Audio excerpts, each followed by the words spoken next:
Dude, I want you to be as smart as I am. Motherfucker, give me a. Dude, I want you to be as smart as I am. Motherfucker, give me a. Dude, I want you to be as smart as I am. Motherfucker, give me a.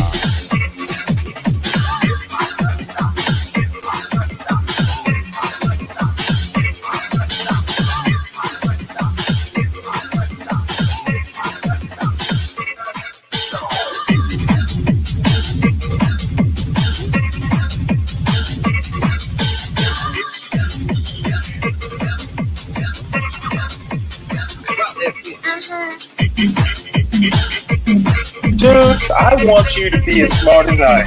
Motherfucker, give me a specific.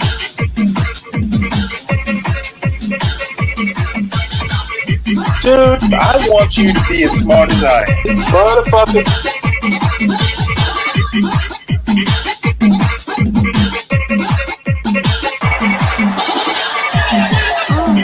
Come on out, you rapist!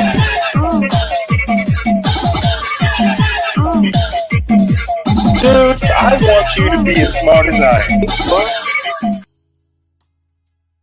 I'm back. I wanted to just talk a little bit about something I just came across with a YouTuber that stood out to me, and I wanted to just brush over it a bit. He spoke about how a lot of minority communities, or just minority communities outside of the Black community, always wanting to align with whiteness, which is something we, I am sure, are all aware of. We've seen it so much. And interestingly enough, I was watching a movie, and in that movie, the white woman asked the men of color to sit down and for the white men to remain standing up. And I was surprised to see men of color still standing up, and individuals that at face value I would not, think they're white. And it's sad because I feel like I've seen this and heard about this myself as someone that also recall, speaking to my recruiter, in which he was filling out some form, and as you know, there's always those questions regarding race, and he asked me what my race was, and I was just like, I'm a woman of color. Sometimes I put mixed race, Black, Indigenous, whichever one at the moment. As you know, they're so random all the time, but he brought to my attention, as a man of color, he was a man of color, that a lot of Latinos that are dark skinned, that are individuals that he said looked like him, labeled themselves white, which is really troubling. It's really puzzling, given the fact that I find that the Black community not wanting to ever align with whiteness, or wanting to be accepted by the white man or women, is a testament to their power. And I feel like it's such a powerful statement. And it's saddening to see other communities of color not want to stand in their power, right? And not want to stand in their pride. And by pride, I mean having some self-respect, having some love for one's identity, one's true identity, right? And it's also saddening to see communities of color, individuals that look like myself, or, that are from other backgrounds, that are melanated, right? Not even want to fight against the oppressor in terms of saying, no, I will not assimilate. No, I will not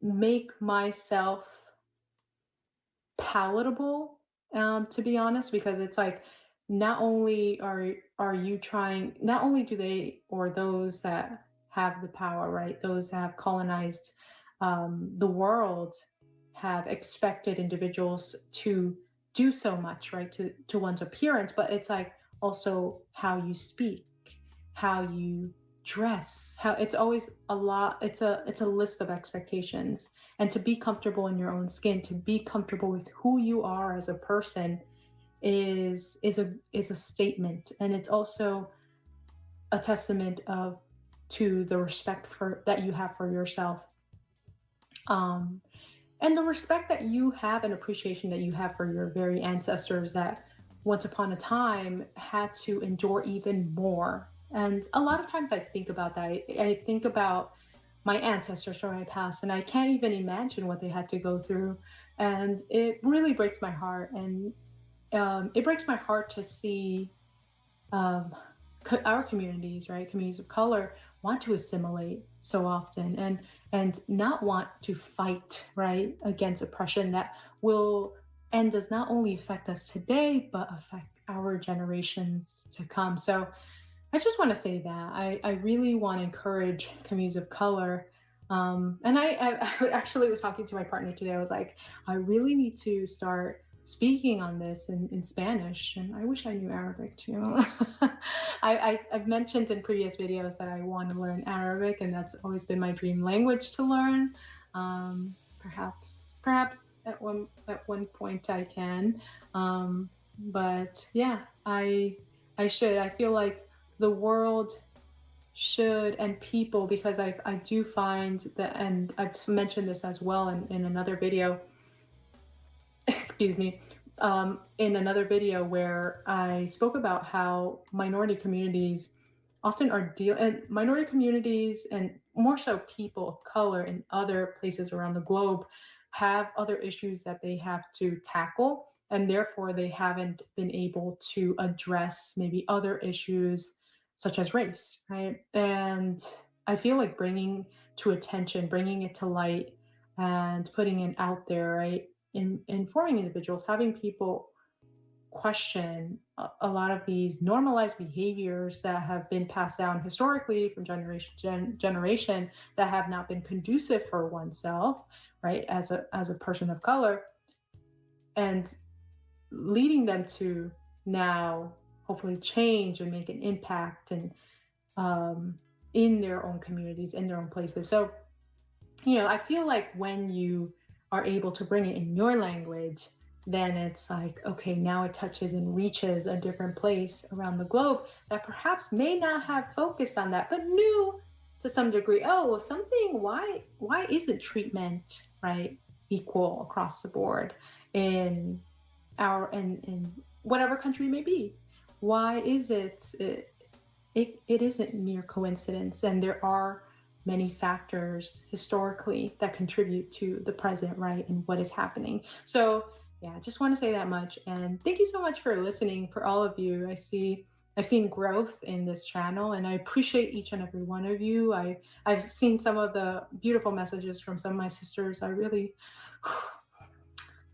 I appreciate you so much, so much. And of course to my brothers as well. I really am thankful for each and every one of you. And I hope that you are blessed. Actually, I always say I don't believe in organized religion, but I always wish everyone a prosperous and good life, and may our communities grow, and may our communities and people not only grow in terms of our circumstances in life, because a lot of times we look at, oh, wealth and prosperity and all this, but no, may we also grow in knowledge and understanding of the world. And I feel like may we prioritize that as well. May we seek knowledge, and may that be at the forefront of our community so we can continue to advance ourselves. But yeah, that's what I want to say. Take care. Bye. Well, good morning, everyone. What a lovely young lady.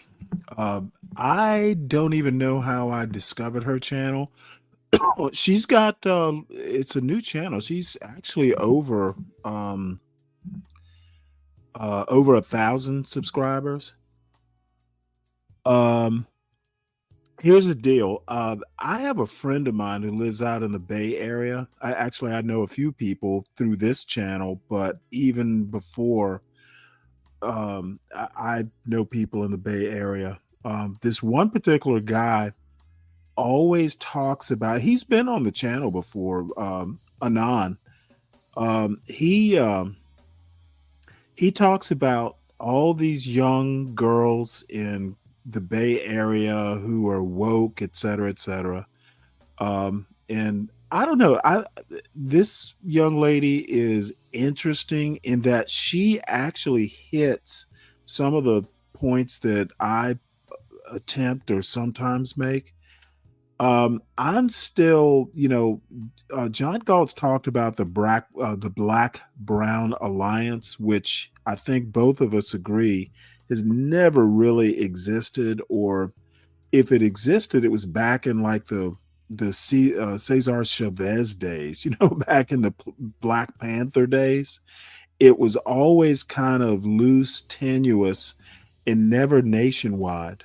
California, at least in my very uninformed opinion, was kind of the locus of a Black Brown alliance, and it tended to center kind of around Marxist thought or Marxist tendencies. There's never actually been, if there've been like actual alliances, kind of like my thoughts on communities and Black communities in particular, it was very localized. It was never a coast to coast movement.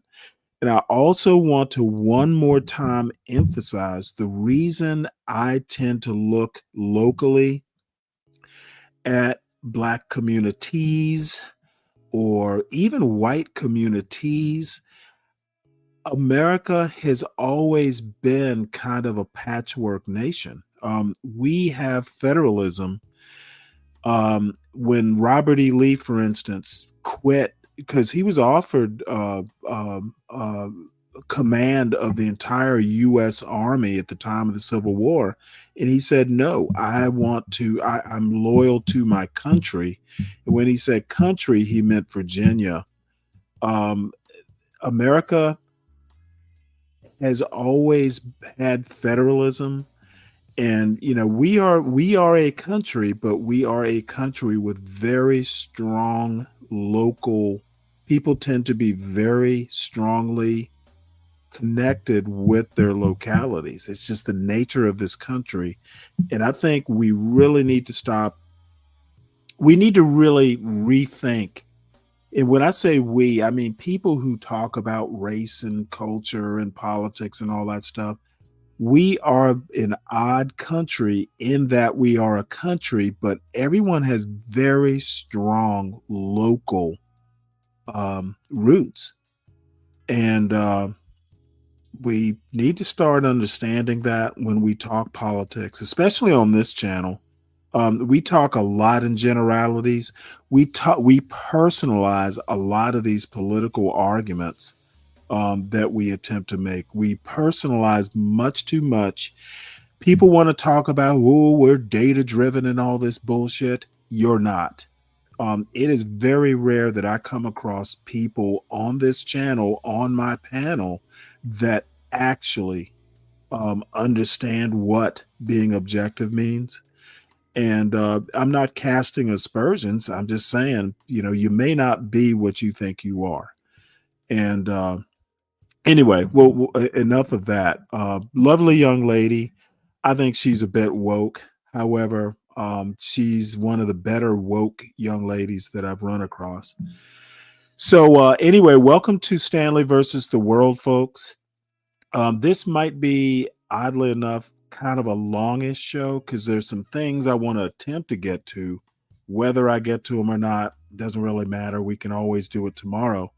But I woke up late, and actually, thank God John Galt was on, because I wouldn't have been on till 6:30. This is like the second morning in a row that I woke up late because I was up later than usual.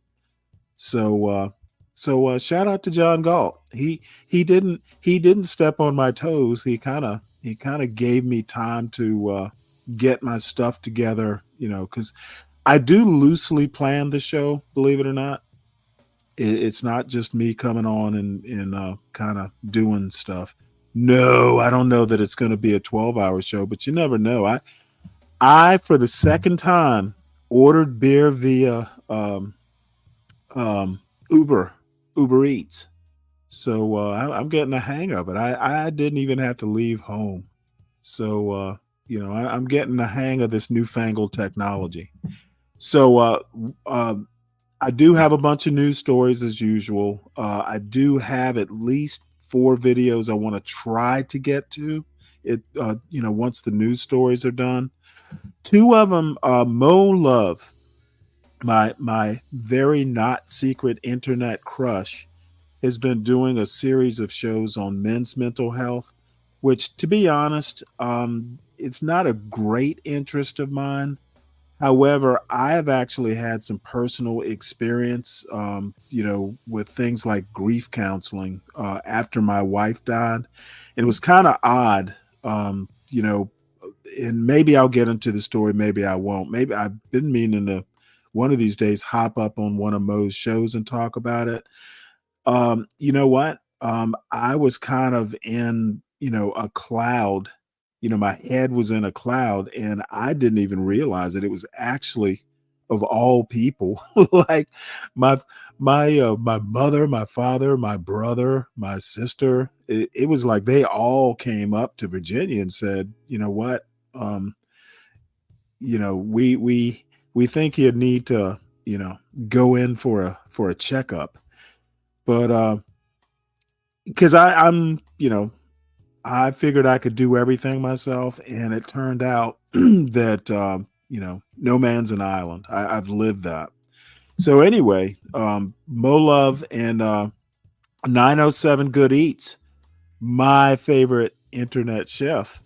She did they may even still be live doing a men's mental health thing. So we will at least I want to see Mo's whole show because there's an interesting story behind this show. It'll be like 48 minutes or something like that. There's an interesting story about why the show is so short.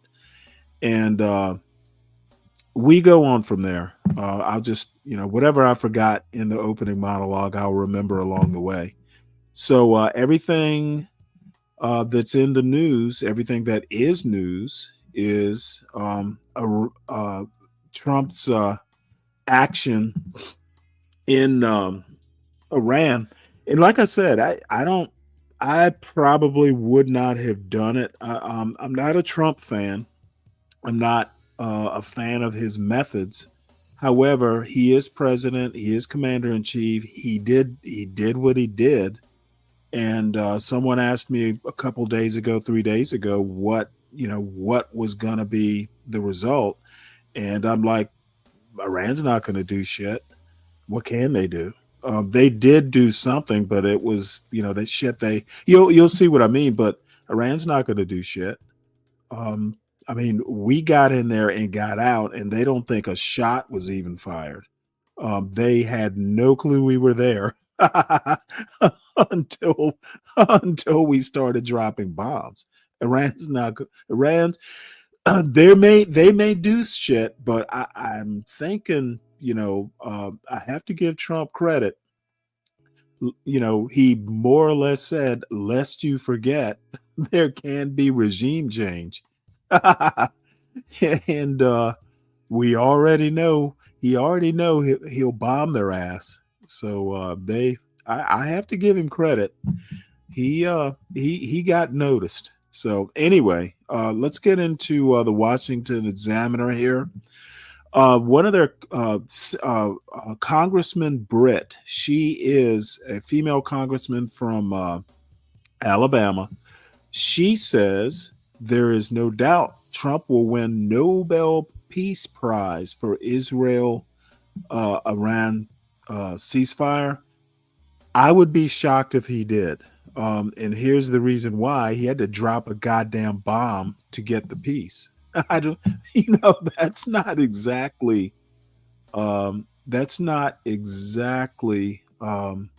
what they're looking for when they're talking about Nobel Peace Prizes. So let's read a little bit of this story here. Let me make sure that this is up. Yeah, it's up. And let me readjust this screen here.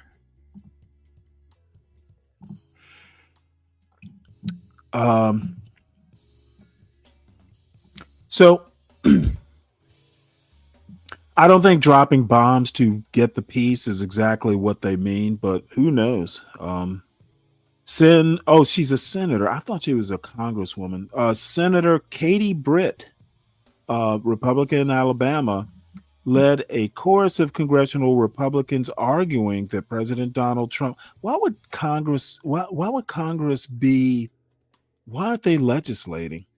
Arguing that President Donald Trump would win the Nobel Peace Prize for his international peace efforts, crowned by the Israel-Iran ceasefire. In an appearance on Fox News just hours before Trump announced a ceasefire between Israel and Iran after 12 days of fierce fighting, Britt praised the president's peace efforts around the world. She argued that his latest accomplishment would guarantee him the Nobel Prize, a long sought after award by Trump. Now, here's the deal. They're doing the same thing that they did in 2020. They're priming the pump. So if he doesn't get it, they're basically going to say, well, it was rigged. Maybe these MAGA extremists will storm the Hague or something like that if he doesn't get the Peace Prize. They're gonna storm the Nobel Institute or whatever it is in Sweden. President Trump is going to win the Nobel Prize, no doubt, Britt said, pointing to his role in mediating an end to wars between Rwanda and the Democratic Republic of Congo, as well as India and Pakistan. And then you look at this, what everyone talked about, but no one thought was possible, she continued, referring to the Israel-Iran ceasefire. He has brought peace to a region that needed stability. He has shown what America First policy actually is. He makes sure that he's preserving American lives at every single turn, she continued. Oh, she's a cutie. But, Britt said Trump just keeps winning, leaving Democrats blindsided. Democrats don't know what to say. I mean, their silence has never been louder, if you know what I mean. And I think it's because President Trump just keeps winning and they don't know what to do. Senators Bernie Moreno, Republican Ohio, and Jim Banks, Republican Indiana, also called for the president to be granted the Nobel Peace Prize for his efforts. I don't think I'm going to go on. I think this, it's pretty much obvious what they're trying to do. Two things, and who knows, they could be right, but I personally think that Trump is not popular worldwide, especially with countries like Sweden that tend to be kind of democratic socialist in nature. Trump's not winning any popularity contests overseas. And unfortunately, what the Senate and the Republican Party does not control Sweden. Not yet. Now, if he doesn't get the Nobel Prize, we may wind up trying to make Sweden the 51st state. So let's move on here.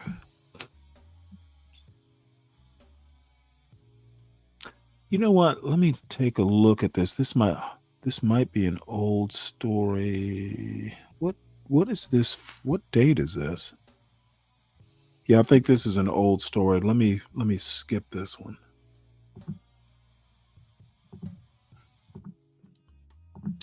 Okay, so live updates. Israel accuses Iran of breaking ceasefire announced by Trump. So looks like this is already a bit shaky here. Let's see. Netanyahu decided last year. Damn it. I thought I had all these things in order. Hold on one sec here. I hate it when I get my stories out of order. All right, well, I'll just read it. Says here, underscoring the fragility of the deal, Israel and Iran had fired another missile barrage and threatened to retaliate. Israel said Iran had fired another missile barrage and threatened to retaliate. Iran's military denied launching an attack after the ceasefire went into effect, Iranian state news outlets reported. Here's a picture of a guy in Beersheba, Israel, cleaning up. I guess there was some missile damage.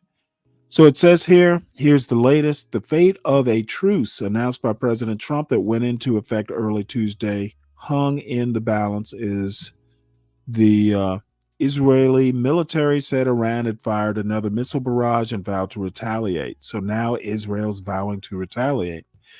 The claim from Israel's military came just after the country joined Iran in agreeing to the truce, spurring cautious hopes for an end to the 12 days of unprecedented warfare between the adversaries. Iran's military denied firing more missiles after the ceasefire went into effect, according to Iranian state news outlets, adding to the uncertainty. It says here an Iranian attack killed at least 4 people in the hours before the ceasefire, Israel says. Israel, this caption on the picture says Iran and Israel trade strikes ahead of ceasefire. Let's play this video. It's 47 seconds.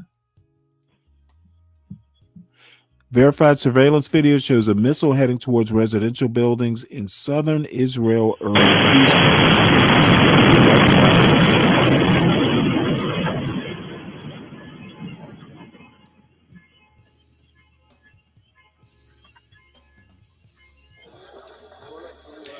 Here's an Iranian strike came in the last hours before Israel and Iran agreed to a ceasefire. The attack killed at least 4 people, according to Israel's emergency services. Missiles flew over Tehran. Israel targeted dozens of sites in the capital and other parts of the country, according to Israeli officials. Well, we'll just stop that right there. So this is a fragile ceasefire, apparently. But as far as I know, I haven't heard anything, and I really just looked at the news a few minutes ago. Nothing saying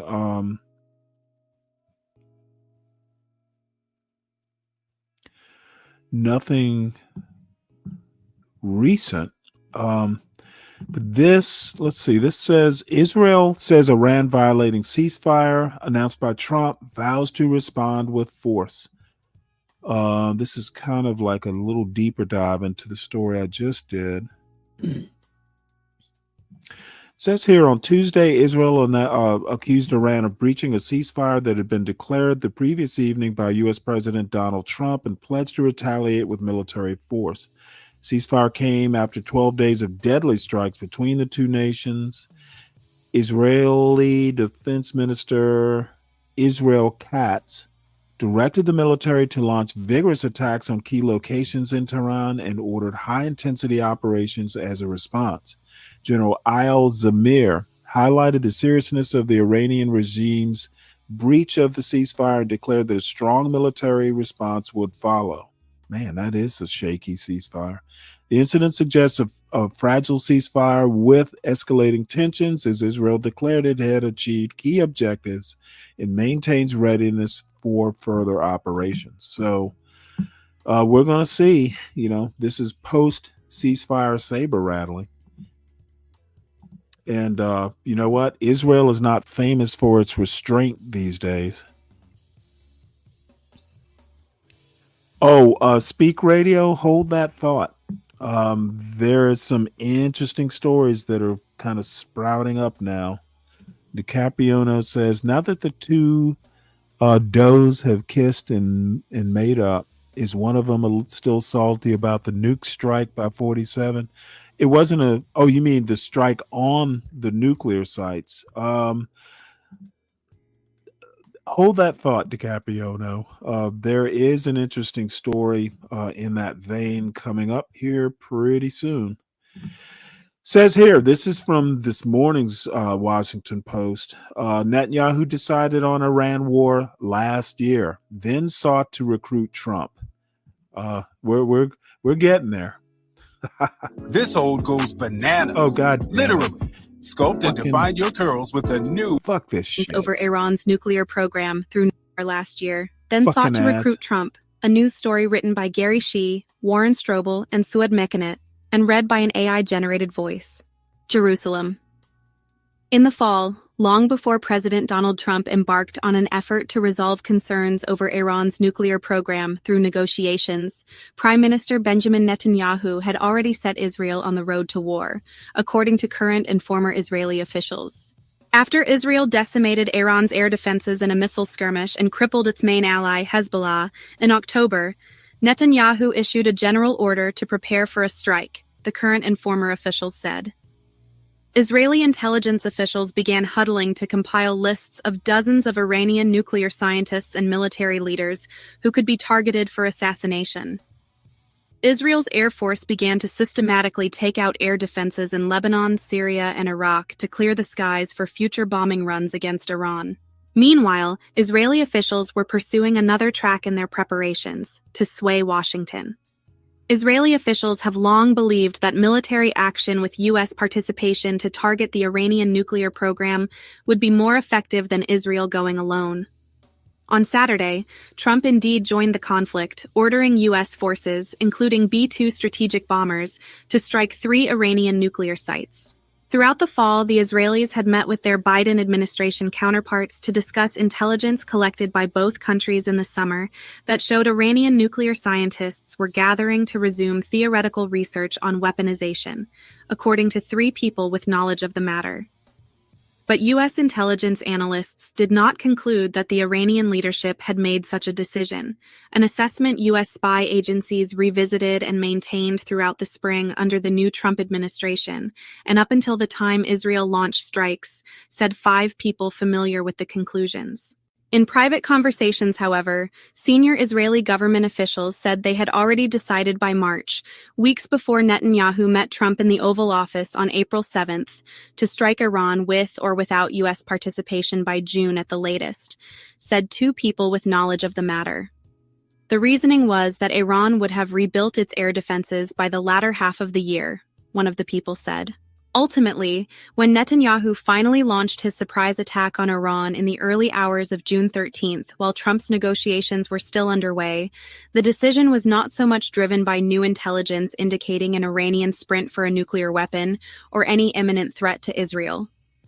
Rather, Israel seized on what it saw as a unique opportunity to execute plans, carefully laid months and years in advance, to heavily damage a weakened Iran that had long waged a bloody proxy conflict with Israel, and to set back Iranian nuclear and missile programs, Israeli and U.S. officials and advisors to both governments say. Whether or not Netanyahu had enough evidence of Iranian progress toward a nuclear weapon to justify an attack has been the subject of intense debate globally, and raises questions about the strike's permissibility under international law. Let me address Chuck here. Good morning, Chuck. How you doing? It's been a few days. Where you been? Chuck says Trump won big here and has boosted America's reputation worldwide. I would agree, but with qualifications. I will be surprised if Trump gets a Nobel. He is not popular around the world. It's weird how people will do things that, if Obama had done this, it would probably wind up, he'd probably be hero of the year. Trump is not that popular.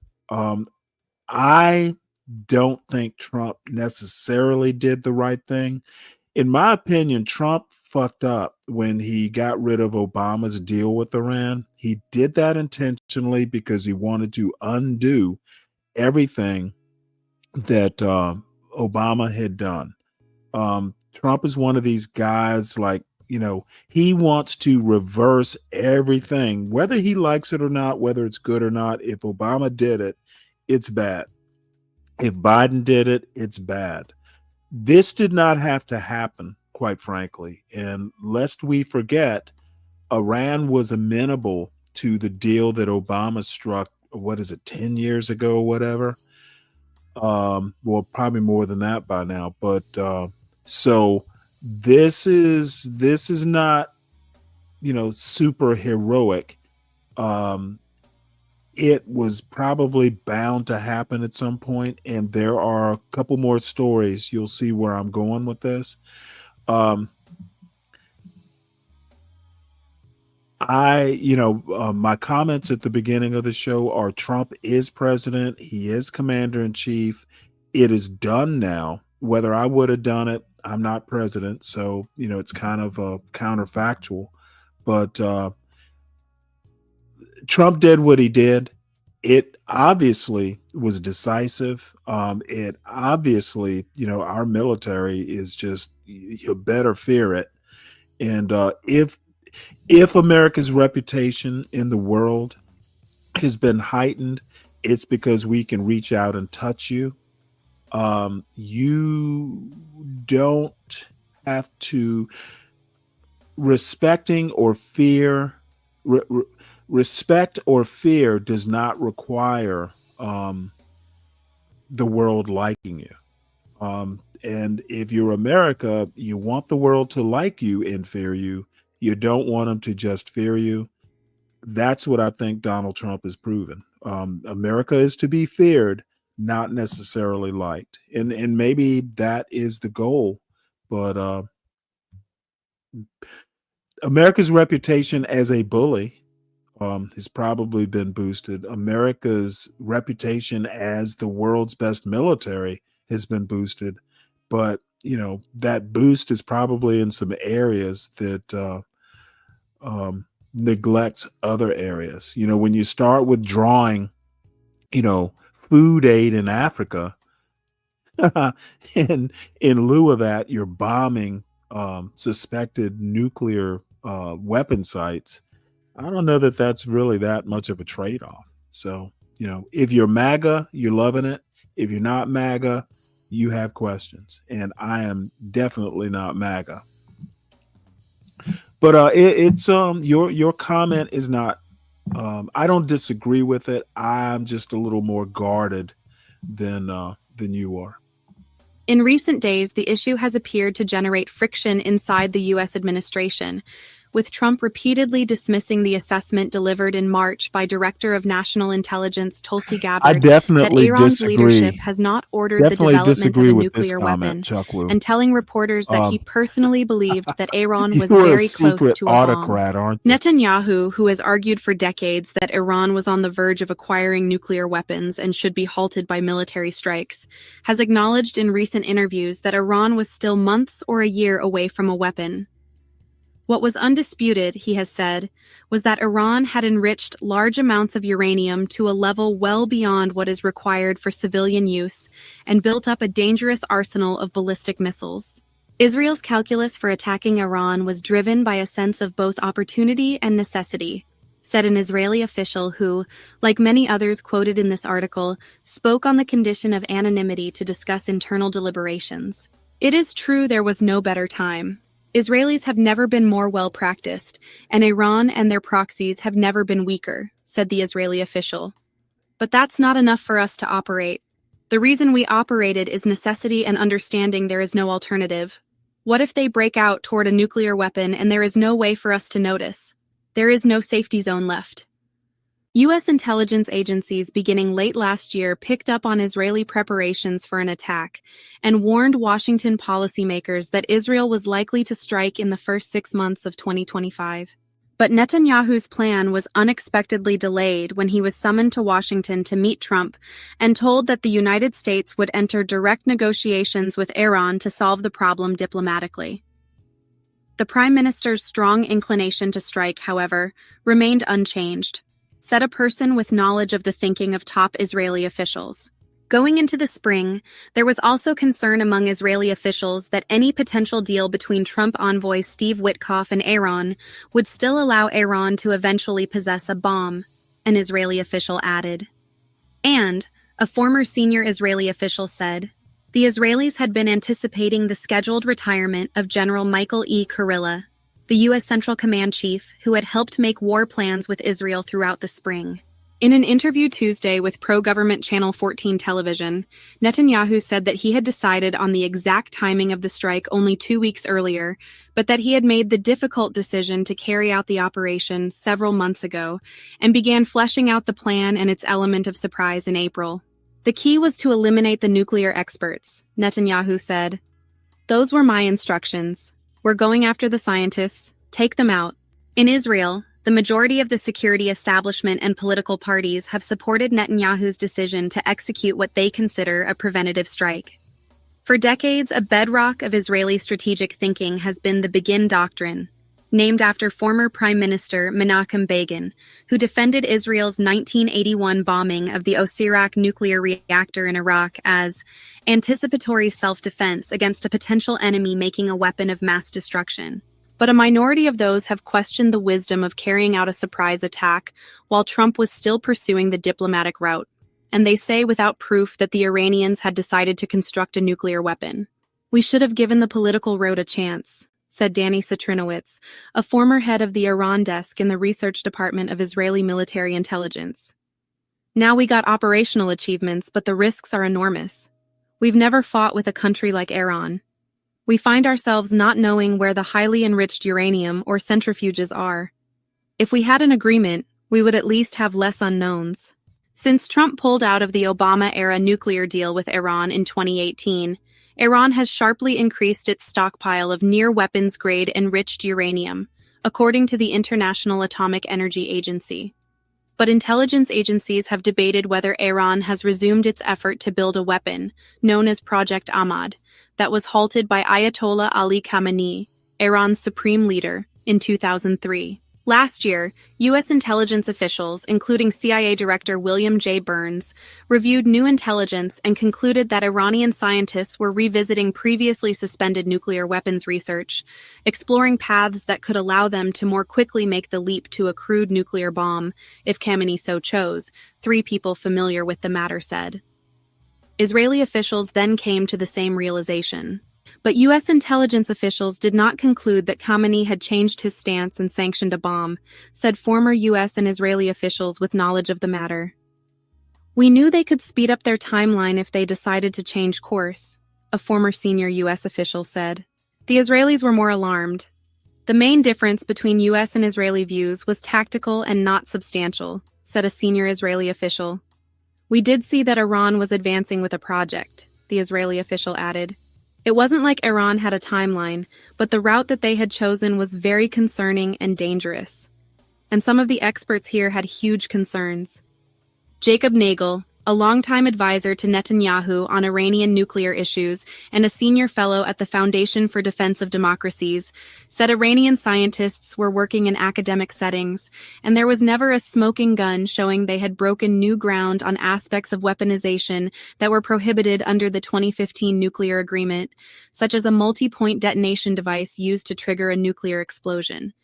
But they were conducting research seemingly surreptitiously on topics that were difficult to justify as having only civilian applications, Nagel said. He added that Khamenei probably knew what they were doing. At one point, the Biden administration asked Iran about the scientists' activities, but the scientists carried on, which further fueled Israeli suspicions going into the spring, Nagel and another Israeli official said. As Israeli officials geared up in recent months to strike while hoping to join, Israel another push with the Trump administration as part of regular intelligence sharing. U.S. intelligence officials did not see anything startlingly new, according to 2 people with knowledge of the matter. But Israeli officials believed intelligence showed the scientists were revisiting studies in several alarming areas, including the multi-point detonation device, the production of plastic explosives, and experiments on neutron radiation, according to one person who was briefed by Israeli officials in recent weeks. Israeli officials acknowledged that they still assessed Khamenei had not ordered the production of a nuclear weapon, the person said, adding, I don't believe the Israeli intelligence community shaded their intel for political purposes, but I do believe in Netanyahu taking the inch and running a mile with it. In Washington, Trump came to believe that Iran was striving for a bomb, going beyond what analysts and his own intelligence agencies concluded. His CIA chief, John Ratcliffe, argued that the assessment dating back to 2007 that Khamenei had not ordered construction of a nuclear weapon was of limited value, said two people familiar with Ratcliffe's views. Iran, he said, was like a football team that had gone 99 yards down the field, and there was no way it would not try for a nuclear touchdown. Ariel Levite, a former senior Israeli national security official overseeing arms control, said it was reasonable to reach different analytical conclusions while working from the same set of collected intelligence. "This is really hair-splitting," said Levite, who is now at the Carnegie Endowment for International Peace. "You haven't seen them packaging the warhead, but you've seen them working on shortening the period it would take to put it together and drive their threshold status to the extreme proximity to nuclear weapons. Does that reflect that a decision was already made by the supreme leader of, 'Let's go there'? Or was it merely raising preparedness to do so? It leaves things in the realm of interpretation." Richard Nephew, a lead U.S. negotiator with Iran under the Obama administration, said the real division appears not to have been between U.S. and Israeli intelligence analysts, but between the spies and the politicians, who interpreted the intelligence in a more alarming fashion. "It may be that the U.S. and Israeli intelligence services were on the same page, but they weren't on the same page as their political leadership," said Nephew, now at the Washington Institute for Near East Policy. Nephew said it was not surprising that Iran would edge back toward the option of a bomb after suffering a series of strategic setbacks. By last fall, Israel had dealt staggering blows to allied Iranian groups such as Hamas and Lebanon-based Hezbollah, and had destroyed much of Iran's air defenses in airstrikes in October, leaving it largely exposed.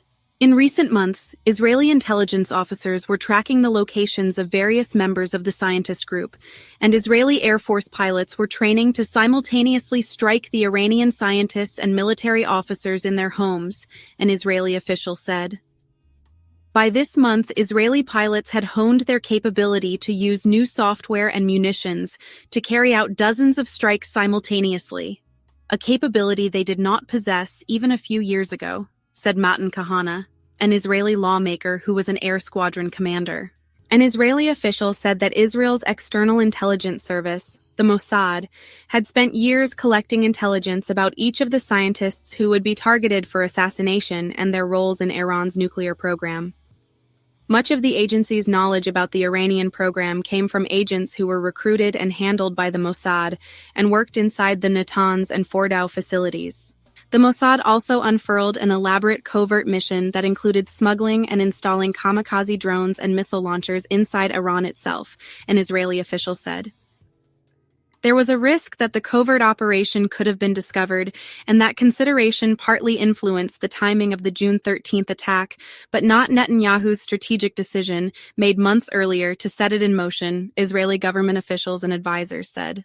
Today, the question of what intelligence Israel possessed about the activities of the Iranian scientists is not relevant anymore, after Netanyahu decided to carry out their assassination and to cripple Iran's missile program and military leadership, Nagel argued.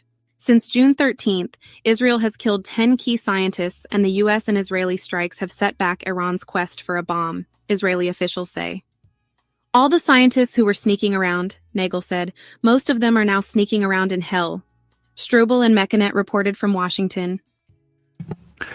I'm going to tell you what, I really don't know that there are going to be many Nobel Prizes being awarded. This is like, wow.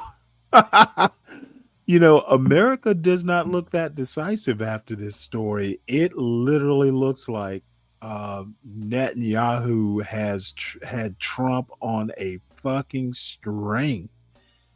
Oh, wow.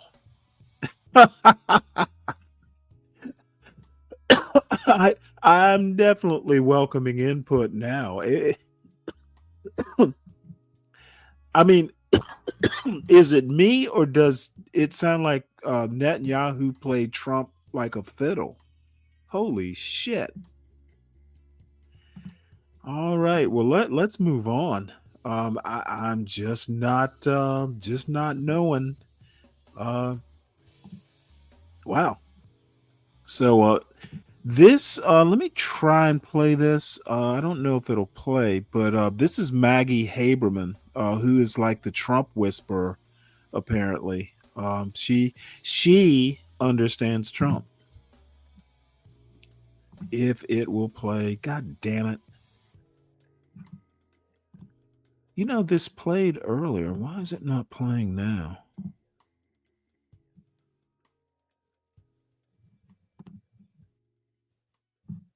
You know what?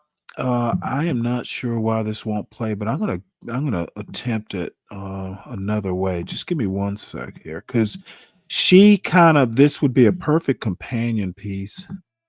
Oh, there we go. All right.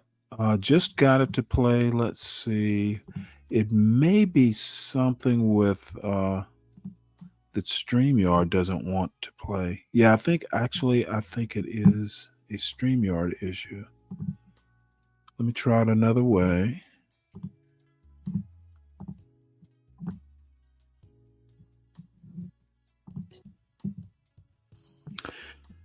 You know what? StreamYard will not let me play this. So I have to figure out another way. But basically, Maggie Haberman goes over the details of yeah, it just does not want to play. Interesting. I never noticed that before. Anyway, Maggie Haberman goes over kind of the inside story of how the Trump fake out. They're sending planes to Guam while sending more planes, B-2 bombers, east. And like I said, this is like America's finest here. They went literally heading east. The B-2 bombers did straight from the U.S. to Iran, refueling along the way. Those pilots were in the air for fucking ever. And I've taken a flight from Philadelphia to Bahrain once. Oh, those pilots are supermen. Because I man, how they avoid blood clots is beyond me.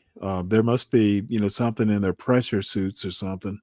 But anyway, the old man is nuttier than a squirrel. Hey, Uncle Fatty, what's up, man? How you been? So, yeah, we won't get to hear Maggie Haberman, but the highlights are basically that it was a fake out. Trump could have changed his plans at the last minute. But I have to give it to Trump. When he did that fake out, hey, I'll decide within the next 2 weeks. First thing I thought was 2 weeks. That's not very decisive. But Trump in some ways is, I guess he's kind of readable in a way. But let me tell you something that was very interesting in this Haberman video. The guys, they've been planning this for months. They've been planning this out for months. And the people, I'm vaguely familiar with how wars are planned. I had a former captain who his next assignment after his command, he went to NATO. NATO headquarters is right in Norfolk, Virginia. At least it was. I don't know if it's still there. But yeah, he went to NATO next. And one day he called me because I was still on the ship. He goes, well, hey, Stan, I need a couple maps. And, he gave me the reference numbers and all that. And yeah, he needed a couple maps from our, ships have like fucking maps, especially the missile shooters, the Tomahawk ships. We got maps. We got a whole bunch of maps of, we practically have maps of the world, in detail. And so he needed these 2 or 3 maps. And I didn't even ask him why he needed them, but he was at NATO and they were probably gaming some shit out. But anyway, they were afraid that Trump was the biggest security risk. And so, that's kind of an aside, but it is what it is. It's done. It looks like it may turn out for the best. And, I would say in spite of Trump, but I can't honestly say that. He made some good moves. The thing is I'm just not sure that, people have been saying on this channel, kind of for the past 2 weeks, 3 weeks, that, we might, as the United States, might actually be a colony of Israel. So I have kind of been one to kind of go, nah, it's not that bad, but I'm less inclined to think that now. We could actually be, Israel could actually be our puppet master. So let's see. Oppenheimer would tell these scientists, would he now? I don't know. Maybe not. So let's go ahead and move on since I can't play this story.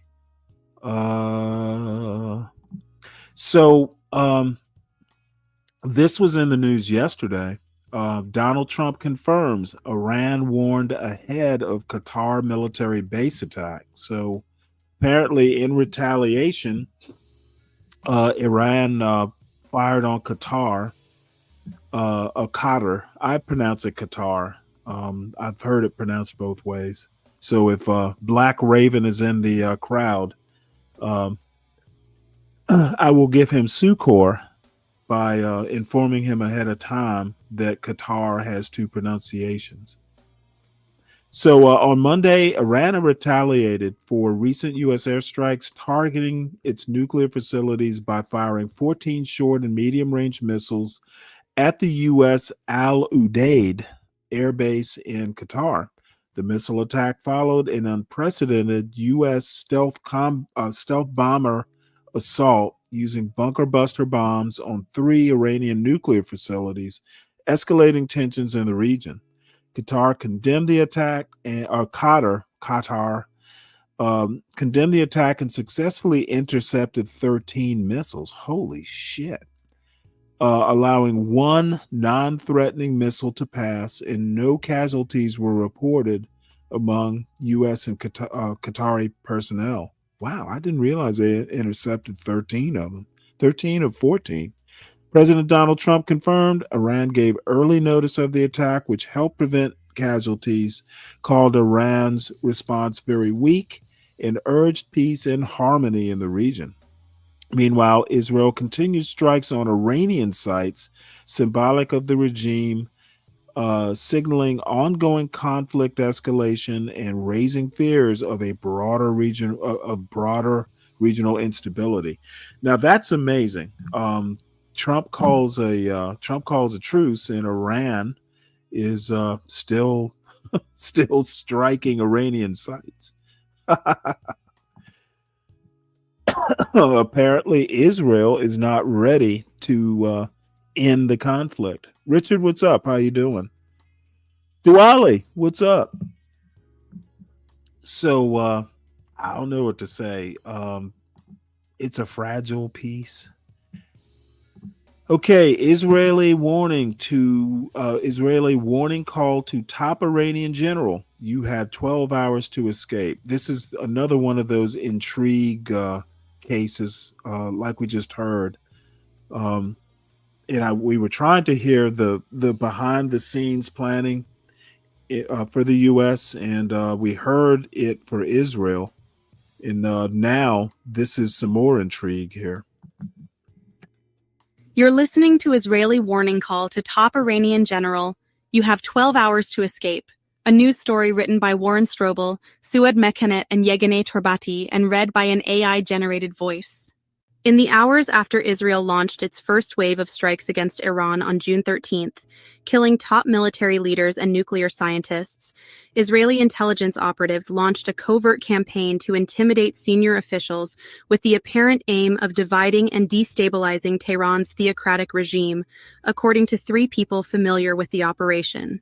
People working for Israel's security services who speak Persian, Iran's primary language, called senior Iranian officials on their cell phones and warned them that they too would die unless they ceased supporting the regime of Ayatollah Ali Khamenei, Iran's supreme leader, according to the 3 people who spoke on the condition of anonymity to discuss clandestine operations. One of them estimated that more than 20 Iranians in positions of power were contacted. The Washington Post obtained an audio recording and transcript of one such call, which took place the same day, June 13th, that Israel began its bombardment of Iran. "I can advise you now, you have 12 hours to escape with your wife and child. Otherwise, you're on our list right now," an Israeli intelligence operative told a senior Iranian general close to the country's rulers, according to the audio recording. The operative then suggested that Israel could train weapons on the general and his family at any moment. "We're closer to you than your own neck vein. Put this in your head. May God protect you," he said. The general, a member of Iran's powerful Islamic Revolutionary Guard Corps, was told he had 12 hours to make a video disassociating himself from the Iranian government. "How should I send it to you?" the general replies. "I will send you a Telegram ID," the operative says, referring to the Telegram messaging app. "Send it." It is unclear whether such a video was made or sent. "The general is believed to be still alive and in Iran," said one of the people familiar with the operation.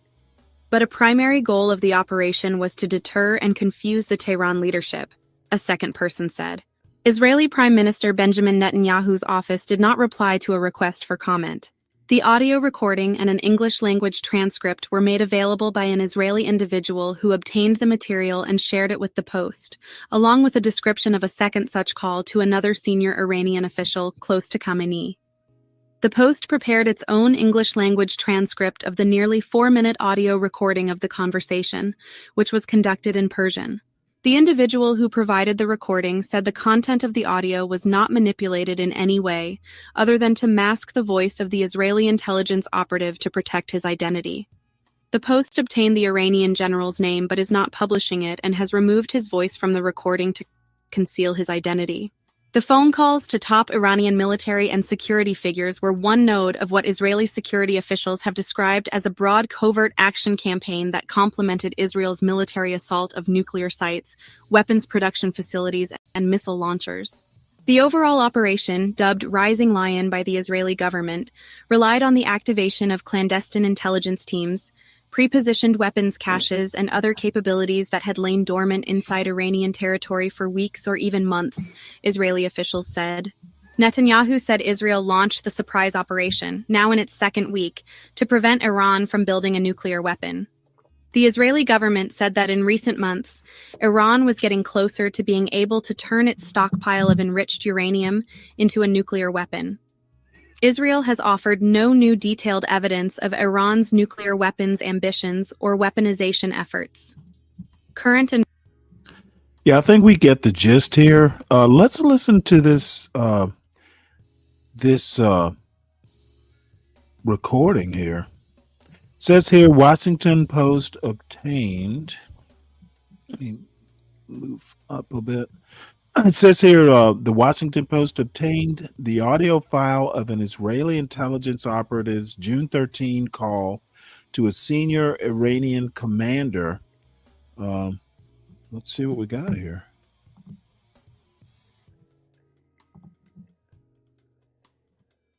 This is a recording of a call. The voice of the Israeli intelligence operative had been altered. الو سردار سردار سلام علیکم سردار سلام علیکم داری من از کشوری زنگ میزنم که 2 ساعت پیش سلامی با it says I'm calling from a country which 2 hours ago sent Salome Bagheri and Shamkhani to hell. Oh, wow. What country would that be? باقری و شمخانی رو فرستاد جهنم. الان برای تو And now for you. بهت پیشنهاد میکنم. Let's see. And now I'm suggesting you, and then the Iranian general, Mr. something or another.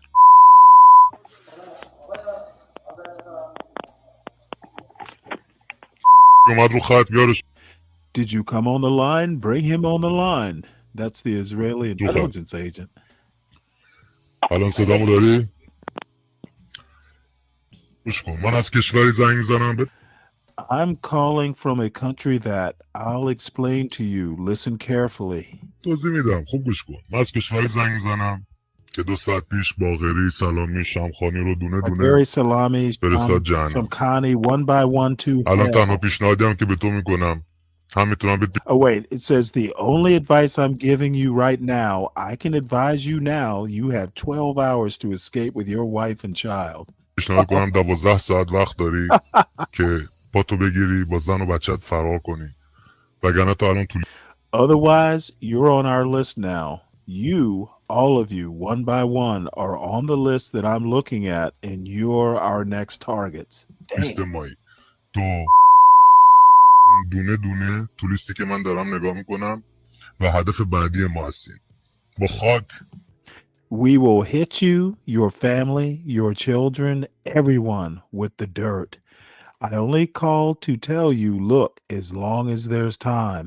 Fuck. تو خانوادت بچه‌هات همه رو میزنی. فقط زنگ زدم بهت بگم ببین تا وقتش هست بهت مهلت میدم. I give you a reprieve, like I said, 12 hours from this very minute that I spoke to you, you have time to escape. گفتم 12 ساعت از همین الان دقیقه که با صحبت کردم وقت داری فرار کنی. وگرنه If not, you have no one to blame but yourself. چی دیدی از چش خودت دیدی. ما از رگ We're closer to you than your own neck vein. Put this in your head. گردنم به Holy تو cow. نزدیکتری. اینو خوب بکن تو گوشت. خدا من بهت گفتم I told you, brother. الان قشنگ Hello? بهتون I explained to you clearly just now. بهت گفتم دیگه. I told بهت you, مهلت didn't I? دادم. I gave you a reprieve. Which places did you take? What place did you take? That's your general asking. کجا رو گرفتم؟ تمام این خونخوارا، تمام این مثل All of سلامی و these امثال shit. All of these savages. All of these people like Salome. رو فرستادیم همونجا We sent them to that same place. They should have gone too much earlier. Oh my lord. که باید خیلی زودتر میرفتن. تو هم میخوای یکی از اونا Do باشی؟ you want to be تو هم one میخوای of بعدی them? باشی تو Do لیست؟ you want to be تو هم the میخوای زن و بچه تو your به wife فنا and بدی؟ child? Do you also want to destroy your wife and child? Holy fuck.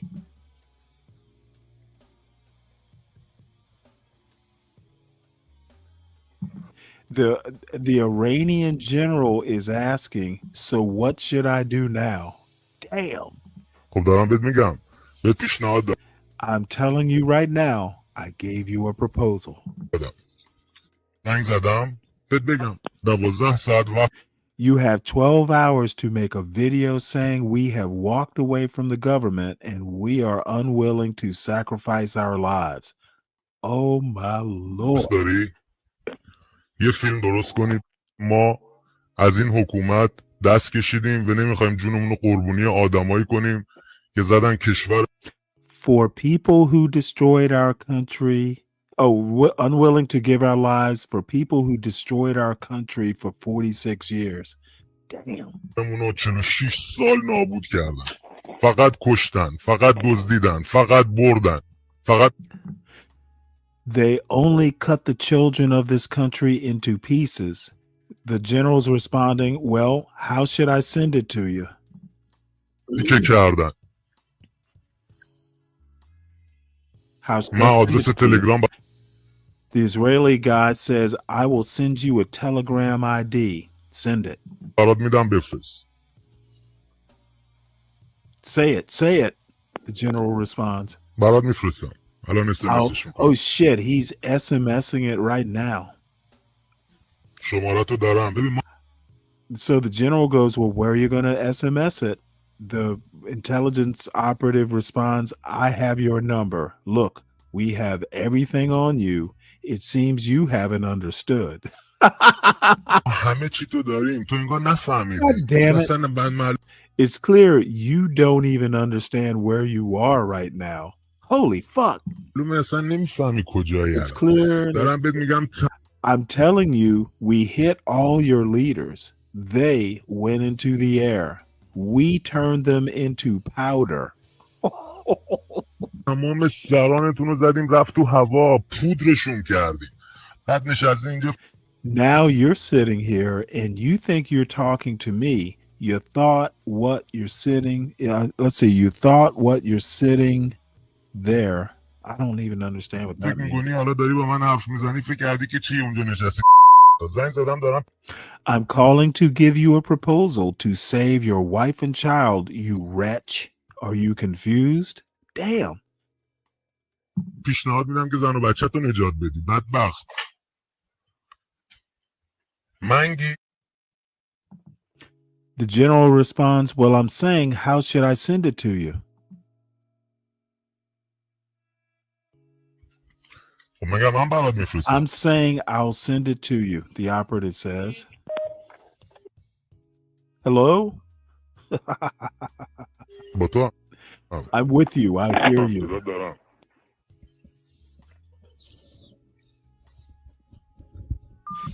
I'm like, wow, these guys are awesome. Man, this is awesome. And humble presidents like, wow, those Iranian generals are a bunch of pussies. Motherfucker, I'd be a pussy too if you're threatening my wife and child. Like, how the fuck did you get my number? Would have been my first question. The realest prank call. Dude, they didn't just swat these motherfuckers. They killed them and bombed their workplace. That's not a prank call. That's not a prank, son.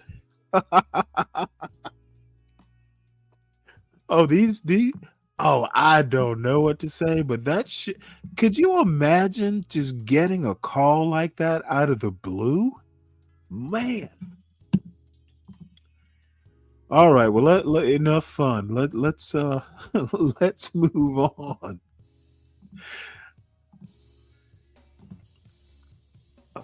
Let's see. So where are we?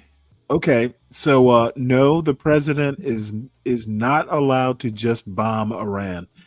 Well, this is from the Washington Examiner again, and this is basically the war. It's talking about the War Powers Act, which kind of surprised me. I don't know if the author is a Democrat working for this Republican newspaper. I can't, a true conservative would probably, say, hey, this isn't, legal. You're supposed to, the War Powers Act, and I can't remember what year it went out. It must have been around the Iraq War. Maybe it was before. But it gives the president, a little bit of leeway without actually having to go to Congress to have it declare war.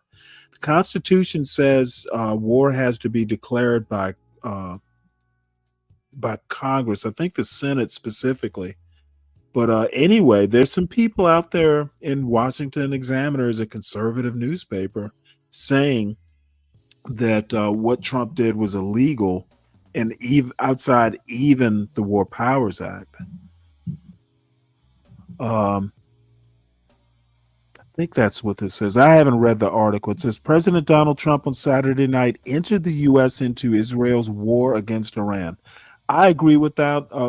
And I haven't actually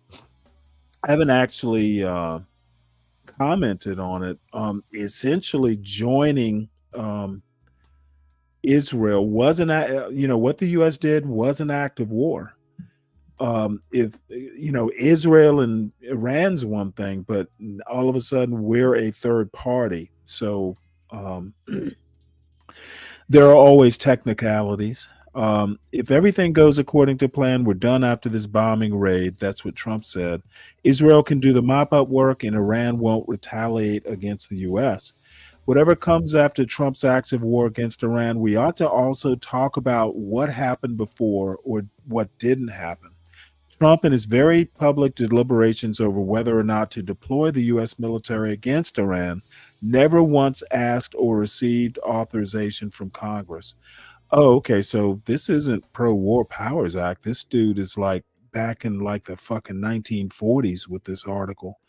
Most most probably don't understand why the president ever would ask Congress for approval, because for decades the president has taken war powers away from Congress, and Congress has been happy to abdicate its war powers.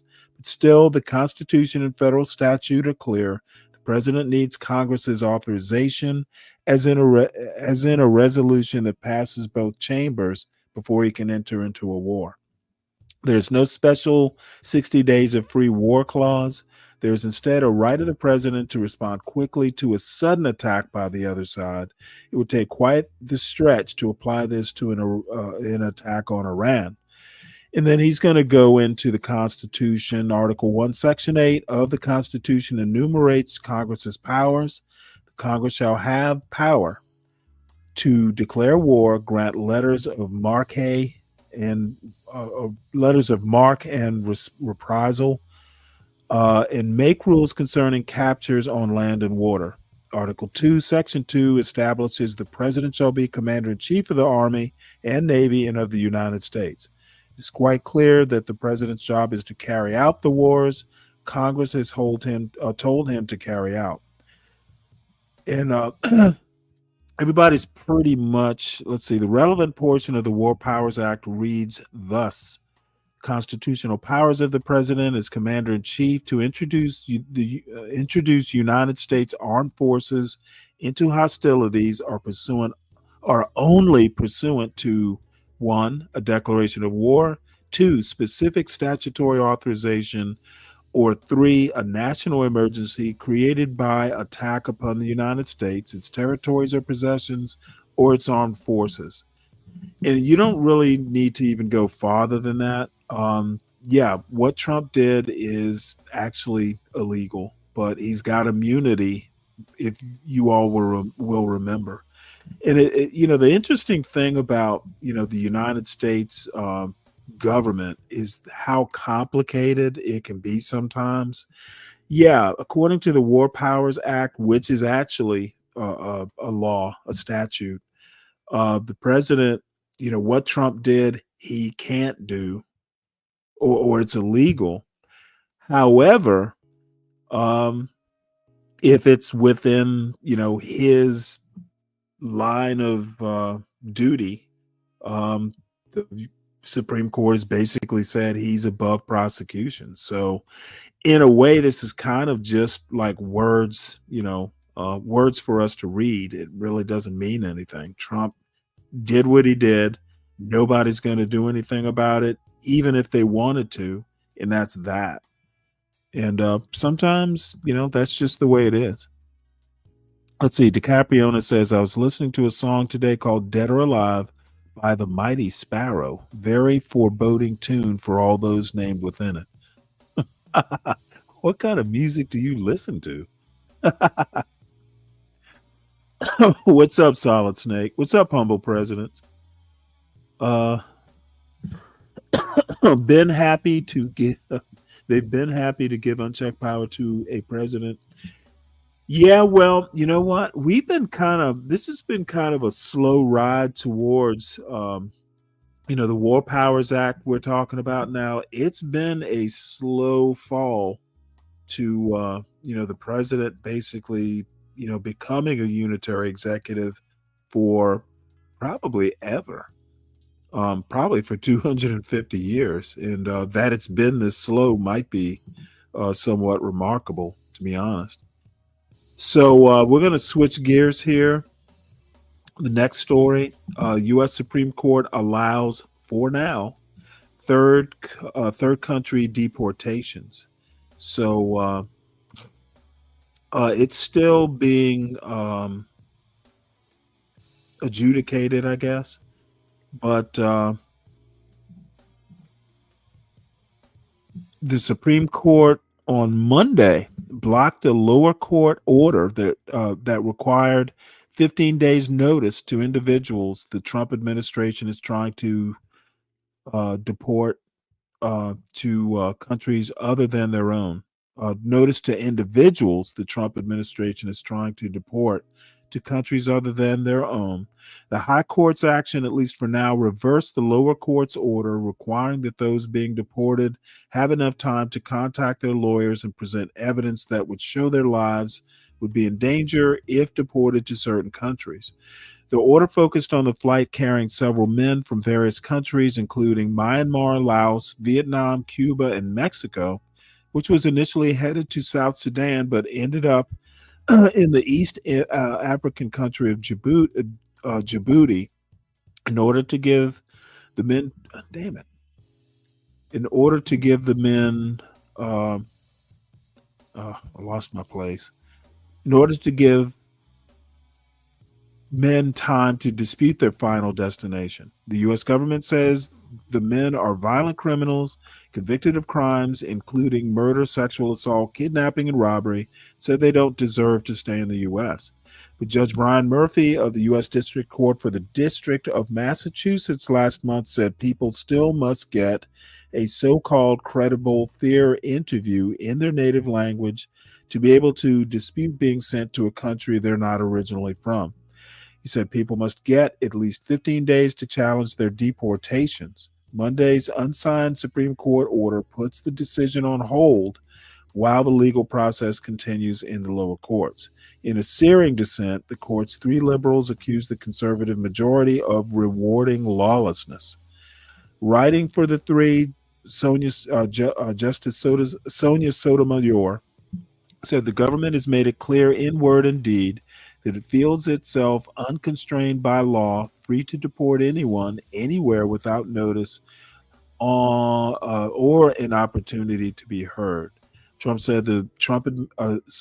said the Trump administration had already acted in violation of unambiguous lower court orders by flying 4 non-citizens to Guantanamo Bay and from there to El Salvador. Following that, she said, the government removed 6 people to South Sudan with less than 16 hours notice, basically overnight, and without any opportunity to contact their lawyers or be heard in court. The government, she said, thus openly flouted 2 court orders even before it went to the Supreme Court. This is not the first time the court closes its eyes to noncompliance, nor, I fear, will it be the last. Well, it won't be the last. We know that. And I'm not going to go much farther with this. Basically, Congress needs to act. Okay, this not war powers, but the Aliens and Enemies Act, Alien Enemies Act. Congress needs to do something, and we know that it won't. Congress is basically the problem here. This behavior by Trump could be checked by statute, but Congress simply is not going to do that.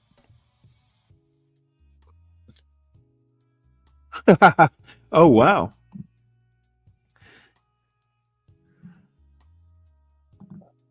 Let's see. Let's see what you're saying here. Article 1. Oops. Still can't believe Trump dropped the F-bomb. I didn't hear that one. Article 1 powers. Yeah, exactly. We'll look at this story here in a minute. Solid Snake says he can't believe that the president dropped the F-bomb. The fuck, dude. Solid Snake, sometimes I just don't get what planet you're from. Of course Trump dropped the F-bomb. He has no sense of decorum, has no respect for democratic norms, etc. So why you're surprised is beyond me. So this is actually, I guess I shouldn't have even gone into the War Powers Act. Jamel Bowie has a take on the War Powers Act, which I haven't heard, but for a non-historian, he's actually pretty good with history. So let's hear what he has to say. Here's a question I'm sure a lot of you are asking right now. Is the president's attack on Iran legal? And one answer you might get is that yes, it is, under the War Powers Act. And what you might hear after that is that the War Powers Act allows the president to use military force as long as they give a notice to Congress within 48 hours. And then after 60 days, if Congress does not authorize the use of military force, then it must end. Other than that, the argument goes, the president is in the clear. They can do whatever they feel is necessary. This is wrong. This is wrong. This is not a correct rendering of what the 1973 War Powers Resolution, otherwise known as the War Powers Act, I didn't realize says. it was that old. And in fact, it's a rendering of the War Powers Resolution that subverts its intention. It does the opposite of what the law was intended to accomplish. And so we're going to talk about that. First, a little background, because background and context are always important. The 1973 War Powers Resolution is passed at the tail end of America's war in Vietnam, and in particular, after the revelations of President Nixon expanding that war in Vietnam without congressional authorization to Cambodia. Congress, both Republicans and Democrats, are angry with Nixon's disregard of what they view as their prerogatives and discontented with what they understand to be almost 20 years of presidents engaging in military action with only limited consultation of Congress. And so they pass this bill. Nixon vetoes it. And in a rare instance, Congress overrides the veto to underscore the fact that they really mean this. They really care about this. Thus, we have the War Powers Resolution of 1973. Now, the principal aim of this law is to restrain the president's ability to make war without congressional authorization and consultation. Again, this is the most critical thing I'm going to tell you about this. The point of the law is to limit the executive. The larger constitutional theory here is that the Constitution doesn't cleanly delineate the powers to do war. Congress gets the power to declare war, also the power to raise an army and a navy, to build out the armed forces, to shape the departments that run the armed forces. But the executive gets this power to essentially prosecute the war, to make war. And somewhat inherent in the nature of executive power, and I'm somewhat skeptical of this idea of inherent powers, but this is a real one, is the ability to make war, is the ability to command. The president is the commander-in-chief. What's more, there will be circumstances when the nation is under attack and Congress can't meet.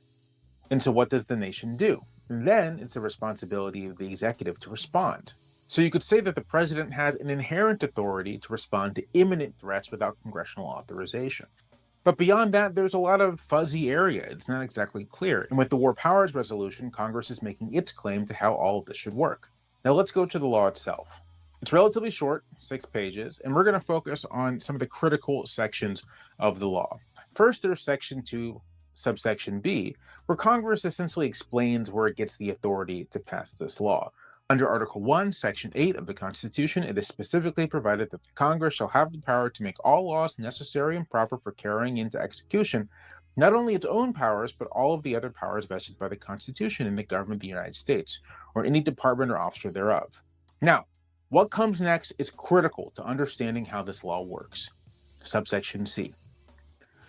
The constitutional powers of the president as commander-in-chief to introduce the United States Armed Forces into hostilities or into situations where imminent involvement in hostilities is clearly indicated by the circumstances are exercised only pursuant to 1, a declaration of war, 2, specific statutory authorization, or 3, a national emergency created by attack upon the United States, its territories or possessions, or its armed forces.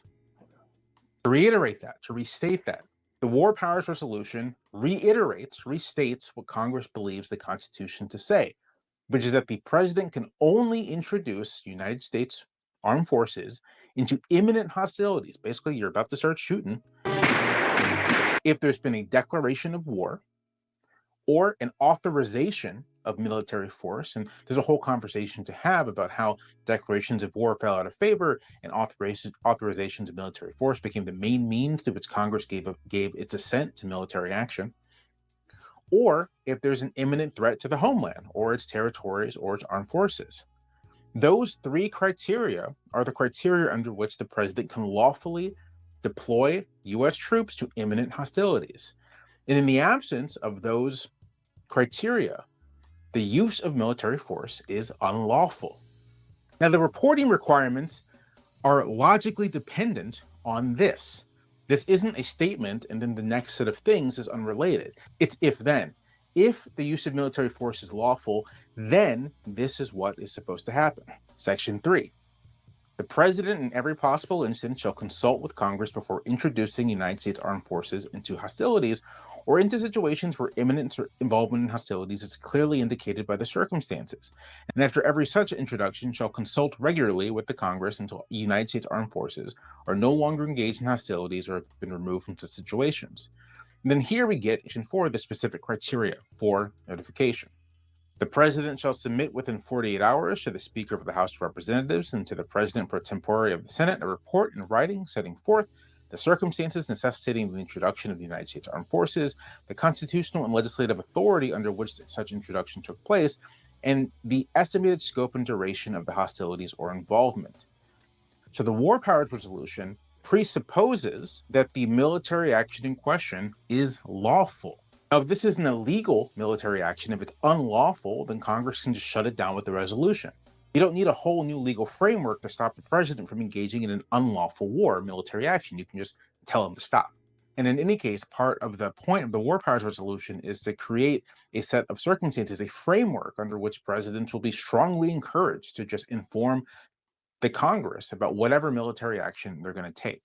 Key thing you need to remember here is that these reporting requirements presuppose lawful military action. It presupposes some sort of congressional authorization or some sort of constitutional basis for the use of military force. If those aren't present, then the military action is unlawful. Now, part of why this might seem a little confusing is that congressional authorizations of military force can be open-ended. This is the case with the 2001 AUMF, which has been used in addition to the wars in Afghanistan to prosecute the drone war under Obama and prosecute actions under the first Trump administration and the Biden administration. The Iraq War in 2003 had to have a separate authorization of the use of military force, but they can be pretty broad-ended. And so a president can claim that they're using the authority of a prior authorization of the use of military force, but the point of the reporting requirements is for Congress to be able to evaluate that claim. If after 60 days, Congress doesn't think that this military action really fits what they authorize, then the executive has to stop waging the war. I'm going to repeat myself again. This is all about accountability, all about presenting the executive from military adventures that don't have congressional authorization. What it's not is carte blanche for the executive to do whatever he pleases. What it's not is a pre-authorization for the use of military force whenever the president deems it's necessary. It is not a bill codifying the aphorism stating that it's better to ask for forgiveness rather than permission. It is a bill specifically meant to reorient presidential war-making powers around Congress. And so when people such as myself say it's the Trump action here is illegal, this is what they mean. What they're saying is that there is no extant congressional authorization of use of military force that supports it, and because there's no apparent imminent threat, even according to American intelligence agencies, it is doubtful whether it falls under the president's Article 2 authority to wage war. There's no legal basis for the attack, and so it's illegal or unlawful if you don't want to go that far. But the point of this video is to make it as clear as possible. The War Powers Resolution, the War Powers Act, does not give the president unlimited authority to make war. It does the exact opposite.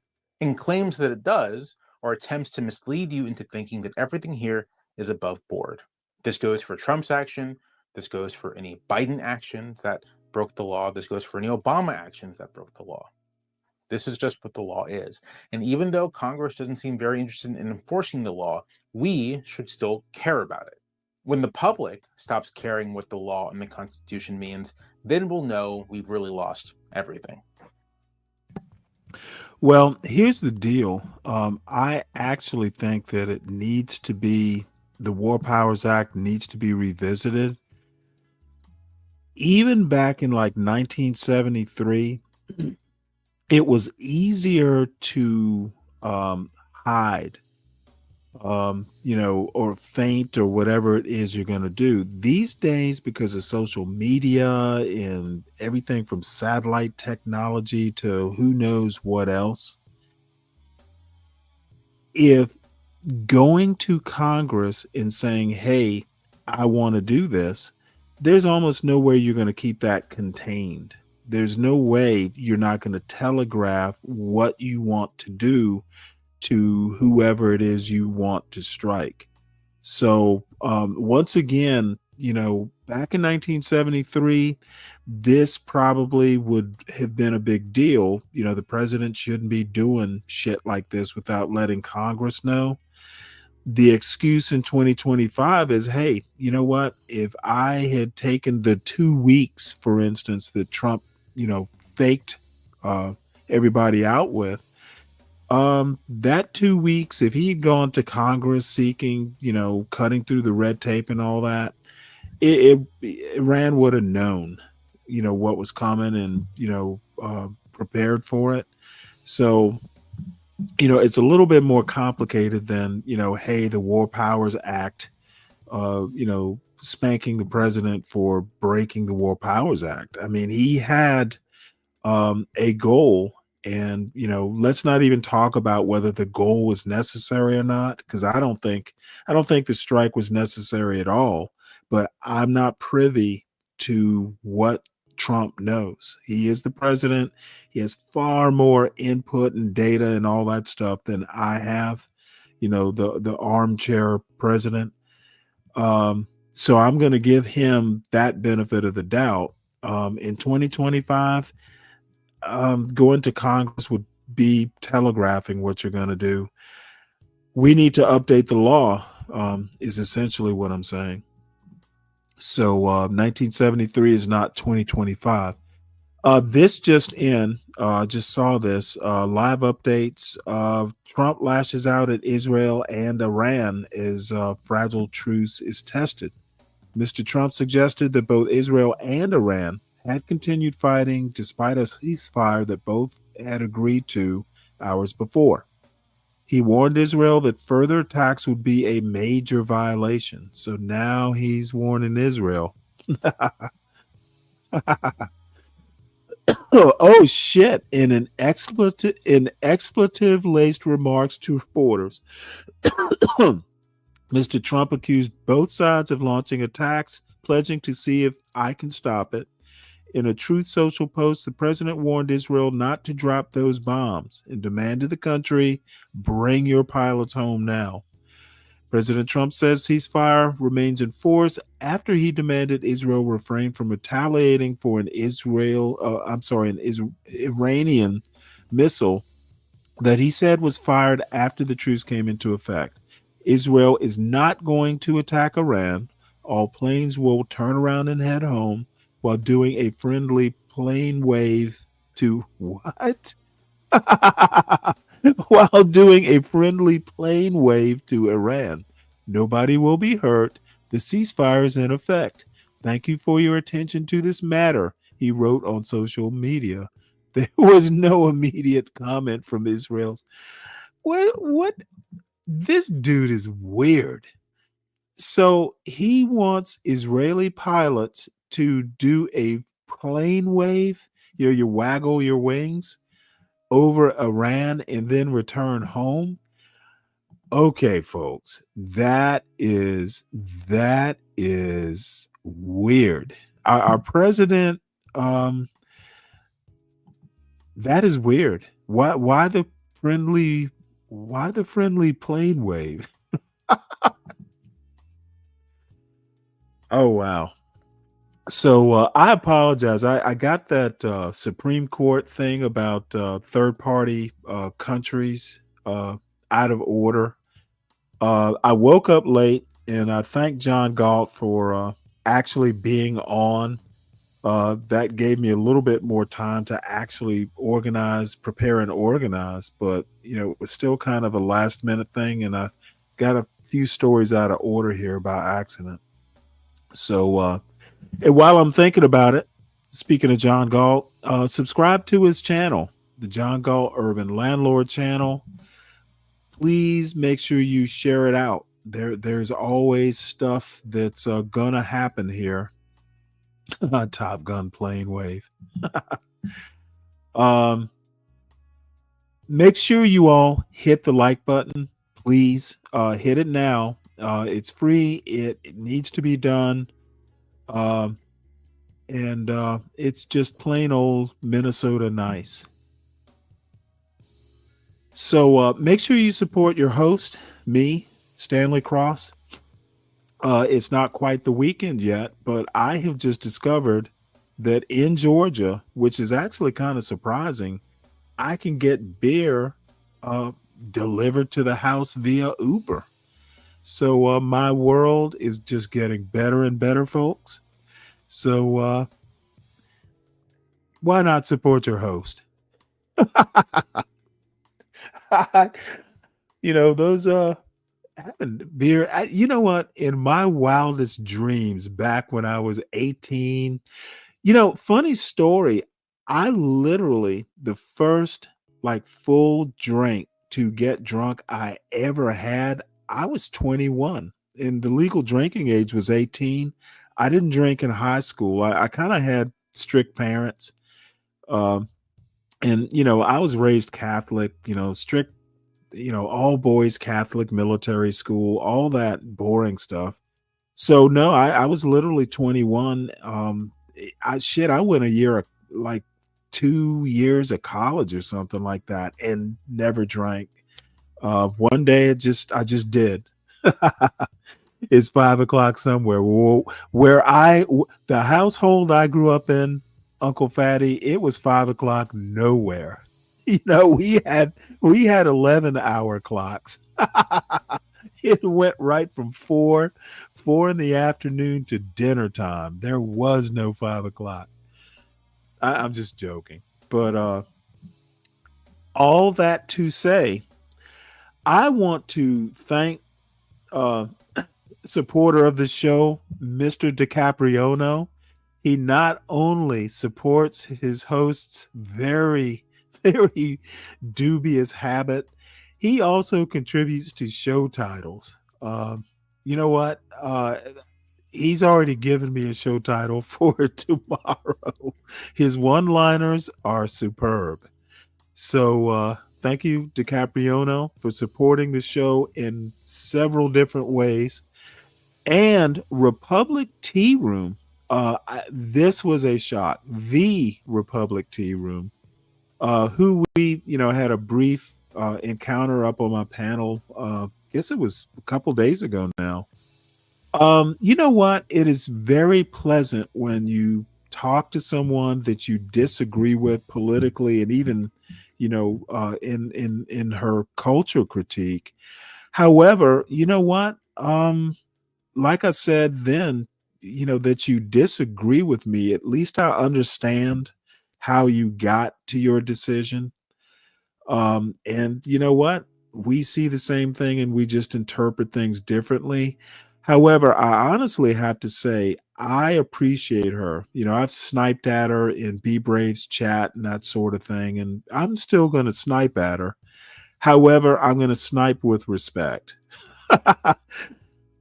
She came up on the panel, which was brave enough, on its own, and she held her end of the bargain. It was a good conversation, and I hope she comes back soon. And she is a sponsor of the show, even though we are almost diametrically opposed, on culture and politics too, for that matter. But just wanted to shout them out. Just wanted to thank them for their support. And please make sure you support the host, and also make sure you support Portia,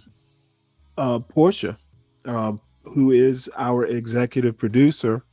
And I get input from her daily and am always appreciated. Her input is always appreciated because she is.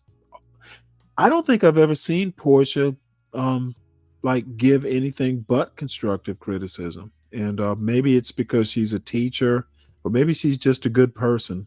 She really never snipes. It's always constructive with Portia, and she's kind of rare in that way. So shout out to Portia, and let's move on with the news. Is she hot? Is she hot?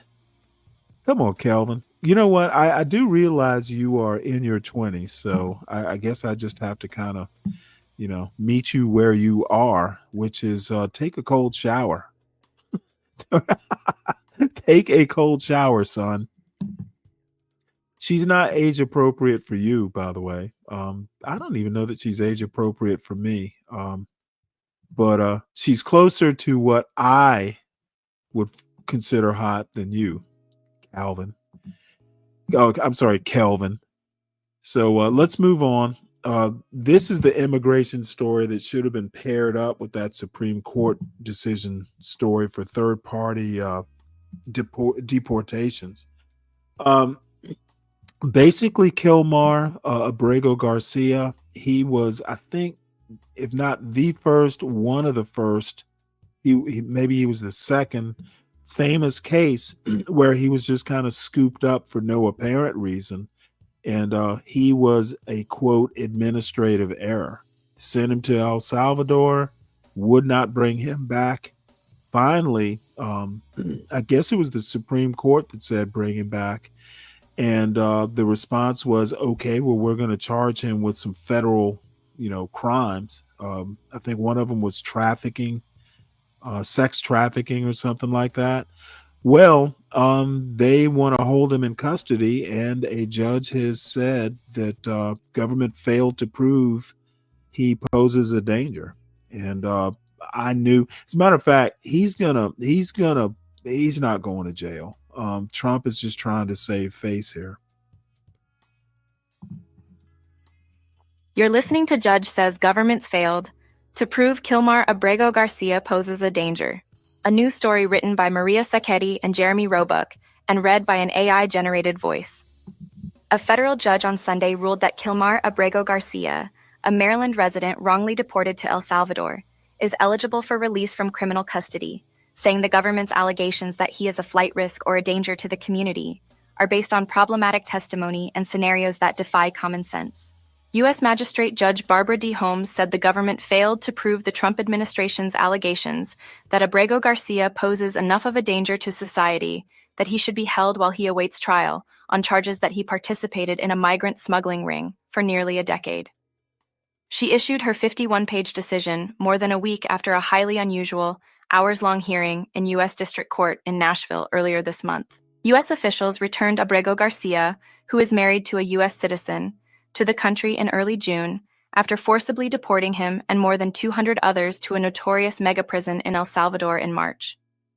Multiple federal judges and the Supreme Court have ruled that his removal was unlawful because an immigration judge in 2019 granted him protection from being deported to his native country after finding that he could face persecution from gangs there.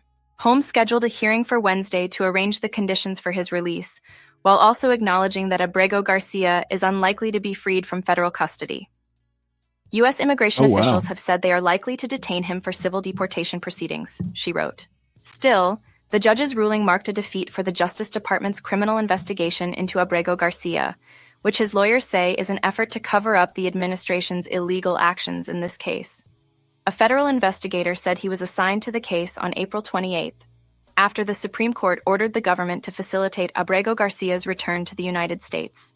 Acting U.S. Attorney Robert McGuire had argued during the June 13th hearing in Nashville that Abrego Garcia posed a danger to the public because he is an alleged MS-13 gang member and smuggler who transported adults and minors from the border to Maryland for money. It is a dangerous operation, McGuire said during the hearing. While Holmes's ruling was solely focused on whether Abrego Garcia should be detained until trial, she expressed reservations about some of the evidence the government presented, some of which is likely to resurface again should his case proceed to trial. Much of it, she said, consisted of double hearsay, and does not back up officials' claims that he is a member of the transnational gang. The government alleges that Abrego is a longtime, well-known member of MS-13, which the court would expect to be reflected in a criminal history, perhaps even of the kind of violent crimes and other criminal activity the government describes as typically associated with MS-13 gang membership, she wrote in the decision. But Abrego has no reported criminal history of any kind. McGuire immediately asked the court to stay and rescind Holmes's order, claiming without evidence that Abrego Garcia could be deported in the near future if he is transferred to immigration custody. Records show there has been no change to his immigration court case since he won protection from deportation in 2019. While some gang members lack criminal records, Holmes wrote that the existing evidence did not merit locking him up pending trial. She noted that some of the cooperating witnesses have serious criminal histories and are hoping to dodge deportation or avoid prison sentences for helping with the case. For instance, she noted that testimony provided during the hearing by Homeland Security Investigations Special Agent Peter Joseph involved a witness who is a two-time previously deported felon and acknowledged ringleader of a human smuggling operation who has now obtained for himself an early release from federal prison and delay of a sixth deportation by providing information to the government. A second witness requested release from jail and delay of his deportation as well, she said. She also noted that their allegations of Abrego Garcia's smuggling activities defy common sense. The two cooperators alleged that Abrego Garcia often brought his children on smuggling trips between Maryland and Houston 3 or 4 times a week. The sheer number of hours that would be required to maintain this schedule, which would consistently be more than 120 hours per week of driving time, approached physical impossibility, she wrote. McGuire had also argued that he posed a danger because his wife, Jennifer Vasquez Sura, had taken out temporary protection orders against him in 2020 and 2021.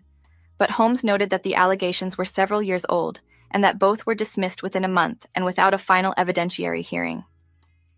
Before his deportation, the couple was raising 3 children in Maryland. The indictment, filed under seal last month, accuses Abrego Garcia of conspiracy to transport aliens and unlawful transportation of undocumented aliens from 2016 to 2025 as a member of the MS-13 gang. The allegations center on a 2022 traffic stop in Tennessee, where some officers suspected that he was smuggling migrants, the reason the charges are filed in Nashville. Abrego Garcia has pleaded not guilty to the charges. The June 13th hearing was the first time his family and the public had a glimpse of Abrego Garcia since U.S. officials had brought him back from El Salvador days earlier to face the smuggling charges. Before his deportation, Abrego Garcia had most recently worked as a sheet metal apprentice, Holmes noted. He is a member of the Sheet Metal, Air, Rail, and Transportation Union. If released, the judge said the union has offered to continue his apprenticeship and help him find work. CASA, an immigrant advocacy group that accompanied Abrego Garcia's family to the hearing in Nashville, also has offered to connect Abrego Garcia to healthcare and mental health services after his long incarceration in El Salvador. However, the judge noted that he is likely to end up in civil immigration detention. The government could seek to overturn the order barring his removal to El Salvador, or attempt to secure an order to remove him to another country, though his lawyers have said he may also continue to qualify for humanitarian protection. Department of Homeland Security spokeswoman Tricia McLaughlin said on X in response to the ruling that he will never go free on American soil. After the ruling, his wife, Casa, and supporters called for his release and return to his family in Maryland after more than 3 months apart.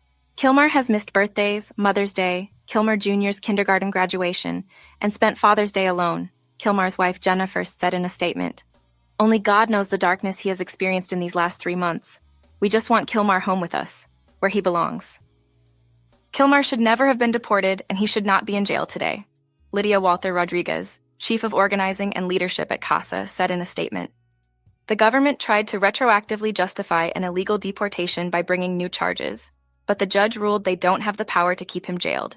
Now it is time for the government to stop compounding injustice and allow Kilmar to return to his family. Yeah, well, here's the deal, and I've already said this. I should be writing these things down. I've heard both sides of this story. You know, the government is basically saying he's a horrible guy. His defense is saying this dude literally had a job as a welder, family man, etc. He has no criminal convictions. Okay. They're charging him with, the trafficking and all that stuff. he was charged with it in Tennessee, and they either couldn't make the charges stick. The dude has no criminal record, and they have had chances to convict him and have not been able to do it. The bottom line, if the motto is America first, that implies Americans first. This guy, for better or for worse, and we will find out, it's all going to come out in the wash. He has an American wife. He has 2 American children. And these 3 people are potentially, the 3 Americans are potentially suffering unduly. America first doesn't mean you are a fucking shark and you have to always be swimming forward with your goal. America first does require some brain work, maybe critical thinking, and you should never hurt American citizens willingly. Trump does not, and Holman, henchman Holman, do not seem to quite understand that deporting people who shouldn't be here does not automatically mean America first. You have to have some discretion, and for some reason or another, Trump and Holman and whoever else is involved in this, fucking Kristi Noem. What the fuck? What? You know what? I would go on a whole rant with Kristi Noem and what's her name? Tulsi Gabbard. 2 fucking horrible choices for cabinet picks. Holman, every time I see Holman, he gets thuggier and thuggier looking. The motherfucker looks like a fucking Irish mafia enforcer, more so than a guy who can actually go out and do his job effectively. So this next story, I just learned of this story, and this is why I'm on this little bit of a rant. So here we are. ICE detains Marine Corps veteran's wife who was still breastfeeding their 3-month-old. The fuck? America first, huh? What the fuck is going on here with this Trump administration? Taking a good thing and turning it to shit seems to be the Trump administration's talent. While on the surface, this Iran strike seems good, there's so many underlying intrigues below it. You know what? Trump seems to have a talent for, he goes from hero to goat. Now, this is an old Charlie Brown Peanuts theme where you either are a hero or a goat. And sometimes the hero, and I don't mean goat as in greatest of all times. Back in the old days, when I was a kid, being a goat was the opposite of being a hero. So, I've introduced an old-fashioned trope here. But let's watch this. Motherfucker, this is ridiculous. Marine Corps veteran Adrian Cluot didn't expect to be caring for his 2 young children all on his own. How are you guys doing? My son misses his mom a lot. It's actually gotten worse in the past couple of days. They took a breastfeeding he's constantly mom. asking me for her, and just having little breakdowns. After immigration authorities detained his wife Paola at a green card interview in New Orleans. I was devastated. I was angry, upset. The couple shares a 2-year-old son and a 3-month-old daughter. We switched to the formula. She does get to breastfeed twice a week when I go to visit my wife. Cluot says his wife came to the U.S. from Mexico as a teenager with her now Nice estranged tattoos. mother. He says she was detained because of a deportation order issued in 2018. My wife was living in a homeless shelter in Indio, California, when this all went down. Her mom skipped the appointment. The judge, by default, issued a removal order for my wife, her mother, and her brother. And she was never notified of it. Like, she had no way of knowing. Kluat says his family was trying to do the right thing and obey the law by still going to the green card interview. The interviewer went and talked to his supervisor and then came back, told us that we did well and to wait in the lobby for paperwork regarding our next appointment. And then, the 3 ICE agents showed up and arrested my wife. Kluat taking his wife's wedding ring for safekeeping as he says she was handcuffed and led away. The Department of Homeland Security telling NBC News in part, Paula Kluat is in the country illegally. President Trump and Secretary Noem are not going to ignore the rule of law. After nearly a month, Kluat says he's working to get Paula's immigration case reopened and trying everything he can to bring her home. It seems like there's no humanity with this, whole deportation stick going on right now. It feels hopeless, and I'm hoping I'm wrong. You see the vet there holding his child. Aaron Gilchrist joins us tonight. Aaron, are there any special protections or benefits in place for military spouses in situations like this? Well, Tom, Kluat says traditionally veterans had been allowed to take advantage of the option of parole in place. So in this case, Kluat says that his wife would have been able to parole at home, would have been able to get a work visa, and would have been able to go through the green card process and eventually become a citizen that way. But in this instance, because of that deportation order that was placed on her mother, her and her brother when she was a teenager, that supersedes even marriage, according to Kluat. And so for that reason, she's been picked up by federal agents and is being held in custody.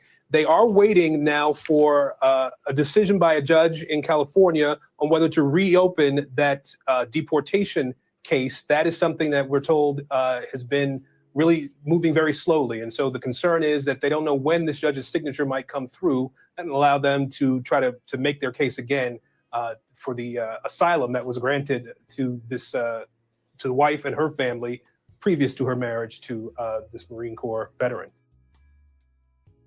Okay, and here is my thinking on this. This is not a fucking criminal case.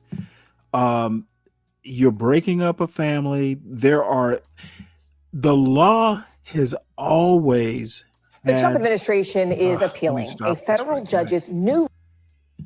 The law is always, especially, this isn't a criminal case, okay? There is wiggle room in that response from the Trump administration, like, we will follow the law. Well, motherfucker, break the law, okay? These are not any sort of criminal cases. There are things such as extenuating circumstances. Trump is going to fuck up a good thing because he's not bright. Tom Homan, not bright. If you're actually thinking that these little, and this isn't the first time. This is like the second case that I'm aware of where a breastfeeding mother is just taken away, ripped away from her child. These cases are going to pile up, and what could have been a potentially good thing is going to be a good goal is going to be fouled up by bad method. I've been saying this for a month or two now. The goals that the Trump administration are setting with their deportation aims, their goals, it's good goals. The method is not justifying. The ends are not justifying these horrible methods. What the fuck are these idiots doing? This is bad even for Trump. And this is why I can't get behind some of this bullshit. I don't have a problem with getting people who shouldn't be here out. I don't have a problem with getting criminals out. But the fucking, they're fucking up a good thing. And I'll just leave it at that. And, I just don't get why, these MAGA nuts cannot understand that it is not just because half the time they don't even understand what illegal is. I just don't like people who can't think critically. And I don't see Donald Trump as a critical thinker. I don't see his fucking voters as critical thinkers, to be honest. How can you support the woman is not a criminal, but it's okay to take her away from her 3-month-old? The fuck? And you know what? The best line of this article or that news report is, where is the humanity? Apparently, it's America first, but without humanity. And you know what? While this story's here, let's just go ahead and listen to this. It looks like it's Abrego Garcia. Oh, no, this is Mahmoud Khalil. Well, fuck it. It's another immigration cock up. Let's watch it. The Trump administration is appealing a federal judge's new ruling that Kilmar Abrego Garcia can, in fact, be released from immigration custody while he awaits trial for human smuggling charges. Abrego Garcia is the Maryland father, originally from El Salvador, who the Department of Justice admitted to mistakenly deporting to an El Salvador prison back in March. And that was after accusing him of being a violent gang member. But now the likelihood that he actually goes free remains unclear, since immigration enforcement can now also try to detain and deport him. NBC News senior Homeland Security correspondent Julia Ainsley joins us with the details. Julia, this feels far from over. I mean, what first was the judge's reasoning for releasing him on bail? But then now, what grounds could ICE have for detaining him upon that release? Well, this was a magistrate judge in Tennessee, and a magistrate judge in this case at an arraignment hearing is given one question to answer, and is, does this person pose a threat to the public or a potential flight risk if they are released? And this judge, Barbara Holmes, said no.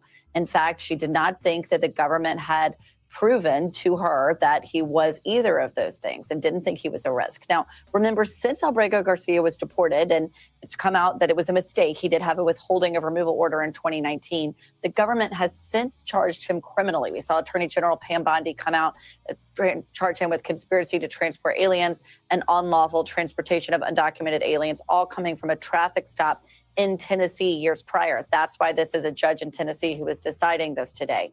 She says he can go, but you're right. The government's appealing, and there's nothing to keep ICE from then going and arresting him on immigration charges and trying to hold him and deport him again. Yeah, this is I guess I have time to kind of notice these things. This whole good idea of getting people, criminals deported and all this stuff, is slowly but surely unraveling. And no one seems to be noticing. Least of all, the Trumpanistas. So this is actually him. This is it Mahmoud Khalil? Being reunited with his wife and child. He's never even met his child because he was literally grabbed. Once again, no criminal charges. He was here legally. And they just said, hey, we didn't like you being part of these protests. We're going to deport you. Literally no criminal charge. I thought the whole thing was to get criminals out of the country. This dude has done nothing criminal, actually nothing civil, nothing administrative. Mahmoud Khalil back home in New York tonight after being reunited with his newborn son and family upon landing at Newark Liberty Airport. Not only if they threaten me with detention, even if they would kill me, I would still speak up for Palestine. Released from detention by a federal judge late Friday, the pro-Palestinian activist was a key figure in Columbia University's protest against the war in Gaza during the spring of last year. The U.S. government is funding this genocide, and Columbia University is investing in this genocide. Yeah, he's not resisting. Khalil is a legal U.S. resident with a green card and married to a U.S. citizen.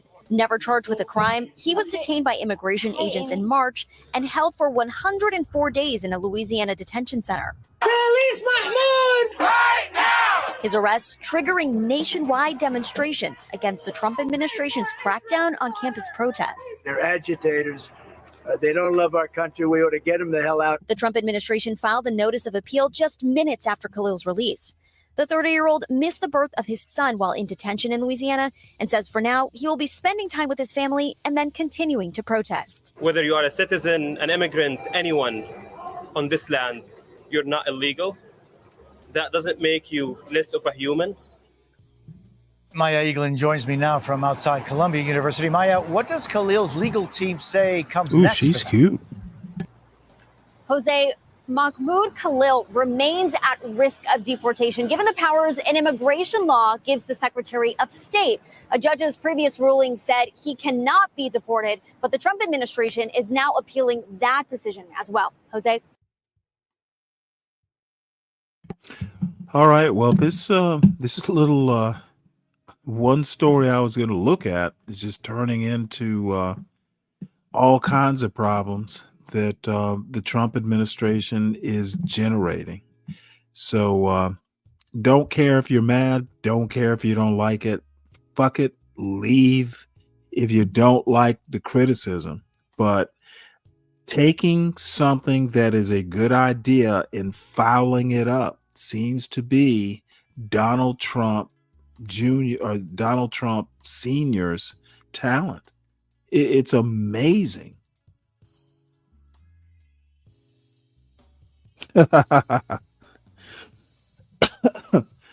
Yeah, maybe so. But you know what? Before I get all riled up, this is an Alaska story, and I see that our favorite Alaskan.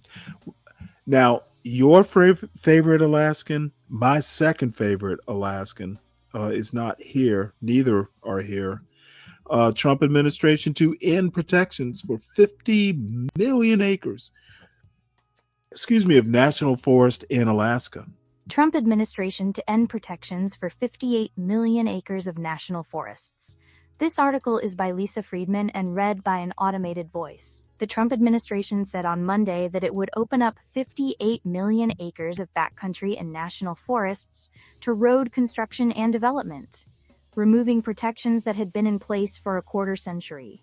Agriculture Secretary Brooke Rollins announced plans to repeal the 2001 roadless rule that had preserved the wild nature of nearly a third of the land in national forests in the United States.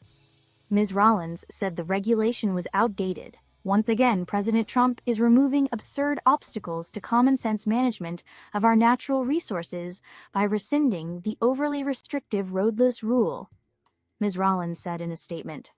She said the repeal opens a new era of consistency and sustainability for our nation's forests. Environmental groups said the plan could destroy some of America's untouched landscapes and promised to challenge it in court. The unspoiled land in question includes Tongass National Forest in Alaska, North America's largest temperate rainforest, Reddish Knob in the Shenandoah Mountains, one of the highest points in Virginia, and millions of acres of the Frank Church River of no-return wilderness in Idaho. Most Americans value these pristine backcountry areas for their sense of wildness, for the clean water they provide, for the fishing and hunting and wildlife habitat, said Chris Wood, the chief executive of Trout Unlimited, an environmental group. When President Bill Clinton used executive authority to protect the forests weeks before leaving office in 2001, it was hailed by conservationists as the most significant step since President Theodore Roosevelt laid the foundation for the national forest system. It blocked logging, road building, and mining and drilling on 58 million acres of the remaining undeveloped national forest lands. Mr. Wood, who served as a senior policy advisor to the chief of the U.S. Forest Service when the rule was developed, recalled that it had wide public support. I don't think the timber industry wants to get into these areas, he said. They're wildly controversial, and they're too expensive to access. I believe when they take this to rulemaking, they will realize how wildly unpopular getting rid of that rule is and how little gain there is to be had from it. Randy Spivak, Public Lands Policy Director at the Center for Biological Diversity, an environmental group, said eliminating protections would invite wildfires and put drinking water at risk. The Trump administration's disdain for nature knows no bounds, Ms. Spivak said. The roadless rule is one of our country's most important conservation achievements, and we'll fight like hell to keep these protections in place. The announcement comes as the Trump administration is moving to significantly increase logging in the United States.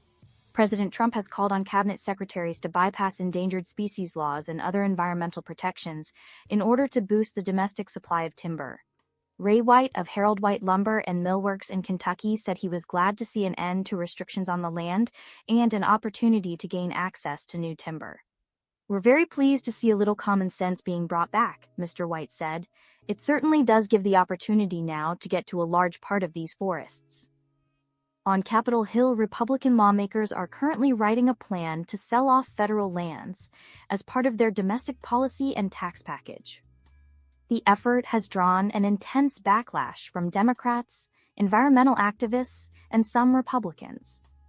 Republican lawmakers from Western states praised the plan to eliminate the roadless rule.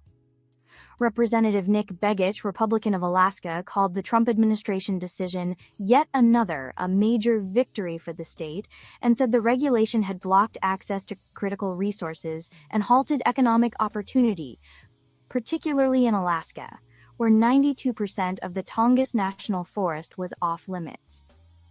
Tongass National Forest has for decades been the center of the fight over the roadless rule. Its cedar, hemlock, and Sitka spruce trees, many of them more than 800 years old, provide essential habitats for 400 species of wildlife, including bald eagles, salmon, and the world's greatest concentration of black bears. The towering trees also play an essential role in fighting climate change. They store more than 10% of the carbon accumulated by all national forests in the United States, according to the government. In 2020, the first Trump administration stripped roadless protections specifically in the Tongass National Forest and opened about 9 million acres to logging. In 2023, the Biden administration restored the restrictions. The U.S. Forest Service, a division of the Agriculture Department, said in a statement that it would issue a formal notice of the rollback in the coming weeks. Wish 12th Man were here. I'd be interested in his take. Hopefully it's not bordering on his 20 acres. Let's see. There are no mills that can even. Oh, wow. You know what?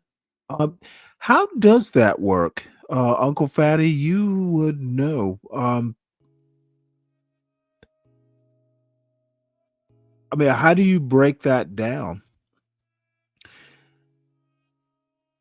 So they raised paradise and put up a Tesla lot. Damn, DiCaprio, you were on fire this morning.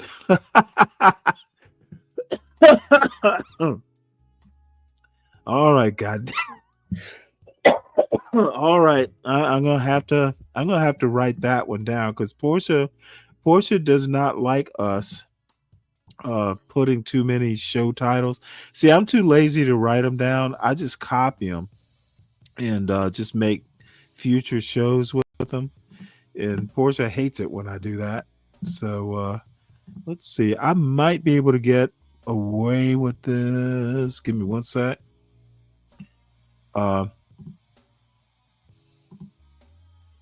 Let me go ahead. Let's I'm going to switch gears again.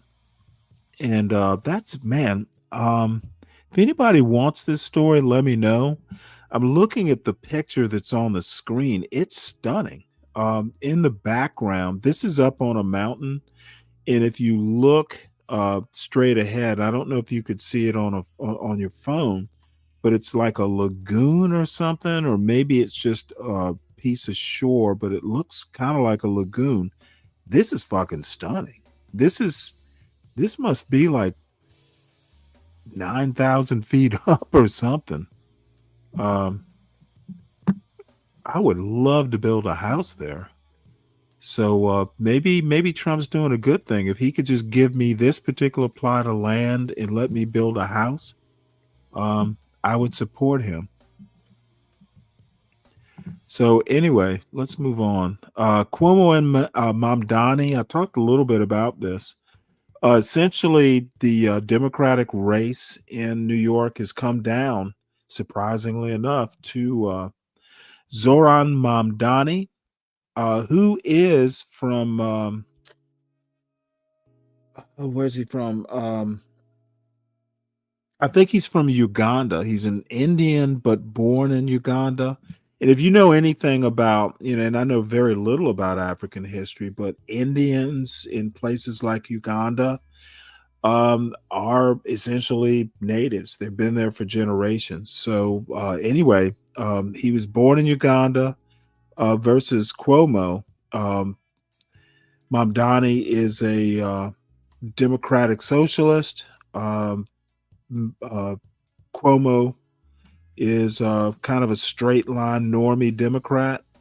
And they have come down via ranked choice voting, by the way, to a head to head. So you could be looking at the next mayor. One of these two is going to be the next mayor of New York City. And frankly, I'm not so much a democratic socialist, but I'd rather see Mamdani win because Cuomo has had his time. And, Bill Clinton supporting him, and, these old white, pinch their secretary on the butt sort of politicians, their time is over, in my opinion. Cuomo and Mamdani push to raise turnout in jump ball mayor's race. This article is by Emma G. Fitzsimmons and read by an automated voice. In the final hours before primary day, the Democratic race for mayor of New York City appeared to be razor tight, leaving the two leading candidates, Andrew Cuomo and Zoran Mamdani, in scramble mode to boost turnout on Tuesday. A new poll released on Monday by Emerson College suggested the race was too close to call, with Mr. Cuomo drawing the most first-place votes, but falling short of the 50% threshold required to be declared the winner under the city's relatively new ranked choice voting system. The poll shows Mr. Mamdani pulling ahead in the 8th round, topping Mr. Cuomo by 3.6 percentage points, matching the poll's margin of error. It is the first major survey that shows Mr. Mamdani winning, seemingly reflecting his momentum, especially among younger voters. It is essential that we turn out in record numbers in order to turn the page on Andrew Cuomo, his billionaire donors, and the politics of big money and small ideas, Mr. Mamdani, a state assemblyman and Democratic socialist, said on Monday. Mr. Cuomo, the former governor who resigned in 2021 following a series of sexual harassment allegations that he denies, has led in polls for months, including one also released on Monday by Fix the City, a super PAC tied to Mr. Cuomo's interests. His campaign called the Emerson poll an outlier. We will continue to fight for every vote, like he will fight for every New Yorker as mayor, Rich Azzopardi, a spokesman for Mr. Cuomo, said. The contest has seemed to invigorate New Yorkers. Roughly 384,000 Democrats voted early, nearly twice as many people as voted during the same period 4 years ago. Most veteran political experts agreed on Monday that the race was close, and that it would come down to who could turn out their supporters. Former Mayor Bill de Blasio, a fierce critic of Mr. Cuomo, who has not endorsed any of his challengers, said in an interview that he saw similarities between this primary and his come-from-behind primary victory in 2013. Yeah, well, blame me too, He Calvin. said that the debates had played a factor, along with a cross-endorsement between Mr. Mamdani and Brad Lander, the left-leaning city comptroller who is running third in most polls. A grassroots campaign, thoroughly outgunned in terms of money, has managed to make this a very close affair, he said of Mr. Mamdani's team. Several of Mr. Cuomo's allies declined requests for interviews. His team scrambled to counter the narrative that his campaign was on the ropes. The betting markets showed volatile swings over who might win, with Mr. Cuomo no longer a clear favorite. Howard Glazer, a former advisor to Mr. Cuomo, said that he had run a, quote, grim and joyless campaign. Both candidates have hit the campaign trail with vigor. Mr. Cuomo held a rally with union members in the evening. Mr. Mamdani visited the Flushing neighborhood in Queens with John Liu, a state senator who holds some influence among Asian American voters. Mr. Mamdani highlighted his campaign rally on Sunday night with Letitia James, the state attorney general, who compared Mr. Mamdani to former President Barack Obama, arguing that he had, quote, vision and passion for change. Mr. Mamdani and Ms. James grasped hands at the rally, with a slate of mayoral candidates supported by the left-leaning Working Families Party. Several Democratic strategists referred to the race as a jump ball that could come down to the wire. You could go into different neighborhoods and come out of it convinced that one or the other was definitely going to win, said Rebecca Katz, a political consultant who has advised Mr. de Blasio and Senator John Fetterman of Pennsylvania. Ms. Katz, whose firm is working on Mr. Mamdani's campaign, added that there were several factors that made the race unpredictable. It is only the second time ranked choice voting has been used in a mayoral primary. New Yorkers have shifting voting patterns as they embrace early voting, and the city faces the prospect of stifling 100-degree temperatures on Tuesday. The two leading candidates have markedly different field operations.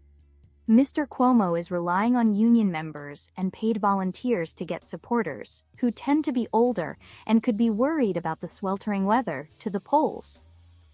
A super PAC supporting him has also blanketed the airwaves with millions of dollars in anti-Mamdani television ads. Mr. Mamdani has a large army of canvassers who have been knocking on doors across the city. He has also sought to use the ranked choice system, which allows voters to rank 5 candidates, in order of preference, to his advantage.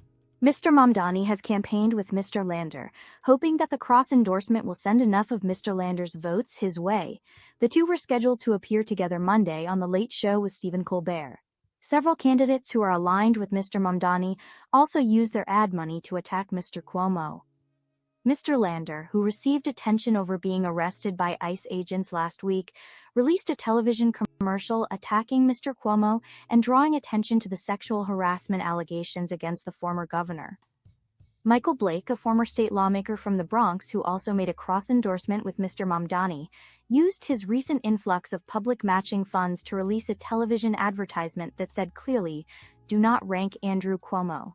On Monday evening, he planned to hold a rally at Co-op City in the Bronx, home to an important block of black voters who have been supportive of Mr. Cuomo in polls. Zalnor Myrie, a state senator in the race, was spending more than $100,000 on radio ads targeting black voters in the race's final days. Rather than promoting Mr. Myrie's campaign, the commercials aim to undermine black support for Mr. Cuomo. Before you vote for mayor, take 60 seconds and think about what Andrew Cuomo actually did in 11 years as governor before he resigned in disgrace, a narrator says. At Mr. Cuomo's rally in Manhattan on Monday evening, he repeated what is now a well-worn closing message, denouncing Mr. Mamdani for his past support for defunding the police, while comparing his own years of management experience to Mr. Mamdani's relatively thin resume. This election is about saving our city by restoring a government that works, that has knowledge, competence, and ability to actually get things done and to stand up to Trump before his antics reach New York. Mr. Cuomo said, "This is not a job for a person who really never had a job before." He left without taking questions from reporters. Nicholas Fandos contributed reporting. Excuse me. I have another article here on Mamdani from Politico. Unfortunately, there is no auto reader except the one that's embedded in the browser, and I tend not to like it that much. It's even worse than the embedded readers, that the newspapers use. So I'm going to scan through this. The title of the article is Mamdani's Victory Would Signal Seismic Shift in National Politics and a Test for the Socialist Movement. I actually made this point yesterday. you would think that, AOC is a Democratic socialist. So is Bernie Sanders. But, the Progressive Caucus in Congress wields no power other than, the power of personality. AOC kind of has charisma. Bernie Sanders has charisma, even if it's grumpy old man charisma, which to me, I like his grumpy old man charisma. I'm seeking to emulate it with a black version, grumpy old man. But this dude is he's 33, and I have been saying for years now that progressives really don't wield power. However, if Mamdani gets into office here, this is going to maybe not be quite a sea change for left progressives, but it's not going to be chopped liver either. I actually think, and I wasn't really thinking about it, or definitely didn't think so even 2 months ago. This could be a sea change if Mamdani comes in. This is almost like a mini version of Hillary Clinton and Bernie Sanders. It is going to be and by the way, Bill Clinton has endorsed Andrew Cuomo. So this is shaping up to be, left progressives, Democratic progressives in the Democratic Party against the straight line, old school, normie Democrats right here in New York City. So this is actually going to be interesting, folks. And if you're into politics, this is going to be probably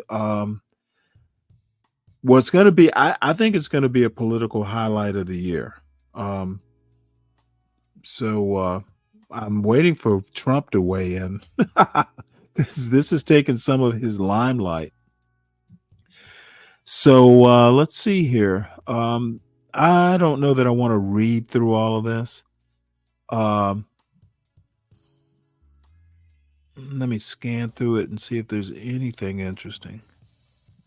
His platform is basically stabilized rent control, city-owned grocery stores, which is totally interesting. Basically, he wants some grocery stores to be socialized or, basically state-owned or city-owned, which is an interesting idea.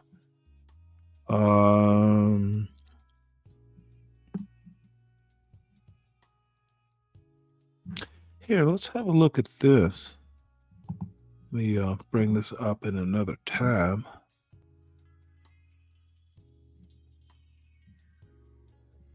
I wonder how long this show is. Oh, this is 1 hour and 3 minutes. I'm going to drop this link. If anybody's interested, apparently Mamdani was on the Brian Lehrer show.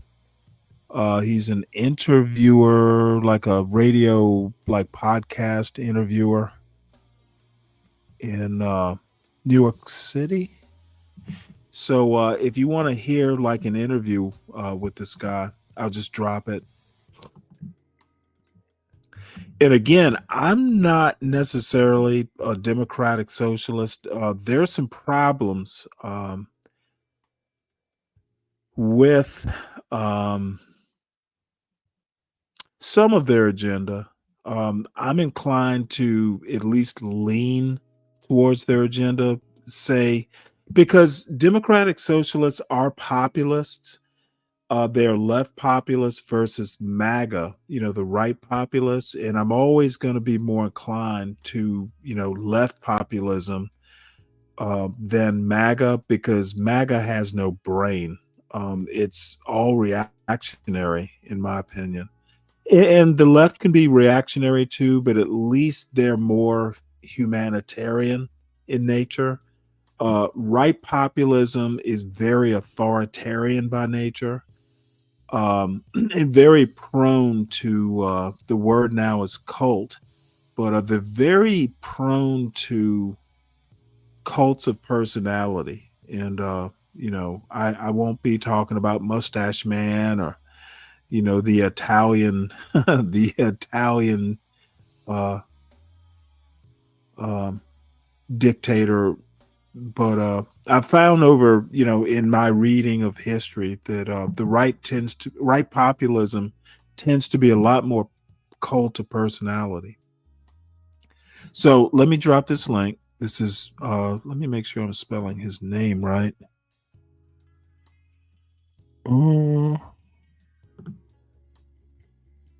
Yeah, I am. Okay. So this is Mom Donnie's Lehrer interview.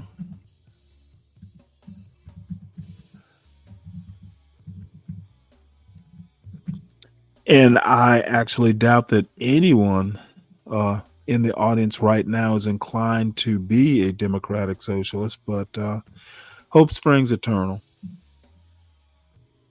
And it's politics. You should always know what the other side is thinking. Hey, what's up, Lupin? How you doing?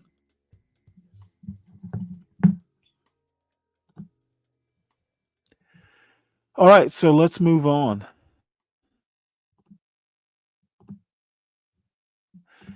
And this kind of just popped up. And I'll have a look at it, and then I've got videos after this. Got to kind of figure out which videos I want to show. I have 4 lined up. Not sure I'm going to look at any of them, or maybe we'll look at all of them.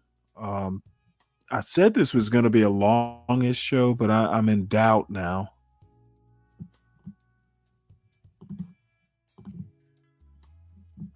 So my buddy,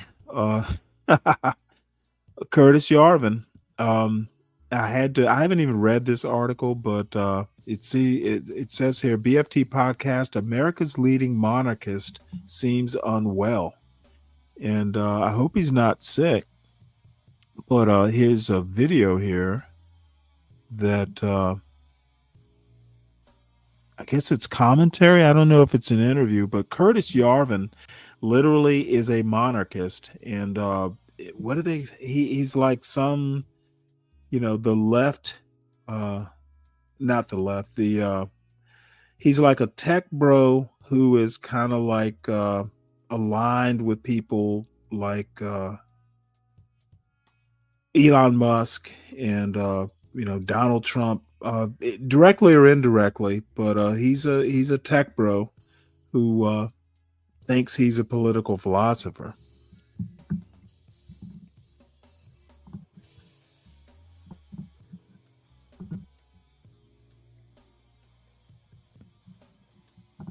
Ooh, boy.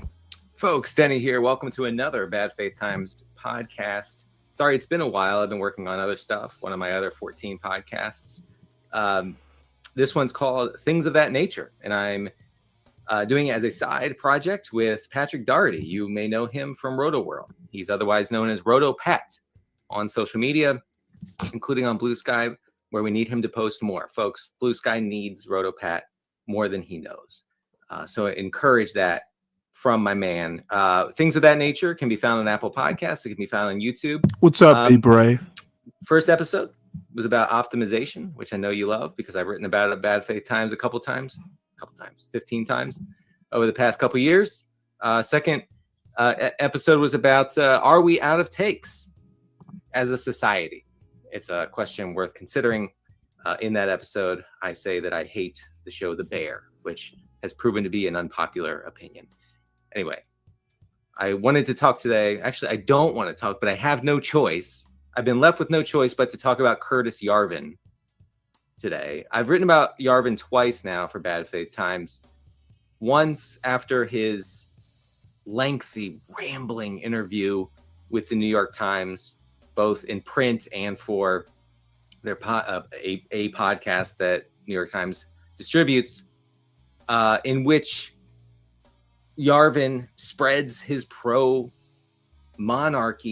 propaganda. And yeah, I mean, I said that right. It actually feels weird coming out of my mouth, those words, pro-monarchy.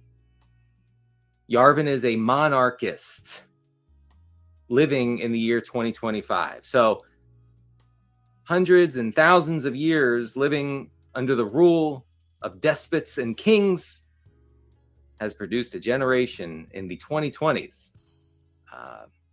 that wants a king. I don't get it, and I wrote about that last week, where the No Kings protests, unprecedented in its scope and completely uncovered by mainstream media, showed right-wingers one thing, and that is that monarchy is on the menu now, folks. It's not, by the way. I think it's like one of the easiest things I've ever had to refute in writing, that monarchy is on the menu. I mean, I'm sorry. Like, when 7 to 8 million Americans gather on the same day to say we're not cool with kings, I would say it's the opposite. I would say monarchy is definitively not on the menu going forward. And it is incredible, just as an aside. Of course, I didn't plan this, but that during the early Obama years, the Zoomers might not remember, there was a movement. It was a total AstroTurf, fake, funded by billionaires, literally paid actors doing the protesting. It was called the Tea Party movement, right? And basically this consisted of like 1,200 grandparents across like 18 states. You know what? Saying that they wanted. I thought he was going to deal with Yarvin directly. So I actually subscribe to the Bad Faith Times, and it's better reading than the podcast, apparently. So we're going to move into some videos here, and this is actually not the one I want to show first, but she is going to be shown because she made me smile. This is something that I actually did not know happened, but there's a female musician called Rhiannon Giddens, and I first discovered her. There's an old, well, the group is no longer together now, but it was a folk group called the Carolina Chocolate Drops, and they've got videos, or their former performances are actually out on YouTube.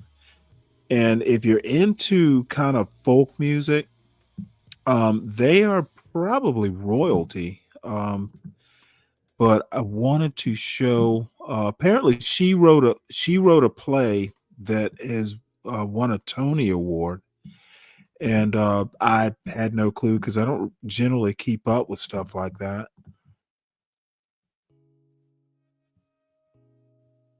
And this is slow. You know what? One thing I'm going to have to do, because I'm back on the 5G router, which is actually slower than my FiOS network. This is Democracy Now!, democracynow.org. Let me stop this right quick because I'm tired of this lag. If I drop out, I'll be right back. My apologies. I should have done this before the show started.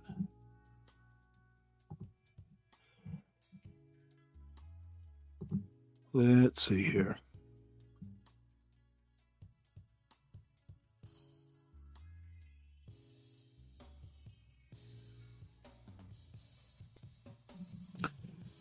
Well, that was relatively seamless. So we're on the faster network. I rebooted my computer and it just automatically goes to the 5G router. Which, by the way, I'm actually a big fan of 5G routers. They work fairly well. They're just not as quick or as fast as FiOS. Report. I'm Amy Goodman. Oh, it was a Pulitzer Prize winning. I thought it was Tony Award winning. Pioneering musical artist Rhiannon Giddens. She first gained fame as a member of the Grammy Award-winning Carolina Chocolate Drops, a Black string band which inspired a new generation of Black musicians to play the banjo and fiddle. Giddens has gone on to have a celebrated solo career and has even collaborated with banjo playing.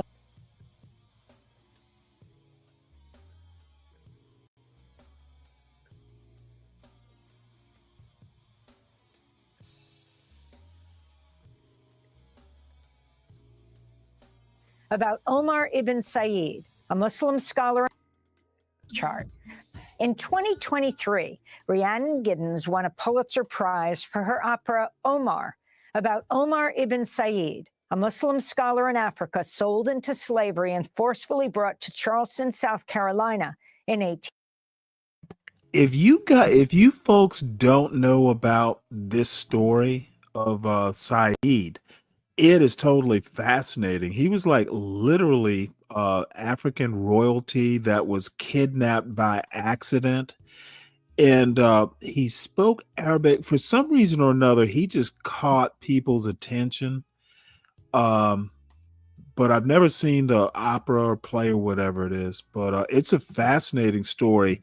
They wound up basically sending him back to Africa because it's like we can't keep this guy as a slave. He's royalty. So it's a fascinating story.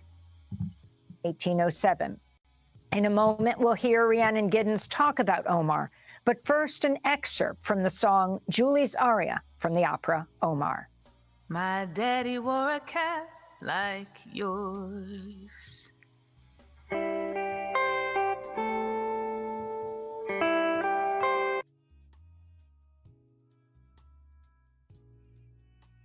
Just give it a second. But I would definitely, I don't know that you need to read the opera, but you do need to know this story. And maybe I should, let me skip ahead here. The Pulitzer Prize. Rhiannon, this is just astounding. Can you talk about the life of Omar ibn Said? I can, yeah. He was a 37-year-old Quranic scholar. He'd been studying, for all of his adult life, and even when he was a child. And he was 37 years old, and he was sold into slavery. His compound was overrun, and he was sold, and he had to go over the Middle Passage, and he ended up in Charleston, was his first port of call. And he was sold to a man there that I think used him pretty badly, like put him in the fields and treated him very badly. And he ran away from him, and he ended up in North Carolina. And they found him in a jail. They put him in jail because you couldn't just be a random Black person walking around. Somebody had to own you, or you were, imprisoned. And so he was put into jail. Oh, and by the way, a comment on Rhiannon Giddens. This is her. She is the most beautiful Black woman. If you have to take looks and talent and like just being smart, she is the smartest Black woman in America. Now, you could make an exception. I think my sister might be smarter. My mother's no longer around, or I wouldn't even make this comment. But Rhiannon Giddens is literally, in my opinion, just my opinion, the smartest Black woman in America, and possibly the world. But I'll just limit myself to America. High praise from a cranky old man. And he was found there, and he had written on the walls with the ashes verses of the Quran. And so he was sold to a family in North Carolina, where he lived out the rest of his life, another 50 years.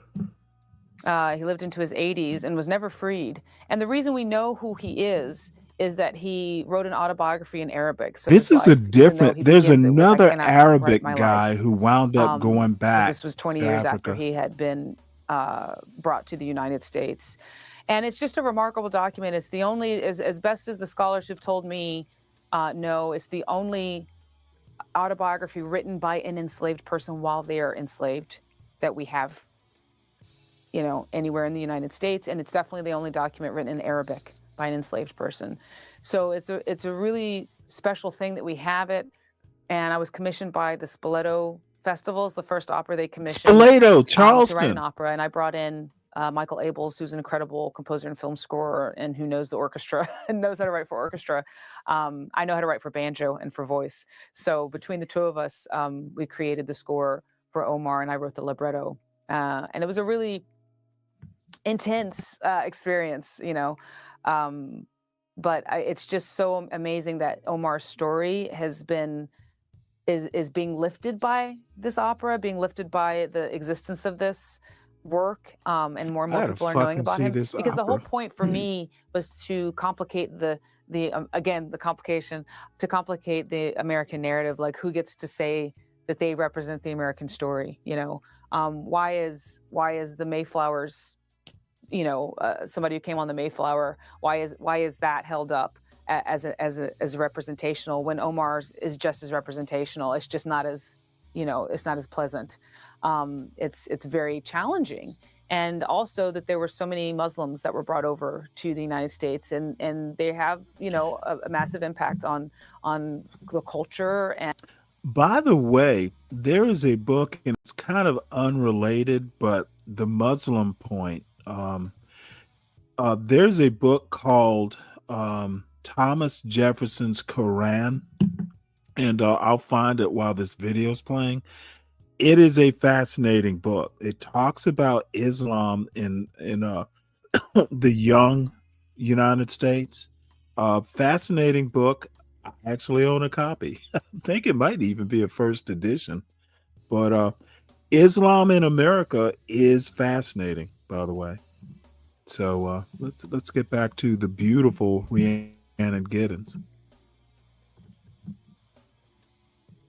and in some places language, you know, if you go to the Georgia Sea Islands, where you can trace some of the words in Gullah to Love Arabic. the Sea Islands. So it's just an opportunity to really just kind of blow things wide open and go, well, this is another huge part of the story that hasn't been told, and going through the life of Omar, you can really represent that in a way that's just really remarkable, because he was remarkable, you know, he was remarkable. That he was able to hold on to his faith. He quoted the Quran till he died, you know, and he was by himself. He wasn't like, you know, surrounded by people that, you know, like he was when he was back home, and he has to carry the whole thing on his own. You know, he has to remember the verses. He has to remember the language. He has to do it all, you know, in isolation. And that's just, you know, it's a thing. And he did it. And now he left something so that we can, you know, look at his words and go, wow, what a remarkable life. Rhiannon, you talk about Omar living out his years in North Carolina. You were born in North Carolina, in Greensboro. Can you talk Yes. about your own indigenous and African-American roots, and how you first picked up the banjo, how you got involved with music, the trajectory of your life, and all of the musical forms that you have now excelled in and expressed yourself in? Wow. Okay. How long do you have? Okay. I'll give you the capsule version. Yeah, I'm from North Carolina, from a mixed family, mixed black and white. And I know indigenous, you know, back there is kind of a typical Southern story of black, white, and red mixed in sort of indiscriminate ways. And I don't claim a tribal affiliation. I like to say I'm like Native adjacent. You know, I know I've got cousins who identify as Native, but I myself use that story to try to raise awareness and to highlight and to ally myself with the Native story, the indigenous story, because so many indigenous people feel invisible because, you know, a lot of mainstream culture just assumes that was past, and there's no Indians around, you know. And I use the word Indian because a lot of people, especially in North Carolina, consider themselves as Indian country, Indian It's culture. funny. So it's, you know, it's When I was in the Navy, one of my fellow officers was Cherokee. He was from Oklahoma. He was actually part of Cherokee tribe. And you know what? He preferred Indian versus Native American. So she reminded me of that guy. I hadn't thought of him in years. it's complicated, and not any group is monolithic, including indigenous people. And then, you know, obviously there's black and white, and that's been my main sort of affiliation.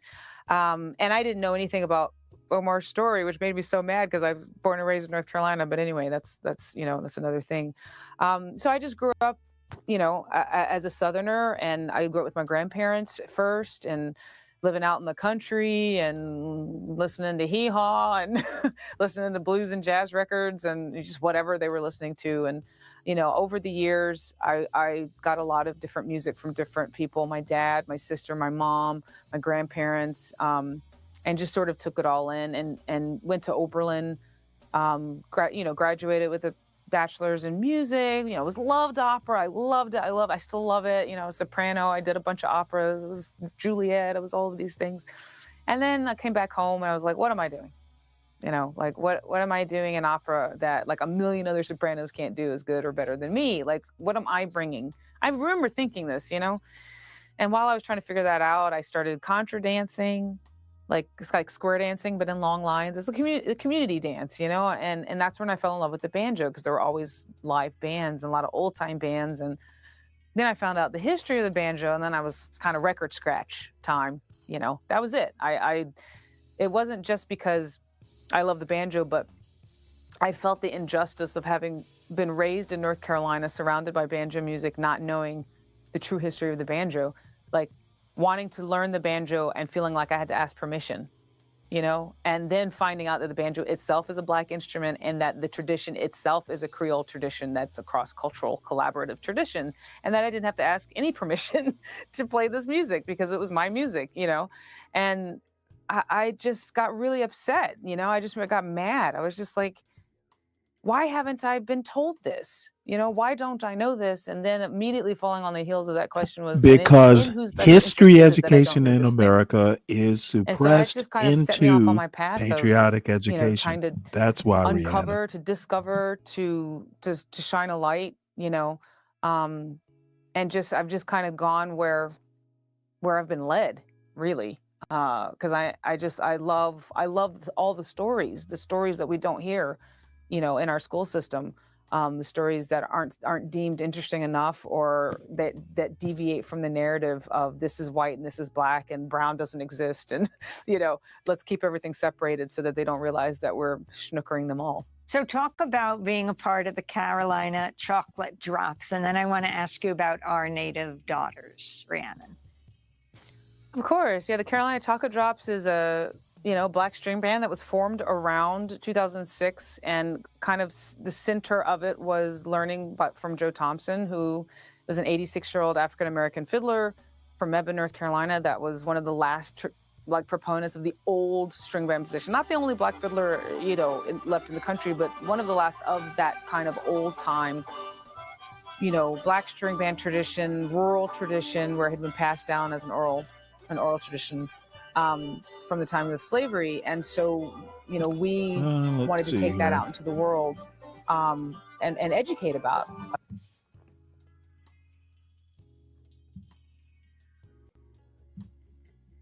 There would be. Yeah, it's really annoying having to skip through this part. Macala, hubby.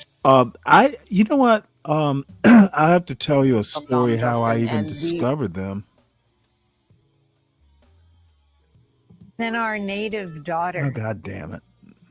Native's Daughters, which highlight the struggle, the resistance, the hope of Black women resonating back to the 17th, the 18th, and 19th century. Talk about your work there. Yeah, I was in the Smithsonian, the Museum for African American Culture, History and Culture at Smithsonian, and in DC, and I was just really struck with some of the historical exhibits, and I was just thinking that, God, we need to be making music from these really hard things, and it just kind of turned into this project.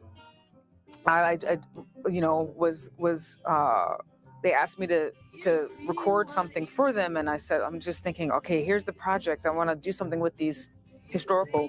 Now, I've never heard of in the Smithsonian. This. And then it kind of like, as I was thinking about who to do it with, I'm definitely women, going to look it the up. story of women, especially Black women, really is what has driven me a lot in my. And let me stop this right here while I'm thinking about it. Listening to this particular article about a different way or a different part of First off, let me say this. The South of the United States is especially just beautiful culturally, as well as, the aesthetics of it. People do not stop and smell the roses. And I'm 60, I'm on the downward slope of life. I've got a son, and I actually thank God that he's at um, a good Southern university. There is a grace. There is Spanish moss on our trees. It is beautiful. The Spanish moss on an oak tree is one of the more beautiful things you'll see on a sultry evening in the Sea Islands of South Carolina, or Sea Islands of South Carolina, or Savannah. There is a way. It is an antidote, at least in my life, to hearing about all this Black manosphere bullshit about how Black men and Black women are at odds. And dude, I listen as late as yesterday or overnight, how Black women are this and Black men are that, and the war of the sexes. And you know what? Pull your head out of that ass of American culture and put yourself into this sort of stuff. There is Black excellence. It doesn't mean you have to ignore the problems or the pathologies, but there is this. There is Rhiannon Giddens. There is Carolina Chocolate Drops. There is beauty in Black culture. And if you're gonna sit here and fucking obsess over the bad parts of it, you obscure the very beautiful parts of American Black culture. And this is why I tend to be a little snooty with the motherfuckers who want to talk about Diddy's fuck parties, freak parties, whatever they are. There is this. It's not as popular. You're not going to make as much money. It's not as fun. But I tell you what, when you get to be an old Black man like me, you're going to much rather know that you introduced your kids to this part of our heritage than Diddy parties. And the bullshit that I heard overnight on can't remember whether it was T's show or Freezy's show, one of those shows, where an old motherfucker wants to talk about how horrible rap music is and how horrible social media is. Of course I objected. I wasn't on the panel, thank God, because I would have disrupted the panel with my response to that dumb ass foolishness. I was in the chat, luckily, but even when I type in the chat, sometimes it's so abrasive that it gets noticed. The motherfuckers who want to talk about social media being bad or rap music being bad or why can't Blacks be like Jews, it's all a fucking cop-out. And those people who make those comments talking about accountability are not being accountable with shitty logic, kindergarten level thinking, and they're just not being responsible. Parenting.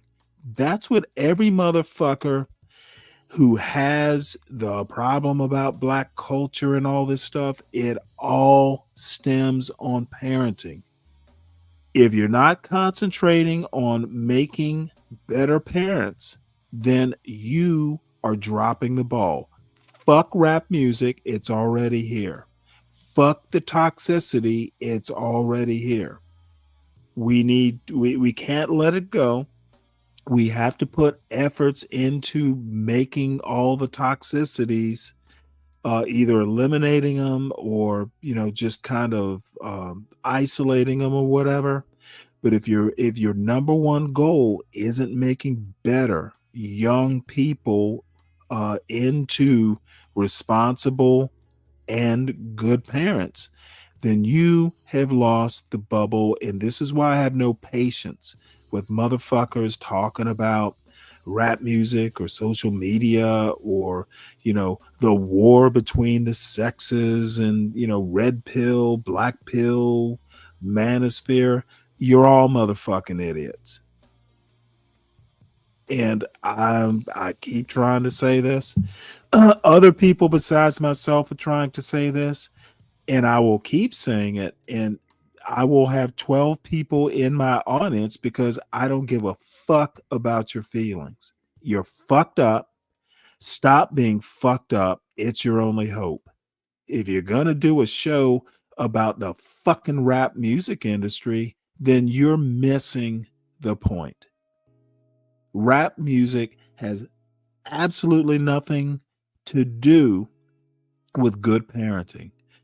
Good parenting is the antidote to the toxicity in social media or rap music or anything like that. There are motherfuckers who would rather complain about rap music than just be better parents and don't bring the shit into your house. That's how you do it, folks. So I will move on back to what I want to do, but I had to get that ridiculous cranky old man soliloquy out of the way. My solo work, my earliest songwriting dealt with women during the slavery times and coming from enslaved people's narratives and different paraphernalia around slavery, but always centering women because I feel like that's not the stories we get. Even if we get enslaved stories, we don't always get, other than Harriet Tubman. That's kind of it. And It's so Solid the opportunity to bring 3 other Black women, together with myself, and then I wanted the banjo to be central because it's also been so maligned and so misunderstood, and it's so central to American culture, that I wanted it to be other banjo playing Black women. So I keep telling people, like, there's more than just me. There's a lot of us actually. Well, at this point, hold on. Simple Rhiannon, Man, can hold you on one tell sec. us your favorite song from our native daughters? Oh gosh, I love them all, but I think Moon Meets Sun was one of the first ones that we wrote, and it was one that 3 of us wrote together. Layla wasn't there that day. It was me and Allie and Amethyst, and it really has all 3 of us in it. And that was just a magic moment. We just kind of went, okay, this is a thing. Like, this is so cool. We don't have to explain ourselves to each other. We don't have to we just there was just so much that we didn't have to do because we all were like, yeah, we know, yeah, and it kind of made for a really wonderful communal energy that surrounded this song. So that's definitely one of my favorites. The moon meets the sun, we'll be dancing. When the day is done, You know what? I keep forgetting that we shouldn't be listening to this music. John's gonna kick my butt, but it'll be all right. Why do they scare you, Kelvin? That is a very interesting comment. Hold on one sec. And I'll deal with that comment in just a second. Deja Timms, I have no idea. It's not me kicking you out. I see you, and then all of a sudden you're gone. So not sure why. Are you new to the channel? She received the Pulitzer Prize for her opera, Omar. Thanks for watching, Okay, and again, she's a Pulitzer Prize winner, and no one's heard of her. You know more about Diddy. Diddy's never won a Pulitzer Prize. So let's go back to why on earth would these women, who, in my opinion, are quite good looking, why would they scare you, Calvin? Because they're not going to take your bullshit or what? Now, Rhiannon Giddens is over 50, so she's not really age appropriate. So that's not such a bad thing. That you're scared of her. She's probably old enough to be your mother. Maybe that's what it is. Hey man, that's so cool that you got. I was just noticing that. Noticing what? It's 2 channels, but I got 2 phones. But then at the same time, I'm always using just one phone, so I'm always missing like. Oh half wait, the chat. hold on, hold the phone. That's crazy. What up? Well, no, hold on one sec. Let me address Kelvin here. At least with Diddy, we know what we're dealing with. Well, motherfucker, if you hold on one second, if you know you're dealing with toxicity, motherfucker, when you are holding a poisonous snake, you don't stick with it. you get rid of the poisonous snake, dude. The devil, Oh, Kelvin, hit the link, man. Hit the link so I can help you. Number one, we need to deconstruct that thinking. We need to deconstruct that thinking and build you a critical way of dealing with devils you think you know. Dude, you don't know Diddy. You know his music. Those are 2 different things, son. And I know you're kidding, Kelvin. I hope you you're made me kidding, think about Kelvin. what Snoop Dogg said on what was that on City Fuck Hall Snoop a Dogg. couple of years Why ago? do I care? Why do I care about Snoop Dogg and what he said? Remind me. Nah, I'm talking about long ago. They had Okay, let me him and stop you Arsenio right Hall. He here. was on Let Arsenio me Hall show. stop you. I'm trying No, you're going to stop. This is what is not lost on me. So John Galt gets up at 5 a.m. to fucking talk about rap music. Why the someone make that make sense? Now, I am probably missing how important rap music is to young black people like John Galt, but goddamn, it's that important. Why is music that important? It's culture, Stanley. It's culture. No, you're absolutely wrong. I'm motherfucking showing you black culture too. See, this is Yeah, the but some more popular than motherfucker. others, I Stanley. will talk, you will listen. Okay, you're not gonna goddamn tell me that Diddy is any more culture than Rhiannon Giddens. One is more popular than the other. One is better known than the other. One is not necessarily better than the other. But one thing we're gonna motherfucking agree on is one is less toxic than the other. Okay, again, Hey, one got more investments motherfucker, in do not interrupt advertising than me. the other. Do not interrupt. I'll let you know when I'm done. That parents, because I always go back to parenting, that parents don't introduce their kids to this part of the culture versus the diddly or diddy part of the culture. That is a parenting problem. It's not a motherfucking culture problem. Parents build culture. It is a 2-way street. It is a feedback loop. But if you think that you are a slave to the culture and you have to listen to what the culture offers, then you are literally a moron and a bad parent. Motherfuckers, I never really censored my son, but I did pay attention to what he was listening to. It's just lucky he never got it. I'm sure he knows who Diddy is, but I can tell you, I don't know what's on his phone, but he's never played Diddy in my fucking house. Not because I told him not to, probably because he knew he shouldn't. Motherfucker, your kids know what they are allowed to do. You have to be a good and consistent parent. I'm fucking tired of hearing that Diddy is the culture because it's not. He isn't. He is part of the culture. He is not the culture. Motherfucker, you know what? I'm pissed off enough at your fucking stupidity. I'm pissed. Was part of the culture. He is not the culture, asshole. No, they just trying to make him popular again, Stanley. That's all I'm saying. If you're too stupid to fucking know that Diddy is not the culture, as in the definition of the culture, then you're as whacked as he is. Oh, man. Come on, Stanley. Motherfucker, I said what I said. I mean, but that's your opinion. I mean, you I know I'm right, and I know that comment is fucked up. I know it.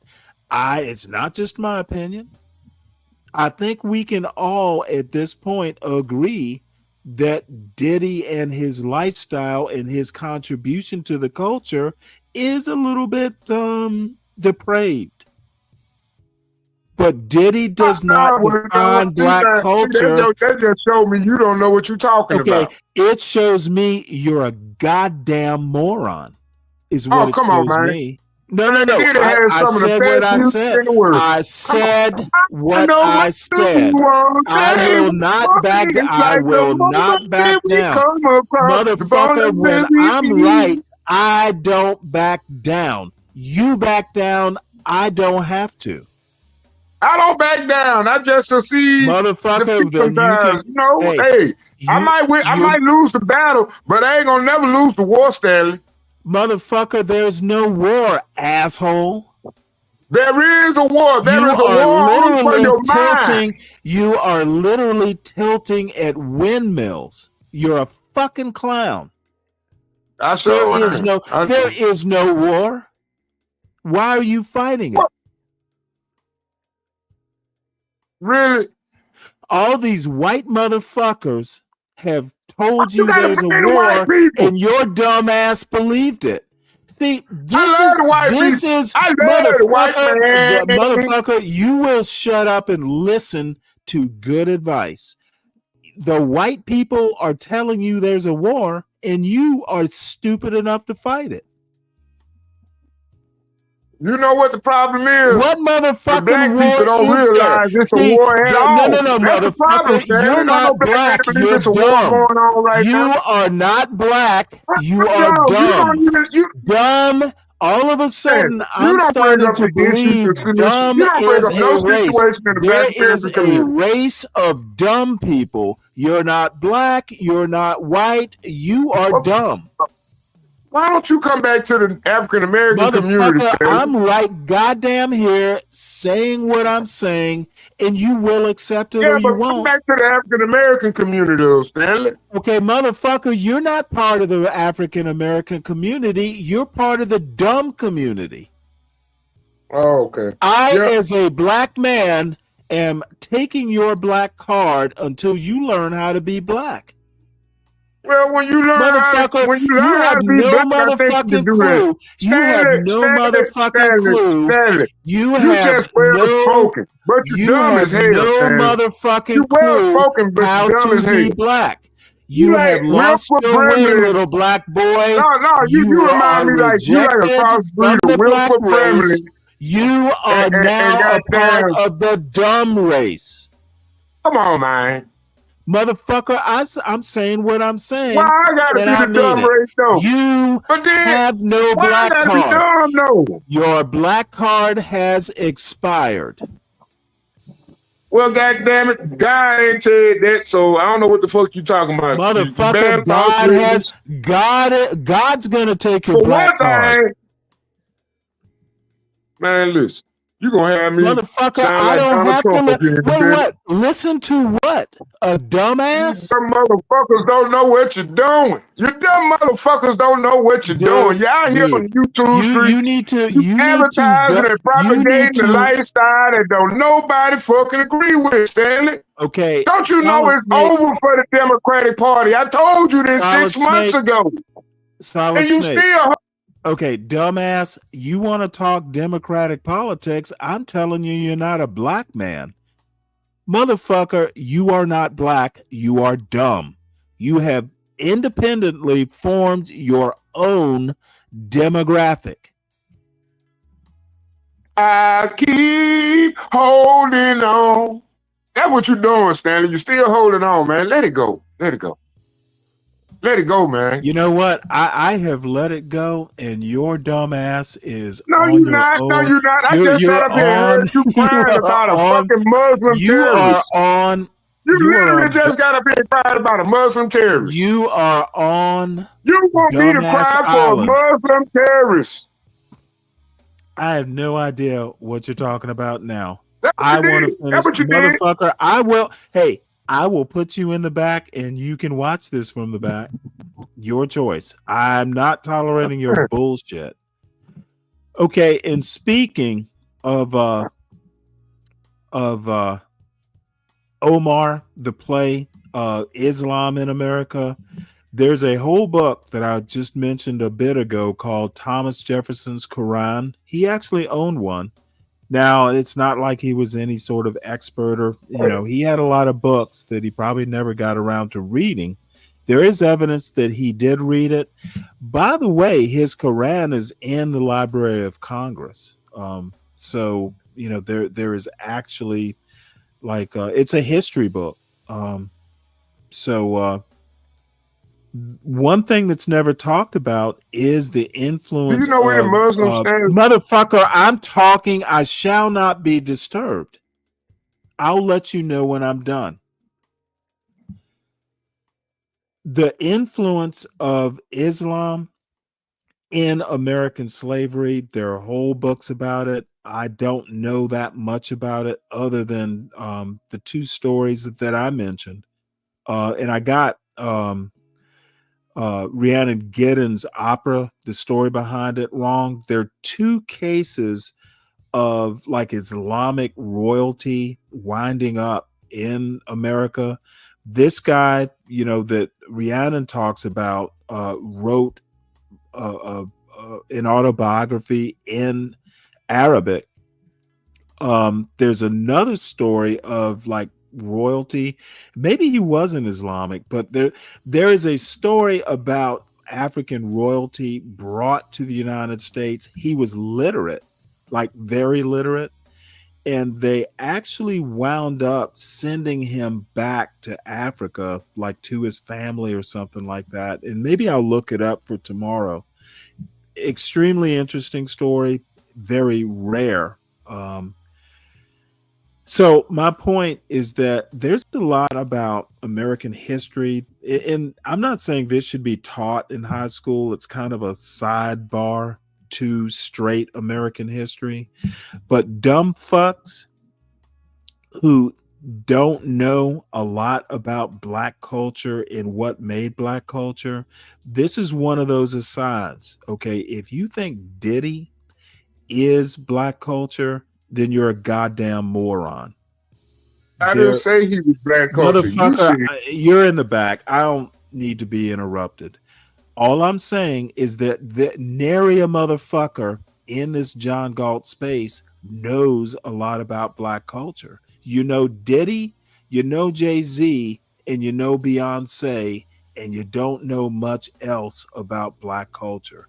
We talk a lot about it, and nary a motherfucker knows more than surface level. That's my goddamn point, and I will stand on it because I know I'm right.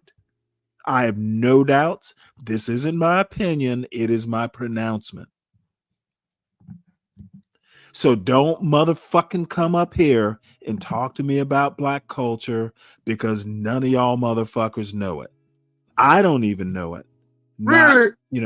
Motherfucker, why are you talking?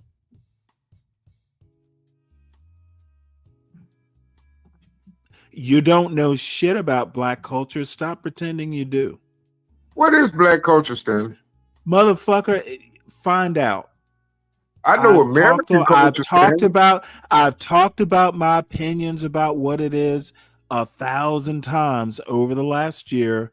You just need to fucking discover it for yourself. It's different for everybody. What black culture is all there are almost 45 million plus versions of what black culture is. Stop thinking it's a monolith. We know what it's not. It's not a monolith. Hey, check this out, Stanley. Motherfucker, I'm not checking out shit. You know, 90%. You know what? 95% of African Americans are employed. I don't now. give a fuck about your statistics. We own a 95% I'm not that interested. employed. I'm not that interested in your thoughts on black culture. I'm gonna be honest. You have no It's clue. not black culture. Why should I listen? It's American culture. I think black culture. I think that's all like of a sudden it's American culture. I don't think black culture all even of a exists. Sudden, the anti-black black culture don't exist. All of a sudden, the anti-black solid snake thinks it's American culture. Well, motherfuckers, start calling it American culture. Man, I'm American. Motherfucker, I think you are not even American. You're just dumb. Oh, I was in the second grade. We had one white classmate in our school. Why are we talking and race I had to about your wind up second fighting grade? 8 niggas in the bathroom because they wanted to fight him because he was white and I was a child, Stanley. And you Why were the the hell black did they hope for feel like that it was white okay child, to jump weren't on a you? white kid You in a were black, that all black school, Stanley? You were that Because, white goddamn it, child's niggas are black stupid. hope. Americans can be stupid, but goddamn it, don't let them be stupid. How the hell you think we got out of slavery? Because the few and the proud. You know what? Let me give you a recommendation. You better modulate your goddamn volume from your end. I'm not gonna do it. Lower your voice or motherfucking lower your volume. I'm not gonna be overtalked. You better fucking A, slow your roll, and B, adjust your attitude and volume. I'm not having it this morning. On this everything you Motherfucker, you better shut the fuck up and hear what I said and act accordingly. I just think you This is not the Solid Snake Show. I think you just being anti-American, Stanley. No, and I think don't I'm being appreciate it. dude, I'm being anti-Solid Snake right now. Well, okay. Well, you're still being anti-American. Because Solid Snake is an American. Motherfucker, you're barely human right now. Really? I said it. Did I stutter? Whatever. I just think you being anti-American when you talk about black culture. I don't believe black culture exists. Yet you literally just said Diddy was black culture. Which is it, asshole? Which is it, asshole? Is Diddy black culture or American culture? American culture is pure, unadulterated. Okay. Which is it, asshole? Do I have to repeat myself? Dude, black culture can be purchased. You can go back to the chat and you can listen to me rant. Black culture can be purchased across the register. American values can't be purchased across the register, Stanley. That is the stupidest thing I've heard as a culture comment possibly ever. Well, it's the truest statement you ever heard, and it's brand new. It's not. It's not I true. got in my mind. It's that not black culture only. can only be purchased. Dude, it's so stupid. It defies being termed even untrue. It's literally the stupidest thing I've heard about culture that in history. My history. That's like white culture. White culture can be purchased. Okay, see, this is what American white culture culture can't be has done. purchased. This is what quote white culture has done for you. It has literally made you think that, okay, motherfucker, I'm not going to be overtalked. These people have spoiled you, Solid Snake. You say something that's anti-black and they tell you you're a fucking genius and you were stupid enough to believe them. Be Brave and the Be Brave whites have fucking made you feel like you're smart and you're a man. They have fucked you up. And I don't know that I'm in the mood to deal with the results. Be brave. Just So finish his anyway, shade, too. I'm He's trying motherfucking to moving finish that on. statement. I have lost, dude. I'm moving on. I'm not gonna talk about your fucked up warped version of culture anymore. Good morning, people. This is what I want you to do. I want you to get you a cup of coffee, make it nice and creamy and sugary. Make sure it's hot. Make sure it's just as you like it, or a cup of tea, or whatever you're drinking this morning, right? Because we're getting ready to go for a walk down memory lane. Y'all remember this guy? I'll give you a minute.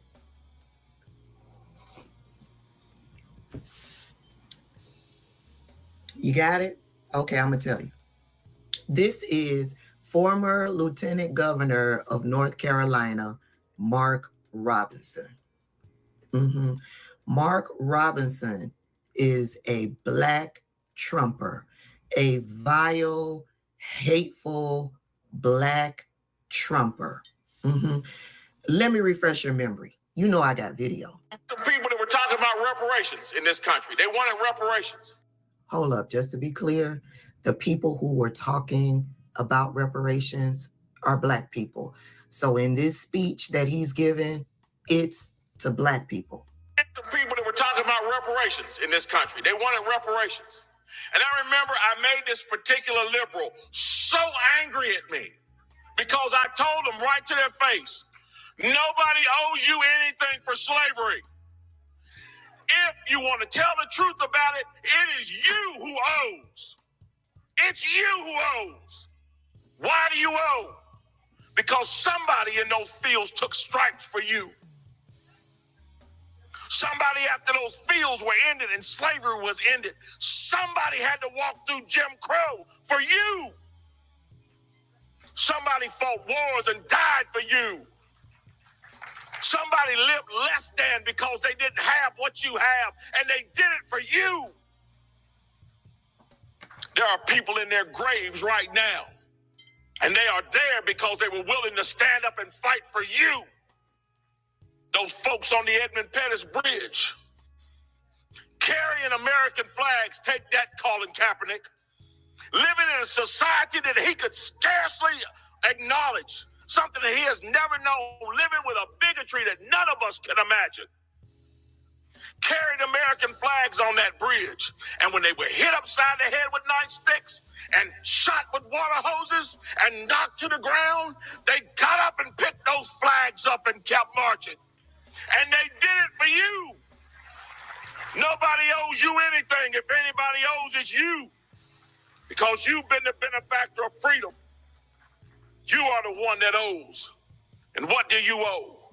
You owe it to them to get up off your tail and get to school.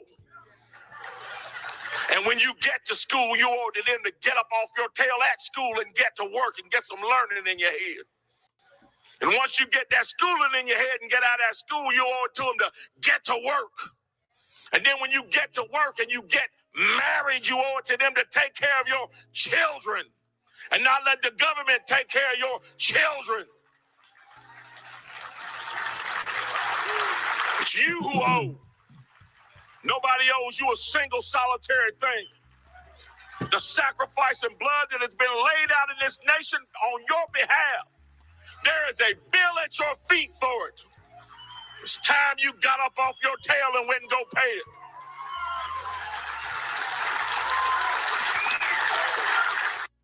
He gave that speech 4 years ago, and that speech made him the star ninja of the Republican Party.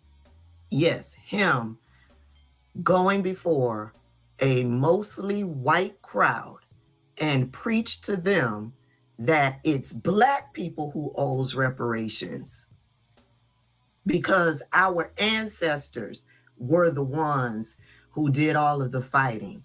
We don't deserve nothing. The descendants of our ancestors, yeah, we owe. We shouldn't get. Oh, the racists loved it. They loved it. When I shared that video on my pages, all of the racists got down in the comments.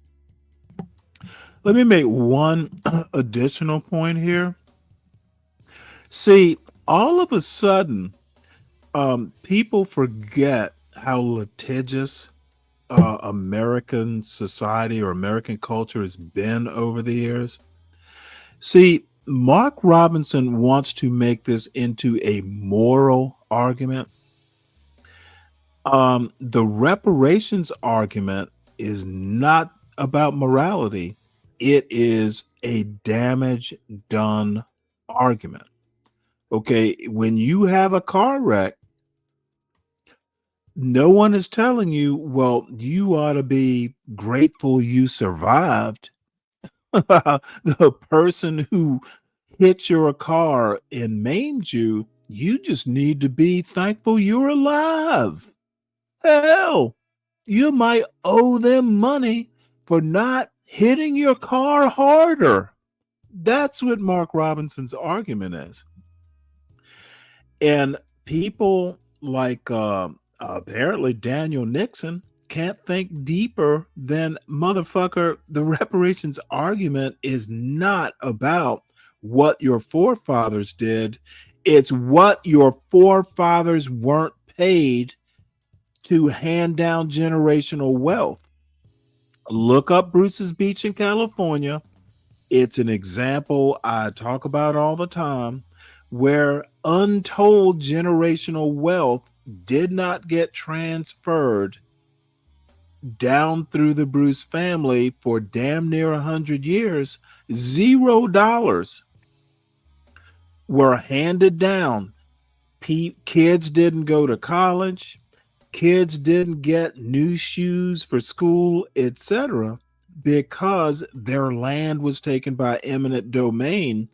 And a few years ago, in a reparations sort of exercise, the family was given $20 million and, they sold the land back. Not sold it, but they're renting the land back to California. So here we are 100 years later, 20 million bucks, and then there's rent going forward. Who knows? California got a bargain. Much more you could argue, and maybe it's a good argument, maybe it's not, but 100 years, I'm gonna guess with this kind of property, if it's worth 20 million now, how much wealth could have been generated and handed down? How many kids could have gone on to productive professional jobs or bought more land or just done all kinds of things? It's incalculable how much generational wealth was lost just because the land was taken. $20 million as reparations probably doesn't cover the bill. So it's a dumb argument Mark Robinson is making. It's a moral argument. He's bringing a moral knife to a capitalist gunfight. And morons like Mark Robinson and who knows who else, because I'm not even looking at the chat right now, but I noticed Be Brave wrote something. Obviously, people aren't taking advantage or have not in the past taken advantage of the American education system to understand that there are different types of arguments. And when someone makes an argument, before you render an opinion on the quality of that argument, you have to do something called critical thinking. If you're gonna read the Bible, Mark Robinson is right. If you're going to live in a capitalist America, his argument holds no weight because morality and capitalism are not synonymous. Dumb fucking assholes not understanding what they're hearing is half of America's problem.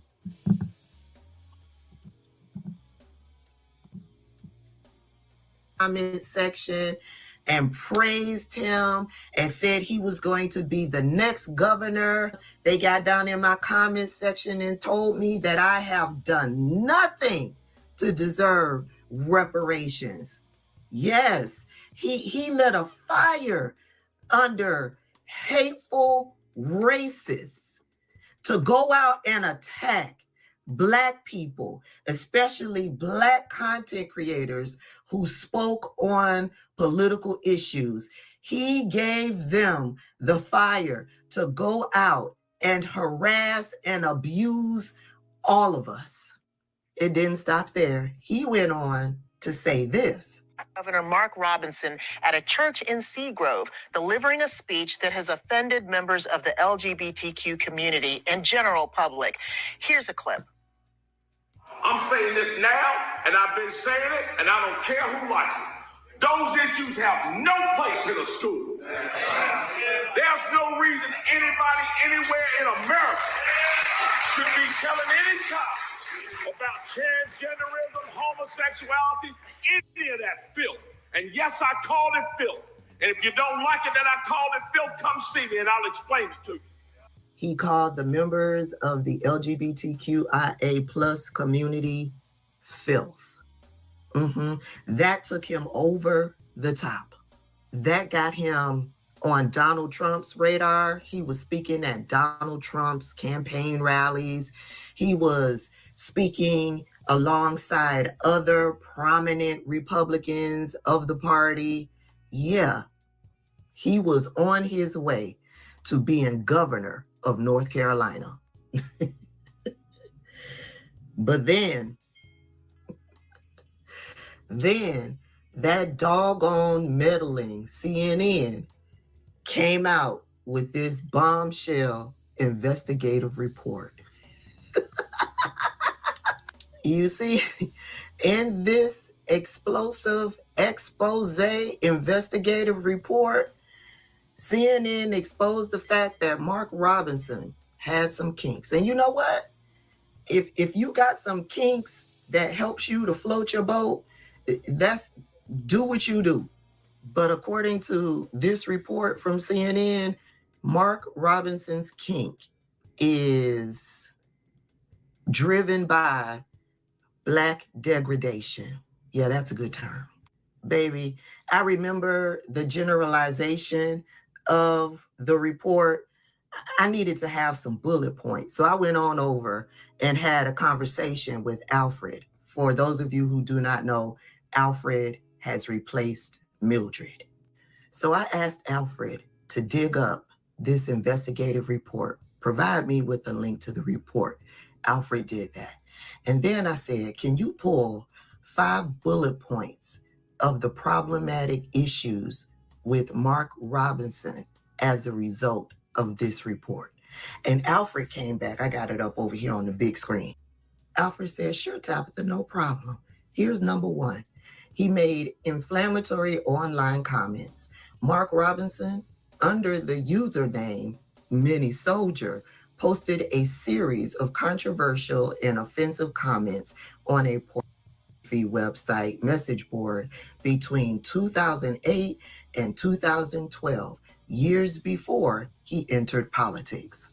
Alfred went on to say that Mark Robinson self-identified as a Black Nazi in some of these comments.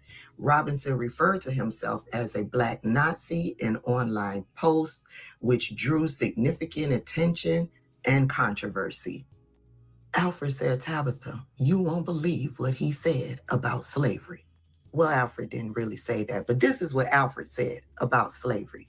He expressed support for slavery. He wrote statements supporting the return of slavery, including the comment, quote, slavery is not bad. Some people need to be slaves. I wish they would bring it back, end quote.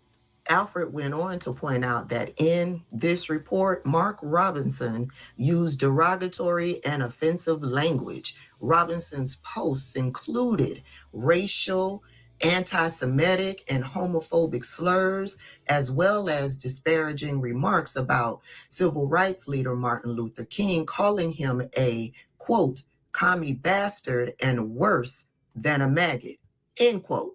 And the last bullet point that Alfred brought back in regards to this article, this expose, this investigative report, Mark Robinson is a contradiction. contradicted public stances despite his public opposition to abortion and transgender rights. Robinson privately admitted to enjoying transgender pornography and made other sexually explicit comments, revealing a contradiction between his public and private statements. Now, publicly, Alfred didn't say this, but I remember this. Publicly, he was against abortion, but it came out that Mark Robinson and his wife had an abortion. It's like I've said in the past, Republicans are against abortions until their daughters or their mistresses need one, until anyone that is close to them needs one for health or medical reasons. Yeah, in the case of the Florida Congresswoman who had an ectopic pregnancy, this is in the news right now. She had an ectopic pregnancy. It put her life in danger. She needed an abortion. She reached out to Governor DeSantis. I don't know if he responded to her, but in the end, she got the abortion that she needed because her life was in danger. And in typical brainwashed, vile Republican behavior, after she got the abortion she needed to save her life, she turns around and blames Democrats. Anywho, back to Mark Robinson. Once this expose, this investigative report came out from CNN, Mark Robinson was treated by the darlings of the Republican Party. They treated him as if he was carrying the plague. The phone calls to his office stopped. They stopped speaking his name in public. His support dwindled. But apparently, Mark Robinson thought that he was truly loved by Republican voters. And so he didn't drop out of the race for governorship of North Carolina. No, he pressed forward and believed that he would win. And he was so mad with CNN that he decided to file a $50 million lawsuit against CNN. And the rest of us who were following the story, we was like, yes. But we knew he wouldn't follow through with the lawsuit because that discovery period was going to be content gold for all of us. We knew that he was not going to follow through with that lawsuit, but he continued the game. He kept up the facade. He continued to campaign. He continued to act like this staunch Republican. He even had a campaign rally where he had a poster of Donald Trump because Donald Trump was not going to show up. So he had a poster of Donald Trump standing by him. Anywho, the election came, the people went out to vote, and Mark Robinson lost the governor's race. And then Mark Robinson reduced his $50 million lawsuit to $25,000. And then Mark Robinson dropped the lawsuit altogether. I know y'all are like, Tabitha, why are you taking us down memory lane regarding Mark Robinson? Well, Mark Robinson is not happy about how the Republicans dropped him like a hot potato. Now, we all knew that was going to happen, but Mark Robinson didn't know. And so Mark Robinson was on a video podcast the other day, and this is what he had to say. Too many of these folks will compromise. They'll remain neutral. They will they'll avoid you when you get in trouble. I got some senators who burn the road up, burn my phone up, want me to come to their fundraisers. Now, when it was They wanted me to come to their fundraiser and help them raise a whole bunch of funds. And if they're listening to this, they know who they are. Right. And some of them are in deep red counties now. Deep red counties. Wouldn't have lost a thing by sticking with me and supporting me and standing up for me and fighting back, helping me fight back against CNN. Wouldn't even look me in my face in that Senate bill. Walk right by me without even saying hello. That's how deep the cowardice runs in that place. That's how deep it runs. So when it was fair weather. Oh, it's fair weather. Oh, can you come do my fundraiser? Can you come hang out with me? Can I go to Israel with you? Can I do this? Can I do that? But then as soon as trouble comes, oh no, I don't know you now. I don't know you. And to me, that's despicable. It's despicable. And we will never hold on to this country.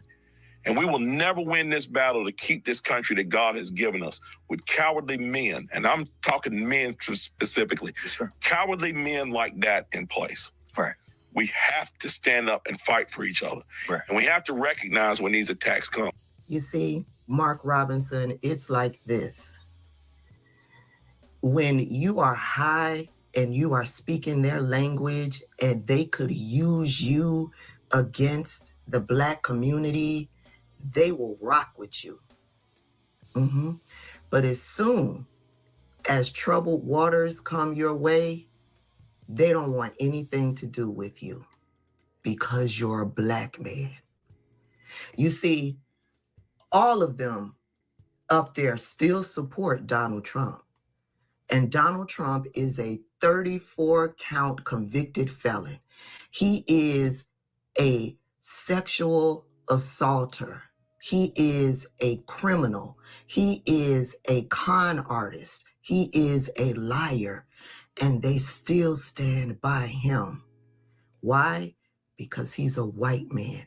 They stick up for and support each other as long as you're white.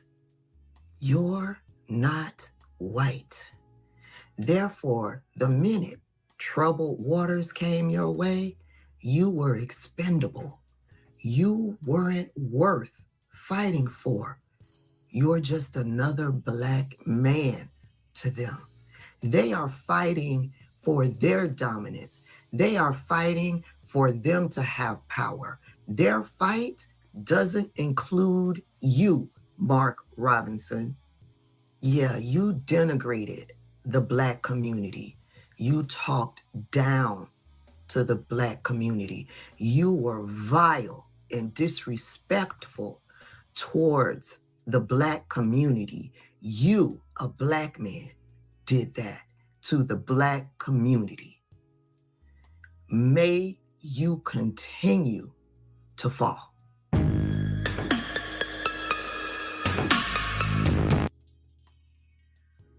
All right. Well, that was refreshing. Please make sure you all are hitting the like button when you get here. Please make sure you subscribe to the John Gall Urban Landlord channel. Please make sure you subscribe to the Stanley Cross channel at Stanley Cross 6000. Make sure you support the host. It's getting hot in here today because I got Solid Snake and Deacon Dave just like fucking totally like whacked in the head as to their arguments. They walk into a dark room punching out, not knowing where their targets are. And I just love seeing it. It is definitely a sight to behold. And be brave. Let's see. What is be brave? If a human piece of crap speaks the truth, it is still the truth. No idea what that means. But bottom line is don't be stepping to me about issues you don't understand, Deacon Dave. The woman had to write to the governor to get an exception for her ectopic pregnancy. Used to be that a doctor could determine whether something was life-threatening or not, a pregnancy was. In Florida and Texas, in places like that, doctors can't do that. You basically have to go The woman wrote the governor to ask if she could be saved from a potentially life-threatening pregnancy. And you want to fucking talk about exceptions? Dave, do better. And remember who you're talking to. I simply know more than you do. At least more about subtlety of arguments. Where is SKC when you need him? So let's move on here. You know what? I was gonna do Mo Love a couple days ago did a show on men's mental health issues, and she got porn bombed, which is like you're doing a show on men's mental health and a man calls up to porn bomb you. Is that irony or is that irony? But she wound up having to scrap, her show because she's gonna have to go back and cut that part out. But she did do a short show, 40-minute show, almost a 41-minute show, finishing up the men's mental health point. However, that might be the last thing I show. What I do want to show is Tim Black talking about Candace Owens. And I can't resist. Tim Black going in on Candace Owens is, it's got to be worth, a chuckle or two. Now, the caveat is he also boomerangs it back on Democrats, as he's wont to do. And I'm not that familiar with Clay. What is his name? Clay something or another. Clay Kane. I know who Reese Colbert is. She kind of got her, I know her from the Roland Martin show. A little too left for me, but whatever. Clay Kane, I know of him. He just wrote a book or something, but I've actually never listened to him. So let's see what my buddy, who I would probably have huge problems with, Tim Black. And it's fairly short, I think. In this video, I'm going to take a look at Clay Kane and Reese Colbert. And at first, they're going to seem like two well-meaning Democrats. But sooner than later, they're going to reveal themselves to be I wonder if they're line for the married. Democratic Party, just like all the rest of the Democrats. They may be good people, but at the end of the day, I'm going to show you how they are hypocrites when it comes to Democratic Party politics. Stay tuned. My name is Tim Black, and this is The Black Truth Report. The Black Truth Report. The Black Truth Report. They're going to do something here on this segment that I haven't heard done. They're going to talk about Candace Owens in an honest way, and they're not going to kiss ass like Stephen A. Smith. Candace Owens is really trying hard to do a rebrand. Oh, God. What is she talking about now? She's doing her best to try and sound logical. This is the same person who once said that the NAACP, I'm paraphrasing here, is one of the worst groups for Black people, even though they helped or they assisted her in winning a lawsuit, a racial discrimination lawsuit, when she was a teenager. I believe it was over $30,000. She made some egregious comments about George Floyd and Ahmaud Arbery. I need us to not have a short memory for people who they've really said, heinous things. But Just a quick aside, I don't know that I've ever heard her Candace Owens comments about Ahmaud Arbery, but I will say this. I literally watched every day of that trial. I might have to go back and see what she had to say. There was nothing that Ahmaud Arbery did, even remotely, to be tracked down like an animal and shot. Period. in my opinion, to be terrible things about. And another quick thing, it was so egregious that Brian Kemp got involved. It was so fucked up that the Republican governor of Georgia was like, this is fucked up. That's how bad it was. People who have lost their lives to police violence. What was that comment she made about Breonna Taylor? I want to remind people on this Juneteenth what she said about Breonna Taylor. Yeah, she said that basically that Breonna Taylor deserved it, that her boyfriend was a drug dealer, and it was all her fault. She blamed her death on her. She played to white supremacists for years. I appreciate Clay Kane Reese for talking about this, because for some reason I cannot get the independent media, the whites and independent media, to talk about it. Right? Let's go. But here are some comments she made about Trump and Iran. And I guess there are some people in the MAGA cult who are finally realizing Trump isn't good with foreign policy. We've already been here before. But here's what she's saying. So it's the rebrand. It's the rebrand. People love a rebrand. Listen to this.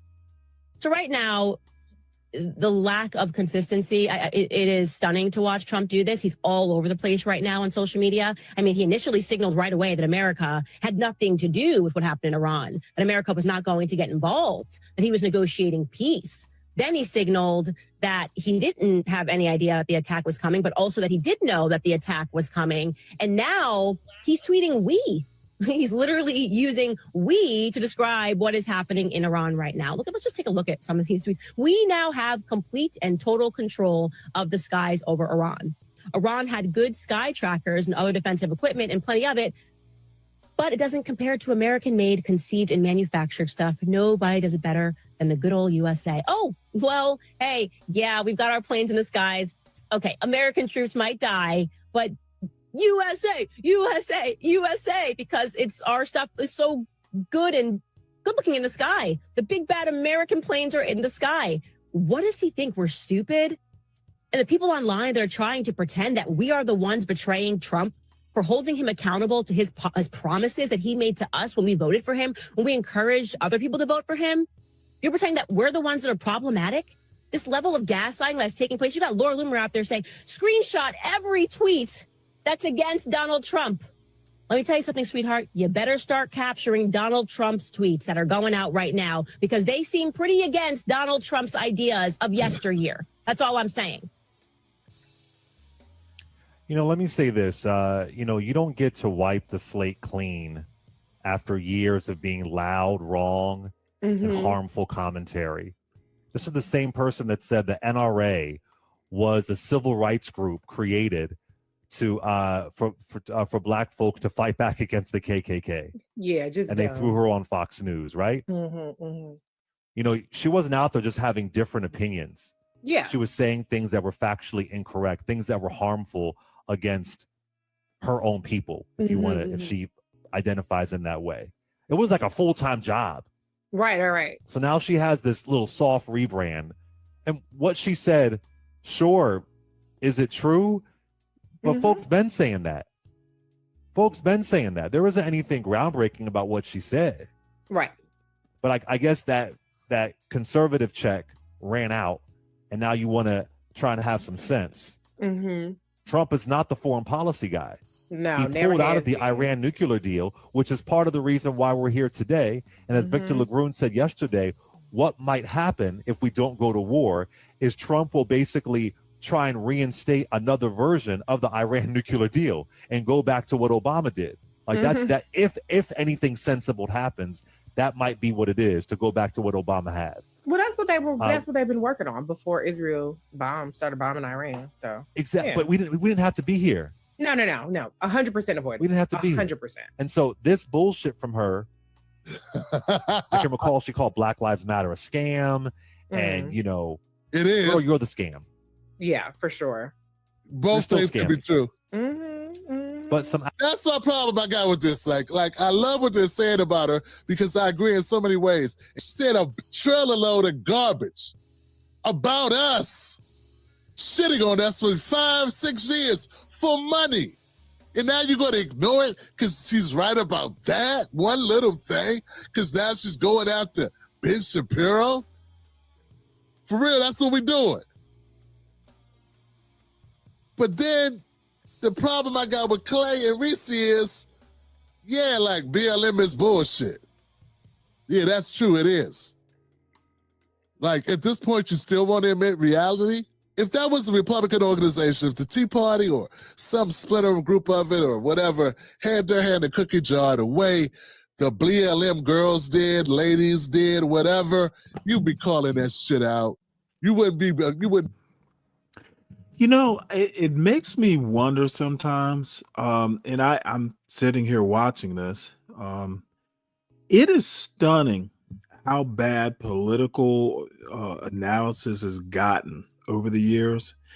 And I actually, once again, I'm going to go back to harping on education this time. There's nothing wrong with the idea behind BLM.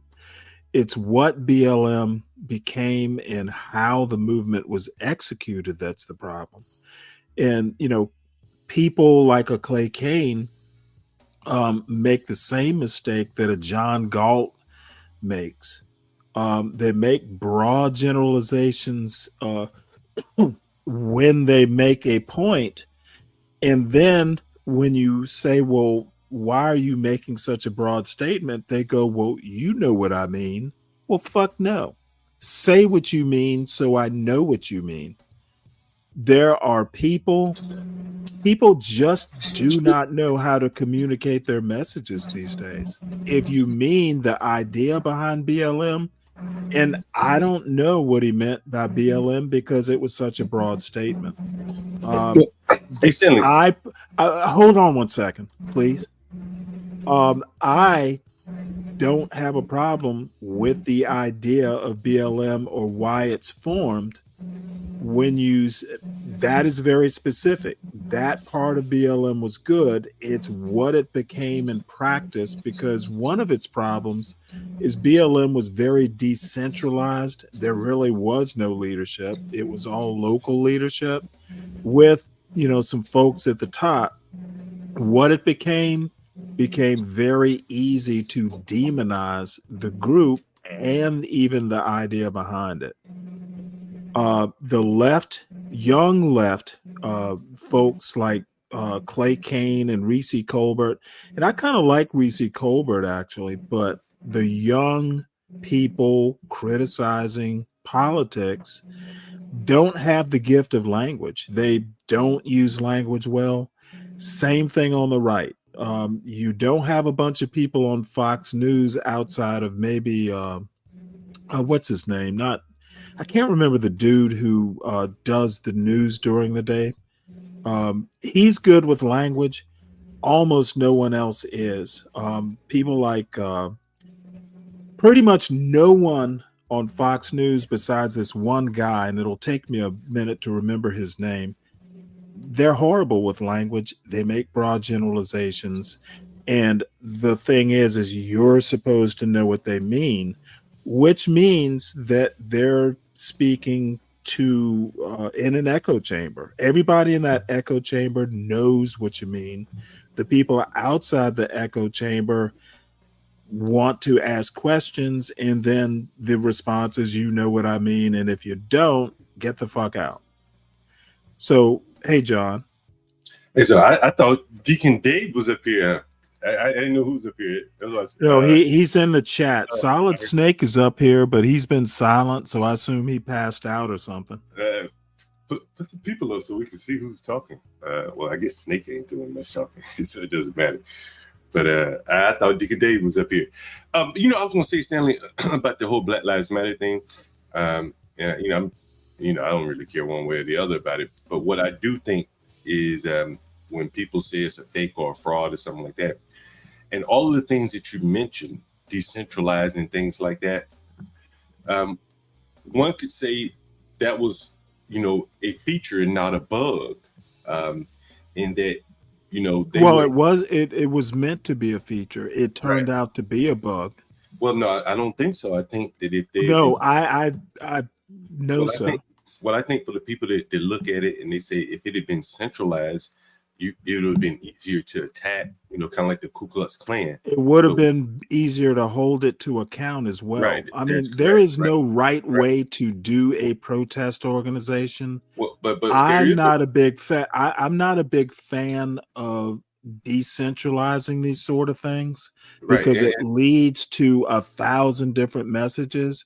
right, At and least if it's centralized, you have one source to go to either demonize it or you don't. right, and I think that's the thing is that like there was no one finger or person or organization that you could point to. It was very decentralized. It was all encompassing, and that was Well, no, it was not all encompassing. It was decentralized. Those are two different it was concepts. decentralized, but there was an umbrella for a lot of different groups. It was the Trans Lives Matter. There were other groups that were able Okay, to those weren't necessarily part of BLM. They're but kind of spin-off. I mean, they did come up very, very early. I remember seeing stickers for Trans Lives Matter. You paid more attention to it than I did. I Was just happened to Trans see- Lives Matter a part of Black Lives Matter, or was it a spinoff? Well, if you looked at how BLM was rolled out. Okay, I don't care about that. My question was, were the two aligned? Were they related, or was Trans Lives Matter a spinoff? I don't think they had the same governance. Well, they may not have had the same governance, but they could Okay, have. well then I don't see the connection you're trying to make. Well, if you look at say how they came up with their lettering, the block lettering, their logos very similarly match the BLM logos. Those type of things just don't happen out of happenstance. Two random Okay, people, but that does not mean they were related. Look, there was a white version of the NAACP at one point in time. Would you argue that they were connected? I don't know anything about that, but I'm saying to you, Stanley, for the people like this guy who's saying that Black Lives Matter, I can't remember the exact wording that he used, and for the people on the other side who say it somewhat similar, same things, the Candace Owens of the world, they're both kind of expressing the same thing, is that like it seemed to be like manufactured. The BLM was manufactured. It wasn't organic. And by the fact that it was organic to what? What would BLM have been organic to? Well, the fact that it was manufactured, regardless of who Of course it was. It was created out of thin air. Right. And so then you start to factor in who created it and why would they create it and what would they use it for. Well, they created it to address, things like Trayvon Martin. The whole thing was the concept that Black lives were being snuffed out by police. I get it. In the state. I'm not here to argue that point. I'm not here to disagree or agree with that point. I'm trying to figure out what your point is. So what I'm saying is that like you can create movements for political objectives, and the meaning behind that movement may not have anything to do with what you really believe. You're just using it as a football to advance up the field, and that is the way. For what purpose would you be advancing a football up the field? Basically, what I think you're saying is they just didn't really give a shit about Black lives. They just created it as a money-making scheme. Is that your point? Well, again, without me giving an opinion, I'm saying what the people who look at it as a well, maybe giving an opinion would actually help you make a point, because so far you're struggling. Well, clearly I do. I think that I've known people that worked around these political campaigns. I know how they come up with slogans and stuff like that. And so clearly someone went into the lab high up in the Democrat apparatus and created. Oh, so you're going to say that BLM was a Democratic hatchling. I get that. Probably the same way that the Tea Well, then Party- I'll just go ahead and tell you I don't think you're right. Okay, that's But fine. Please But continue. it's fine. Again, I'm not trying to argue with you. Well, no, it is fine. I don't would argue. also say citation needed. I've never heard that it was a Democrat offshoot. Well, you never. Most of the people who started it were progressives. Right. If they were Democrats, they were progressive Democrats. And progressive Democrats don't get along with the liberal Democrats. Well, money is money will make people get along, and there was a lot of money at play. And so these people kind of, they made nice with each other because there were billions of dollars at play. You can find yourself getting along with people that you don't necessarily see eye to eye with when their common ground is billions of dollars. And there were billions of dollars at play, billions upon billions of dollars. And so even if it started out with good intentions, it was going to go off the rails very quickly with that amount of money being involved. And again, the Black Lives. Okay, again, what is your point? We all know that there was money involved. The point is that the Black Lives Matter people, the people who seemingly were on the ground that were passionate about Trayvon, they did not create this organization. This organization. Who did? Well, I can say, I don't know exactly who's the one person, but I know. Okay, then why are you even wondering if you don't know? Because you're saying BLM was created by something or someone. My question is, who was it? And your answer is you don't know? Well, how do you know you're even right? Well, I know that they have names for the people that created it, but who is they? There are names for the people that, or have their face. I can't remember the lady's name. There are a couple of them.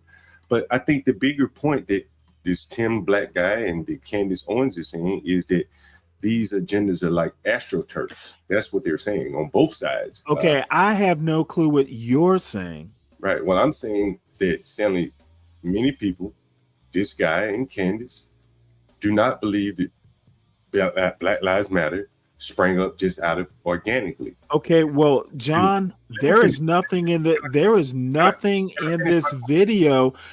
There is nothing in this video. Okay, I don't know what you're doing. What I need to say is that there's nothing in this video that supports your assertion that they think that. They haven't talked about the origins of BLM at all. How do you know what Candace Owens thinks about the origin? Tim Black has said nothing about the origin. But didn't he just? Where are you coming up with this? Okay, let me ask you. Did he? Because I just joined. Don't ask me. I don't know. I'm just listening to the video. Right. So I thought I just heard him say it was a fraud or something to that effect. A fraud. Okay. He said it's a fraud, but that has nothing to do with the origin. It has nothing to do with the origin. That's correct.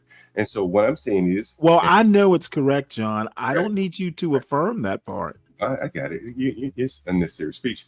But if no. Well, go ahead, John. But if he's saying something is a fraud, then what was the genesis of that fraud? Was it in the beginning? I don't care. I'm just listening to the video. I'm not getting that deep. Now I understand that you're a deep thinker and you like psychoanalyzing everybody who talks about everything. I'm not going that deep. That's right. He says it's a fraud. Right. I'm just going to say, hey, that's your opinion. Right. And so you don't believe it's a fraud, right? But no. I'm just listening to what he's saying. But I'm still watching the video. I literally haven't rendered an opinion. So how do you know what my opinion is? But because I'm responding to something that you said earlier. I forget what you said now. And what did I say specifically earlier, John? I forget. It was right before I joined. So, but you're going to respond to it, but you don't remember what it was. Gotcha. Because you're not a very good conversationalist, Stanley. No, I'm not. I've never pretended to be. Right. So that's why I forget my point. But anyway, the bigger point I was making is that a lot of people see Black Lives Matter as like a agitprop type. And so on the left and the right, agitprop, kind of like that's how they see it. Now they are a leftist organization. If I recall, the actual founders were Marxists.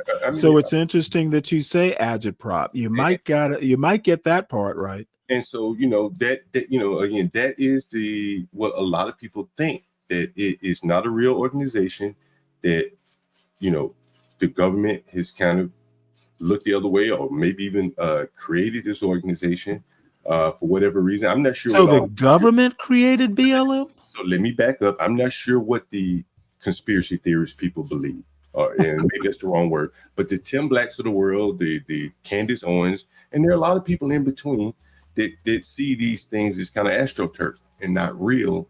And same way like the Patriot Front. Right, you look at the Patriot Front; those guys that march around in masks, they're mostly Republican-ish, or that's the side they're supposedly on. But most Republicans don't believe them. They think they're feds. And I think it's kind of the same thing on the other side with Black Lives Matter. Well, I've heard all that. I don't ever listen to conspiracy theorists because I think they can't wipe their own ass without a conspiracy as to who made the toilet paper. Well, if you think of some of the things that I literally think conspiracy theorists are weird. I Yeah, I never understand. listen to them. Yeah, I understand. But, you know, if you think of some of the things, if you look at some of the things that have happened over the last, say, 10 years or so, some people have been able to protest, create anarchy, and it seemed like the government basically allowed them. I've never gotten that impression. You look at like, okay, there's the Patriot Front group. I see these guys going to protest, masked up. That's fine. That's not a problem. But then they get into the back of U-Haul trucks. If you try to take their mask off, they'll fight you like hell to keep their identity hidden. But it's illegal to ride in the back of a U-Haul truck. The police officers see them loading up in the back of a U-Haul truck, never pull them over.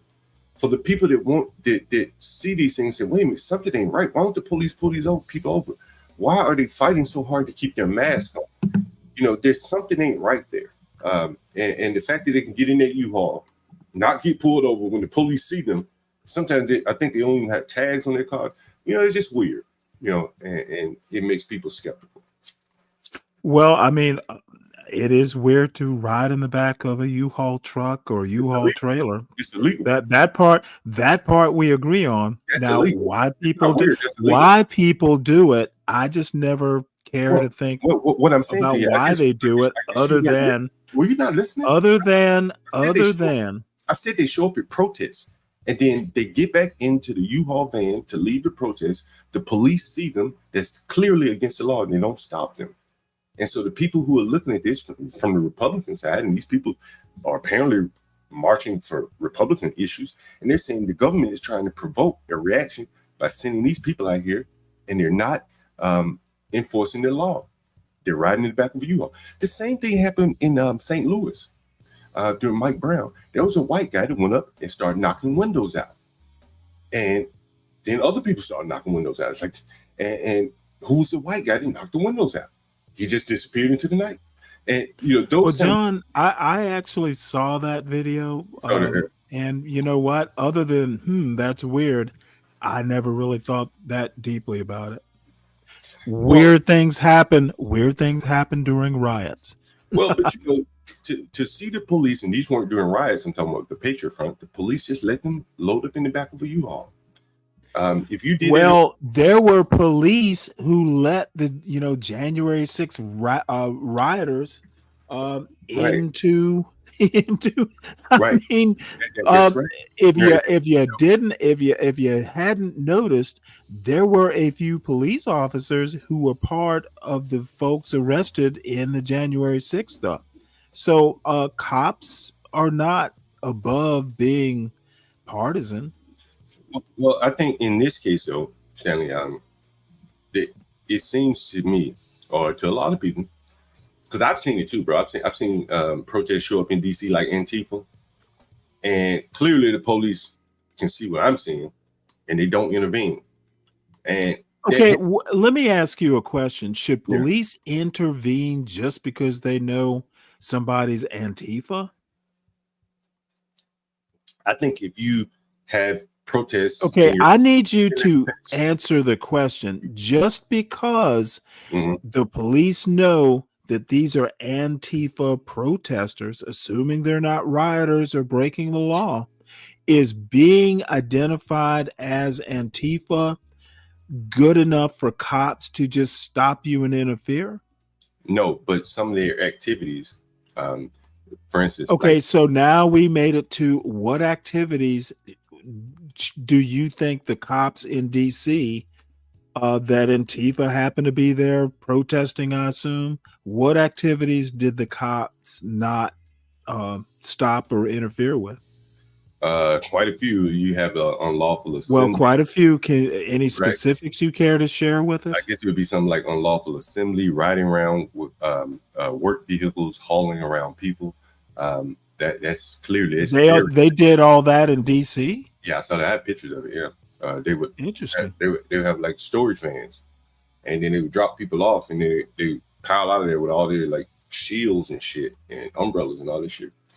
Was it on January 6th? This was during COVID or something. But my bigger point again is that you can take it all the way up to the cartels and drugs. You know, these things wouldn't be allowed to happen in some people's mind if they weren't allowed to happen. You know, it's like a controlled chaos of sort. And for instance, the way the drugs get here, I've heard people say that American companies pay for protection to the cartel, and the cartel more or less get their drugs to be able to flow into the country in exchange. That's plausible. I can see that. And so some things aren't as they seem. You know, I do believe that. Yeah. Well, I would almost argue that 50% of what you see is what it actually is. So, by the way, Tim Black is not a leftist. If he is, he's a progressive. That's pretty left. You wouldn't be buckling. Well, afraid much like to the right, I've made the argument that, you know, we really have four parties in the U.S., two on the left, two on the right. say it, you'd be like, boom. But since it's BLM, you're afraid to say it. So that's the thing, man. It's all garbage. Outlets might platform you and whatever the case may be, but it's just kind of really silly to me. I just don't want folks. I know we forgot the horrible things Omarosa said, but Yeah. this one, she was Omarosa 2.0. Like Omarosa walked so Candace could run. You know what I'm saying? Like, I really hope that we remember. Yeah. I think Omarosa was bad, but she wasn't like, she was power hung. She was like power tripping. You know, she was feeling herself because she was in, you know, she backed Trump.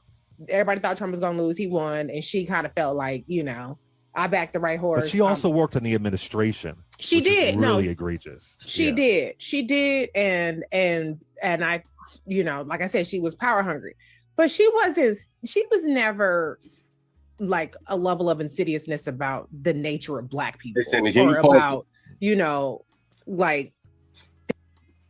Now I noticed you put traffic or criminal in the comments. You know, one of the things, Stanley, is that like most of the like the what is it? I can't, it's the predicate or whatever. The when they pull you over, that's really them being proactive. If they see you violating the law, to further figure out, are you doing anything else? It's like subway jumpers. You catch them jumping subway; those are likely to be criminals, according to what the police say here. And you know, if you allow people to drive down the street with no tags or breaking the law with people in the back of the U-Haul vehicle, you're more or less giving them a green light to keep on progressing on in their criminality. Now, maybe you're going to stop them at some point, but you've let them get down the road in terms of committing criminal. And traffic or criminal, well, if you're driving on the road with an improper vehicle, that's a traffic, but it's a law. It can be a criminal law. And so, well, let me tell you a story, and this actually happened to me. I might have been 16 or 17. And then I have something after that to build on it. It was at night, and you know what? I just started driving, and you know, I had this weird thing. You know, I'm on the heading home with my sister, as a matter of fact.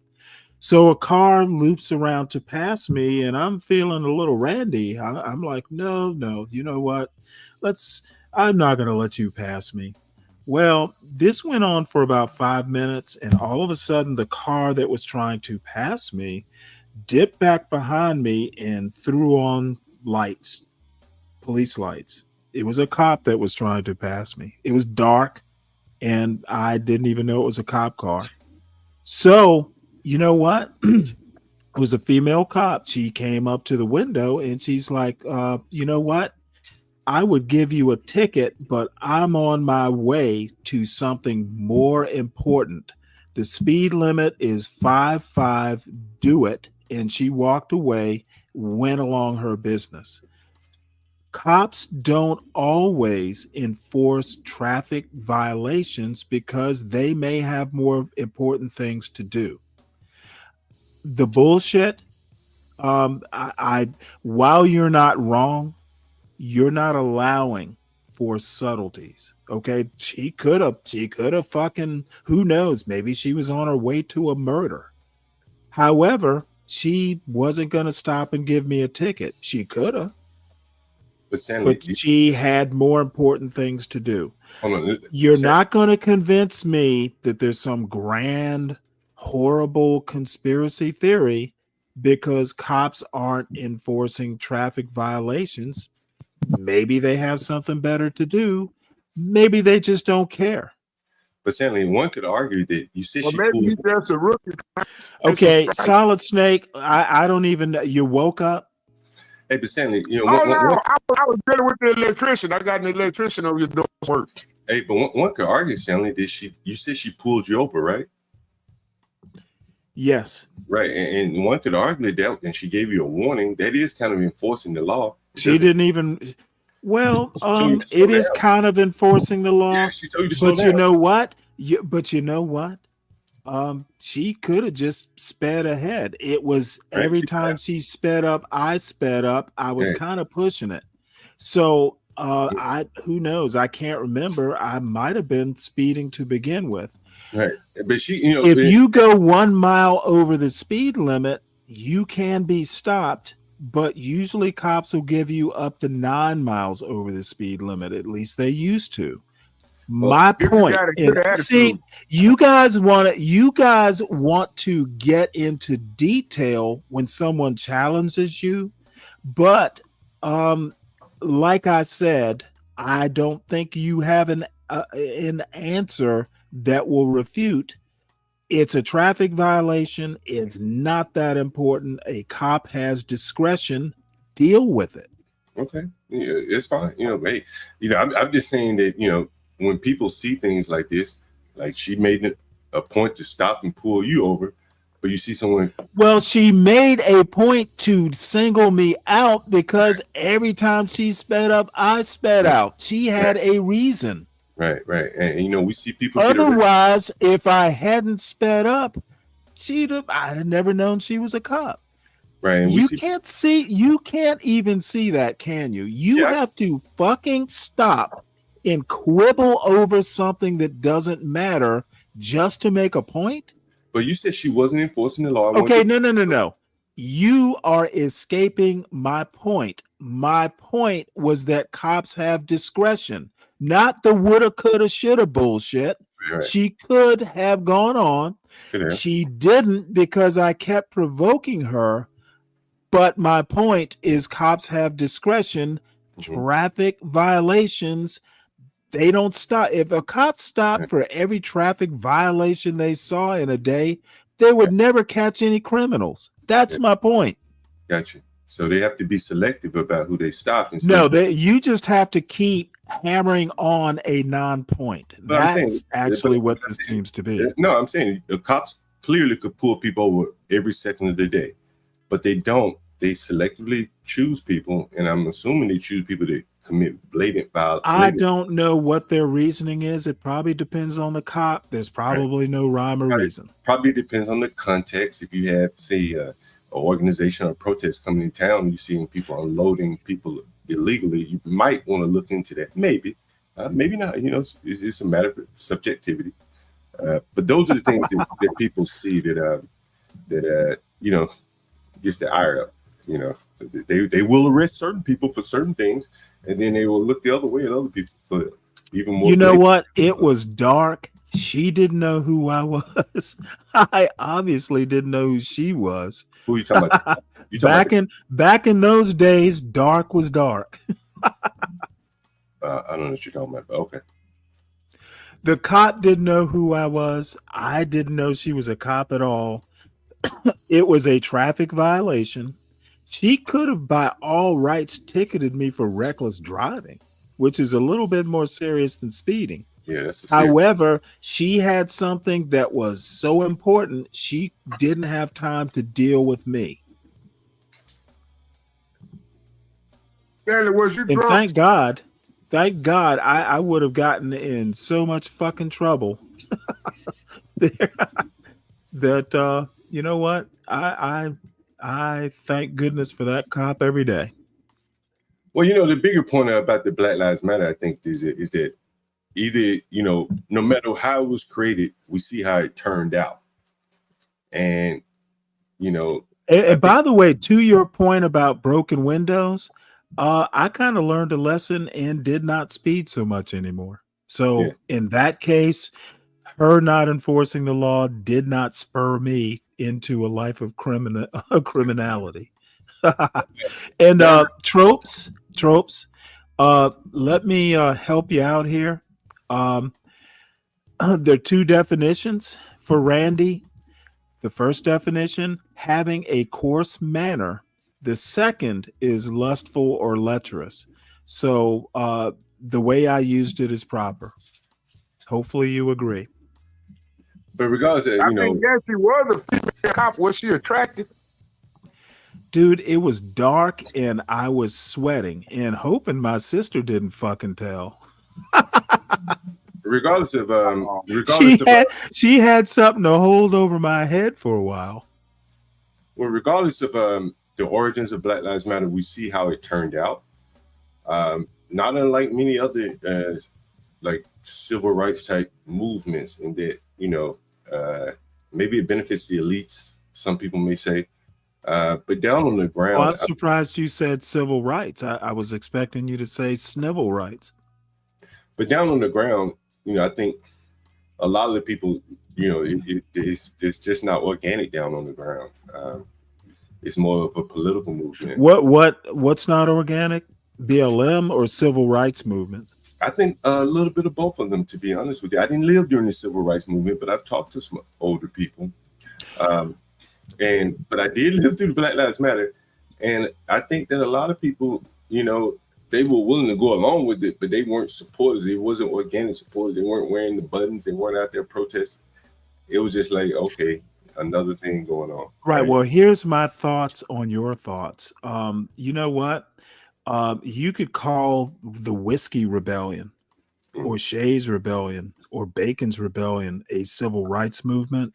I think you're so ahistorical that that's all I need to say. Civil rights movements don't always have to be about race. Well, no, let me finish my point because I'm right. Civil rights encompass more than just race. Civil law is more than just racial relations. And I think protest is very organic to human nature itself. So I don't even know why you would think that. There are ample historical examples. As to civil rights for race relations in America, I think BLM started off wrong with the way they were organized. Right. And so if you believe that it started off wrong, yet it was very successful in terms of making money. Okay, I don't care about that. Right. I'm saying it started off wrong. What it became ultimately, you're right. It became making, it got a lot of people rich. It started off wrong with a decentralized leadership. There were too many ways to make their point. Sometimes when you have a central point, it helps to keep it very focused. Black Lives Matter became a lot of things it probably shouldn't have been. And you know what? I also think it's a very good example of direct democracy. There were too many issues and ways to express dissatisfaction with racial relations in America. So it started off wrong, and no wonder it went off track. Then it became worldwide. It became exponentially more open to corruption. As I say, Stanley, it depends on what side of the aisle you sit. I know people that work at the higher levels of this, and Black Lives Matter worked very well for them. Those were very good years for them financially. So it depends on what side of the aisle you sit. It's really Well, see, that was one of their problems, and maybe even civil rights movements in general. And oddly enough, the '60s civil rights movement was a lot more across the aisle than one would believe. You have people like Lyndon Johnson, for whatever reason, supporting it. It was a lot more, not a lot, but it was a lot more across aisle stuff. I mean, these legislations did have to pass Congress, and Congress wasn't 100% one party or the other. So civil rights movements do not have to be one side of the aisle or other. Maybe that was one of the problems with BLM. I haven't really thought about it in that way, but you could be right. There was no across the aisle stuff, and maybe there should have been. I think at the messaging, the organization, that was very centralized at the high levels. And I disagree with you. I think it's at the levels that we don't see, like the people who came. I think you've got those three women. You have D. Ray McKesson, who I've seen interviewed at the very beginning. Even the top leadership, there were three leaders. There was not one central person in front of the camera every time. Even the centralized leadership was decentralized. Well, I think the people that were behind the scenes who did the testing of what slogan they would come up with, like Black Lives Matter wasn't the first slogan that they came up with. They had to have test groups, and those people, the marketing, the political marketers, those are the ones that I'm referring to, not the D-Rays, the mouthpieces, spokesmen, the ones who put all of the organizations together, created Black Lives Matter, who created the mantra, all that. I don't think those Black women created that. I think they were just a mouthpiece for what was the foundation laid for them. That's my thoughts. And they took it and more or less ran with it. Kind of like the civil rights movement, like Martin Luther King. One could say he was the leader, but other people think that there were Actually, Martin Luther King, they knew. You read books about this all the time. They just did a movie on what's his name? The guy who was gay, who basically literally organized. Like Martin Luther King didn't organize the March on Washington. But they're also Martin Luther King was the leader, the face of it, but there were recognized leaders, Fannie Lou Hamer. There are all kinds of names that are coming out now. You will hear talk about, was it Harry Belafonte and Sidney? I think it was Sidney Poitier. Bringing money down, saying that Martin Luther King. Again, you tend to look at these things in a very narrowly focused way. Nuance matters in these sorts of arguments. Well, I'm saying, there's a lot of people that say that Martin Luther King didn't write his speeches and Stanley Levinson did. Well, who writes their speeches? Presidents don't write their speeches. Why should Martin Luther King be? Why would a leader who tends to be very busy and often very tired, they approve their speeches, they have input into their speeches, but there's a whole speech writing industry. Right. And that's President Trump does not write his speeches. Right. And that's what I'm saying is that, like, you have an industry around these things, and that industry feeds itself. It wants to grow. And are you saying that's the wrong, that leaders should always write their own speeches? No, I'm saying the fact that there isn't. So why are you what purpose is it to point out the obvious? The fact that everybody knows that there are speech writers. What's your point? But the fact that there are speech writers, there are all these people that are helping these protesters, and they have as much to gain. Wait, hold it. Is it the protesters writing speeches or their leaders? Typically, it's the leaders writing the speeches. Oh, okay. Well, okay. So I was thinking everybody in a protest has a speech. Speech writers, leaders tend to be very busy and sometimes don't have time to write their speeches. That there are speech writers is not some grand conspiracy theory. But Deacon Dave Bayard Rustin is who I'm thinking of.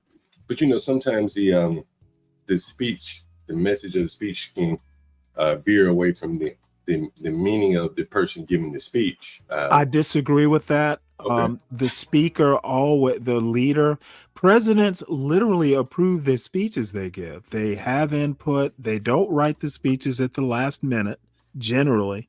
So no, the speeches do not veer from what the leader wants to say.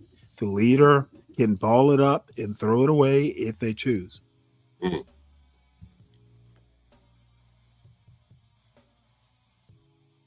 You don't know that much about politics, do you? I don't follow politics, huh? Okay, well that's I never voted obvious. before. I tell you, I never voted. Speeches are not just handed and they walk up to the podium and give them. Not that part. Most of these speeches, especially for debates, they have practice. They practice their speeches. Yeah, I understand that. That's not politics. That's just business. I've done that in my life. So if a speech veers from what the speaker is saying, I don't know what to say if that happens, because the actual leader giving the speech doesn't have to give that speech. I've never been in a social setting where a person is giving a speech, but in a technical setting, I remember getting to speak, listen to Franklin Raines. You may or may not remember him. He was like the first Black CEO of Fannie Mae. And I remember he was talking this shit like deep down in the financial weeds. And I remember, and it's not a criticism of him. It's any CEO. I'm like, man, ain't nowhere in the hell he knows about this stuff. But he was talking it. I mean, he was smooth, bro. He was smooth. And, he once worked for Clinton. And so, he had some political savvy about him. I mean, he was fucking smooth, man. Talking about all this shit. And the company later went belly up shortly after his speech. And I remember he said something very interesting about it, some operation aspect that I was working in. But he couldn't have known all of the ins and outs of what he was talking about. He probably took a speech from someone who may have taken tidbits from other people who really knew the ins and outs. And he just took a compilation. Okay, look it over. Okay, you say it's right. Okay, cool. Let's go with it. Just the same thing that he's too busy to write the speech. He's too busy to really go over it with a fine-tooth comb as well to make sure it best fits what he would say. That would be my imagination.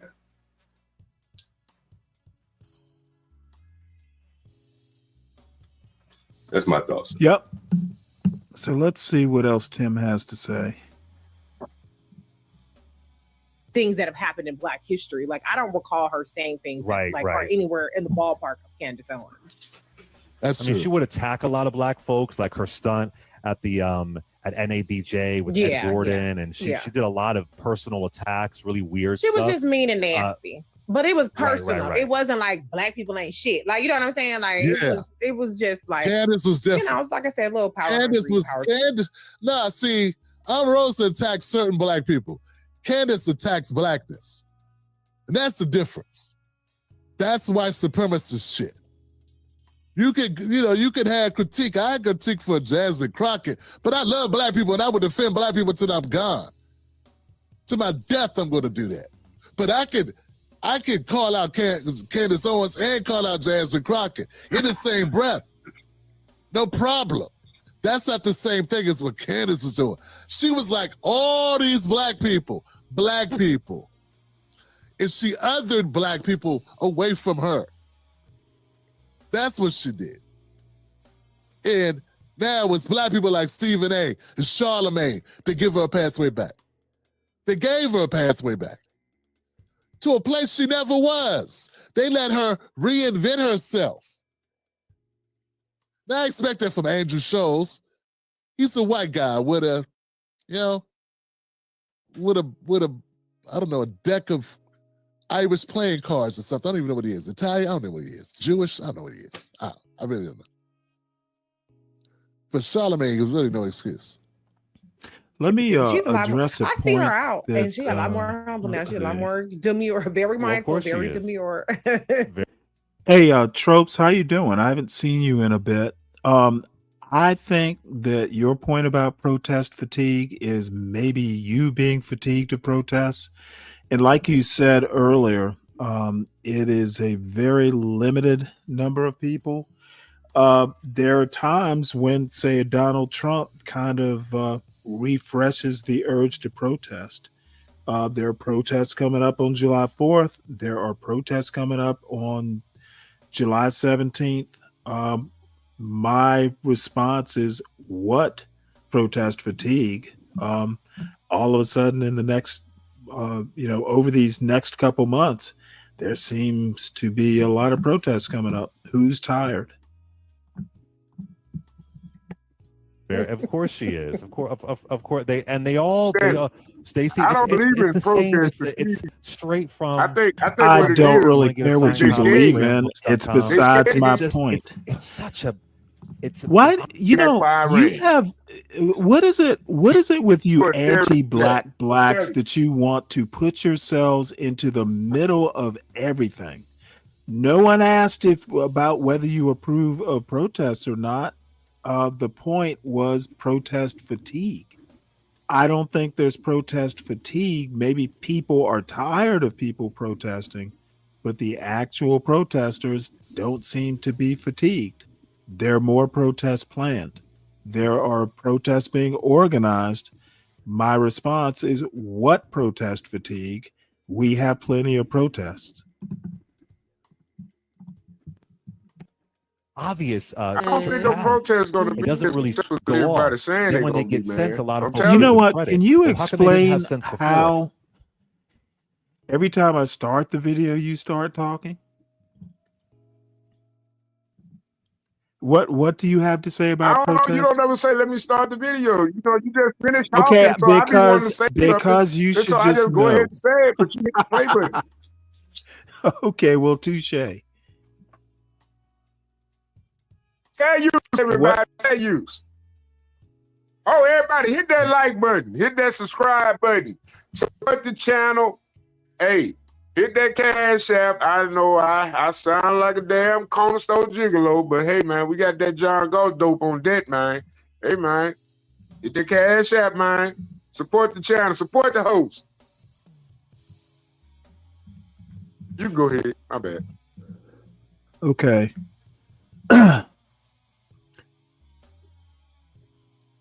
Deacon, what? Deacon Dave? You'll have to explain. That's so true, Deacon Dave.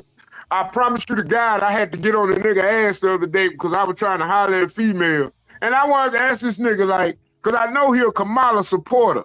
You know what I'm saying? I know he a liberal. So he Well, how many times are you going to say the N-word? How many times are you going to say the N-word before you go to the back? You got a couple more in you, don't you? What you mean? Oh, man, you know I got a couple goddamn ad-libs and things going on, man. You know me. But now, what we watching? Okay. Well, you know what? You and Tough Guy have some weird. Is it a verbal tick? Is the N-word a verbal tick with y'all? What you mean? I mean, it's culture. It's no, like you it's are not, who dude. you around, It is Stanley. not. You are who See, you around, again, Stanley. you have a very I don't get to be around white folks like you, man. What white folks am I around, Solid Snake? Everybody in your neighborhood. Okay, you know what, John? Can you help him out? I literally sent the census data. The town I live in is majority black, not by much, but it is majority black. So the bullshit about hanging out with whites in a white neighborhood, I have literally with numbers, proven that incorrect. Now let's see if you can switch gears. Let's see if you can switch gears and come up with another false paradigm.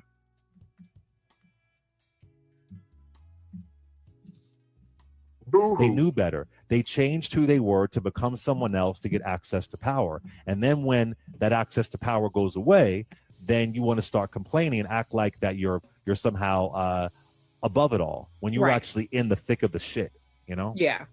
To be fair, it's not that I'm giving her credit, because she's definitely trying to do a rebrand, and I'm not trying to say that that's not happening.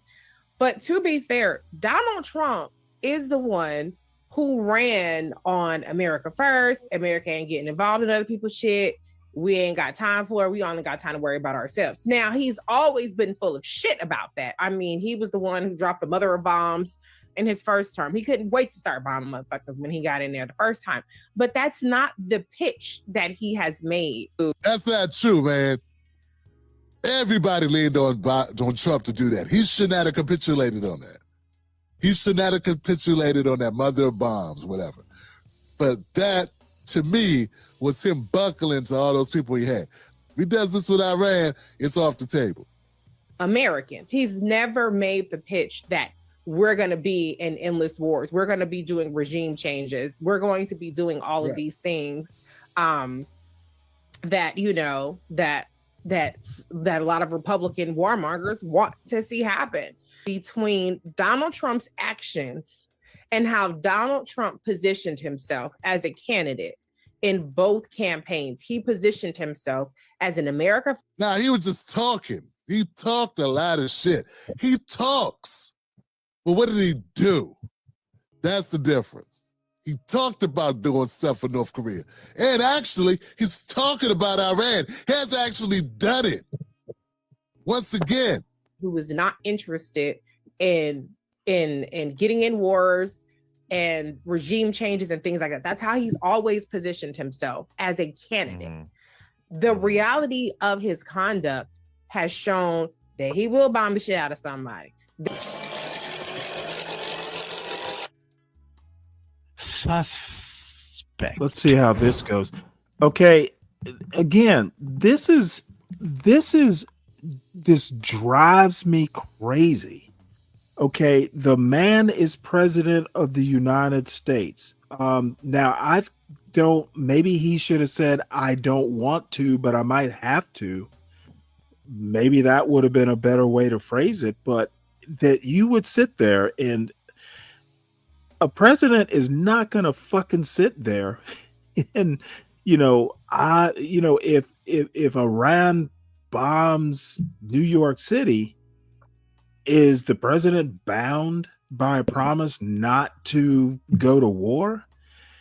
This is a very stupid statement. And you know what? Somebody who is maybe older and wiser needs to kind of reorient her thinking. A president might have to break a promise in the interest of whatever national interest there might be. Now, I don't think Trump needed to do this. And I've already said, now that he's done it, it's done. But to think that a president of the United States would be bound to never go to war, it sounds like she means under any circumstances. He never said under any circumstances, if you really want to quibble. It's a dumb point.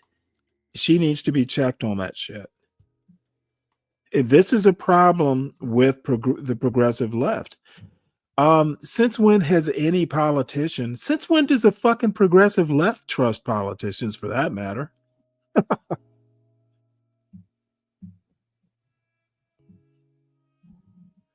Yeah, I got to call this one suspect, man. First of all, let's go. I got 5 points. One, on the Omarosa thing. I agree. Omarosa was not as bad as Candace Owens. And I think Clay put it well when he said, Omarosa walked so Candace Owens could run. That's a pretty good one. That's a good one. Yeah, she blazed the path through white supremacy for Candace Owens to come through with gangbusters. And Candace took it to the house. So, yeah, I agree with that. But I got number 2. They said it was egregious that Omarosa worked for Trump. And this is why I got a problem. This is why I got a break with Clay and got a break with Reese, because in typical Democrat fashion, somehow people that work with Biden are saintly. Biden, Mr. They'll put you back in chains. Mr. If you don't vote for me, you ain't black. This guy, Mr. Crime Bill, Mr. Fingertips on everything. Every horrible piece of mass incarceration legislation in the last 40 years. Biden's name on it. And these guys got nothing bad to say about anybody who worked for Biden. Nothing. I don't hear them talking about it. I don't hear them. In fact, I don't hear them criticize the Democrats for the most part either. So that's my problem. You got all the smoke for the other side, but none for your own side. If Omarosa is egregious for working for... Okay, and Mr. Black is a fucking moron with his point. Why would you expect criticizing your own side? For that matter, I don't often hear you criticizing black radicals or whatever you are. Let's be real, Mr. Black. Trump. What about everybody that worked for Biden and Obama? I would say they deserve the same amount of smoke. That's what I would say. But see, that's why I'm sitting over here. Oh, Which for brings me to God's number sake. 3. Really? The You grift. want Clay wrote a He book called The wants Grift. I equal haven't smoke. read it. Maybe I will. Here's the deal, though, Clay. There's a grift in Democrats. You don't think there's a grift in the Democrat Party? I wonder if that's going to be present in your book. Once again, I haven't read it, but I got a feeling it's going to focus on Republicans grifting and not so much on Democrats grifting, but I could be wrong. That's an assumption, right? Based on what you said here, if you didn't start bringing up different names, it's like you tiptoed on the line. You ain't going to want to say it. Not going to want to be honest about the grifters amongst your own people, your own circle. See, if you don't do anything except call out people on the other side of the ball, you ain't doing nothing. You grifting too, because you ain't being honest. You holding back. You playing the game your damn self. That's the problem I got. And that's why I'm out here on the island alone. And that's what brings me to number 4. He's on a lonely island. Democrats, they will ostracize you if you don't fall in line. That's what's happened to me. I haven't done anything that Candace Owens has done. I've never gone against black Americans and said, black Americans are horrible, and black Americans are stupid and lazy and violent, and they don't do this or they or that. And what's wrong with us? Why can't we do this? Why can't we be like this people and these other people? What's the problem? And black women, yuck. And black men, oh my God, bullet catchers and all. I've never said anything like that. But still, I've been ostracized by the Democrats because I don't play ball with them. I don't fall in line with them. I don't vote for the people they want me to vote for. I don't support. I was there. I had an opportunity. I interviewed all these people. From Donna Brazile to Cory Bush to Jamal Bowman, all of them. But the problem was I would not go ahead with fall in line with the Kamala Harris crap.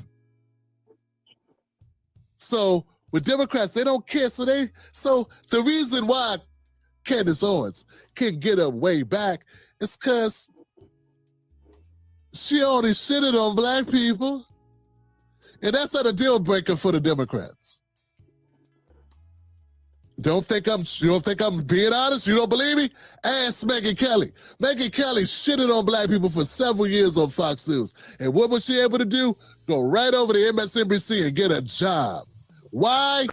Because she only shitted on black people. Black people are expendable. But if you go against the Democratic Party and you don't fall in line with the anointed one, pause it right there. sayonara. Hey, Stanley, Case closed, face closed. I think what he just did right there, really, is what I was trying to get to with the Black Lives Matter Party. Is that And what did he just do? Well, what he just said was, he said, I heard what he said. I asked, what did he just do? Well, what he said was apparently it was a point that got you and Solid Snake. So what did he do rhetorically? Well, I didn't say he did anything, but he made a point out that I've been saying that the Black Lives Matter, all that was kind of expendable. They just crashed out with it. A lot of people expendable for whom? Well, as he's explaining here, like the analogy would be Megyn Kelly, like she could go. No, I don't. Well, see, here, let me tell you, because I know, dude. I just asked I asked a rhetorical. I asked a rhetorical question. But you never let anyone Okay, finish, right? I know. Well, no, dude, I already know where this is going. Okay, he makes a rhetorical point, which I don't particularly agree with. You always have to keep in mind that corporate media makes money. Okay, having someone like Megyn Kelly at MSNBC is a moneymaker. You're going to attract a new audience. They're not making some huge philosophical point. Now, I don't think he's totally wrong, but I think money trumps race in America. If you want to actually do your homework, the only reason slavery existed in America was because it was a moneymaker. Okay, if having slaves was not good economically, there would have never been slaves. Slavery in America, and actually in the West, the way we understand slavery in the West, it was economic, and then the sociology, all the race science caught up with the economics. So while Tim wants to make it a race thing, it's an economic thing, in my opinion. Well, if you want to make it economic, I'll buy that Well, argument. I don't have to make it economic. That's fine. It is obvious. That's fine. I'll buy that argument as well, because again, like, you can pick on the lowliest people and still have a place. And Megyn Kelly picked on whatever I didn't even know what she said about black people. I knew she said something. Well, she talked about blackface and Michael Jackson. She said Santa Claus was black. No, she literally fought. She literally did a whole show on Santa Claus. I'm sorry, I said black. Santa Claus is a white man. Oh, okay. She literally made that point. So, but Megyn Kelly might be a racist. All I'm saying is that if you want to make the argument about BLM that it was a moneymaker using race to make money, I'll 100% agree with that. Right. And so, because it's self-evident and is provable. Right. And I think the thing is that as opposed to, say, the Jewish organization, as an example, they wouldn't have allowed their organization to be used in that fashion. Megyn Kelly could have been in MSNBC if she said something about Jewish in that fashion, Jewish people. So I don't disagree with that point. You know, that's why I think he's saying what a lot of other black people who didn't buy into the Black Lives Matter saying, like, you know, we're being used here as a pawn. I disagree. I disagree to that extent. You can disagree with them. That's fine. Well, the reason I disagree is it's not even remotely provable. I do think, and this is circumstantial evidence, that anti-Semitism is taken a whole lot more seriously in the United States than anti-black is. You can be anti-black and, like he says, wind up with a cushy corporate gig. Like you said, be anti-Semitic and you're done. So let me ask you a question. I totally agree with that. Well, let me ask you a question, and that's why I would tie it back to economics. Then how much of that is economics, in that the blacks don't have the economic power? Well, it's about politics, economics. It's about politics and economics. Blacks don't have economic power, political power, and very arguably social power. And as a matter of fact, I want to separate social power from cultural power. I think the only thing that blacks actually have real power in, and it's more power of persuasion, is culture. Let me ask you this question. And it's just a general question. It just came to my mind when you said this. What would blacks argue for politically today? I mean, assuming they had power. Basically, having kind of to Charles Blow's point about, a reverse migration. Mhm. Blacks swayed politics in 2020. Well, let me ask you this question. Well, hold on. I need you to concentrate on that. Mhm. Political power. We actually have Can a I answer recent that question? example. Okay, Solid Snake, hold your horses. No, hold on, Stanley. I don't Blacks want to. at Georgia in 2020 was a very concrete I get example it. of But political power. Stanley, I So don't want. what are blacks arguing for? How do we get it? Political power is Okay. gettable. Okay, that's what I'm saying. So, like, I don't want a long drawn out answer because I just want to try to. Okay, well, I will answer the way I want to answer. I'm saying, It's just the way it's going to be. yeah, but you said political power. I got it. Okay, so what would they do once they got that political? What do you think they would do? Okay, you know what? What does anyone do with political power? Well, I mean, if you They would, legislate. I'm saying, They shape society, just like a good example is MAGA. When you get power, you start prioritizing the things you think are important. That's what black people would do, just like any other demographic would. well, what do you think blacks, if they gain power, would prioritize? I have no clue. Hopefully not Diddy. I will not support Diddy for president. Well, they probably wouldn't want Diddy. But Well, you never know. yeah, I was just curious because power for the There's enough shows on Diddy. Who knows?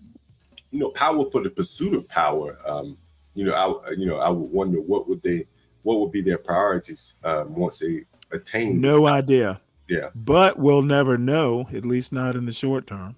Oh, in small areas like in Atlanta, they have power.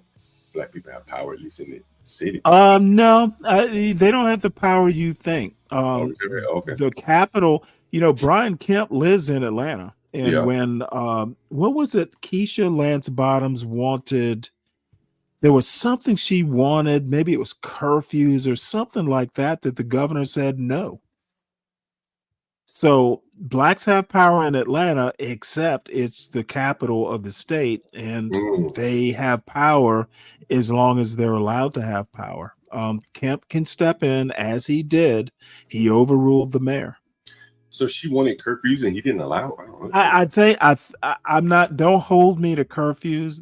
But there was something during COVID she wanted. Oh, okay. Might have been masks. It might have Oh, been something of that sort. I cannot remember exactly, but I do remember Kemp saying no. As mayor, he was like, "I'm governor." Oh, I see. Okay, so during COVID, I got you. Okay. So she wanted to do something democratic in the city. I can't remember what it was, but the governor overruled her. So my point is that blacks have power. Blacks have power in Atlanta, but they don't have power. They're limited. They're limited by where they live. I don't think. Well, they're limited. They're limited because their power is limited. Right, in the capital city. That's what I'm saying. It's not power. It's relevancy. It's relevancy. Black people You think they can. need to You be know what? relevant. Don't even bother. That's the struggle Don't right even now, being bother. relevant. No. Relevancy. What the fuck does that even mean? Think about it.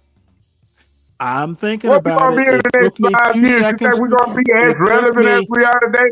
Look how much relevancy we done lost over the past 30 years. I have As no idea influence what in American culture. I have no idea what the fuck you're talking about. Well, that's If not anything, answer. I think That was blacks my have answer to got. John's question. I think blacks have First gotten question so is, relevant. I think blacks have gotten so relevant over the past 30 years. We had a black president. But it's crazy though, right? The same people that propagate and invest in keeping race an issue in American politics are the same people that are legislate against your freedom of speech if you say You know anything what? against them. Hey, Stanley. Don't you think that's the level of hypocrisy? When you speak, do you actually speak outside of the last 5 minutes? America, race in America has been a part of politics since before there was in America. So of course, race. No, race I and don't believe that, politics. Stanley. I don't believe that. There's too many healthy black Motherfucker, Americans been through the history solid of snake. America. Solid Stop it. snake. You had Solid fat black snake. women I in simply 1832. solid You snake. get a fat I'm black woman if we were starving. Stop I'm it. I'm simply not in a mood to have a conversation that does not understand what America is. Okay, you act like race can be separated from politics. I'm saying it's not a requirement for politics in places like Idaho. Race and politics in America is intertwined, and we've been trying to separate the two since 1965.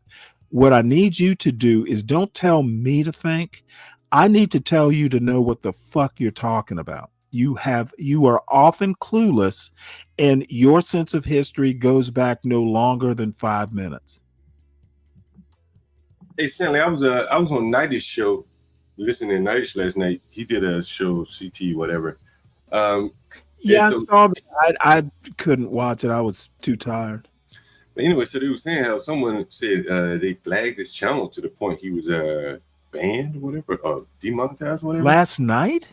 That's what they were saying. That I don't know if that's what. Damn. But they were saying, yeah, I guess he flagged him to the. Well, I actually watched a portion of the show from his chat for maybe 10 minutes before I just got tired and left. And then, what's his name? Napstar has a channel. Did you know that? Yeah. Well, I wasn't a subscriber, but it got served up into my algorithm. So I hopped into his chat and, talked, said hi to him and Gary, and he was reviewing CT's show. What I saw was, CT's content is always problematic.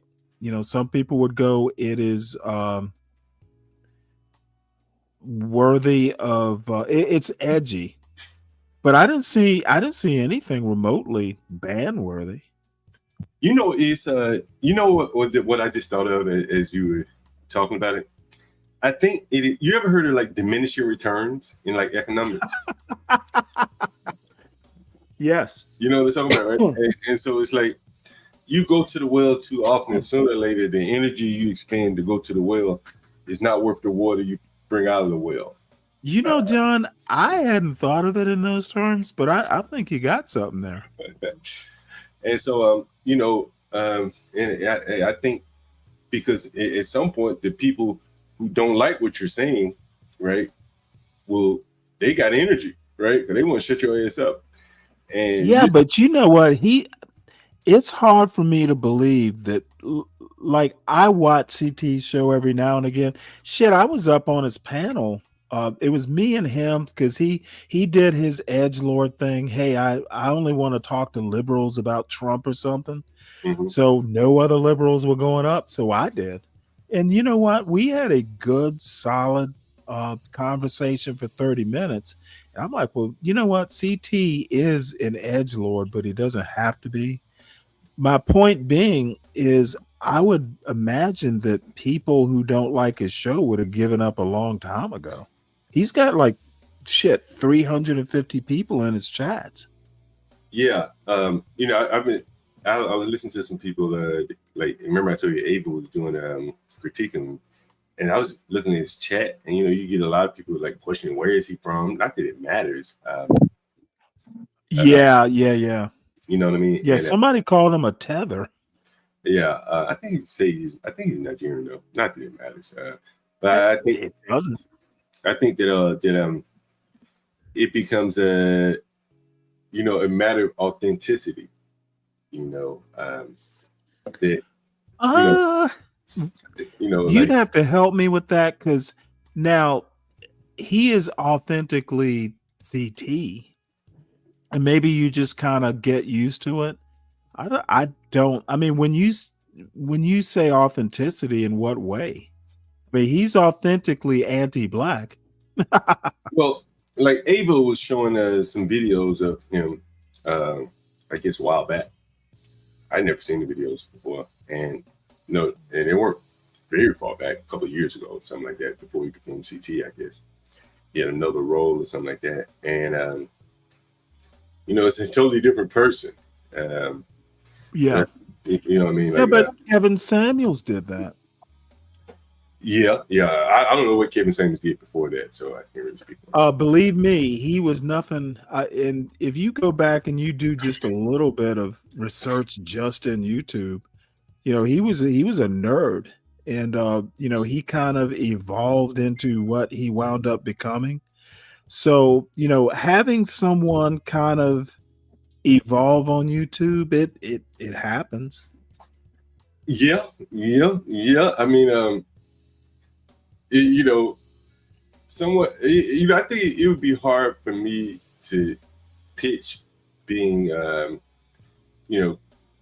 making that kind of shift, and you have to be very, very good at that to do that effectively and for a long period of time. It's like acting, like. Well, John, you make an interesting point in that if it's so easy for you to shapeshift like that, maybe your original shape wasn't genuine. And you know what? Let me ask you a question, because you're not as old as me, but you're not a spring chicken. I'm getting there. I don't want to change. You know what? Nas 415, and I'm looking at the number in the chat now.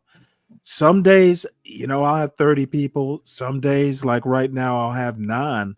But you know what? I probably need to glitz it up a bit. But you know what?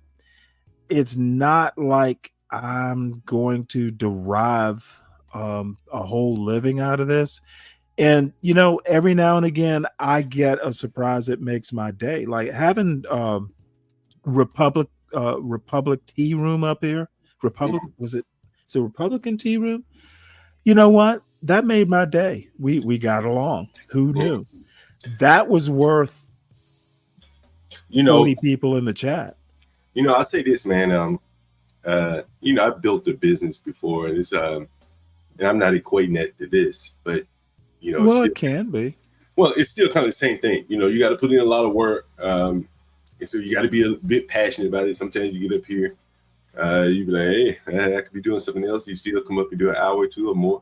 And so, if you are depending on that for a living and they cut you off, right? Like, man, the motivation it gets harder to be motivated like that, I would imagine. Because shit, you be up there, you got other things on your mind, But I think the thing is, clearly consistency. So, whatever your stream is, if you show up every day or consistently, you got a better shot than not. So, yeah. Well, yeah, but I mean,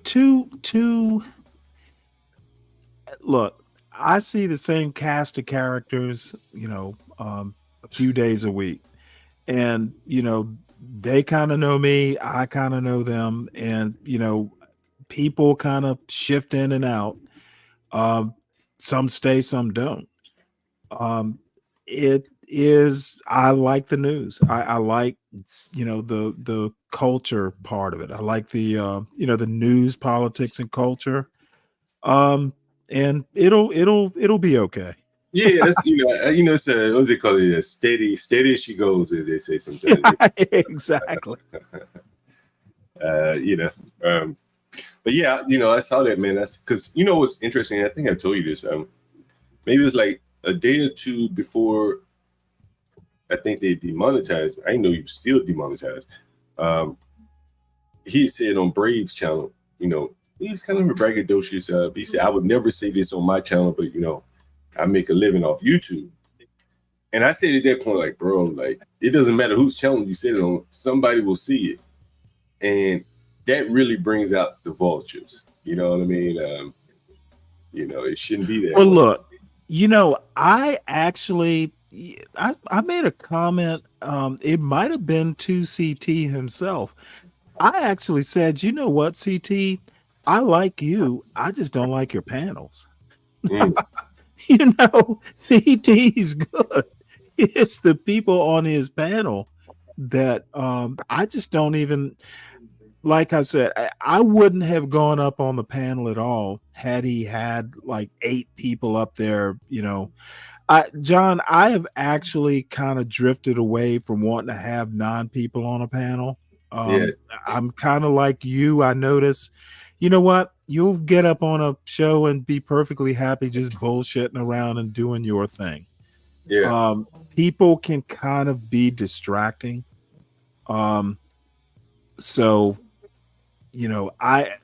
CT gets off on, shuffling the panelists around and, going one-on-one. That is his thing. It would drive me nuts. Well, I think that there has to be an element of you are the personality, because well, I mean, and this is very hubristic of me. I've kind of gotten in the mode to look, I like doing the news. I like talking about current events. The nightly newscasts don't generally have more than a couple people, or, maybe the local newscast will have 4 people. You'll have sports, weather, couple newscasters, and maybe some special correspondents doing human interest stories. But you don't have 9 people up there talking about the news. No, and that's what I was going to say. I think that the more I look at it, and we're just talking shop here, right? I think it is there has to be an element of personality that kind of has to stand alone, to be honest with you. Like when you're up here, people are coming to hear you. Snake, you can't lean on Snake. He may not show up, right? And so people are coming to hear, well, what did Stanley think about Trump bombing Iran, right? Versus hearing what Snake has to say about Iran. They may want to hear you handle Snake on the stream, but they may not want to hear what Snake is. That's not. So I'm a snake handler now. And I think like when I look at the successful streamers, I think that it is somewhat of a like a personality of sort, like their personality. And CT does that, but I think those 9 panelists, he probably should do more monologue, just straight stream by himself, and then maybe invite people up. Well, he does, but I there's some people like CT. I think CT's kind of weird in a way, because if you remember, you may not be old enough to remember something like Captain Kangaroo. And I'm not making a one-to-one comparison, but Captain Kangaroo was the straight guy to, Mr. Green Jeans and Bunny Rabbit. You are definitely not old enough to remember this. No. But CT with his cast of characters, it's almost like a fucking old-fashioned cartoon. He is there, and then you've got Bunny Rabbit, you got Mr. Moose, you've got all these puppets and characters. You remember Mr. Rogers? Everybody knows who Mr. Rogers is. He had a cast of puppets and characters that he kind of managed. Now, everyone knew who Fred Rogers was, but I think Fred Rogers, in a way, it's kind of like me. My personality is a little bland. So having a cast of characters, where you play straight man, actually, can be fairly entertaining. And I think CT's like that. Yeah. He's good at managing JP. Shit, I watched JP, Pink. I had no clue who she was. And then the other cast of characters, and it would be Pink versus JP, then Pink versus, and he was up there juggling this cast of characters, and it was kind of masterful, to be honest. Yeah. I think I did not disagree with what you're saying. Hey, by the way, Broke Genius, hey, how you doing? He's a content creator, and a good one, as a matter of fact. Yeah, I've seen something strange. I think that I think this is just my opinion. It's not by anyone in particular. When I look at like the successful people that are streaming, I think that by and large people come there for them. And when you have open panels, let's say like if you go up on CT's panel, that's kind of risky. You know what I mean? It's kind of not for me. That's It might be risky for him. That's more to my point in that there is no risk to you, right? You can just start dropping bombs, right? And whereas if if you stand alone, you don't face those kind of you face them from the chat, or maybe they call in. Yeah, right. You understand? And right. And then on the flip side, which can be a positive if you manage it the right way, you may come across people who outshine you. Holy shit. What? Oh, we got to see. Go ahead, John. I'm sorry. You can run across people that outshine you on your own panel. And then there's an element of managing that because you could end up getting dependent on someone that comes on your show all the time. And how do you manage that? That's a delicate balance because that guy could easily just go on and start his own panel. But you want to keep him around. So there's a balancing act to this. It's like the business.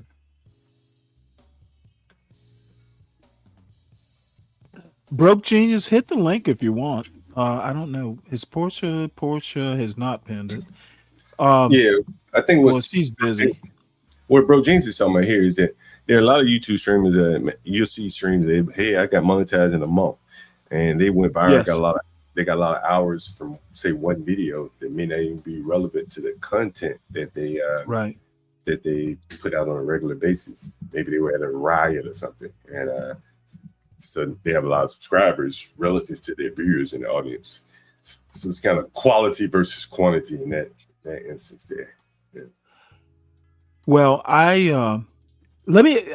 two things. You're gonna love this video. I haven't heard it, but the title just got me. Mo Love, and I want to watch a portion of her video. Oh shit! I'll be right back. I'll be right back. Okay. Sorry, man. Well, we'll go ahead and watch this. This Venus and Serena Williams partner with Elon Musk in X. Gotta see this. I don't even know what that means, but I want to know what that means. Got to be kidding me.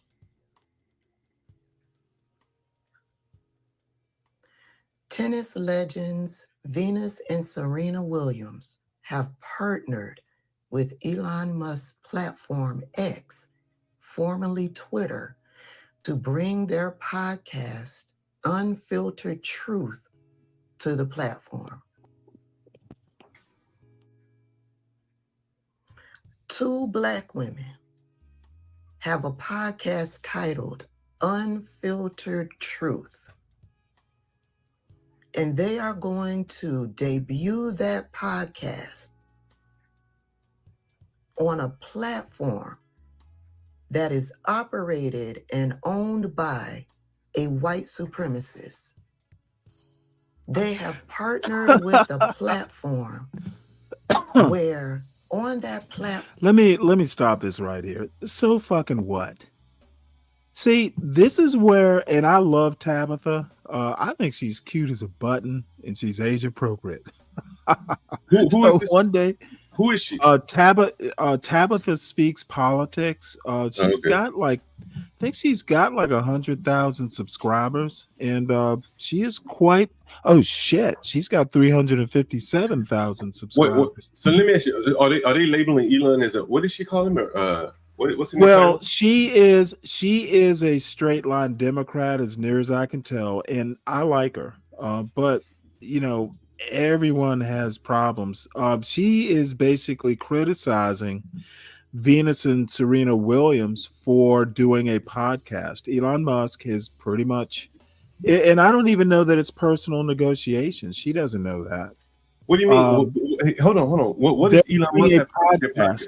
Let me back it up, and you can hear it from the beginning. I mean, you don't have to for brevity. What does Elon Musk have to do with a podcast? Their podcast. They're doing it on X. Oh, okay. Oh, okay. They're Got it. doing it on X, and Elon may be personally involved. I don't know, but she's basically criticizing them for being on X or working with Elon Musk directly, saying he's a white supremacist. But I agree, he is a white supremacist, but they played tennis, which is do you know the reputation of tennis? They played a white supremacist sport. You know, before Arthur Ashe, there was Althea Gibson, and between Arthur Ashe and the Williams sisters, you know, there was Yannick Noah. You know, there were maybe one or two good tennis players, but I can't think of anyone after Yannick Noah, who was a favorite of mine when I was a kid. He was a tennis player, and he was Algerian, by the way. Algerian French. Oh, by the way, his son played for University of Florida. When he won that. Exactly. So, but my point is that, you know what? I'm old now. Do you really want to fucking take a stand? Look, that you're working for a white supremacist. You know what? I can't say 100% that Elon Musk is a white supremacist. He seems to be. I don't have a problem with them doing a podcast on X that is owned by a white supremacist. If you really want to if you want to be that kind of a purist in the United States, they don't have to work. They're just doing it. Who knows why they're doing it? I just find her argument kind of shaky. Well, I think the thing is, Stanley, honestly, that you are correct. They don't have to work, but they have been bitten by the fame bug, and they don't want to let that go. Hell, we got Michelle Obama in her 60s doing this. Okay, so what? Dude, I'm 60. I'm fucking on YouTube. I don't want to be unfamous. Right. Well, and so this, I'm not saying anything's wrong with it. Don't take it personal. You know, she's been in the limelight all of her life. And now she's fading out of the limelight, and here's an opportunity for her to get back in the limelight. And here comes Elon Musk. There are no black people that can offer her that kind of opportunity with that many people. And so, what do? Do you not deal with the white supremacists? You've been playing for them, playing in front of them, and gotten rich. You've married them. I think she traded. I ain't got no problem with it. She won. I ain't got no problem with any of that. And so I'm saying, like, you know, like she's moved on. Like she's married white people. She lives around white people. Like I don't understand the expectation on the Williams sisters when they live their life telling you more or less that we've moved on from this. You know, I don't. Now this is an interesting comment. Broke Genius says, "I will never forget a white supremacist in Indiana was going to let me be his stockbroker. I didn't do it because I didn't have a Series 7. My own family, I would be hard pressed to get $100. Okay, I'm confused. Why would he let you be his stockbroker if you did not have a Series 7? Why did he think you could be a stockbroker without a Series 7? I'm kind of confused there. I mean, you actually do have to have a Series 7. I don't think, I mean, you have to have someone who has the license to do the stock trades. Yeah. That is very true. And you know what? The only way to get that license, well, back in my day, because I had a Series 7, you had to work for a broker to get it. You could do it yourself, but it was pretty expensive to get. So anyway, let's listen, because I told him I was good at it and I showed him my personal. Oh, I gotcha. Well, how did you do your trades? Did you had to go through a broker, right, to do your own trades? Or is there something I'm missing? I mean, you can't just pick up the phone, or were you doing it through an account? If you were doing it through an online account, there is, somewhere between you on the app and the trade, There is, I don't know how that works because I had my Series 7 before there were online trade accounts, online brokerage. Okay, I got you. So yeah, but if you're going to be, you mean you were going to, you know what?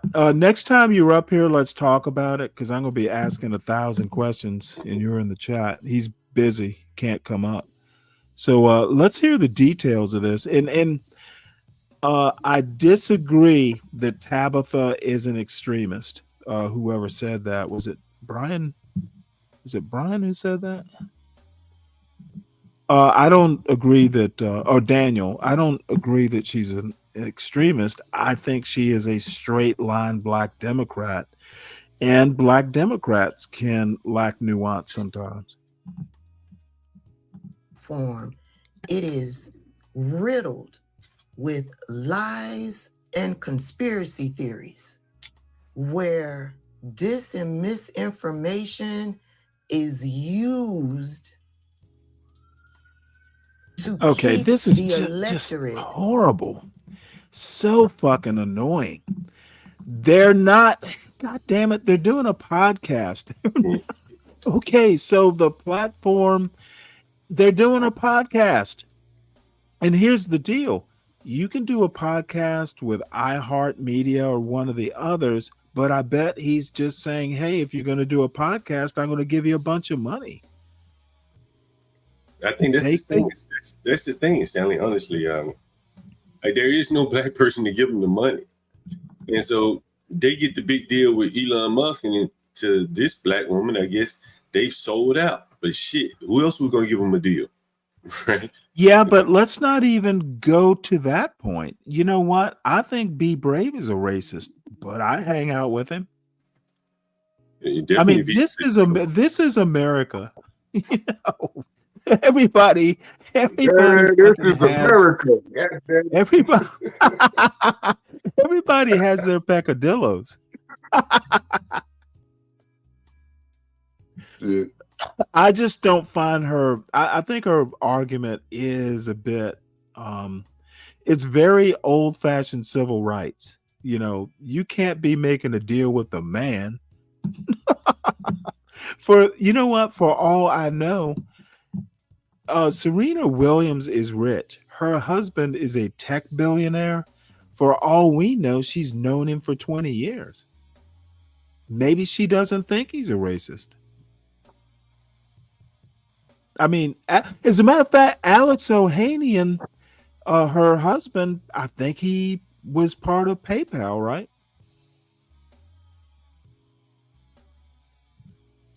It was Reddit.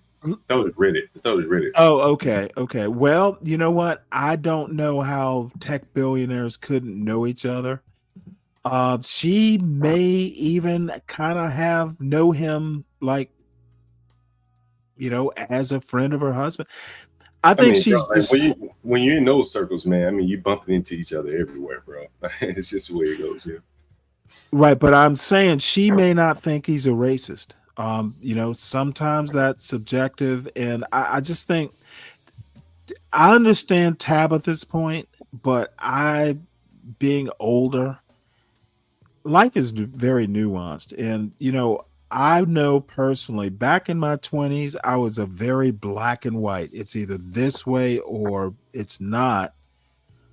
The older I've gotten, the more nuanced I get. It's like life is so fucking complicated sometimes that, you know, there's some things I'm going to be black and white on. There's some things I'm just going to go, do I really care that she's doing a podcast? And Tabitha has to care because it's politics and she needs content. I would read this story and go, that's interesting, but I would never do a video about it. Well, I think that what you're seeing here, though, Stanley, is like a common tactic among a lot of Black people. Is like, I don't like him, so you shouldn't like him either. Don't do business with him. That is horrible. Okay, Well, that is essentially treating Black people as a monolith. Well, that's what she's more or less trying to enforce upon. Dude, Democrat. As a matter of fact, if you really want to follow it out, I'll sound like Tim Black here. Democrats are famous for acting like black people are monoliths. What did Joe Biden do but treat black people as a monolith? If you don't vote, you ain't black. That is quintessential black monolithism. Do you remember the two guys that got into the tiff I think in Vegas, and one killed the man and wife? Well, I showed the video. That was just a few weeks ago. 3 weeks ago? Right. So I showed a video, and he was more or less doing the same. I didn't see that show. Tell me about it. He's more or less doing the same thing as this woman is saying right here, because she's more or less trying to talk people out of watching Venus and Serena by aligning them with the racist Elon Musk. And so the guy Finney that was killed, he was telling people, don't go watch the other person's channel.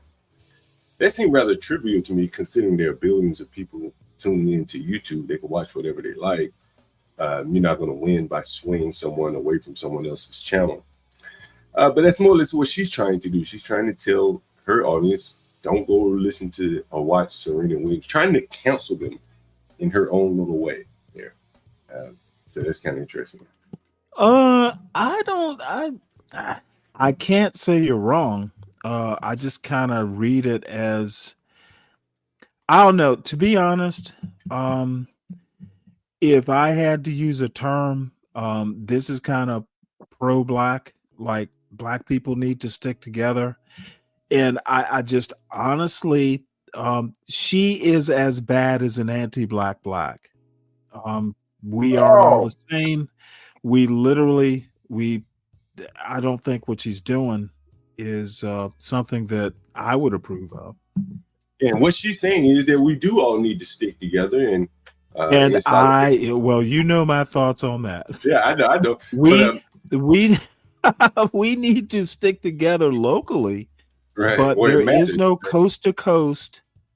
And Venus and Serena Williams, motherfucker, they are literally not black. That might be much, considering they're black when it careers. Matters. They're black when it matters. It's something where if they were to be accused of something like that, they would lean on their blackness. But by and large, they excise themselves from that part of the Brian Nichols, soda whites. It's not just a black thing. But no, it's an American thing.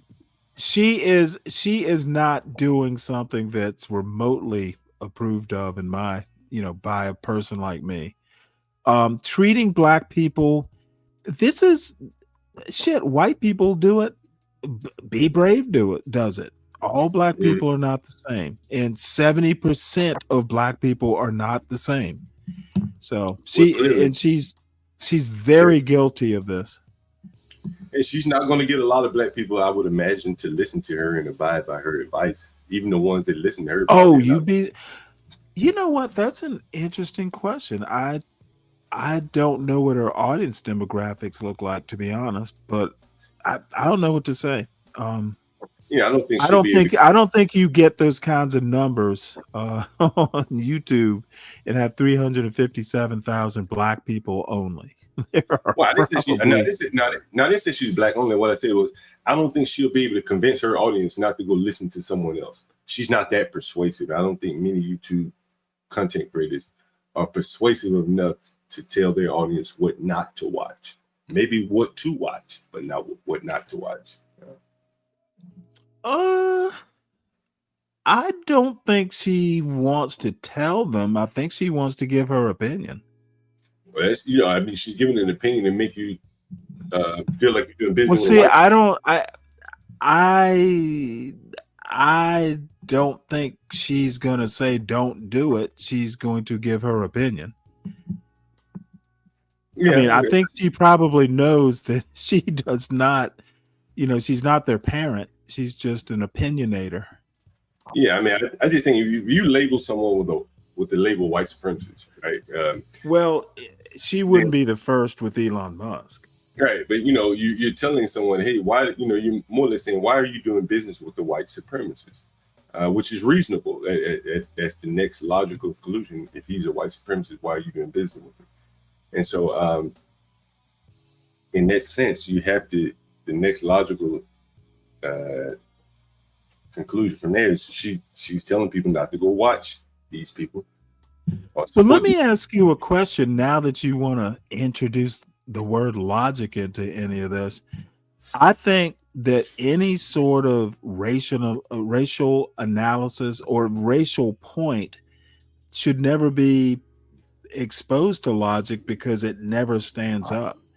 I don't think you can take a logical conclusion from calling someone a white supremacist unless she has like data.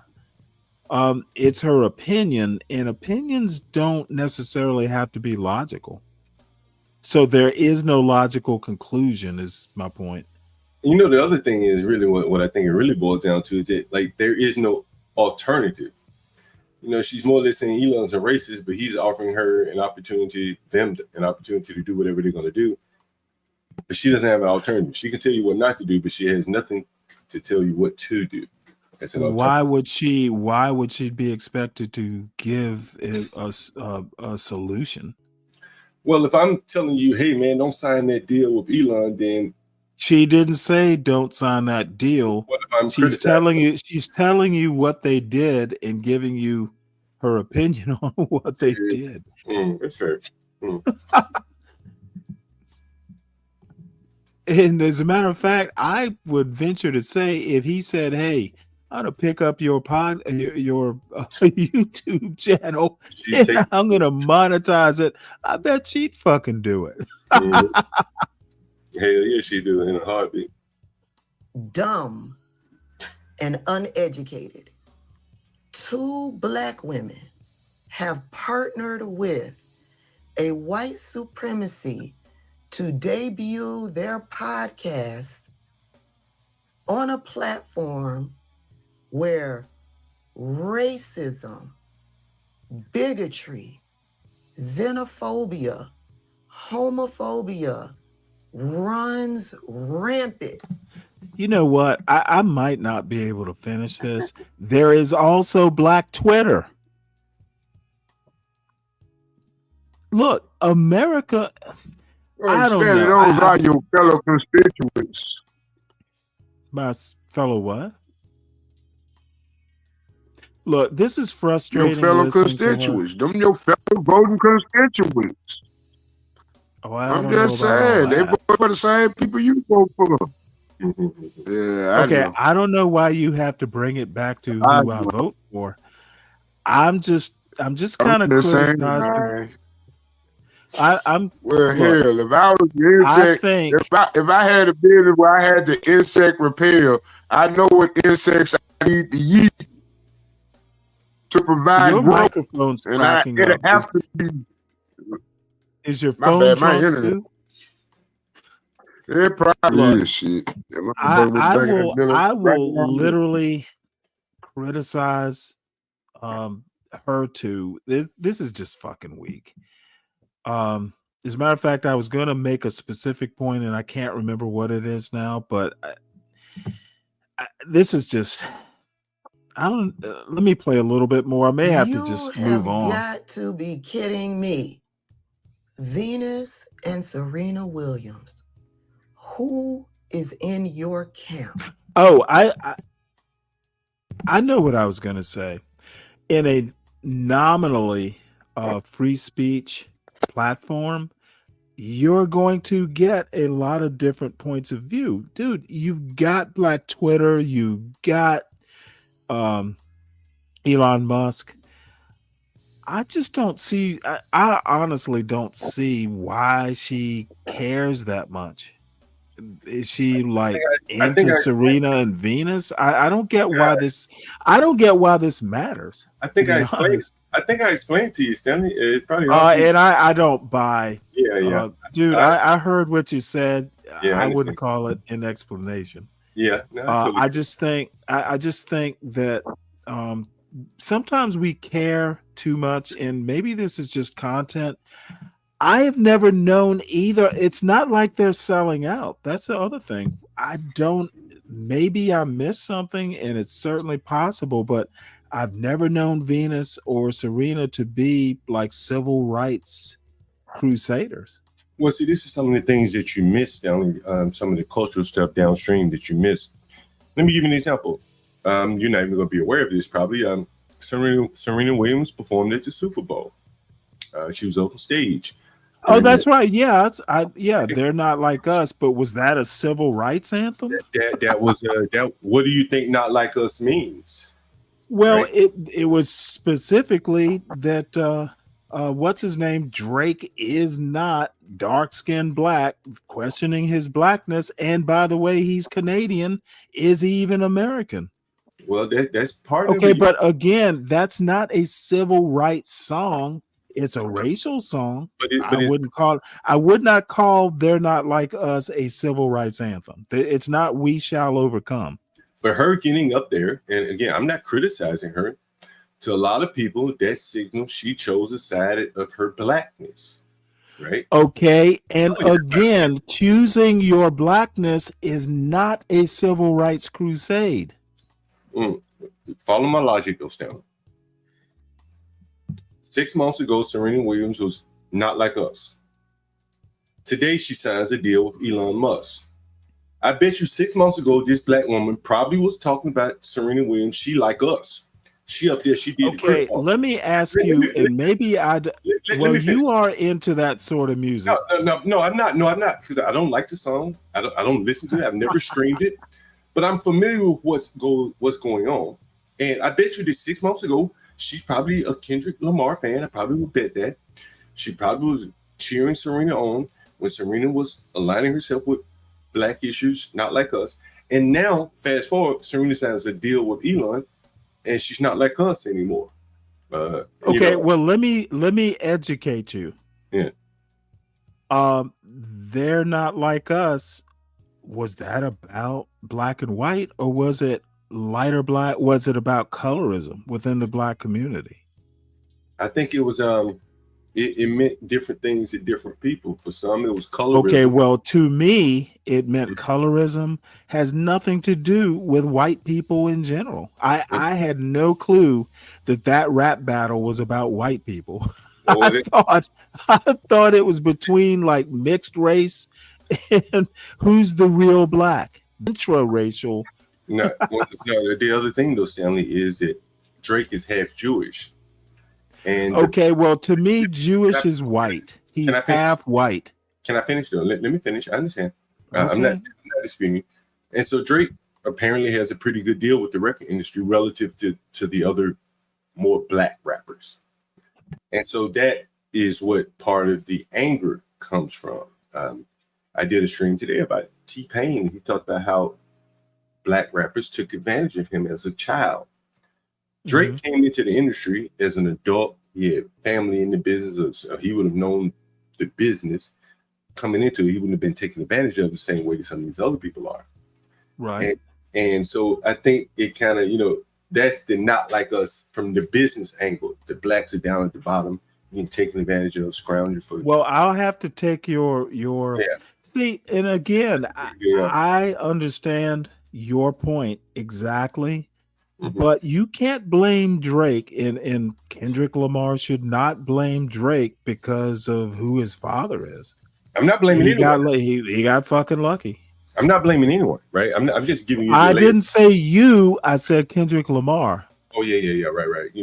So I'm just giving. So I think, but again, from my old man perspective, it was really more about who is really black, almost like a Kamala Harris. People question her blackness. People question her father's blackness. To me, it was really more of who is really black versus the white people. Well, so therefore, the argument, I don't. Well, again, I don't see the Kendrick Lamar rap battle with Drake as a civil rights issue. Well, you have to. It has nothing. It has nothing to do with white people, and if it does, it's very tangential. Well, you don't know the ins and outs of it, so well, I don't care about the ins and outs, to be honest. Well, I'm saying me either, but that's probably why you don't see it, because you don't see the ins and outs. Well, I mean, if I'm wrong, I'm wrong. and you know, I'll take your chastisement. Yeah, it's not a big deal. Shit, you know, I just found it interesting because from the business angle, I started looking at it from the business angle, and that's where what piqued my interest. And then I started to see all the people squabbling with him, and you know, of the rappers, he has the best deal, and you know, in America, you'll see that the lighter skinned Black Americans do better than the darker skinned Black Americans. And have for how many hundreds of years? You know, I'm not arguing the point. I'm just saying this. You know, in a way, now let me float a novel theory. Darker skinned Americans know what happens in American culture or subsets of American culture. Stop griping about it. Well, I think that you know, there's something else, Stanley, going on, honestly, because you know, and again, I don't listen to a lot of music, but you know, I do catch wind of it downstream going in and out of houses. And so I catch what's catchy, what's, you know, what's current, you know, the people that are playing the music. And, you know, the Drake guy, he was able to come out with a lot of hits for whatever reasons. You know, maybe he's a good writer. He's collaborative, get other people to write with him. He's able to blow up a lot of people's careers and things like that to his benefit as well. And I think that many of the other rappers, the darker skinned rappers, have more or less engaged in battle amongst each other. Hence, they end up in court, like down in Atlanta with the YSL. And that has been, you know, I think the disparity there. Now, this man's probably damn near on his way to being a billionaire from rapping alone, versus some of these guys are still scrounging around living on couches and shit. And so there's some jealousy there, you know. And you know what? Jealousy is jealousy. But now, again, I know less than you about all this stuff. Seems like Kendrick Lamar is the bigger winner. And before the rap battle, I mean, Kendrick Lamar, Drake is Drake, but Drake has always struck me as more teeny bopper. And Well, then you know, there's some things that I don't know details about, but you know, he's had some personal life issues. I don't know anything about Drake other than other than Kendrick Lamar, other than he's Kendrick Lamar. But it seems critically, Kendrick Lamar will be around, you know, in the history of music longer than Drake. At least he will be. It's almost like Louis Armstrong versus, say, Charlie Parker. now I think it's the other way. I think it's the other way around. Actually, I think. Well, no, I mean, if you are like a jazz snob, you will probably appreciate Charlie Parker more than, you know, someone like Louis Armstrong, who is more critically successful, more accepted in the larger American culture. And that's why I think Drake is probably wide mainstream. He's probably more global than Kendrick Lamar. Agreed. Yeah, and you know, he has bigger hits. He's made more money. He's a bigger draw. He can make a career very easily just by jumping on a song with someone. So you kind of have to deal with the devil if you want to be very successful. And the devil would be Drake or Elon Musk in this case. Kendrick Lamar can't give you what Drake would give you if he jumps on the song with you. And that's kind of... Well, I think actually now he could. he might have had to beat, you know, the devil Drake. I think Kendrick Lamar, you know, look, what's the difference between 1 billion and 2 billion, to be honest, other than 2 billion is twice as much. There you go. Maybe there are people who are just, I'd be happy with 1 billion. If you offered me 1 billion, you know, hey, you can do a Drake song, or I think you know what I'm saying. To me, 1 billion is as good as 2 billion. It'll get the job done. Yeah, I just think there's some what do we call it? Difference in range in music that Drake can make singy songs apparently, and he makes rap songs. So you mentioned the teeny boppers. Well, that's where the money is. They're going to sit around and stream. And you know what? There are things one might do that would involve selling one's soul if you had to ask me, would I rather be Charlie Parker or Louis Armstrong? It'd be a toss up because Charlie Parker didn't make anywhere near the money, Right. or the public acclaim. But 100 years down the road, you're gonna be listening. The snobs, at least the jazz snobs, and I know a few of them. They're gonna sit in their dens, sipping on a snifter of Hennessy with a mid-level cigar, being pretentious, listening to Charlie Parker. They're not going to be listening to Hello Dolly. And to be honest, you should listen to both. But we snobs will be listening to Charlie Parker, sir. But you probably I don't think the snobs we mid-level, middle-class blacks who want to be all pretentious and shit. Yeah, I don't think those mid-level snobs would be listening to Kendrick Lamar like that. I think there's a difference. You don't think so? I think there's a difference between jazz and rap. You kind of age No, out of rap. I wasn't comparing jazz to that. It's an oblique joke, and I'm sorry. You can tell I've been sipping on some Bud Light. So do you have an overlay? I'm gonna get all whimsical. So I told you about Mo Love, my not so secret internet crush, getting porn bombed on her men's health show last night. Can you tell me Okay, well, I started listening to it and I fell asleep listening to it. But while I was asleep, they're doing like a fairly serious men's health, and this is maybe like the second or third show she's done. This is like men's mental health month, and she has done, maybe this is the third show, and the guy at the lower left, years ago, maybe even a couple decades ago, attempted to take his own life. And he had to go through a mental health journey and all that stuff, and he's kind of the star of the show, very articulate. I think he's pretty successful now, but he went through a rough patch. And he was on Mo's show, and then last night they were on 907 Good Eats. She did a show. So this is 40 minutes. I don't know that we'll make it all the way through, but Mo is a good person. She's actually an awesome person, and men's mental health, this specifically is Black men's mental health. And I thought it might be interesting to show here. Let me ask you this question before you jump into this. How are they distinguishing between black men's mental health and would you agree that by and large, and let's just say less than middle class Black males have a higher chance of having a quote more Black experience than a white male?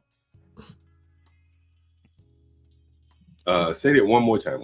Sorry about that. Would you agree that if you're not middle class, let's not even talk about middle class, if you're working class or below, a Black male will have a higher chance of having a little bit more of a harsher growth experience, childhood, I guess is a better word, than a white male? But I would say yes, but I don't know how a poor white. Well, the yes, I don't know why you would hesitate. Look at generational wealth numbers. Look at income numbers. Look at marriage rates. Look at single motherhood rates. I think the numbers would bear out that a Black child has a very high chance of having a rougher, more brutal, less idyllic childhood than a white child. The stats bear it out. Now, let me ask you this, and I'm not arguing with you. Okay, I need you to acknowledge that the stats bear it out. Yeah, I said yeah. But I didn't say it slower so I can hear it. Yeah, okay. You heard me say yes, but now are you Did comparing? Are you comparing a poor Black child to No, I'm not making a comparison. What I need you to do is listen to what I said. See, dude, you always want to not listen and filter it through whatever filter you have. I've answered my question. Let me restate my question. I've already answered. Let me restate the question. I've already answered. You don't have to restate. I don't think you did. I think you think you did, and I don't think you did. I said yes, but I did want some clarity. I said yes, and I said, but let me. Okay, please ask your clarifying question. I've already answered your question, but I did want to get because you said a poor black person, and then you said a poor black child. Right, that is not I got middle class or above. If you are working class or below, the black child, in male or female, but I want to concentrate on males due to the topic of Mo's show, has a higher chance of having a less idyllic childhood than a white child. No, any white child or a poor white child? But just any. I'm just asking. Oh, God damn it, Charles. God damn it, John. I said working class or below. Okay, so poor black child. I literally said working class or below. I didn't say poor. Stanley, why are you screaming? You said okay, because, dude, you are fucking being Solid Snake here. No, I'm just asking you a question. Yeah, you are. Okay. I was very careful. Working class or below, so you could be poor, you could be working class, but I stuck with working class. That means the parent isn't always home. They don't have excess time to spend with a child. They may have 1 or 2 or 3 jobs. Working class or below, white child, black child. You can toss in Mexican child. You can toss in any race you want. But I want to concentrate because you asked about black and white. I propose, and this is based on very solid statistical data. Okay. A child working class or below, being raised by parents, black or white specifically, black or white. Gotcha. Okay. The black child has a higher probability of having a harsher childhood than a white child. You asked me about mental health. Where I'm going with this is the black child has a higher chance of being raised in an environment that could leave harm going forward into adulthood. Okay, so I see what you're saying. I got where I think they're going. So they're saying based upon that, there should be you haven't heard them yet. No, but you asked about why would black, I think you asked, why would black men be singled out for her show? Right. The reason I think is black males versus white males have a higher chance of having lasting mental scars if they grew up working class or below. Gotcha. That's why I think, and I haven't talked to her why they concentrated on black. Could be because they're all black and they care about black issues. Maybe that's it too. Oh, I didn't know everybody's all black up there. Or it's Mo Love. You've been on Mo Love's show, right? No, I never. I've been on her sister's. Well, she's T's sister. You know that. Yeah, I've been on her sister's. Okay, well, they tend to care a little bit about black issues. Yeah, whenever I've seen her, mostly she's talking about the Bible. So I didn't know. You know what? She is very religious. And the Bible will come into this. As a matter of fact, I often listen to her online Bible study. It's 10:15 on Sunday nights, Central Time. And you know me, I'm not very religious, but you know what? I enjoy listening to them. Yeah. So the premise is set. That's why they're concentrating on black men's mental health, but it's men's mental health month. And it's not, it's racialized, but not like white people don't go through it. They're not saying that. Yeah, so this is a continuation from the last live. Of course, some of you guys were there. You know what took place. It's very unfortunate, but I'm very grateful of all the information that was given. I will edit that part out. I don't want to do away with just the entire live. Hey EAE, he said, do you have an overlay image you can put up to verify people are legitimate players before allowing them on the panel? I do. I should have done that because it was like 2 or 3 people that came up automatically just out of the blue, you know. And I saw my sister say, something ain't right about this. I should have listened. I just let them up. Yeah, so messed up my groove. Would you like to continue, Brandon?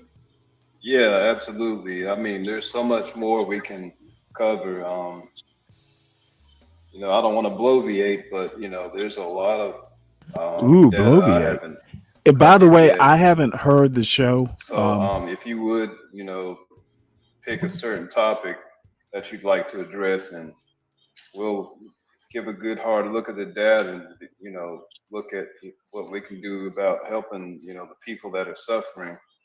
I think it's best that we cover something like trauma, or we didn't hit it on anxiety that much, but I'm open to questions or suggestions too. Yeah, he said, I hate to throw race into it, but I can't lie. We as blacks will do a lot of terrible things to each other, but we don't stoop that low when people are talking about serious issues. Well, unfortunately, in this space, I guess it doesn't matter. Like, people will stoop as low as they can, no matter what the topic is. Yeah, well, you got to understand, mental illness doesn't hit our race as much as it does other races. So, You don't think so? I think it does. no, the data doesn't show that. What we, in society. Okay, so for instance, the top 2 groups for self-deletion are. Okay, I can already stop him here. He doesn't understand what data is. Sometimes you need to combine it with,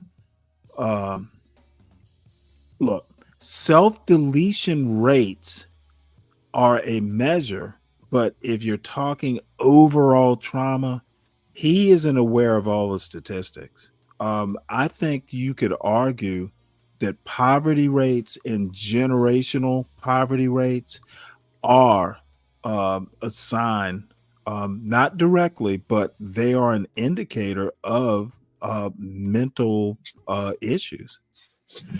When I say mental issues, I mean, that generational poverty, I can't do better because of this, what people would call a victim mentality.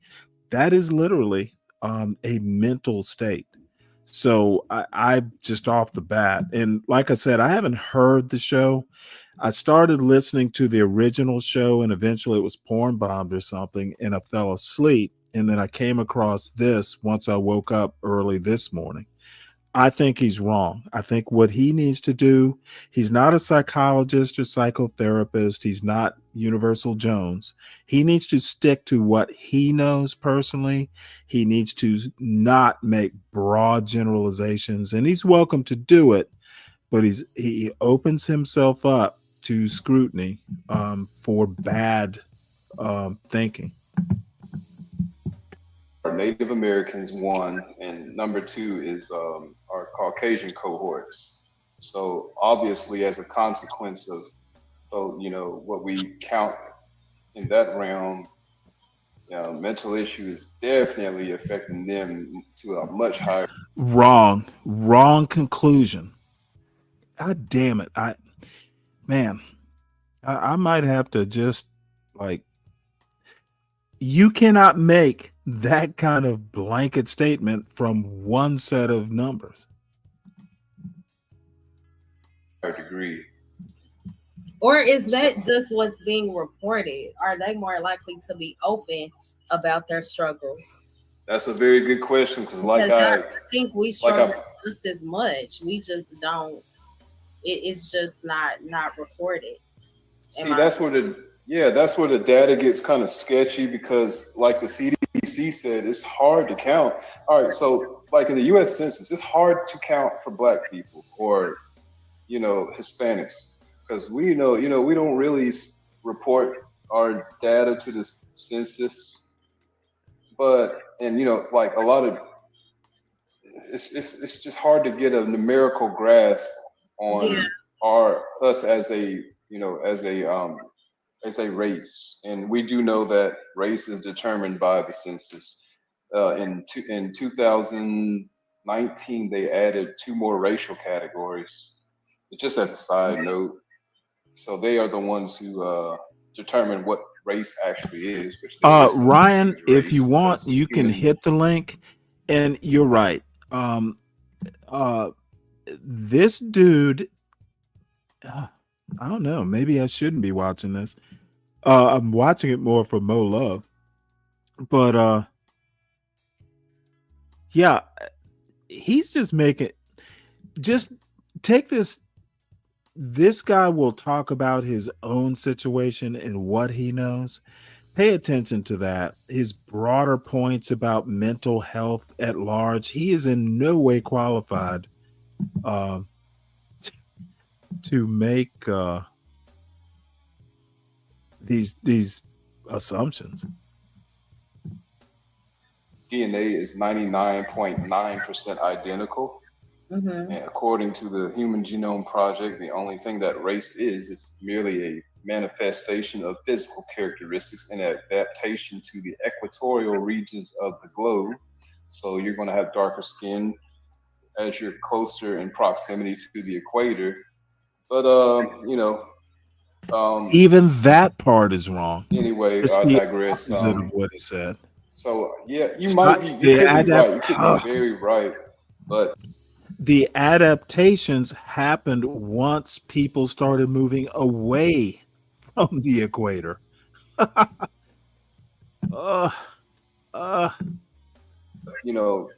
What all we can rely on is the data right now, and it seems to be that the whites and the Native Americans are most affected by mental You illness. hear that, Ryan? Y'all are fucked up. The numbers that they off themselves are just it's crazy compared to ours. We don't do that as much. They do it a Hey, lot. Portia, how you doing? Yeah. Hold on, Miss. All right, Ryan. You might as well get what you have to say. Unless you extrapolate out income and extrapolate out multiple things, the data is not that. Like, is he looking at how many people claiming on insurance, therapy visits? Is it a poll? Like, number one, the deletion rates, from what I understand, have come in line, and they're very similar. And the other thing is you have the cultural part. Like, I know in the community I'm from, why are you going to talk to a shrink, right? You going to go you got to go to the nut house. That's the shit they say, right? Like, you got to go to going to a therapist or anything close to that is going to a nut house. So culturally, they don't accept therapy. Hold on one sec, Ryan. Go ahead. Here's the deal, and I should have just prefaced it. This guy is not a mental health professional. He had mental health issues, and it's my fault for not prefacing. Do not listen to, his broader points about, who is more mentally unhealthy than others. I think that had he been on this panel, I would have kept away from these broad, like, you're not fucking qualified, to do all this. Let's talk about your experience. So, John, what do you think? Maybe I shouldn't even show this. He was quoting stats. I can't. Okay, say but see, the problem is quoting stats. Statistics are something you interpret. Okay, quoting stats really doesn't really build context. You can quote a million different stats about mental health. You take the stats and you make a story from the stats. Stats Yeah. are like words. Yeah, and I haven't really followed mental health. So when he's saying, black men have mental health, I mean, we talked about it a while back, where we said it's Well, mental health issues. Well, I'm talking specifically about suicide, and we talked that the numbers were evening out. This guy is saying that the numbers. Well, I aren't. don't think they are. I think we think they are. And maybe they are. I have no idea. I don't follow it as closely. I think that But actually, this is more a programming issue. And Ryan, you're older, you're mature. Maybe this is not going to do. I just wanted to see what was said. I thought maybe this isn't something I should even be showing because this dude is. He might put out some shit that maybe. What do y'all think? I mean, I can go ahead. Sorry. No, go ahead. Go ahead, Ryan. I was just going to say, I don't think you can just sum up mental health. I've sought mental health professional before, and I've been to therapy, for a lot of stuff, and it's a pretty broad thing. You can't just look at suicide rates and go, well, that's mental health. That's my point. Yeah, and there's the chemistry part where some people are born without, chemicals so you take medication for that. There's the therapy part, which is like life experience, which I think Stanley, your earlier statement about, grief black counseling. people, black people growing up in the hardened ghetto, right? They probably need some PTSD therapy, right? Because you got gunshots going on. Military veterans, surely PTSD. So I just think that you can't say mental health is just one thing when it's really, it's very broad. You got addiction, which goes into that. I mean, there's just so many pieces to it. So, and if I'd been not so tired, I was gonna hop. Oh, here's the expert. But before Universal, before you go, and I'm very glad you're here. Yeah, he's the guy. I wanted to. I wanted to make a point. I went through grief counseling and then kind of had to go through it again because I had a major life change. And I honestly thought I could do it myself. I'm like, motherfucker, I am Stanley Cross. This is going to be done. And I just fucking, my parents, my brother and sister showed up in Northern Virginia. And I knew they were coming. They didn't surprise me, but I was kind of surprised at why they came up. I just thought they were coming up for a visit. And you know what?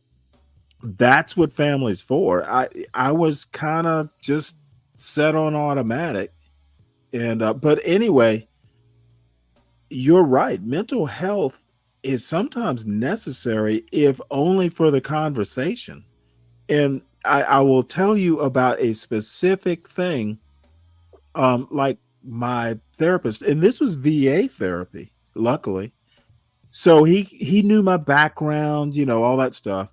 So it came up that, one of the things, they kind of recommend, if you have a loss of a spouse or a significant other, is you rearrange the furniture and, just kind of try and break a paradigm, I guess maybe the word is. And but you know what? It shocked me when he said it because I never thought of it. That's maybe why you talk. You can't know everything. You can't know. Sometimes you can't see outside of yourself to be objective about yourself. That's right. But I went one better because I wound up just fucking moving. So I remember the last session. I'm like, well, Doc, I'm going to do you one better. Not only did I rearrange the furniture, I'm rearranging where I live. He busted out laughing. He's like, well, then there's that. But you know what he told me? Because I was like, well, I'm gonna have to switch VAs and all this stuff. How do I continue the sessions? You know what he told me? I don't think you need it anymore. That's awesome. You got fired. It That's good. sounds like you are in control. Dude, mental health is not necessarily permanently pathological. So, Yeah. Universal, Yeah. welcome. You are the expert. Tell me where I'm wrong. I don't know if you watched Mo Love's show. What's your wisdom? Well, good afternoon, everybody. Salute to the panel in the chat. I did not see this episode. I am familiar with Mo Love, and I agree with your last point, Stanley, that mental health isn't something that needs to stick with you or will stick with you forever. For some people, it is, depending on what your diagnosis and situation is. But for the most part, it doesn't always have to be. It is more about you taking the reins of your own life if you can, and moving beyond the situations that you've had. Now, some people can't, right? You're schizophrenic, that's going to affect you forever. But if you're dealing with grief or maybe even high levels of anxiety or even moments of major depression, those are things that changing settings, talking to the right people, changing the life situation, those things can help you move forward. So yeah, that's pretty much what I got right now. I don't know if you want to roll the clip. I'll chime in as we go. Yeah, okay. Well, good. I'm very glad you're here. You can listen to this young man and, correct him where he's wrong. Because I'm actually, I was asking John and Ryan, like, there's so much stuff that's so, kind of debatable or actually just bad or misinformation. And he's a good guy. I'm not. He is being asked a question and he's answering to the best of his ability. So absolutely, I'm not casting aspersions, but you got to be careful sometimes. So yeah, that you're here, you can take this, you can take the reins. Mr. Bass, now I gotta make sure people are who they are. You're not showing it, Stanley. Give me 1 second. Sorry about that. There we go. Nope, that's not it. It's me. Oh, is it? Okay. Oh, okay, yeah, I am showing it. She might have threw that up because somebody tried to, I think she got porn bombed. Okay. She's gonna throw it up for everybody now. Oh wait, hold it. You didn't hear this story. So she was doing a men's health thing and she got porn bombed. I'm not surprised. Like, talk about irony. I got porn bombed on my last stream. So you're doing mental health and a porn bomber who might need some counseling. Yeah, comes up and porn bombs. I would have worked That is with him if he irony. kept his pants on, but And poor Mo Love, she was so flabbergasted. What were you saying? I missed it. Oh, sorry. So mental health issues, because you got to understand, we have in the Black community, we have in Hispanic communities, they have a lot of communal support, and we've seen that huge support from the community lowers our mental health issues. Mm-hmm. I thoroughly disagree with that. Yeah, I'll yield the floor. yeah, I agree too. I disagree. Yeah, that's good. Pause it really quick. Hold Stanley. on 1 second. You know what? You just tell me when you want me to stop it, or you can. Just tell me when you want to. That is, It's I like, think dude, that's- I'm not even a mental professional, and I know this. Stanley, I think that's one of I will say, Black folks. It's one of our things that keeps us where we're at. Is we have this expectation that collectively we have to do things in one unison. It's kind of a monolithical mindset type of thing. And honestly, It is so annoying. I don't think we should do that. I think that hurts us more than anything because we're waiting for everyone to catch up to a certain level, and we're not doing the individual work that we need to do to be better. You know what? Yeah. That's my point, and I don't make it as well as you did, but that's why I don't, when you say the quote Black community, I'm like, there is no coast to coast. It's very localized. And You're absolutely right. If you start this, it takes a village, and it does take a village, maybe, but not every time. The right tool for the right job, and Correct. it confounds me. This is Stanley uses old fashioned words day. I used Randy. I used confound. It is. Why can't people switch gears? Why does it have to be one tool for everything? Because Why we don't can't want people to just think? I have an answer for Why that. can't people just fucking think? Well, This is a problem that cannot be community or crowd funded. Yeah. I have to do the work myself. Stanley, I don't think that collectively we have accepted how dire the situation is for us in the United States. And I think we're holding on to what we thought were the glory years of our quote unquote community instead of being honest about where we are now. Because that whole village mentality, I mean, there was a different type of community then. We lived in different type of neighborhoods. We had different type of ways of socializing. The ethnic groups weren't even all the same. It's But different. let me ask you a question, because you bring up a black conservative point. My opinion is that the Thomas Sowells of the world, the Byron Donalds of the world, want to talk about back in during Jim Crow, the marriage rates were higher. And by the way, I really didn't think about it or know it until very recently. Blacks have always had the lowest marriage rates. If you're going to base it on racial demographics, always. It's always been the lowest. So a lot of these black conservative points about high marriage rates, well, high relative to what? If you're comparing then to now, it was low then, it's just gotten worse. Right. So, but your point about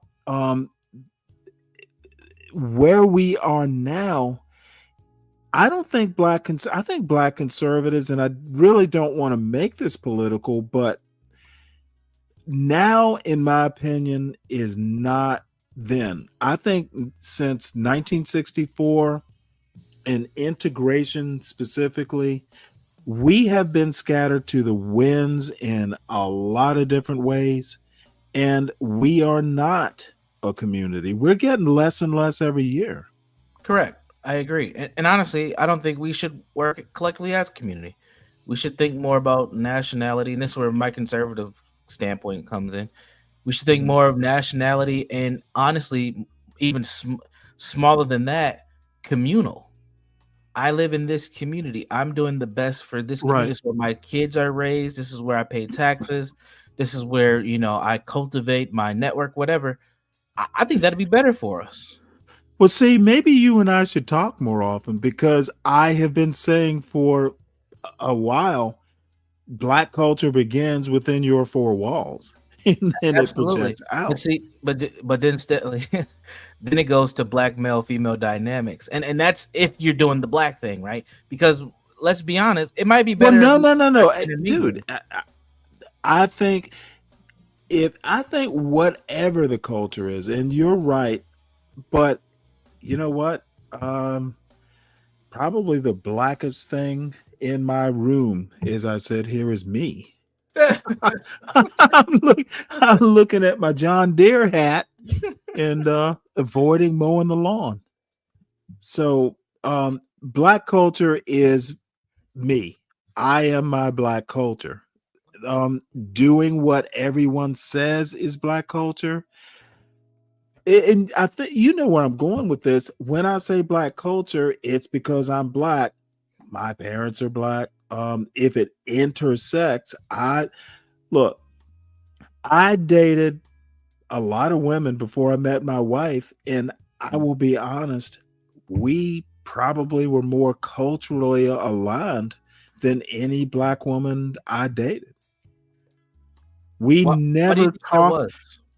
Share more about that. Well, it was religion. We were raised Catholic. We were both kind of middle to lower middle class raised. The value systems were the same.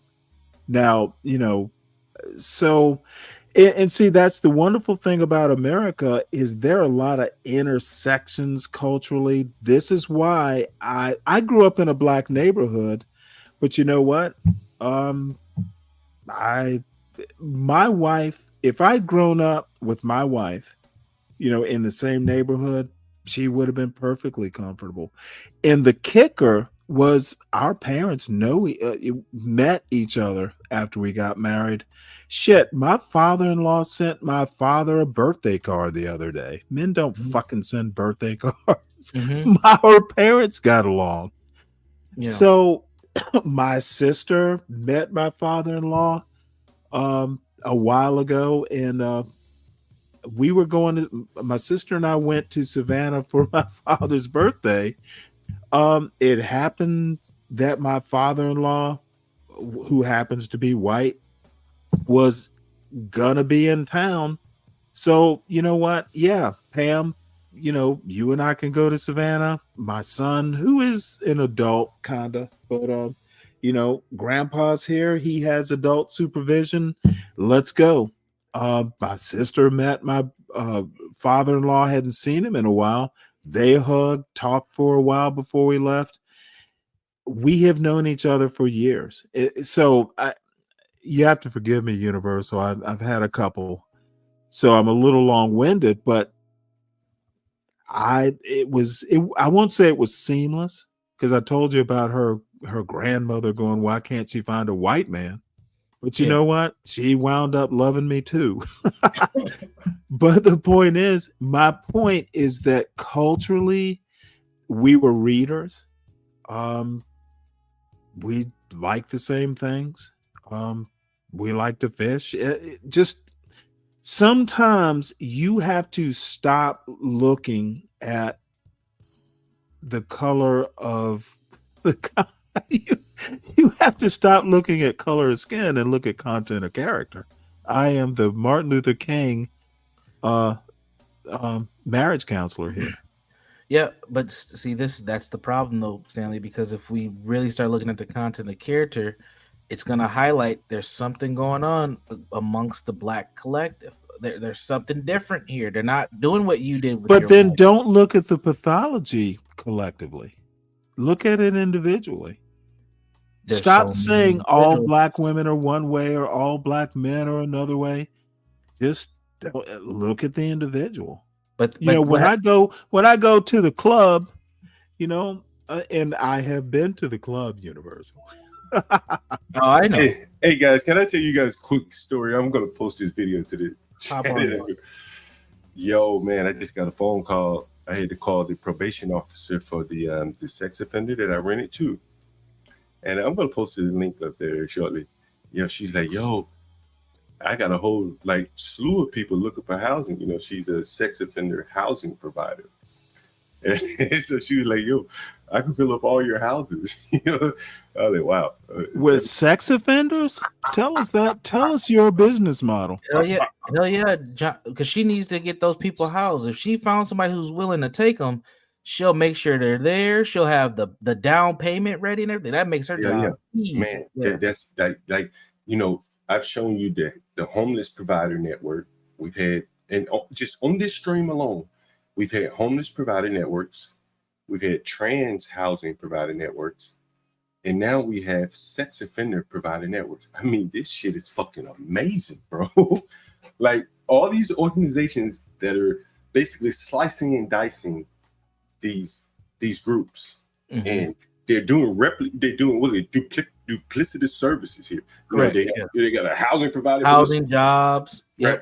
And these are so many different. Somebody said trans housing. These are so many different jobs. It's an ecosystem. Yes, and how they are feeding off of this is truly amazing. Function. John, there was a professor. I can't remember her name. Well, I'll still talk to the audience. So, and Stanley, you may have come across this. There was a professor from the University of Maryland. I got to find this book. The book is called something like $1 Million Blocks. And what she did, her and her research team, is she looked at the dysfunction from urban neighborhoods. I think they looked at Baltimore, actually. And what they were saying was, if these collective group of people continue to be as dysfunctional, it creates an industry for nonprofits and governmental entities to pretty much create a workforce and an ecosystem amongst the dysfunction. And she called it $1 million blocks. And what they did was they went and they did kind of a shorter longitudinal study on a neighborhood. And they were saying this one block here has so much dysfunction that it's pumping out multi-million dollars a year for all these other people. I'll see if I can find it. But it's fascinating. But that's kind of what John's talking about here.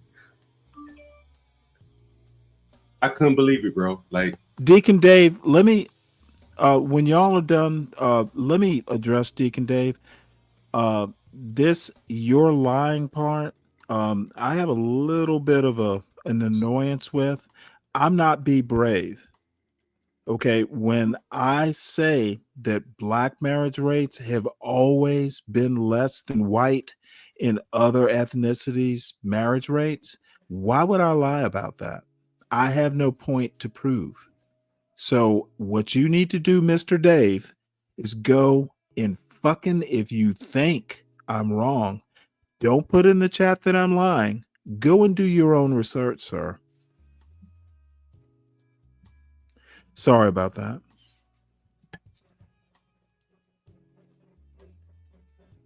No problem. I'm trying to find that professor, man. All right, can I ask Universal a question about her larger topic? Sure. So Mo Love is talking about men, and I've been reading recently that like there's an organization that's about men's mental health and specifically young men,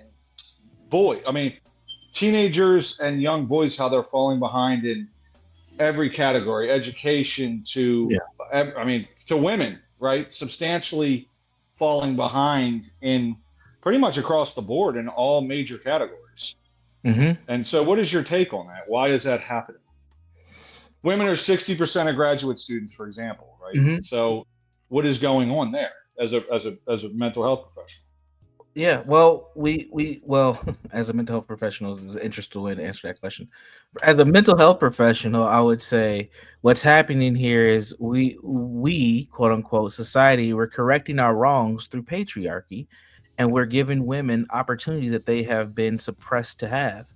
And we've probably overplayed our hand. That's what the educated psychologist in me would say. Okay. Now, Universal, the thinker would say this is a problem because we've overinvested in one group and neglected another, assuming that these men were just going to be able to figure it out, and they can't. We haven't. And we've let it go on for so long that we have a collective struggle amongst boys, and this is across ethnic and racial groups, that is having a huge detrimental problem to our society. We need both men and women to be quote unquote healthy. And y'all still there? Yeah, we're still here. Hey, University. Shit. University, can I tell You you know a what? story? My earbuds died. Can I tell you a story? My buddy Philippe told ahead, me. John. University, man. My buddy Philippe sent me a picture of a Waymo car on fire. Yep, I was in one not too long ago. Yep. And my buddy Philippe, he developed the data centers to roll out the AI, the Waymo. Oh, really? Okay. Yeah. Pretty impressive technology. Right. They started out in Arizona, I think, for the Super Bowl, and then they went to San Francisco, if I'm not saying whatever. Yep.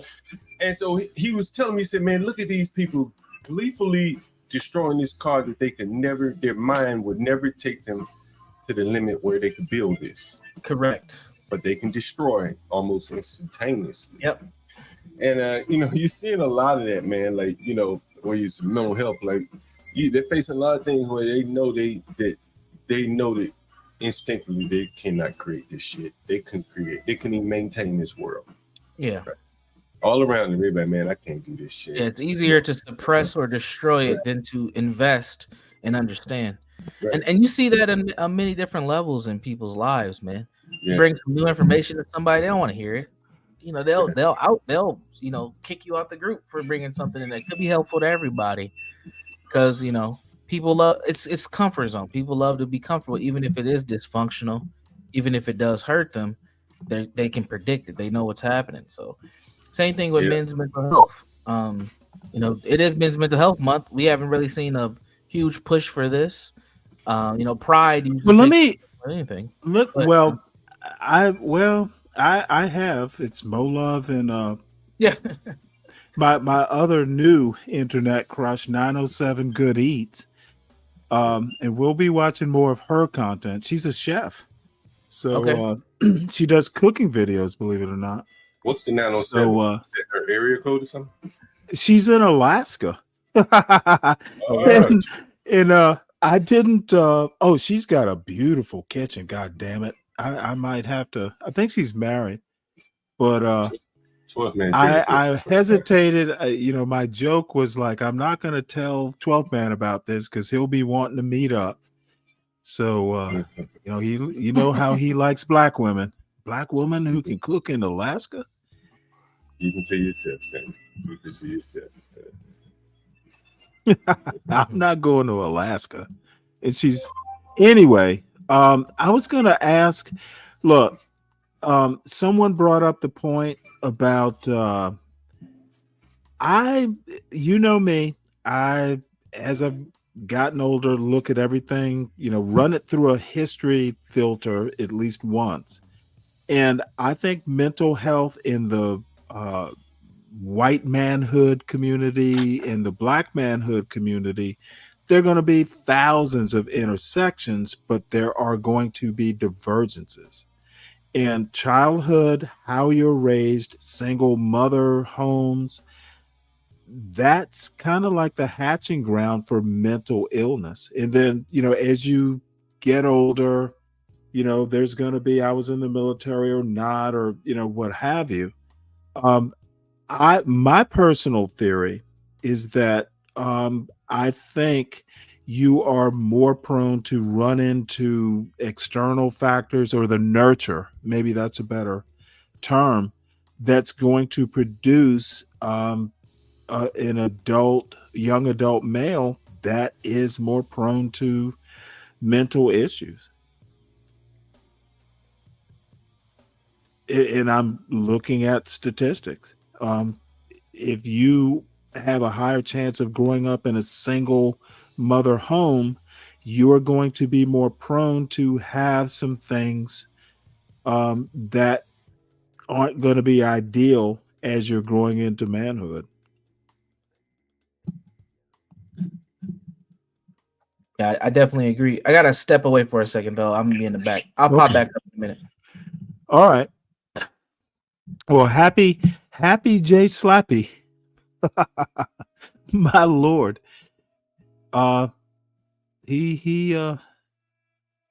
Texas is legalized.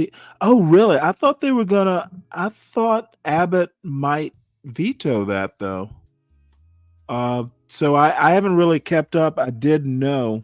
I don't that post-traumatic slavery disorder, that might be more like a brand name of something than real. You have to be much more specific than that. Slavery ended a minute ago. Oh, the cartels are happy.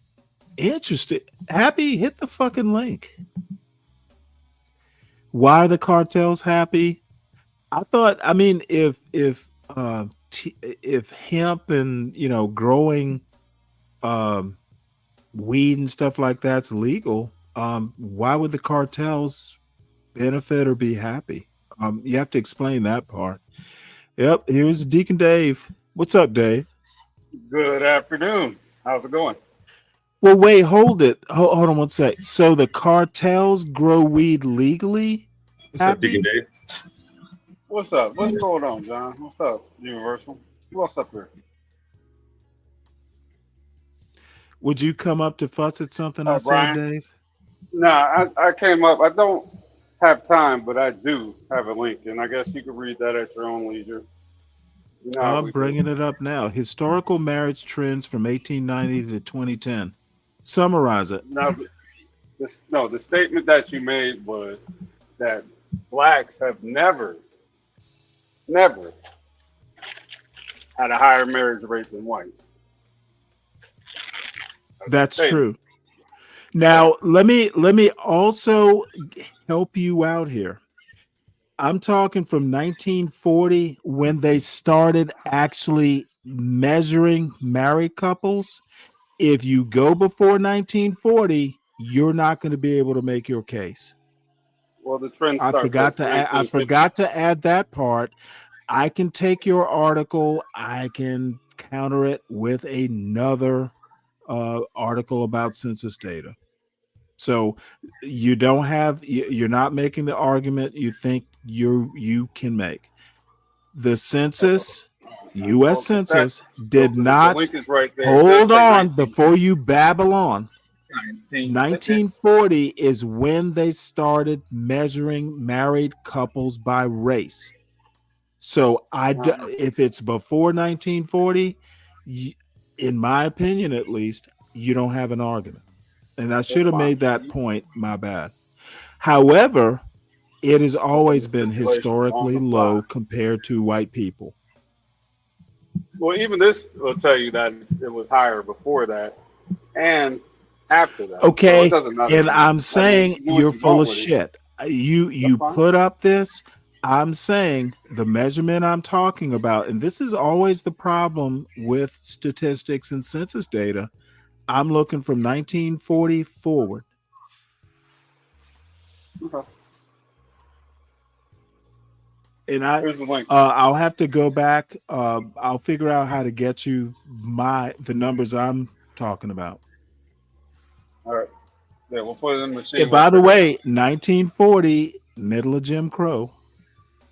Yeah.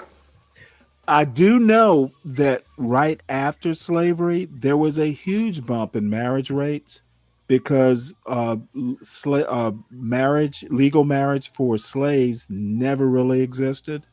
So I kind of know where you want to go with that, but I don't trust data before. Oh God, Stanley, you made the statement. Never.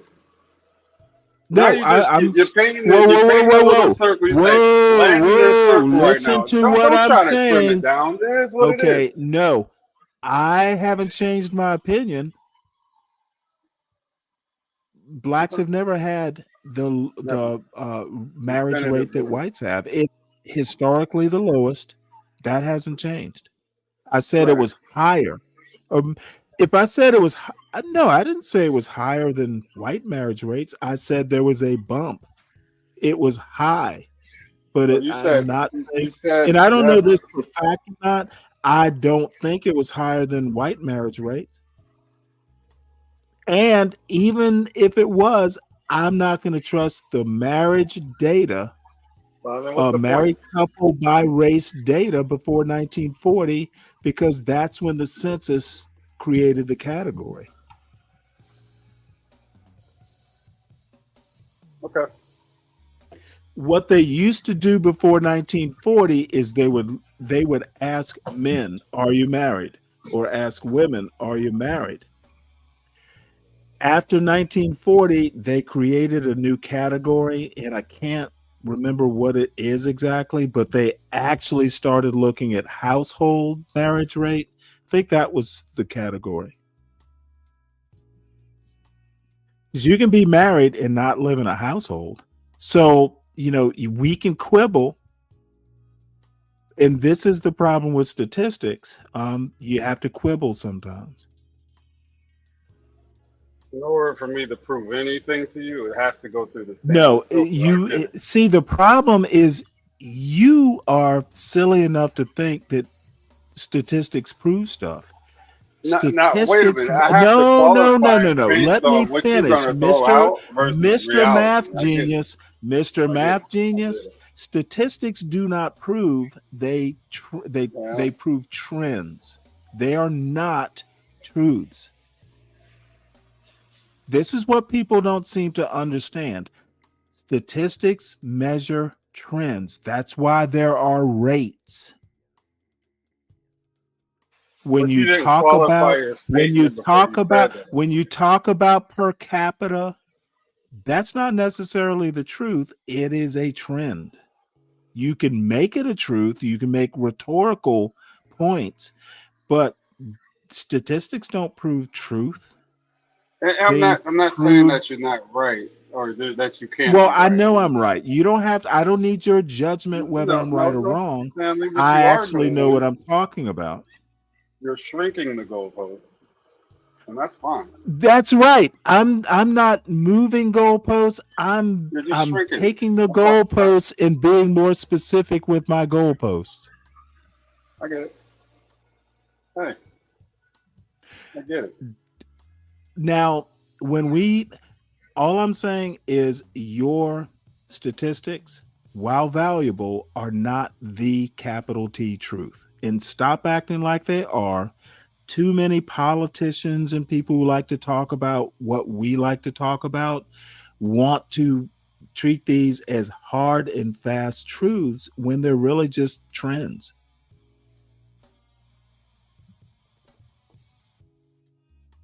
Well, when you use words like never, I mean, Well, I'm stipulations being should be very out there general before you too. say never. I'm as guilty. I'm as guilty as anyone of making broad generalizations. So when I do that, you're correct to call me out.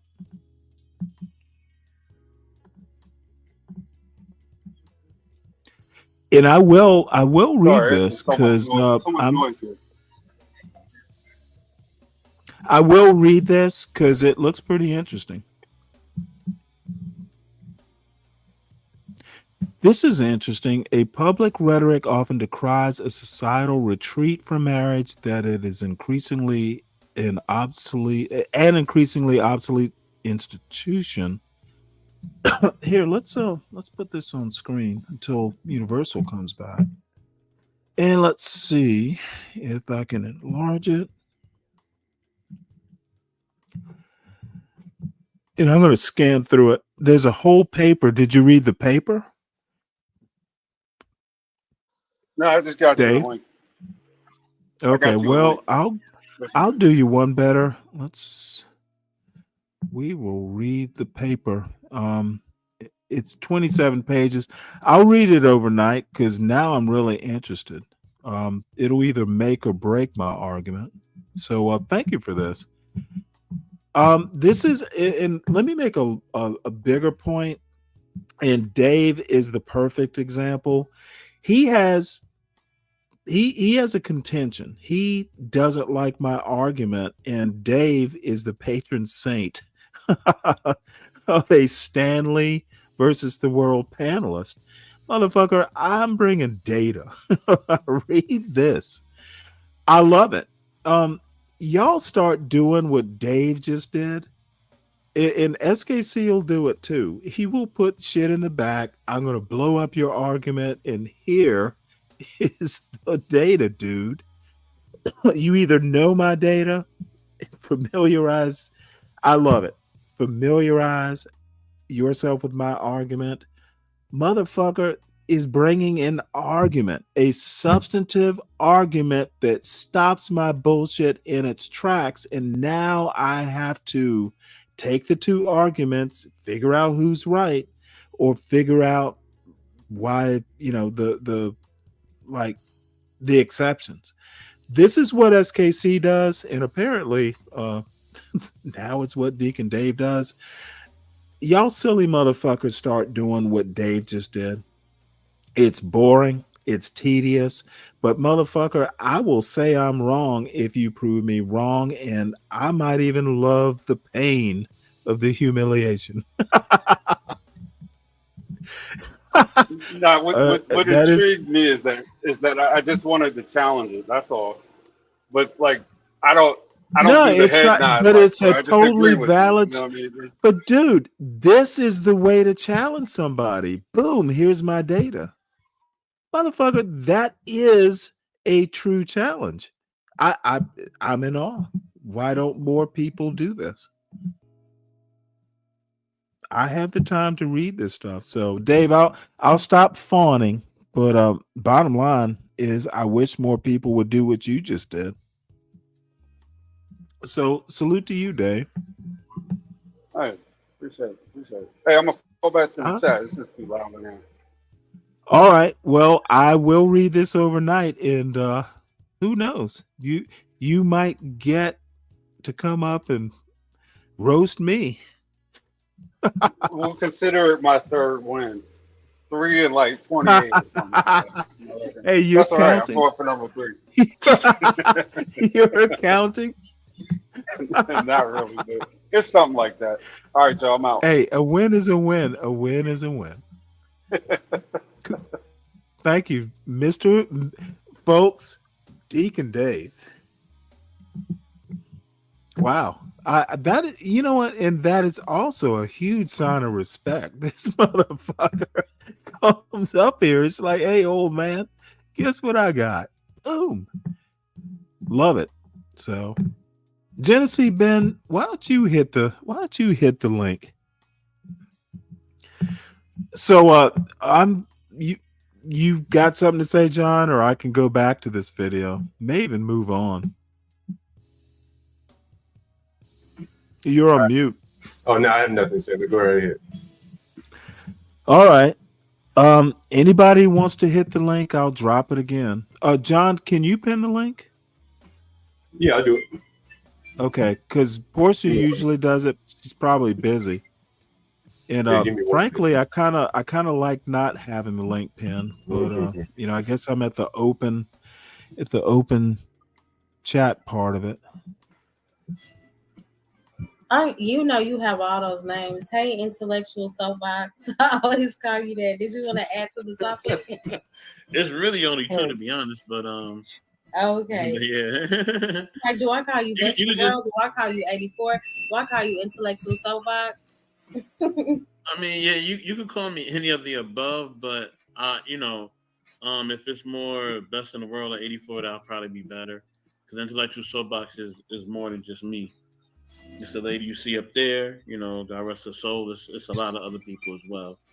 Shout out to the whole family. Shout out to Conrad. Shout out to Melissa. Shout out to Chocolate and 3, Stan, SJ. Shout out to everybody, man. Well, that's Stan Autry. Part of the movement. Oh yeah, Miss Polly. Shout out to her too as well. Shout out to everybody, man.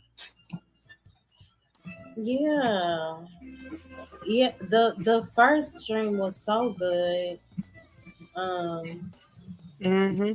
But we're back. You got bombed. You got bombed. Yes. Fuck you. Welcome to the show then. You know what? That is so funny you say that. It Kelvin. happened like. Hey, John, did you know that Kelvin went to the London School of Economics? I didn't know that. This motherfucker's like a closet genius in the chat. That's why he's such an asshole. And we were sitting there talking about diminishing returns earlier. Yeah, that who knows who lurks in these chats?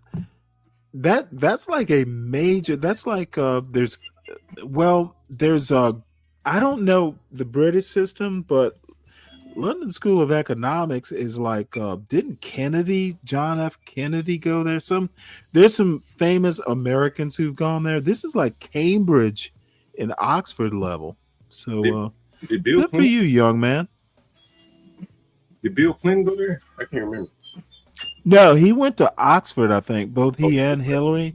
But let me put it to you this way. My brother, did you use that word, Calvin?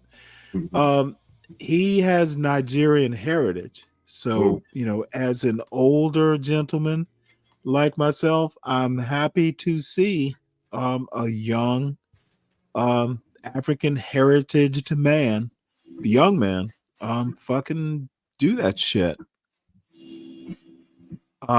Dude, we are on the move. One young pimply faced kid at a time. That's the way it works. Look at Ben.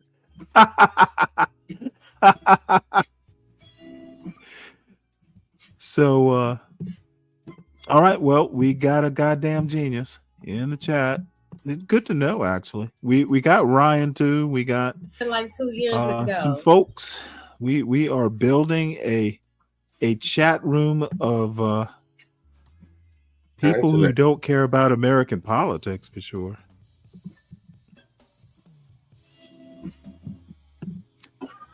So anyway, we'll play a little bit more of this. You know, hearing about the porn bombing. You know, I hope the whole show isn't about this. Okay. and they gonna come up saying nigga, nigga, nigga, nigga, nigga.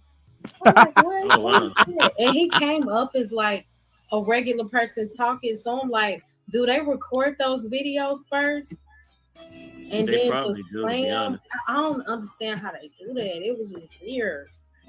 And I was Wow. thinking, No, oh, he he was kept live. talking, so he's a real person. Mm. And then Brandon went gangster on him. And All right. Well, you know what? You remember, John, you were on that night, or maybe it was HBNI. A porn bomber came up. Oh, no, it wasn't a porn bomber. It was some guy came up using the N word, like the nigga nigga. Just, he came up and it was me and HB. I'm surprised you weren't there. It's so long ago now. Now it's shit. I was drunk. Dude, we laughed at his ass. Look, you think using that word is going to offend us?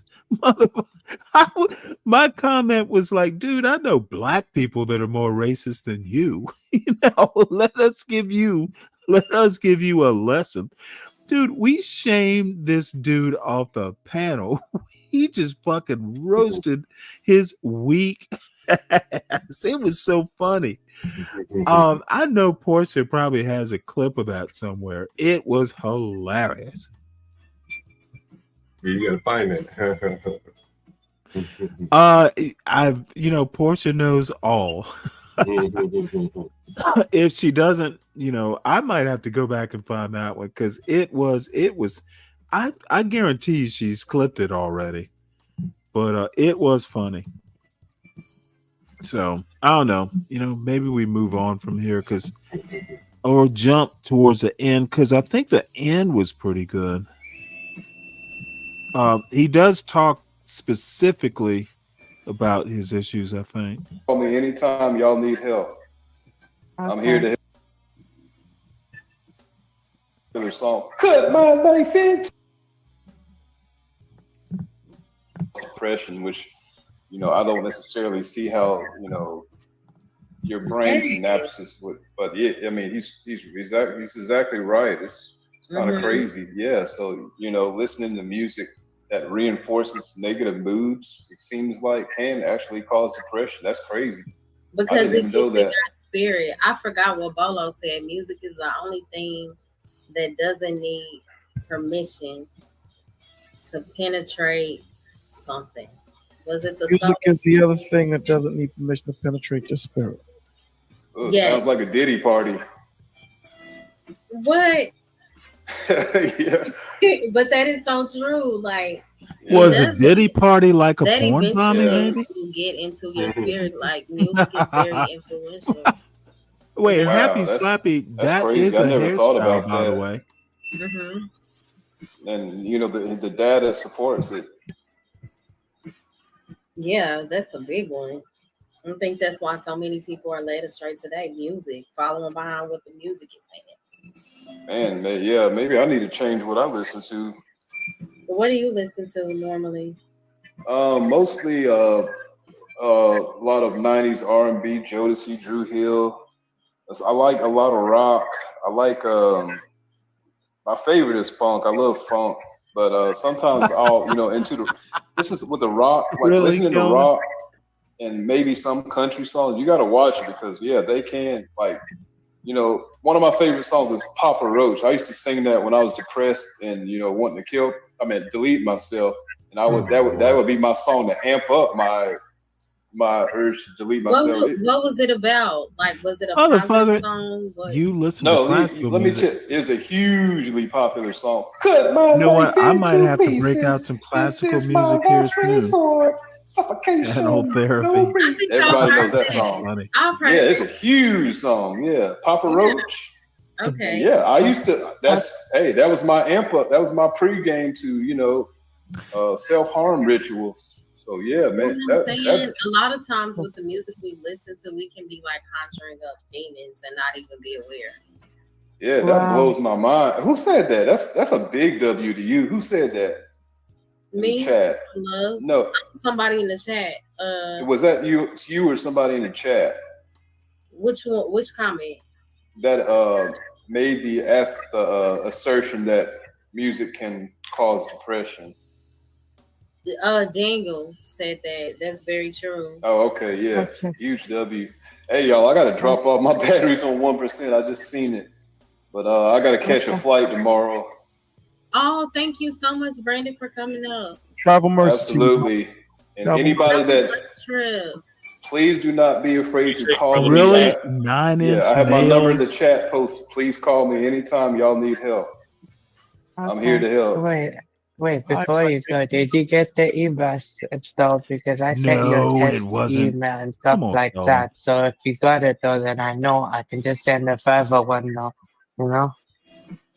Riaz, I told you to call me last show. You ain't called me yet. Brandon, do you have No. an idea or anything? No, All right. know Move ahead a bit.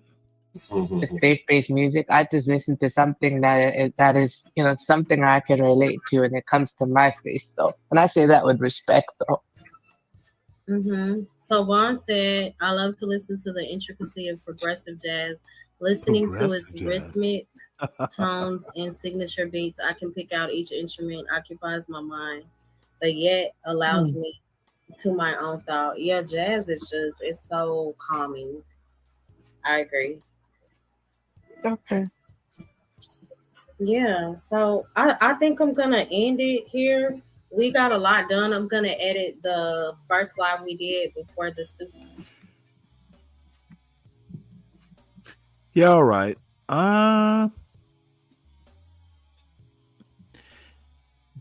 Beef and Brock. Great display of oh, fuck you, man. Look, I actually have well, I'll show it tomorrow. 907 Good Eats had Mo Love on the show, and I will show that tomorrow because I don't know. I might have had enough of men's health issue shows for the day.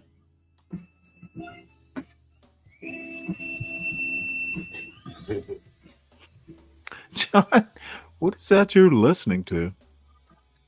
Just my little background music. I always like this background music. So every hero has a theme song. Is that? I think so. I guess so. I guess so. This is my theme song. It's Doggy Dog World, the instrumental. I always like this instrumental. Yeah, that's always great. You know what? Let's do this. You know, Crack is right. StreamYard just sucks down resources. You think StreamYard does? What you try OBS? Try going live from OBS. I've never tried it. I usually do it and I haven't done it in a couple weeks now. But I can only imagine. How is that computer? Would you get 64 gigs or something? Yeah, I mean, I've mostly still been using my laptop because I don't know, just my setup is probably more convenient for me plug and play. But it handles StreamYard better. But whenever you go to do the recording on the laptop, like you know, you can be live and record. Man, it drags it down. I think it takes like 20% CPU there. Let me show you something right quick. Looks like the Thorpes have started doing stuff again. Yeah, 64 gigs of RAM. Yeah. I think they've been on Kick or Twitch.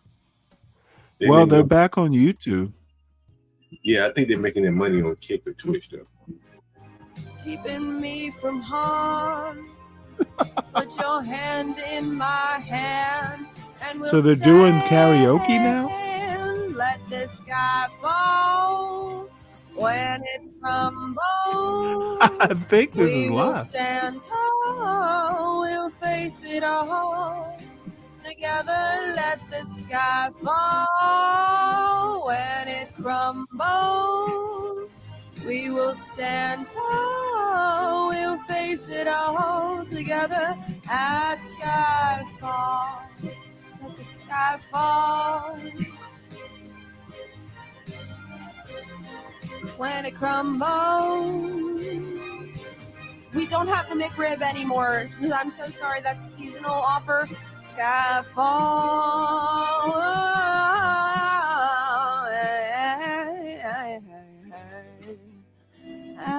Sky. You know, I think she. You know, I think she has more talent than to be doing that. To be honest with you. Yeah.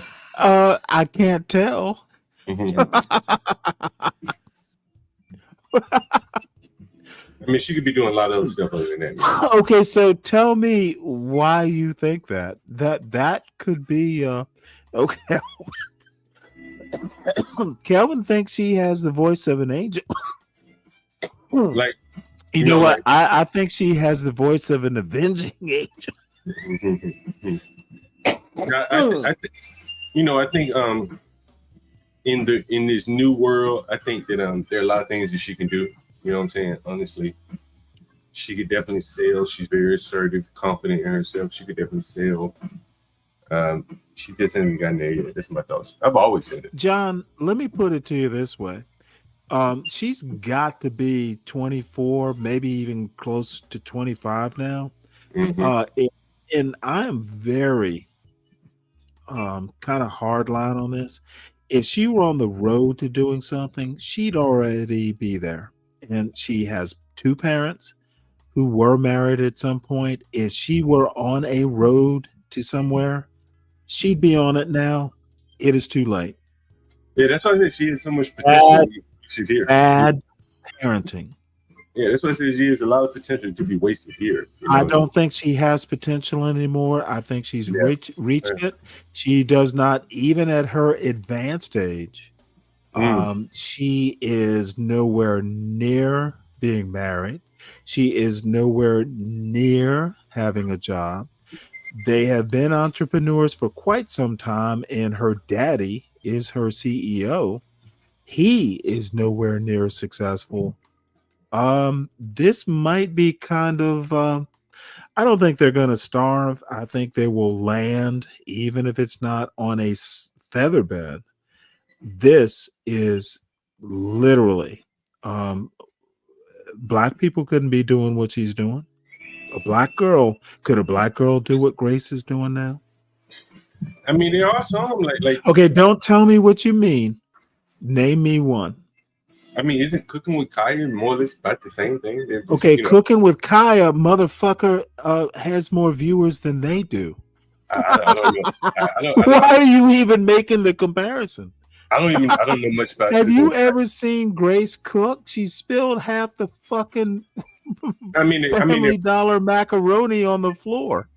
I mean, they're both doing this. Actually, it wasn't the floor. She spilt it like in the camper and out on the concrete. I mean, they're both doing Grace does not have the talent of Cooking with Kaya. I don't see a comparison. Why would you make the comparison, by the way? Well, I've never watched much of Grace. And okay, you don't watch a lot or hear a lot or know a lot or vote a lot or listen to music a lot, yet you feel comfortable making these pronouncements. Well, I've interacted with her in person. Okay, have you interacted with Cooking with Kaya? No, but I feel like. Okay, well then how are you making? Why does your interaction with Grace, you don't have an equal experience with Kaya? Why are you comfortable making the comparison? I don't think there is a black girl on YouTube similar to Grace in the first place, and I was proposing the hypothetical that if there were, you would never know about her because they wouldn't have survived. A black father and a black daughter would never have survived as long as these two white losers have. That's my point. I may be right on that. Oh, yeah. I know I'm right. Even hypothetically, I know. You know, I think that Grace, if Grace had talent, it is gone. She will never recover her youthful years. And quite frankly, Her father, her parents are not talented. What talent did they have? I don't follow them that much. Okay, well, you followed it enough to know that Grace has talent. Well, I'm looking at it through a historical lens. In Grace's history, just recent history, her father is talentless. He is rootless. He is a P.T. Barnum. He's what P.T. Barnum would have been if he had a master's in theology. He would be Reverend P.T. Barnum of raising a clown show. Well, you have to look at it somewhat objectively. They've been able to No, do I it. don't have to. Okay, well, Why if you would I don't- look at this objectively? Objectively, she is literally doing karaoke alone. I mean, and very badly to boot. I bet you she probably has about 100 people in the audience. Typically, they draw a decent sized audience. Motherfucker, 100 morons listening to her do karaoke alone? We're probably not She gonna might get not be the biggest problem. It might be her audience. Well, I mean, that's kind of how the business is. You know, that audience isn't working. I don't know what their financials are. I think they would do monetary. Motherfucker, I'm just gonna make a guess. But I mean, I don't know what I haven't even looked at the stream in a while. I'm gonna guess they're not making $1 million watching her very bad karaoke performance. No, they're not making that kind of money. But I'm always I try to see the other side of it and say, well, it could work for them. If they don't try it, they'll never know. So, I mean, people may look at us and say the same thing. They stream before. You say, well, okay,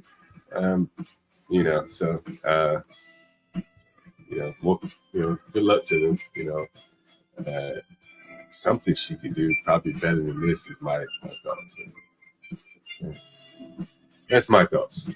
Kelvin, you are Kelvin. You know what? For you, Kelvin, for the London School of Economics major, I will go ahead, John, before I play. I think the copyrighted though, because she probably don't give a shit about getting copyrighted on YouTube because she's playing music. I've shown karaoke videos. Isn't that karaoke stuff? We used to get copyrighted for this shit all the time. Oh, really? For karaoke stuff? Yeah, think about it. It's the music, really. It's those people have copyrights too to the music. And so, well, you know what? Portia always did the karaoke stuff, so I didn't think about it. I just thought she had. Yeah, hell no, this shit used to always be copyrighted. I don't know how people do. I guess they maybe delete it. All right, well, my bad. I thought there was some sacrosanct because I don't know. I thought it was kind of sacrosanct, especially if it's like they're YouTube karaoke pages. Yeah, like right now I'm playing like basically karaoke music in the back, but it's not being picked up. It's not loud enough. And I think it's I don't know what they've done to kind of slightly mute it, modify it, but it will catch it because some of the background music has been caught. Some of it once before, like a different song. Someone said, "Oh, band is there," but yeah, I don't know. Like I said, I don't think they care about monetization on YouTube anymore. That would be my thoughts. They've been away from well, no, you're probably right, and you know more about this stuff than I do. Hey, I gotta get out of here. I'll be back. Surfer Ben. Okay. All right.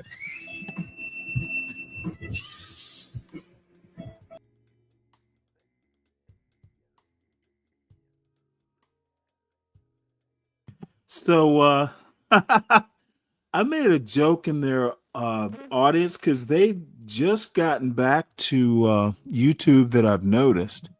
So give me 1 sec. I'll be right back.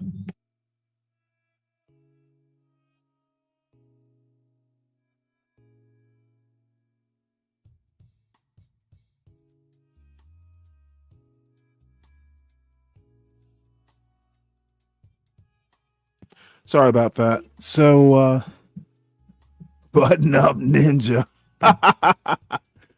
Look, this is very 70s serve. I think maybe he's mourning the passing of Brian Wilson.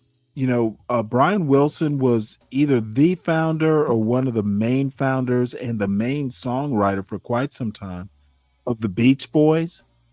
And I figure Ben might be in mourning, you know, missing his old Beach Boy albums or something. So that's my guess. I don't know Ben that well. So who knows? You know what? Hold on one sec here. Why is this not working?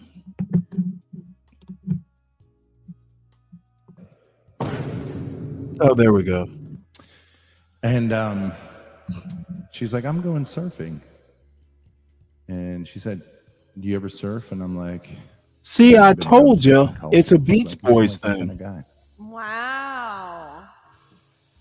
Sugar Mama arc? I said, the reason I didn't become a surfer is because my dick is too big. It gets dragged in the water. Oh And my God. he said I could see that.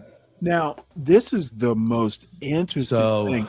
He literally said that, could have a and friend. Grace did not flinch. I could Oh have my a friend. God. I'm just waiting on a friend.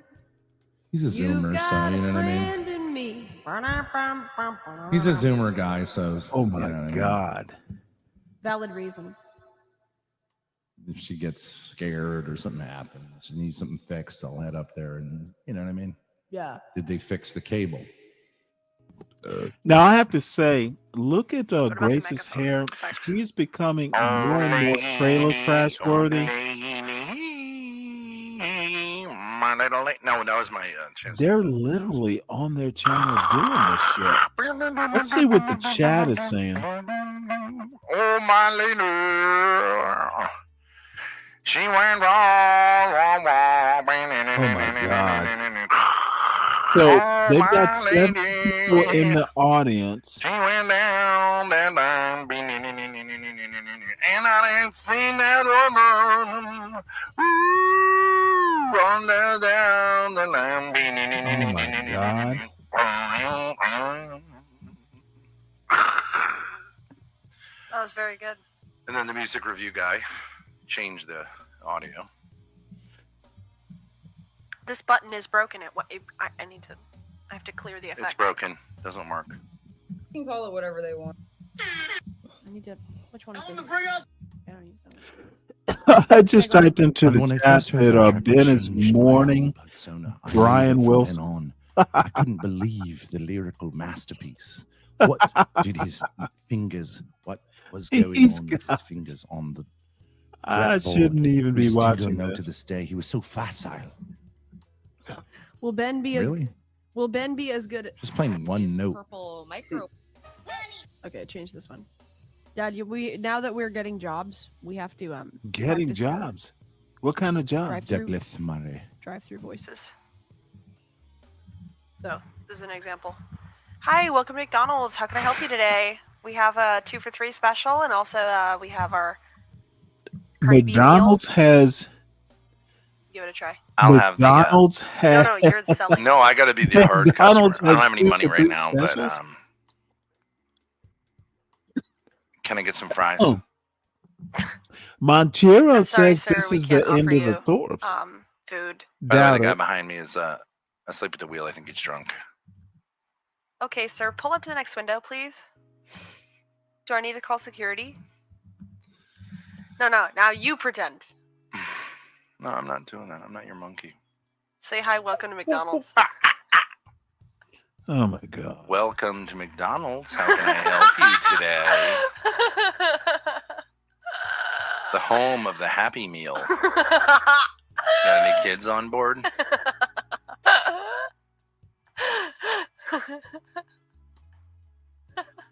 Oh my Lord.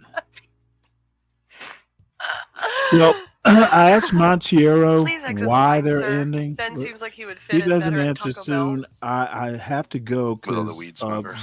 Hey, this guys. toxicity is What up, man? oozing through my computer. All right, guys, I get it. 2 deluxe boxes. I'm fucking big, dude. Really.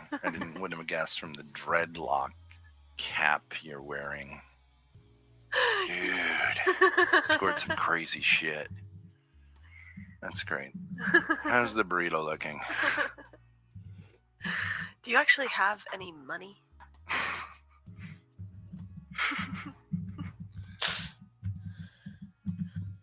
All right. Now what? Oh, Delaney, Brian, and something Gilroy. I mean, oops, I shouldn't say that, but Irish. They're Irish. All right. Well, I asked Montero. Montero says YouTube game? that it's their about this one? viewership is falling, and Finish the lyrics, that's most why they're popular giving up. songs ever. And my response is, well, interesting, Montero. What happened to pick yourself up by? Bob Brown is like he's like new, and he's like,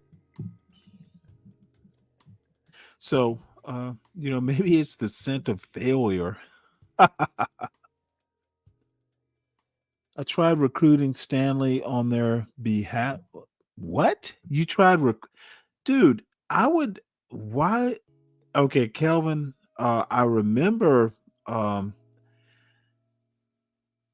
tried recruiting me to do what? Just imagine they try. Well, no, they actually did, CK. As a matter of fact, they tried to recruit John Galt too. But I mean, I think it was still Kelvin, really. Kelvin, you didn't strike me as the impresario type, but apparently you want to be my agent. Look, it's not the end of the Thorpes. These sorts of fungus types don't go away easily. So they'll be around. They're not gonna go away.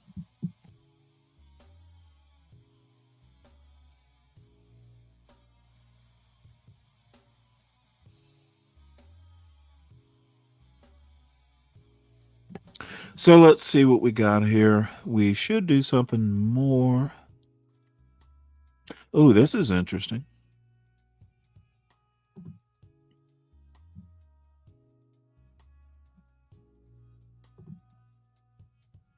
Let's have a look at this. Lashes out at Israel and Iran, accusing both of violating the ceasefire he brokered just hours ago. Natalie Brand reports for WJZ. Despite Israel's morning I strikes know on her Iran, from? the president insists the agreement to stop fighting remains in effect.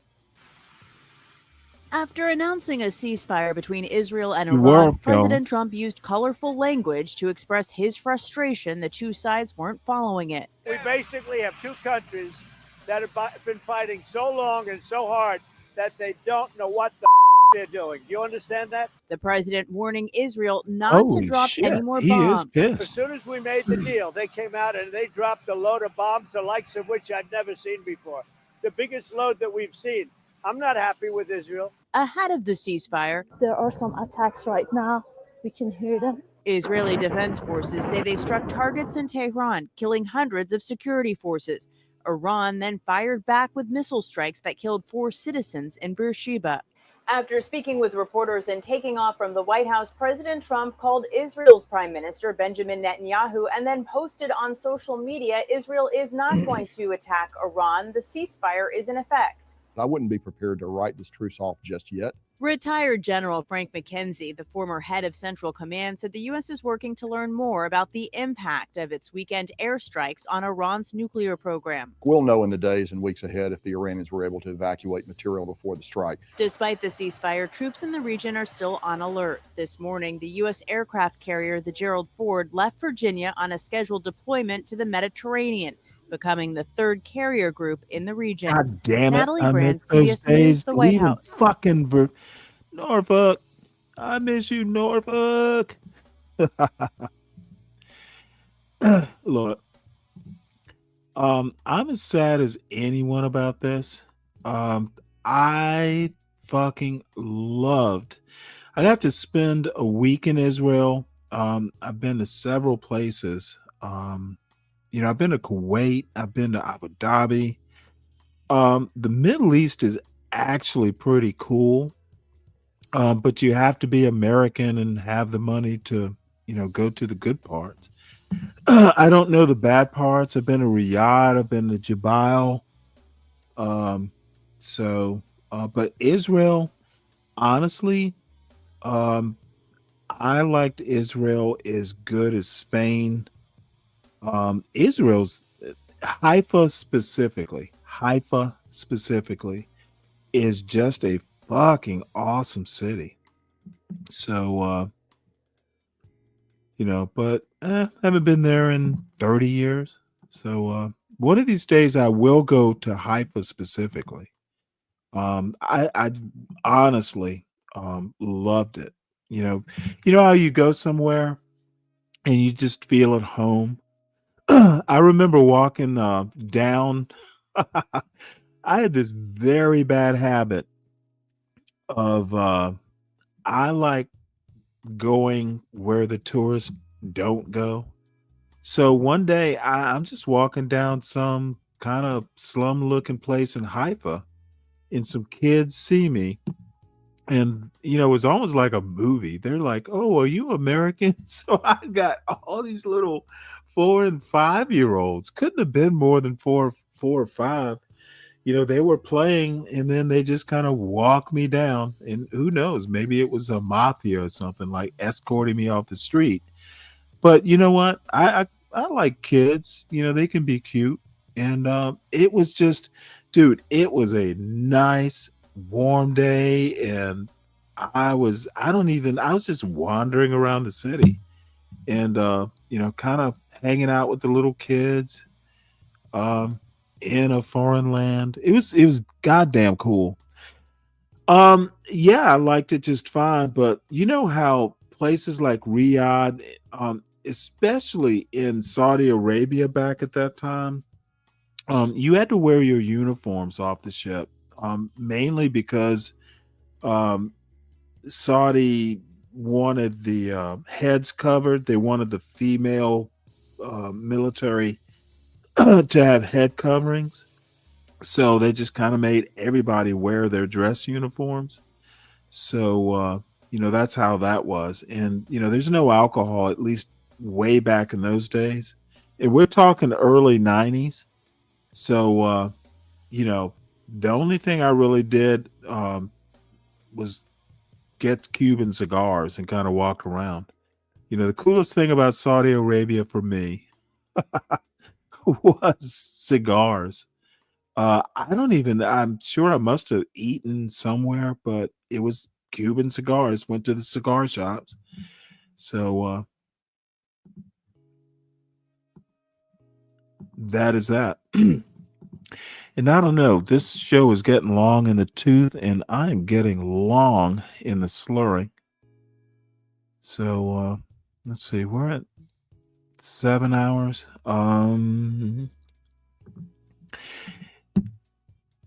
I had a fishing question for you, Richard, and I can't remember what it is now, but I thought of you about something or another, some fishing point. Oh, come on now. Hey, you know what? You've never taken like a Richard, learn how to fly fish. And dude, you know what? You just put me into mind. You and I are gonna have to fucking talk fishing. I've never taken like an Alaska trip to go like fancy fly fishing somewhere at a lodge. And that is on my bucket list. I know how to fly fish, believe it or not. It's not that hard. Does take practice. So let's see, I'm wandering around here. Let's go back, listen to a little bit of these idiots. Oh, wait. Now they're doing karaoke again. The fuck is. Why doesn't Ben. Oh. This is just. I can't do that. Ben.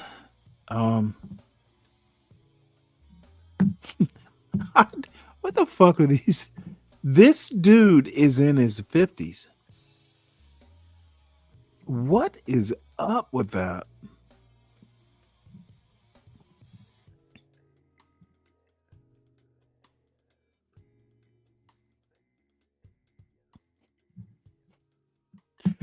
And you know what? I just looked at the title of this show. Ooh, Stockbridge, Georgia. Let's see what this is.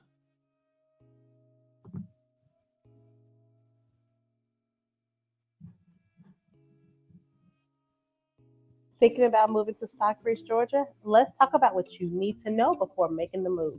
Stockbridge is one of Atlanta's fastest growing suburbs with affordable homes, great parks, and easy access to the city.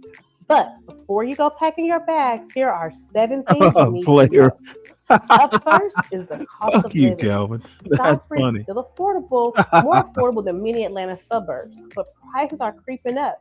Expect to find homes in the price range of $250 to $400K, depending on the neighborhood.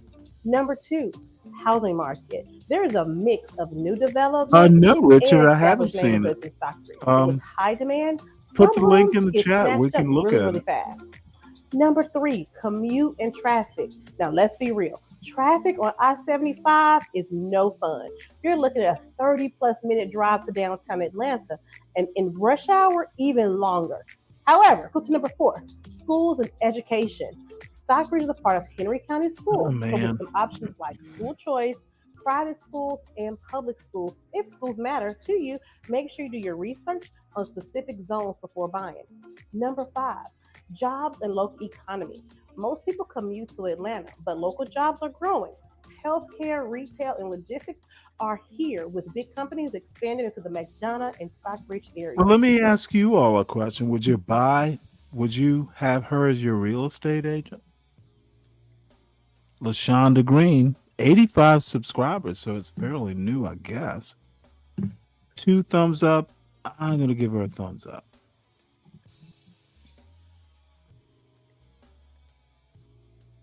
Well, good for him. I have no doubt that Be Brave is talented, just not good at politics.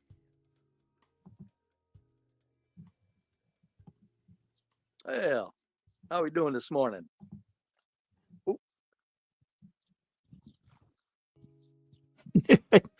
He needs some new Finished my technology. shed. Took me 3 weeks off and on messing with the rain and doing it at an old man's pace, but there you see it. Wait, hold it. That's an Folks, I'm not bragging outhouse. about a 5x8 shed. I'm just I showed it in the beginning stages. I figured I'd show it in the end. Wait, is it the building ahead or Again, the though, one look- off look to at- the left? This is what I'm saying. People out.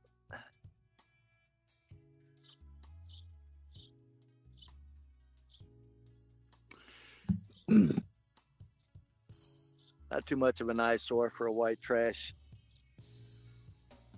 building project.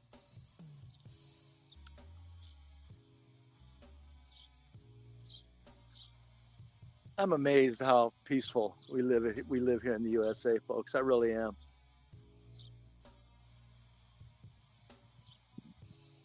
Really does.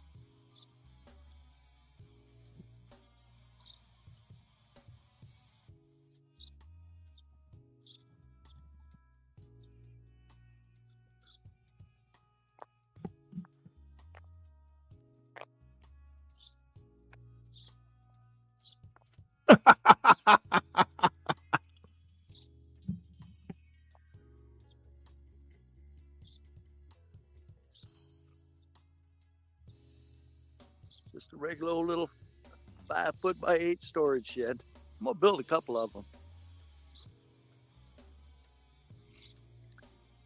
That's the anchors that I was gonna make them much Is there a larger, and then I got concrete into slab it's built on? like I said, permit problems, and I Permit happened to do- problem? not permit problems, just permits that require a lot. Oh, the for old wooden fucking tube, God's sake. 1 foot in diameter and 4 feet deep footers. I'm going, Oh my man. God. It's not built on a fucking concrete. So I'm It's gonna got a pad. come off Okay, that I can't shed see with it over the tall grass. since Do those they are anchored into mow the the ground, grass and where he lives? Or Those do are the goats concrete, eat it? 8 inches in diameter by 2 feet deep, on top of concrete blocks, under concrete blocks Okay, I got you. that are very well adhered to the concrete when it was curing, setting up. They come off of there and put a little uh, patio roof just for shade.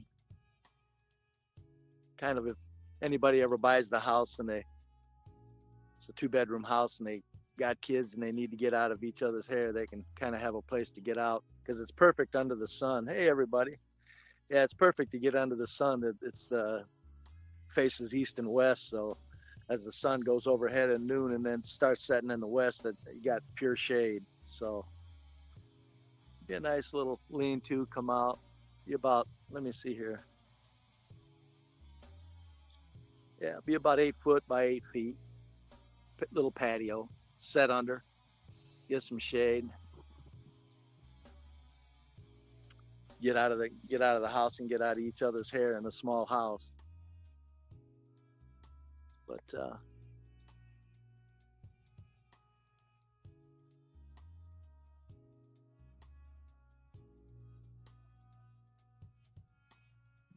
Well, apparently, it's not high technology. Um, well, thank you for dropping that link, Richard. It is interesting. Um, that's about it. It is very interesting. That will be my assessment.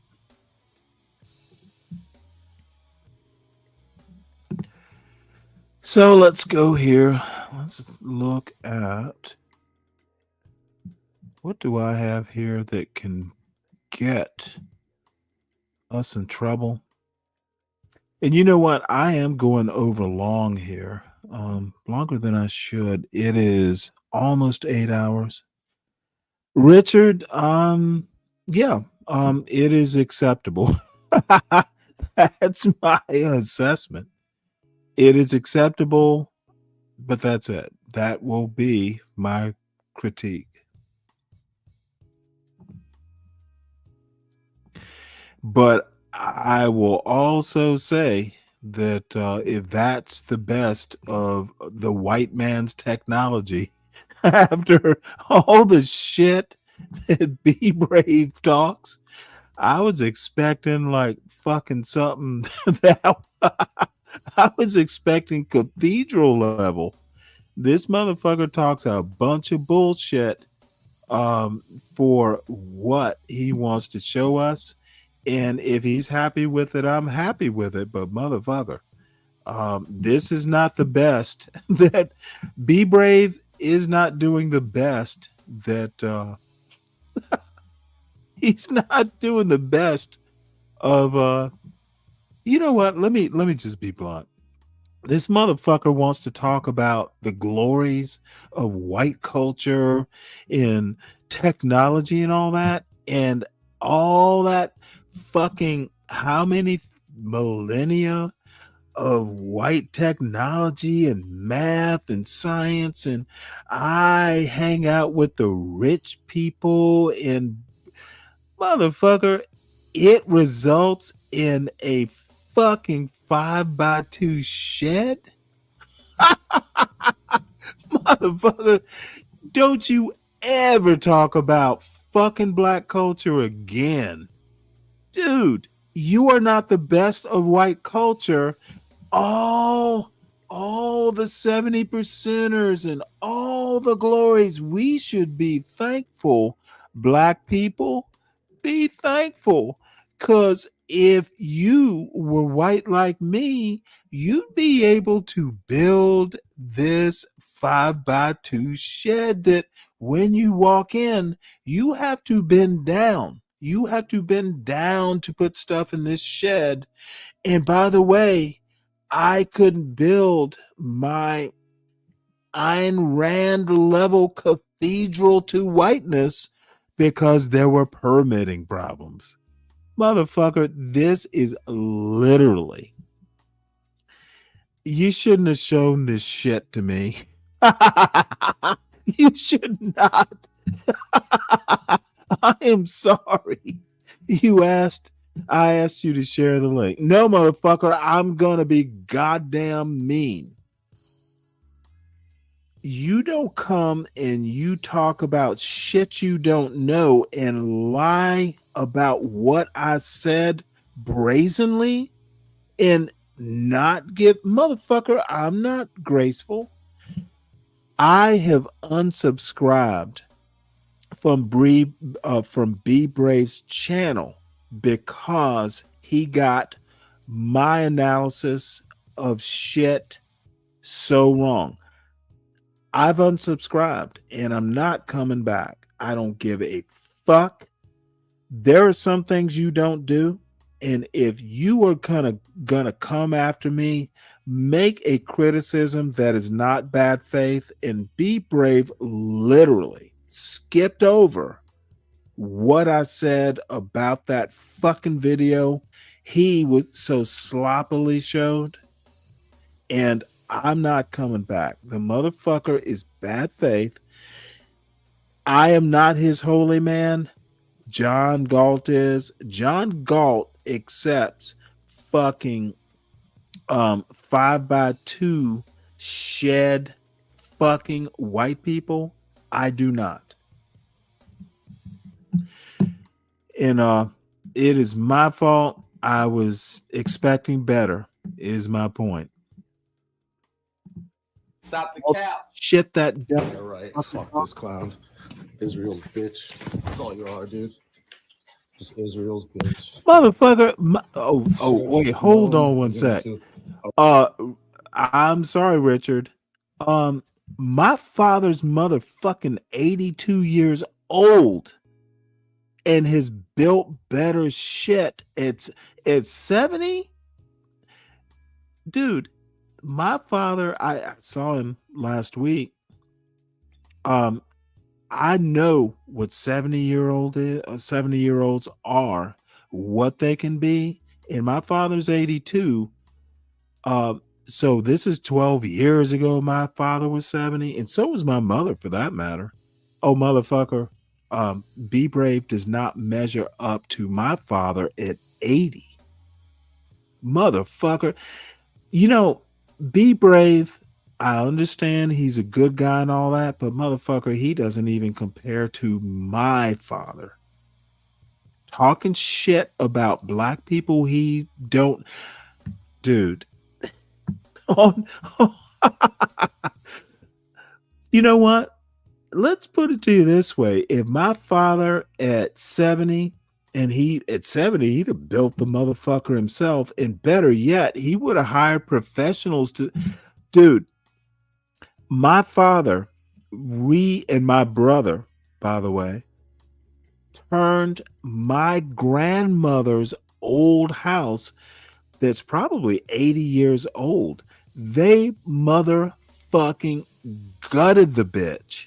And they were going to, once they got it built back, and it took them a couple years to do it, it was going to be an Airbnb place. And then, my mother got sick, and, the kids would come over, the kids and their grandkids would come over, my sister and brother, me. And you know what? They just never got around to doing Airbnb. It wound up just being, hey, when the kids are here, they can stay there. My father yanked down, because it was a separate garage. You could call it a shed, I guess. But no, it was a two-car shed. My father yanked the bitch down, or hired people to yank the bitch down, redid it from the ground up. They motherfucking expanded it, fucking redid the foundation, just made it better. You can get 2 fucking F-150 trucks in there. And dude, if that's the best Be Brave can do, then that's the best Be Brave can do. But when you start talking about what black people can do, motherfucker, my parents are about 20 times what a Be Brave is. And I don't give a good goddamn if I offend him or not. He fucking misinterpreted, lied, was bad motherfucking faith. When I make a political point or when I show a video and make an analysis of it, it's me. It's me saying whether I like it or not or what the problems are. My problem with a motherfucker like Be Brave is he showed the video, lied in the title of his show, and then he came back later saying, I'll change the title. I don't give a fuck what you change. I saw it before you changed it.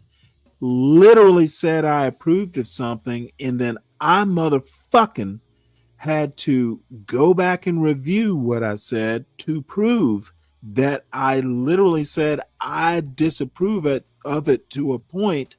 I don't even know why they made the video. Had to go all the way to dumb motherfucker's show and ask him why he didn't show my commentary after the video. And then he brings his dumb ass back over here telling me he'll change the title. Well, too goddamn late. I've unsubscribed. I do not like white motherfuckers, especially if they are going to criticize the Black American community. Motherfucker, when I make a point, you better fucking listen to my words and critique what I say. Fucking not covering what I said about the video is a cardinal sin. It is a cardinal intellectual sin, and I'm done. I don't give a fuck whether you change the title or not. Like I said, I've unsubscribed. You can come over here. You're welcome to my panel. I am not going back to your show. Won't watch it. Don't give a fuck about it.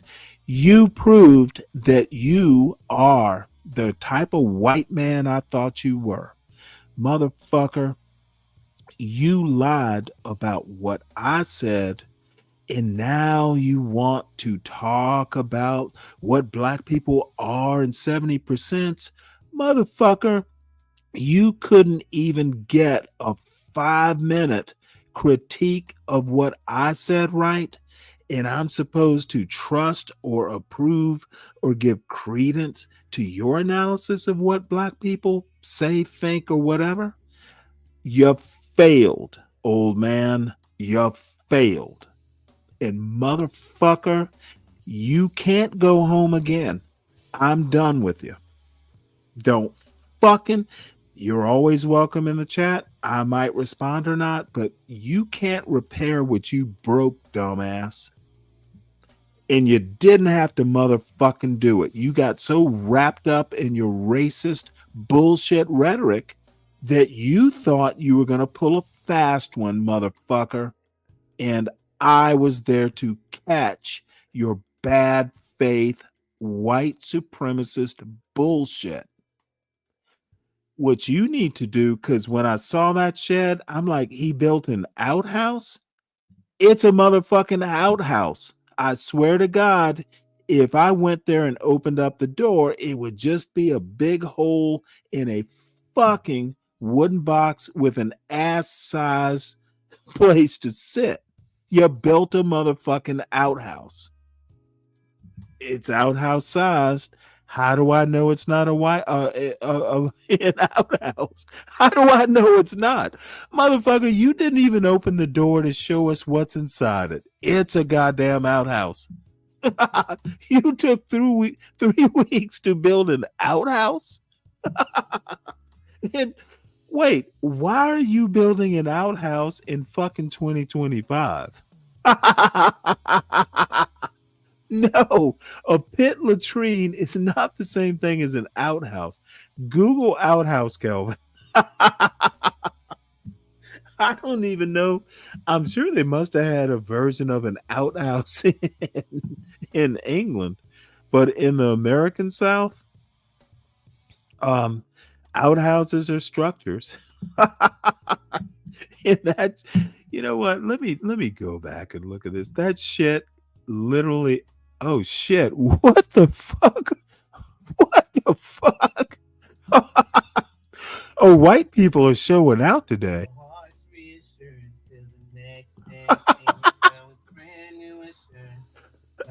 This is not a good day for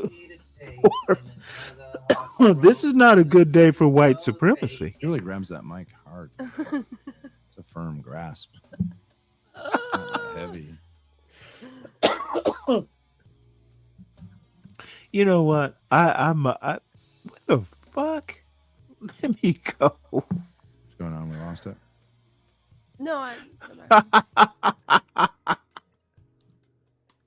Patience in Oh, the my building. Lord. Make sure you follow your boy. Holy shit. Shout out 90 viewers in this motherfucker. No raid by a streamer. Solely just good motherfucking tactics. This These niggas is got some real this shit is going on whiteness this in bitch. You know what I'm 2025, saying? folks. They told me I couldn't fucking do it without them. You know what I mean?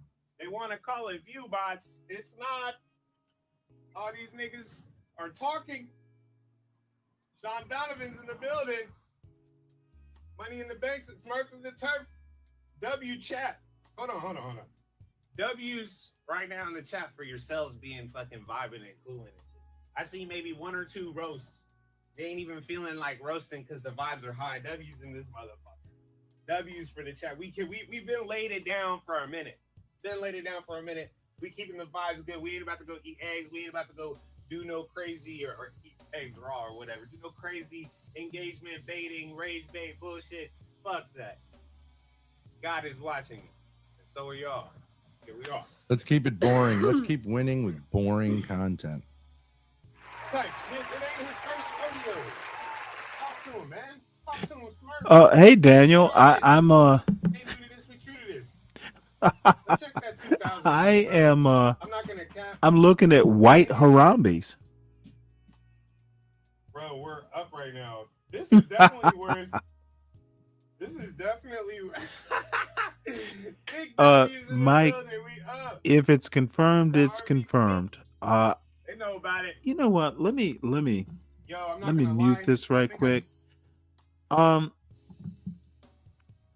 Investigator Mike from Boston, how is my anti-whiteness confirmed? Can you be much more specific than that? Me talking about Be Brave building an outhouse, how is that white supremacist? It literally looks like an outhouse.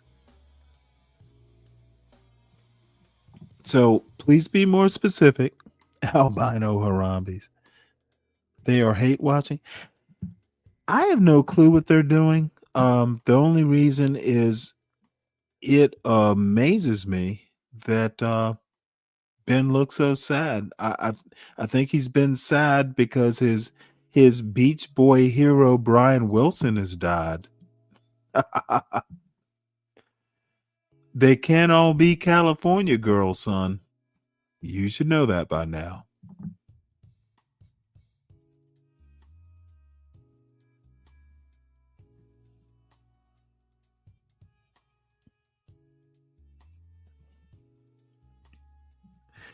And the title of this video is White Trash Wonderland? What the fuck? Okay.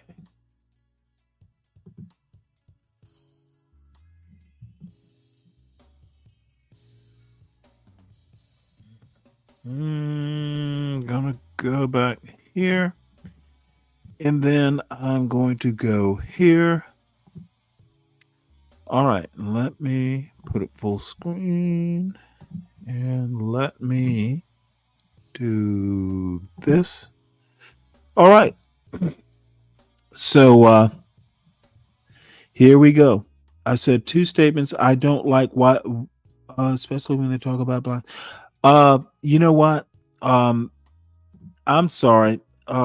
Mike, I might be a little tipsy, so you are correct to call me out. White motherfuckers like Be Brave because I was talking about Be Brave. I don't like white motherfuckers like Be Brave, especially when they talk about blacks. So sorry I didn't qualify it. I can get more specific. This is a rant about Be Brave. What he did in his analysis of my video, where he specifically cut off my critique of the video because it did not fit his white supremacist narrative, and I have unsubscribed from his channel. I think what I thought of him is basically worse than what I did. This is a structure that he has built. Okay. God damn it, Mike. You know what, motherfucker? You actually fuck with me about the best I know. Look, I have no problems. I recognize America for what it is, and it is what it is. What I have a problem with is outright white supremacists. And I also have a problem with white supremacists. Look, it's 2025. If you're a racist, you're a racist. It's not like you control my life. Be brave. Here's my problem with Be Brave in his white supremacy narrative. He will come, put my name, and he has done this consistently for the last several months. He will go, Stanley says this or Stanley says that, will show the video that I showed, automatically say I approve of it, and never listen to my critique of it. And this time I caught him red-handed. I watched him live. And shout out to, folks in the chat at the time who are like, well, Be Brave is, talking about you on his channel. Because I had no clue. I had done nothing that I thought would gain his attention. So I go over, start looking at his show. My name is in the title. Stanley approves or presents / approves of whatever the Professor Black Truths thing was. It was Whoopi Goldberg and, comparing the Black experience in America to folks in Iran. Her premise is that Black folks in America have it worse than people who live in Iran. And I don't particularly agree with that, but the bigger problem for me is comparative suffering. You do not compare Black Americans to what's going on in Iran in 2025 because the histories are different. These cultural comparisons do not hold up to my type of scrutiny. And my type of scrutiny tends to be heavily historical. Black Americans suffered, throughout American history. Iranians have suffered throughout centuries. Don't make the comparison. There's no need to. And oh, my people suffered more than your people did. It's just a circular argument. So I didn't agree with Whoopi Goldberg. I did not agree with Professor Truth, who agreed with Whoopi Goldberg. I literally said that. And then I also said, I don't even know why the video was made. It can't make the point. So Be Brave takes the video I showed on my show, takes it back to his show, and does a fucking who knows how long critique of me, the video, etc. But at the end of it, he does not play my analysis of it, where I literally say, I don't agree with anything in this video. Why do they show it? And if I hadn't caught it, if I hadn't gone over to his chat and asked, have you played my analysis of it in my own voice, in my own words? What the fuck is this dude doing? It's disingenuous. It is a bad faith critique. It is not surprising coming from Be Brave. He is a racist who makes bad faith critiques, and for once I was able to catch him red-handed doing it. I have no use to even engage with people like that. So that's the story. I don't give a fuck. And he, to his credit, he did come over to my chat, and I'll change the title. I've unsubscribed from the show. When he came over and said that, I'm unsubscribed. I have no use for what he has to say. He can critique me all he wants to know, or all he wants to do.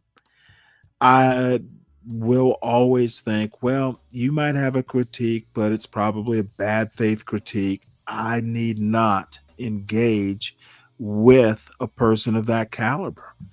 If whites are so superior, if whites are so much better, then why are you not upholding your forebears' standards? And, you know, this little outhouse here is symbolic. And motherfucker, what was here? Why is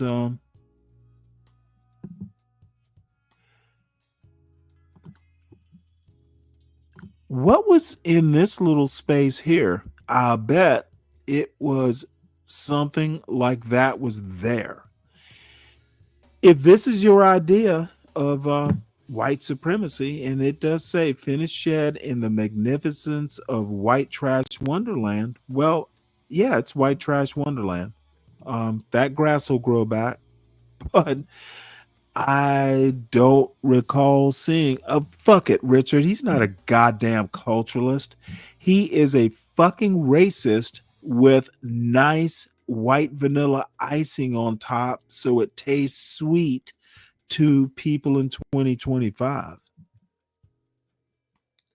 You know, it's a racist cake. It just tastes better than it did in 1940. So we'll play a little bit more of this, and then I'm moving the fuck on. I've been nattering on about a non-intellectual for 5 foot quite by some 8 time. storage shed. I'm gonna build a couple of them. That's the anchors.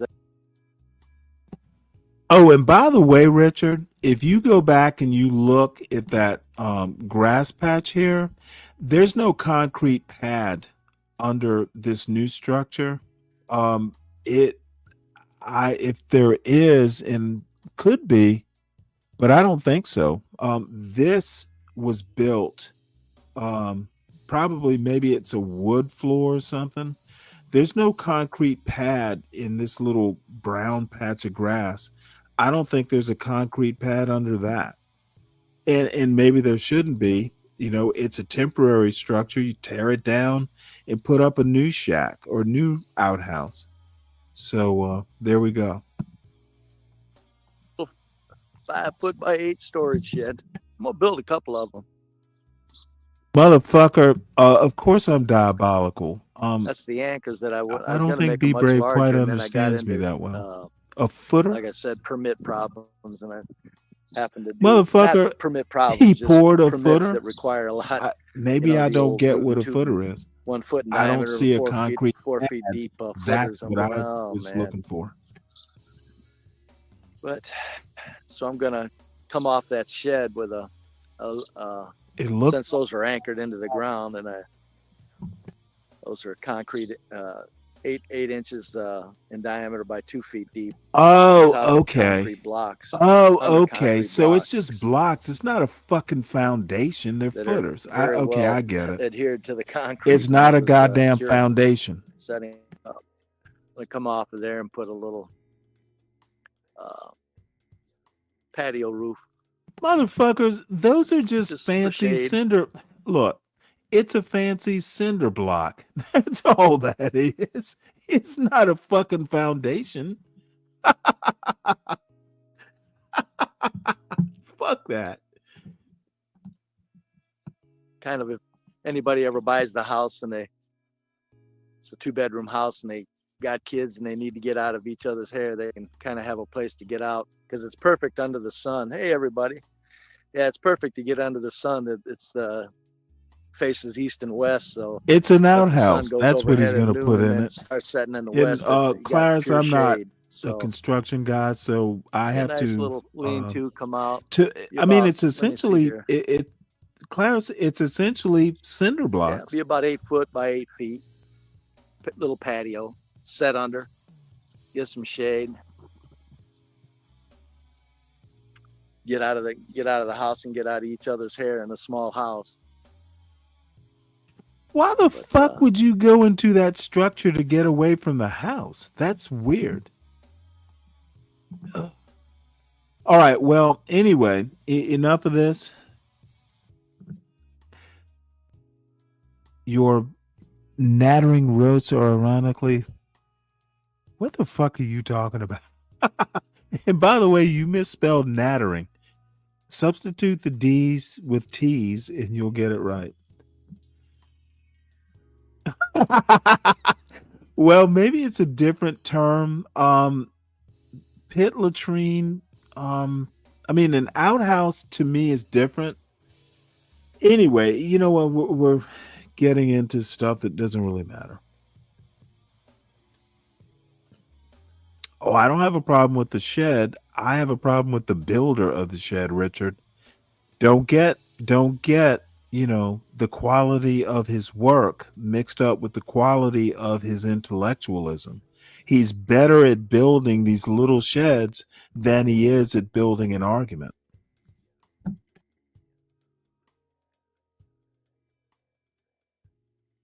So let us move on. And I found this fascinating.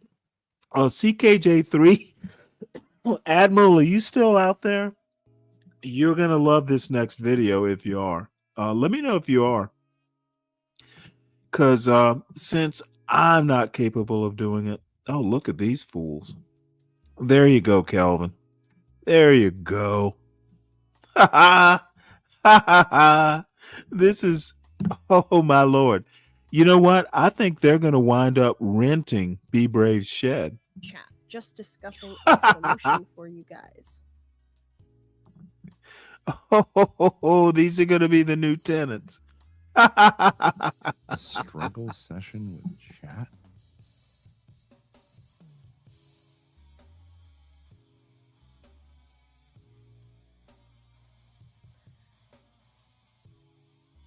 What do you think of her now? Oh, Kelvin, you cannot still have like hot feelings for this girl. So Dalmatian's not gonna get back to Oh us. fuck, He Kelvin. said raid Ruby. Kelvin. Do you want to Kelvin. Son. Sure, I don't mind. You don't want to stream anymore? I'm so tired. This is like Ma and Pa Kettle. All right. You want to stream anymore, Paul? I'm not sure, Ma. The end is near. All right. Well, send you guys on over to Ruby. Motherfucker, you should know, Calvin, you are going to send me into a spiral. Don't you ever, Calvin, don't you ever say that again. Oh, wait, hold it. This is Ruby? Now, see, I like Ruby.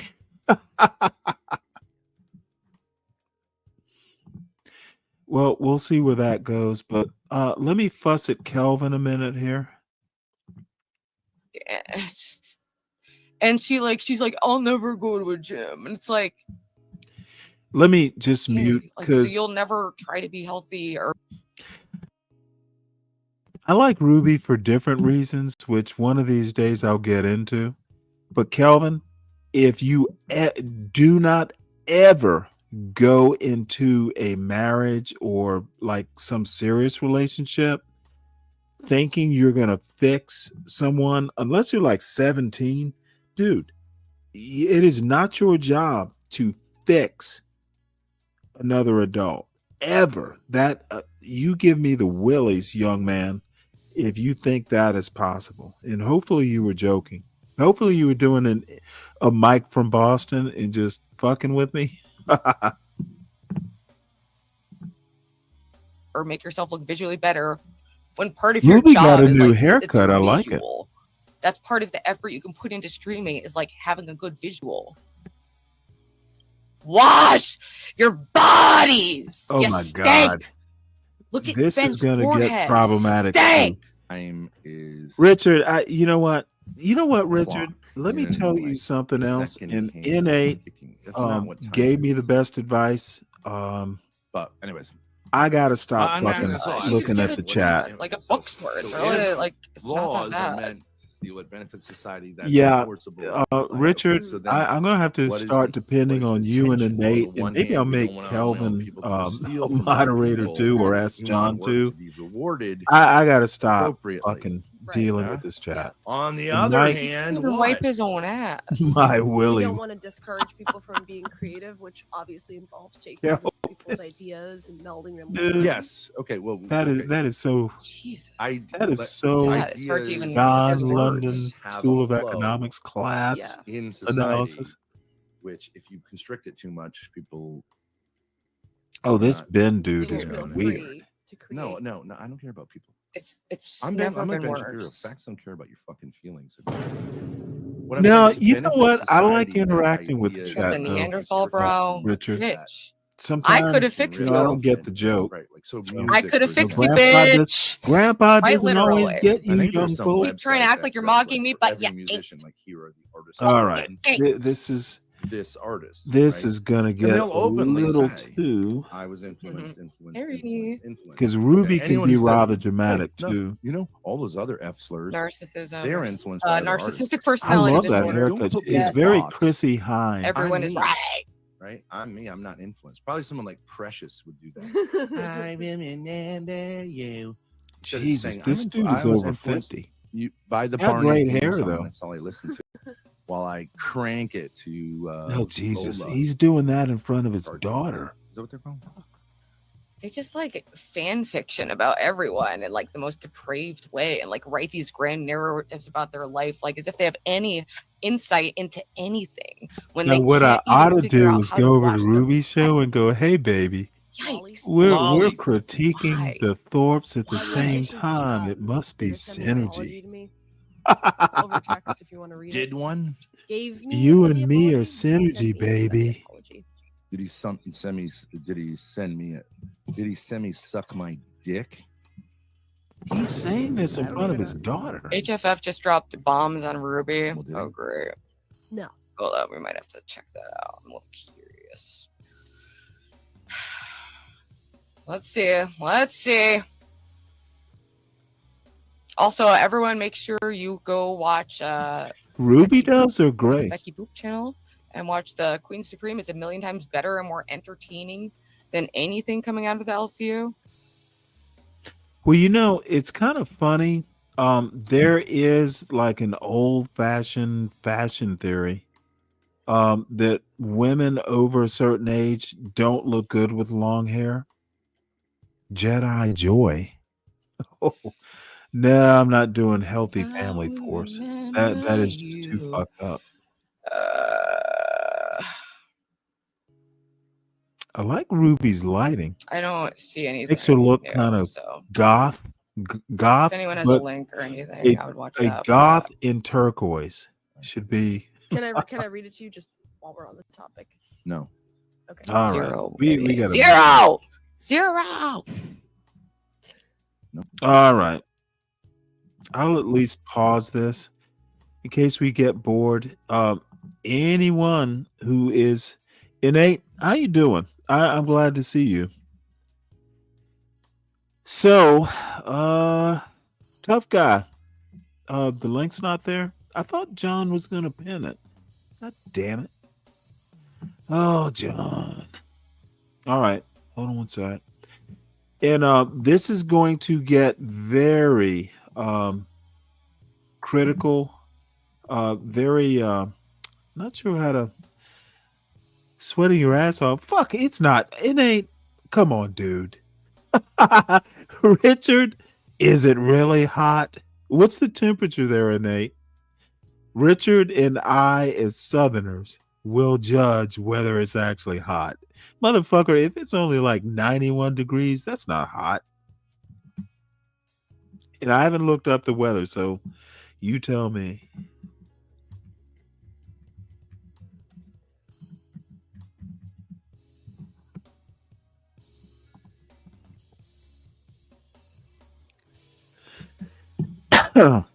You're sweating your ass off. Oh, well, shit, that's nothing in Florida. 90? Well, 95, that's up there. But Juan, I mean, y'all are used to it. Like, dude, well, it happens. Let me tell you something. I was in Savannah. You know what, motherfuckers? I will be back in Savannah 2 weeks from today, probably. So I might just, my son can come back. That's not 91. Clarice, are you in Detroit? 93. That's getting up there, Helen. Felt like 103. Oh, What come up? on, What up, Calvin. nigga? Celsius and metric system is more intuitive unless you've lived all your life in the what is it? The imperial measurements. I can't remember now, but Celsius is not intuitive if you did not grow up with it. So get a grip. And I still haven't innate. Wait, hold it, motherfucker. Okay, wait, whoa. It's 103 for real in Detroit? Holy fuck. Dude, I cannot believe it's 103 in Detroit. Okay. That's hot as fuck. Resend that message, Nate. If It's it's hot as fuck. 103, then motherfucker, you are literally Burning I up. agree that it's hot. What's up, tough guy? What the fuck is going on with you, Stanley? What's happening? Oh, are you real? Oh shit, you're in a college town there. Nice. Stanley, Are you there, tough guy? you can't hear me? Or is my audio off? Can y'all hear me in the Can you audio? hear me? Can you hear me? Can you hear me now? Can you hear Put me? a one if you can. Can you hear me? Hello? And also tell me if you can hear tough guy. He might be Can you talking hear me? and I can't hear him. You hear me? Hello, So you hello. can hear me. Oh shit. Can't hear me. Tough guy, can you go out and come back in? If that doesn't work, then I'll have to go out and come back in because I've been fucking with Bluetooth and stuff. It was probably okay if I didn't hear him talking there, Deacon Dave.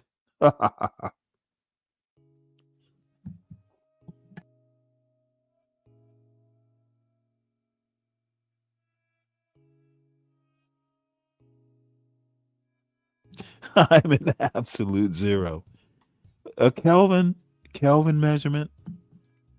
That's a good little joke. That's a good little joke. Oh, I know what a Kelvin scale is. I have a chemistry degree, Kelvin. I have a clue. Tested now. If I can't hear you, then I'll go out and come back in. After, don't leave your girl around me till All we right. play it for real. That's my Just nigga stay for right real. here, tough guy. Let me drop out and come back in. Something's probably messed up on my side. You can't hear me? Let me take one quick. Could be that this hasn't switched over to Hello. speakers. You can't hear me? Yeah, I found the problem. Can you hear me? How about now, Hello. tough guy? Can you hear me? Yeah, I can. It was me and the Bluetooth. The computer didn't switch over. Oh, I'm like, nigga. Oh, hello. No, it's my bad. Black ass right now. So what's going on? And I'm actually glad you're here. This video, I want you here for. I'm about to my car. I remember I told you when I was in an accident, or I didn't tell you I was in. Yeah, you did. Yeah. So I finally got the quote. So I'm looking for vehicles this week. Oh, so they totaled it? Yeah. Oh shit. You know, they total cars a lot quicker than these days than they used to. That's because they're trying to get all the new shit in. You know, there's a lot of cars being produced, you know. Are you gonna get a Tesla? No, I'm probably gonna get a Lexus, God damn. Acura, or Oh, it was Subaru your because I had an Mercedes? Acura. Wait, hold it. It was your Mercedes? No, I sold that. Oh, okay. I was about Yeah, to say, motherfucker, I'd be pissed. yeah, I sold that. I was tired of paying into that anyway, so I just bought an Acura after that. And I had the Acura for about a month and a half, and then it got hit. So Well, see, you rich motherfuckers buying Acuras and Lexi. I don't. hey I man, got. If you got I more like than good one cars. Lexus, if you got more than one Lexus, it's a Lex. I have Lexi. Yeah, that's plural. Like, Well, I had a Lexus and a Benz at once. hey, tough guy, you was on that panel yesterday with Pink. Oh yeah, with Pink. Yeah, Yeah, I thought I was you, let. I I thought was you was letting gonna that. show the rest of the boys how it's done. I thought you was gonna tame her. Oh, she didn't want nothing with me, man. She was quiet. I noticed she didn't want none with you. I noticed. Yeah, she was quiet, nigga. When I was talking, nigga, she was shut up, nigga. Yeah, she did. She relaxed when Yeah, you was up there. That's why I wanted to but come up here and tell you, like, man, that oh, was oh, like amazing. You should have showed mhm. John that footage, that beautiful beam footage. Oh, did you see the girl that I brought on T's channel? Because John be acting like I don't got no bitches. Nah, I I didn't. did. I ain't seen it. You did? Yeah, You I did, was. Stanley? I Yeah, think I nigga. was in the chat. Yeah, nigga. And John talking about I ain't got no hoes, nigga. He tripping. Well, was she a hoe? Yeah. Well, no. I mean, we all thought she was your girlfriend or something. Is there a No, Why would difference? you nigga. think that, man? Tough guy's a pimp. What do Well, you mean? dude, tough guy, you know I am not trained in the force. Well, you seen her. No, she was cute. She looked young, though. She's 25. Well, she is young. There you Motherfucker, go. you're not 25. Exactly, See, nigga. see, Stanley, tough guy got all this pimping dripping, and you ain't soaking it up, man. What's up with that? Hey, hey, man. They don't be Dude, listening she to it, was nigga. cute. And They you know don't. what? Now They that don't. They tough don't. They guy, think I'll be just talking though. They just think tough I'll be guy, talking. let me make a comment because everyone was like, "Well, why don't you let her talk and all this shit?" Now that I've kind of thought about it and just heard you frame it, that makes sense. That why she wasn't doing a whole lot of talking. It was the Hmm. aura. She It was the said. She aura. said No, hi. She you said know hi. what? She said hi, and she was respectful, didn't she? Yep, because You you know did too. what? You put I her out there. think You put your leg I out there think for her I to trip might on. know where you're going with this, and now I understand. No, tough Yeah. guy told her to shut up, straight up, man. She shut up. It was funny. That's why I was in the audience. Was like, That kind of okay, fits I see the in with difference. what It's a Tough Guy different just approach. said. Yeah, man. She's Hey gonna call her man, brother on this dude, man. See, I just keep. motherfuckers, I just keep it real. y'all think I'm a fucking square, I and just I keep it am. real. It's other niggas that be on these panels and they be Nah, you saying know this what? and saying that, They, but you know Stanley, you what? see what I do in music. You see how I do with the game. You see how I I'm talk. now. Actions speak I louder than words, also my have nigga. to say that I am not. I just kind of know. It's like watching a Star Wars movie. I kind of know what the Force is and what Jedi's do, but I'm not Hmm. skilled in the ways. But I recognize the Force. Yeah, the Oh, that's realness, the interesting. That's real interesting. recognized real. Hmm. Cause niggas be talking. No, That's you're why I be laughing. Dave. Dave, That's why I be you are laughing laughing. because they be talking. You are laughing. Yes, I So, am laughing because sometimes when well, people say you go stuff, right ahead and chuckle there, buddy. nah, when they tell you so, sometimes you got to believe it. It just is what it is. Oh, motherfucker! You know it is so odd. And tough guy, you got my email, right? Yeah, I do. Okay, dude, I will find you, and we still have not watched that Iceberg Slim thing.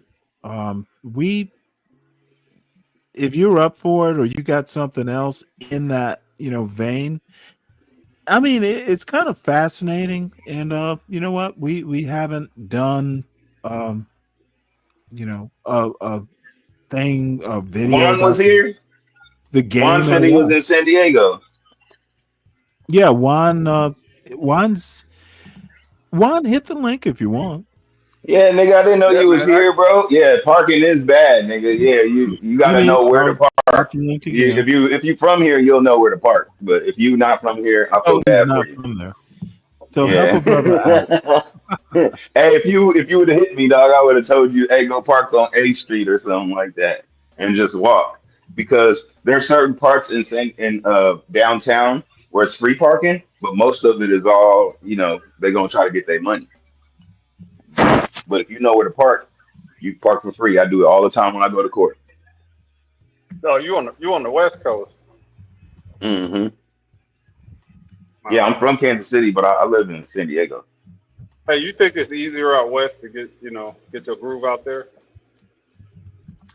I think there's a lot of Or opportunity, should I say define but I what you're think looking I for? think that you got to put a lot more work out here. Like your work ethic, your grind, your drive got to be on. Like because I haven't worked corporate since January. Although I get like the unemployment from that, but like you got to have Luke more. You Skywalker. got to have more than one hustle, nigga. Like you got to have a job plus two hustles on the side. Like Oh, yeah, no you know what I'm doubt. saying? Keep it going. Sure. Hmm. So, as a grown ass man, I ain't dependent on no bitch, but at the same time, it's nice to have. But yeah, No, man, you know, you gotta I be a asked man because first. That's why I tell everybody, say everybody wanna talk about pimping and shit like that, but you gotta be a man. You gotta know how to take care of yourself first, and you gotta know how to take care of a woman, especially if you're gonna maintain her and she's gonna be around. Because this young bitch, she's 25 and fine, and she don't have to come over here, and she don't have to pay me, but she what do. if she don't? So, She got to feel like she's missing something. well, I'll tell you this, because that day she felt entitled for me to do something for her, and I didn't do it, and she was a little pissed or whatever. But nigga, I don't give a fuck. You know what I'm saying? Because she's young and everybody is a trick to her. Everybody wants something from her. So that's just the mindset she has, and I'm the Let type of me individual that gotta let her know, hey, bitch, nah, and you doing it wrong. Why don't you do it like this? You know what I'm saying? And the fucked Can up I ask thing you a is, question she though? knows, And she I'm gonna knows, because she comes back. I, I can't believe it, nigga. I can't believe she lasted this long. But she let also me did ask veer you a off and try question. love and everything, and then she came Hello. back because You know she what? fucked up. I hear you. Go ahead. What? What do you? What I was is it? just What do you about mean? to ask you that.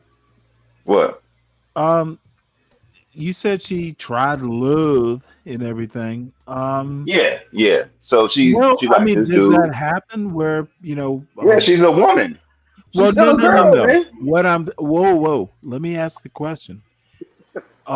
Do in your experience, do they ever leave the game? Like, look, my priority. I almost think of it like being in a convent in a weird form.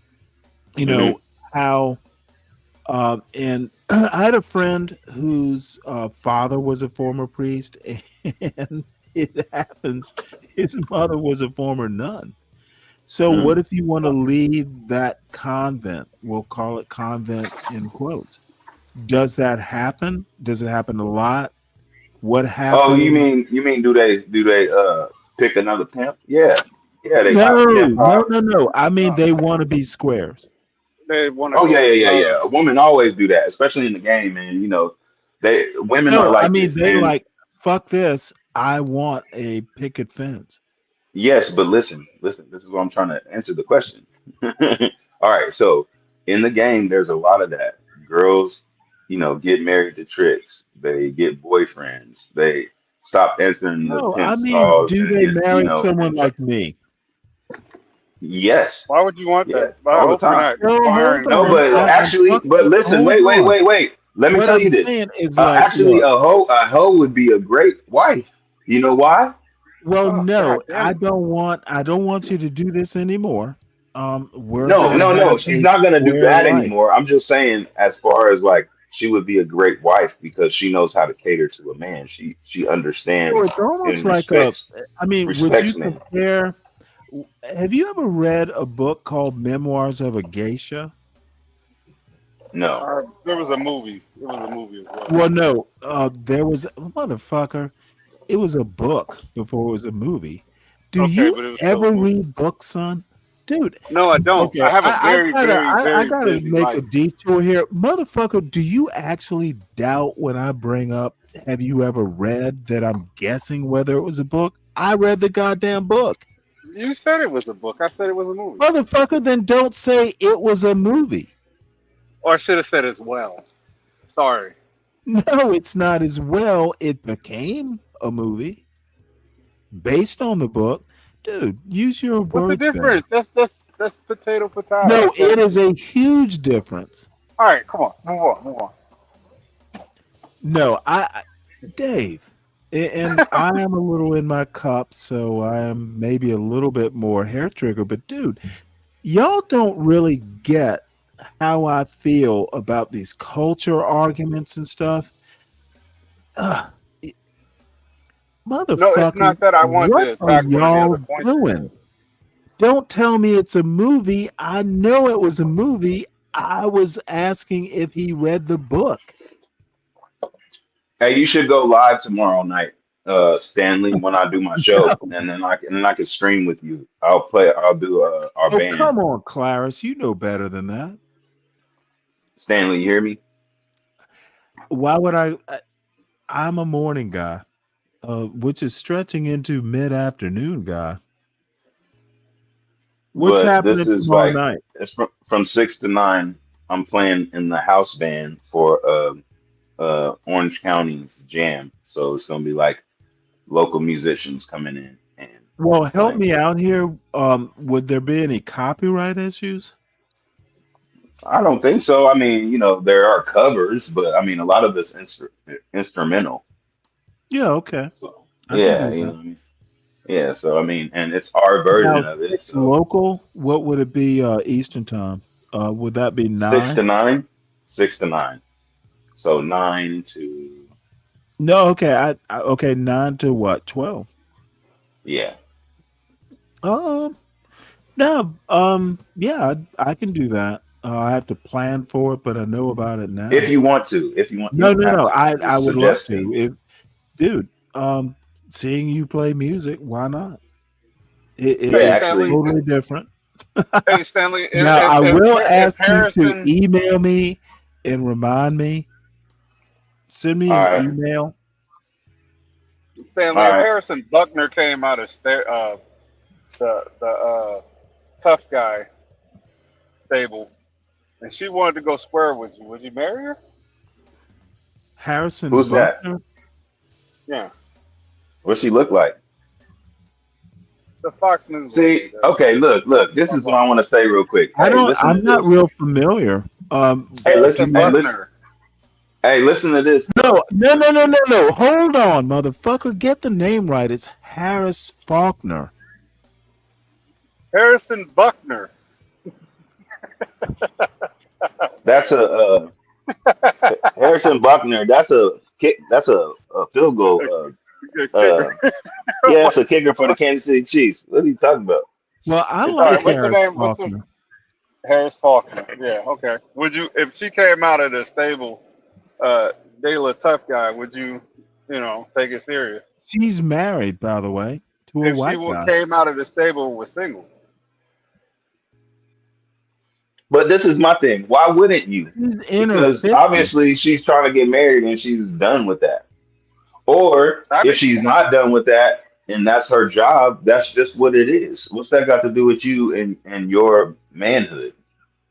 that's a long bridge. I'm not nowhere near the end of. See, but that's Actually, what I'm saying is that's you why gotta this walk me game. down But, that but this is what line I. of reasoning because I'm But not this is what there. I'm trying to. This is what I'm trying to explain to you. As far as this game, you wouldn't understand that as a square because as far as the pimping goes, Yeah, I'm if thinking. a Yeah, hoe is out there putting her life on the line every day, hell yeah. bringing you back every dollar, you telling me you're not gonna love this woman for But her see, you strength? value you see both of you guys value something that I don't,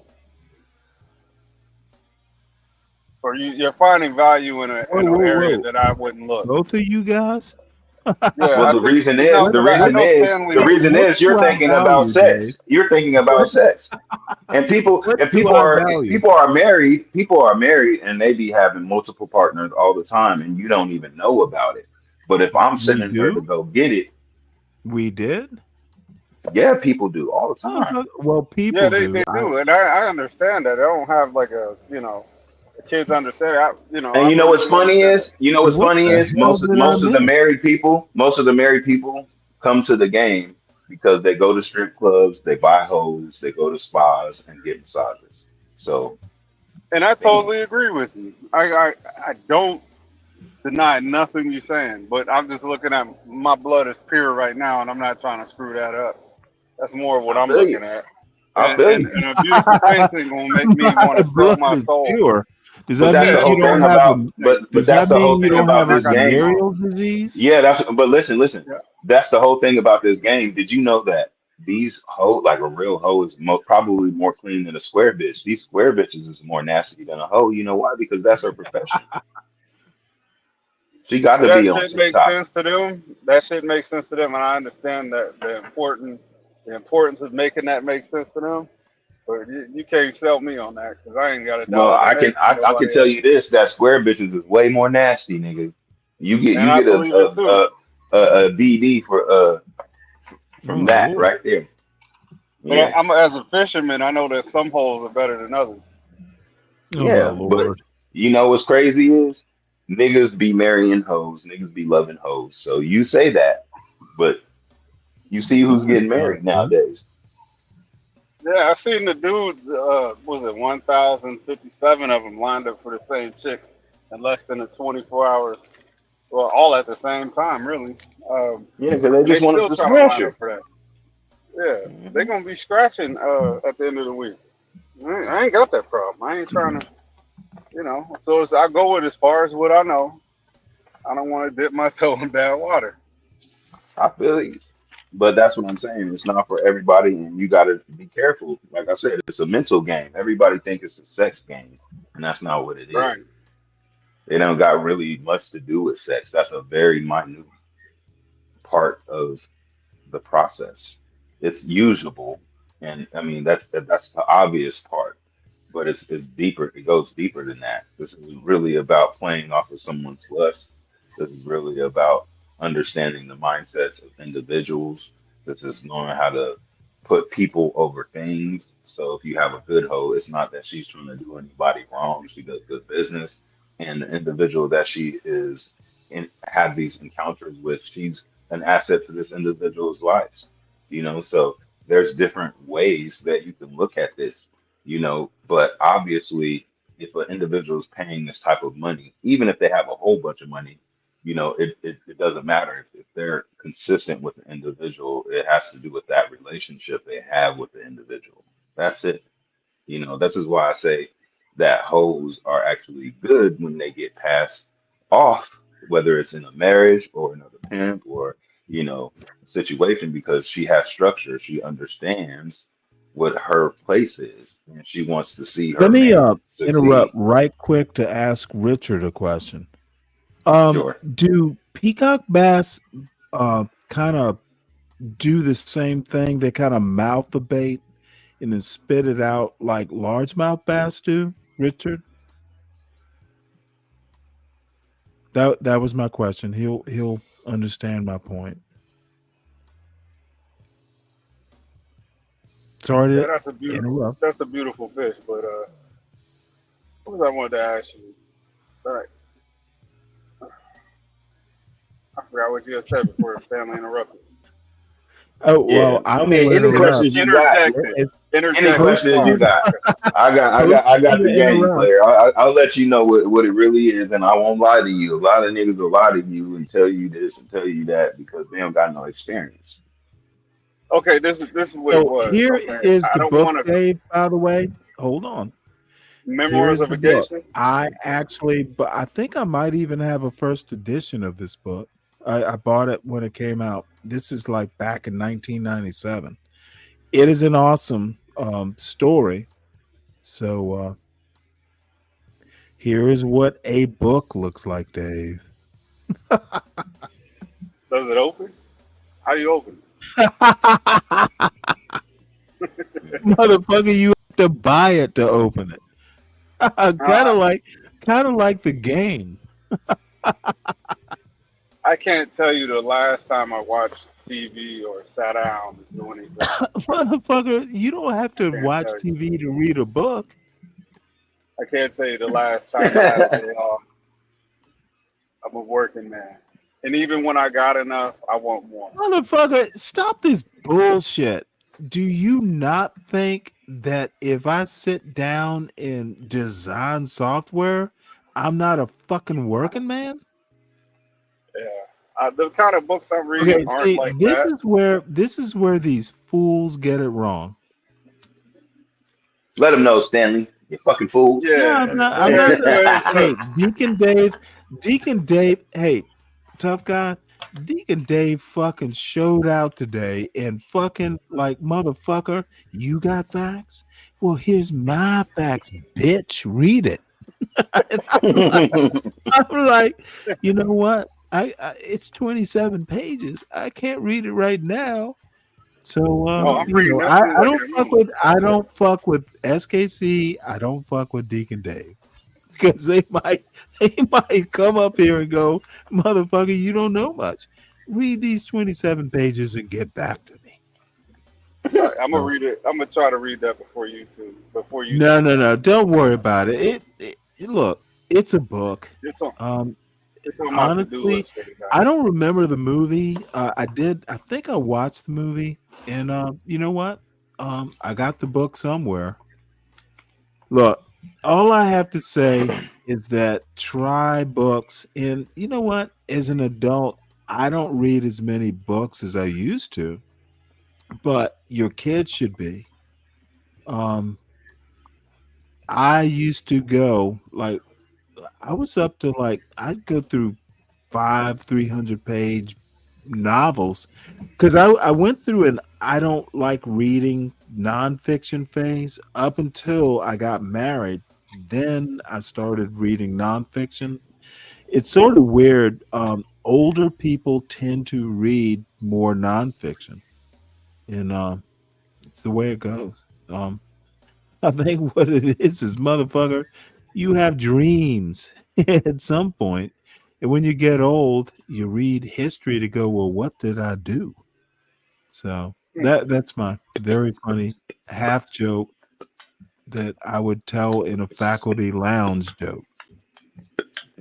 Well, the last book I read was The Richest Man in Babylon, and I put I'm it sorry, down. I what? didn't pick it back up. The Richest Man in Babylon. In Babylon? Who's it by? I couldn't even tell you the name of it. You got to remember them all. Was it a library book or did you buy it? I bought it. It's at home. Good for you. Let's look Yeah, it up. my dad said I should read it. Oh, really? Well, then you Yeah. should read it. If your father says you should. Yeah. Pops kind of knew something. You I know, don't know. now this is actually really cool. If you have parents who recommend books, motherfucker, stop Hey, why do you pretending you have ain't Ben on shit. the screen, my nigga? Huh? Oh, you talking to Ruby? I said, why do you have Ben on the screen? He was talking to Ruby Oh, or something. you know what? One of these days I'm going to get back to listening to him, but your father recommending books, that's fucking huge, man. You have parents who recommend books? Motherfucker, stop pretending like you are some fucking dude. It's not that often that any parent says, "Hey, son, you should read this," you don't consider Yeah, yourself lucky, bitch? that's part reason why I'm studying to do a different field so I can have the free time. But Dave, I'm getting there. you 40? Are you 40 yet? Yeah, I'm 42. Okay, well, you do know I did a change of career, right? Yeah, I heard you. How that couldn't have been easy. No, it's very easy. So wait, did you go Now from the tech field, from the military to the tech, or from the oh tech to no, the I military? went from I was only in the Navy for like 5 years. I did logistics, distribution, in logistics for quite some time. Um, and then I managed warehouses and people for years, and it just, it got to a point. And I've always been good at computers. Like people used to fuck people used to fuck with me. It's like I was never trained in computers. I remember sitting in a room one day and my boss, it was like a meeting or something, and my boss started going, "Well, Stanley, um, it it was basically like Stanley doesn't reveal his secrets, but he will fuck with you." It's like, dude, I did all kinds of things with warehouse management systems. Um, there came a point in the mid '90s when, they automated these. Like the first distribution center I worked in right after the Navy was 1.5 million square feet, and it was highly automated and it was highly computerized. And I was like working in the receiving department, and eventually I managed the department. But motherfucker, the computers would do what I told them to do.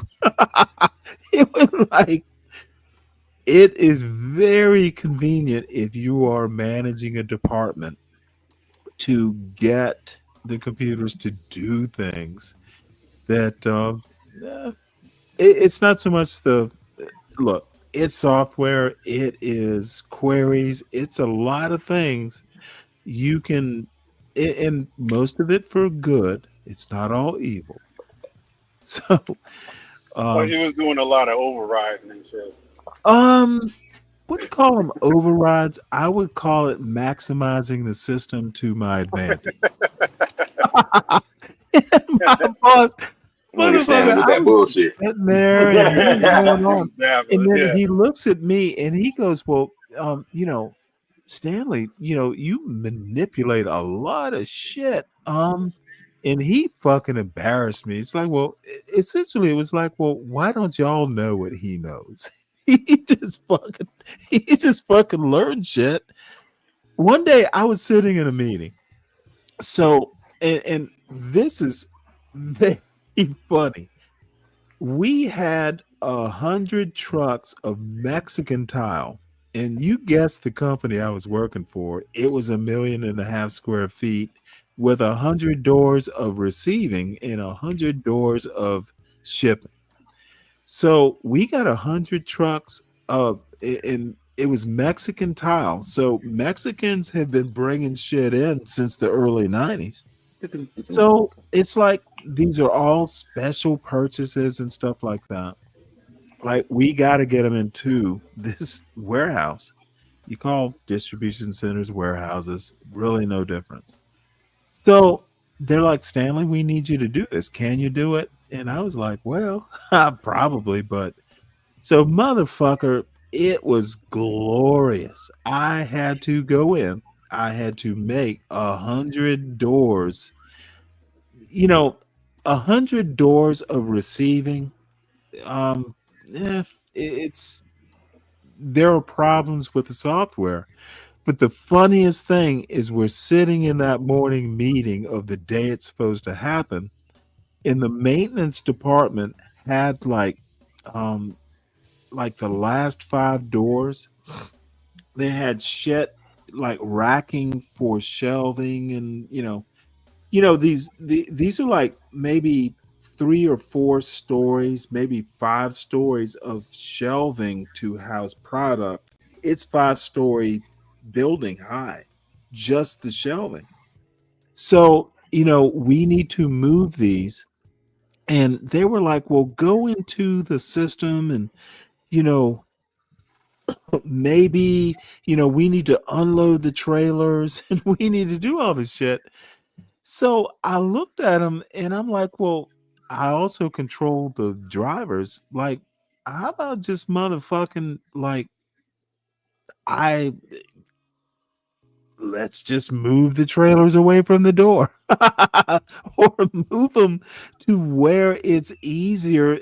It was like this wasn't even a computer problem. And the general manager of the building goes, well, Stanley, did you eat fish for dinner? Or I'm sorry, for breakfast? So I looked at him. I'm like, who eats fish for breakfast? And he's like, well, it's brain food. His point was like, why didn't anyone else think of this? Dude, y'all need to fucking stop and take a deep breath and listen to what people say and take a deep breath and give an answer. It happens so much on these YouTube panels. Don't talk about shit you don't know about. Talk about shit you do know about, but don't imagine. You don't have to move a goalpost. Sometimes you might have to change the topic. We have a problem, and the problem is not Black culture. The problem is simple. It is parenting. And if you start, and Be Brave beat me up on this, but I'm dead serious, and I know I'm right. Racializing crime means you don't want to solve crime. If you want to say there is Black crime and say it is a Black person's problem, Black people problem, that means you're not serious about fixing problems. Be Brave flaps his gums about a lot of shit, and he'll get 40 people in there going, yay, be brave. The motherfucker does not understand what he's talking about. He just wants to complain about it like a pussy. He is a racist complaining about crime in neighborhoods he does not live in and has not for decades.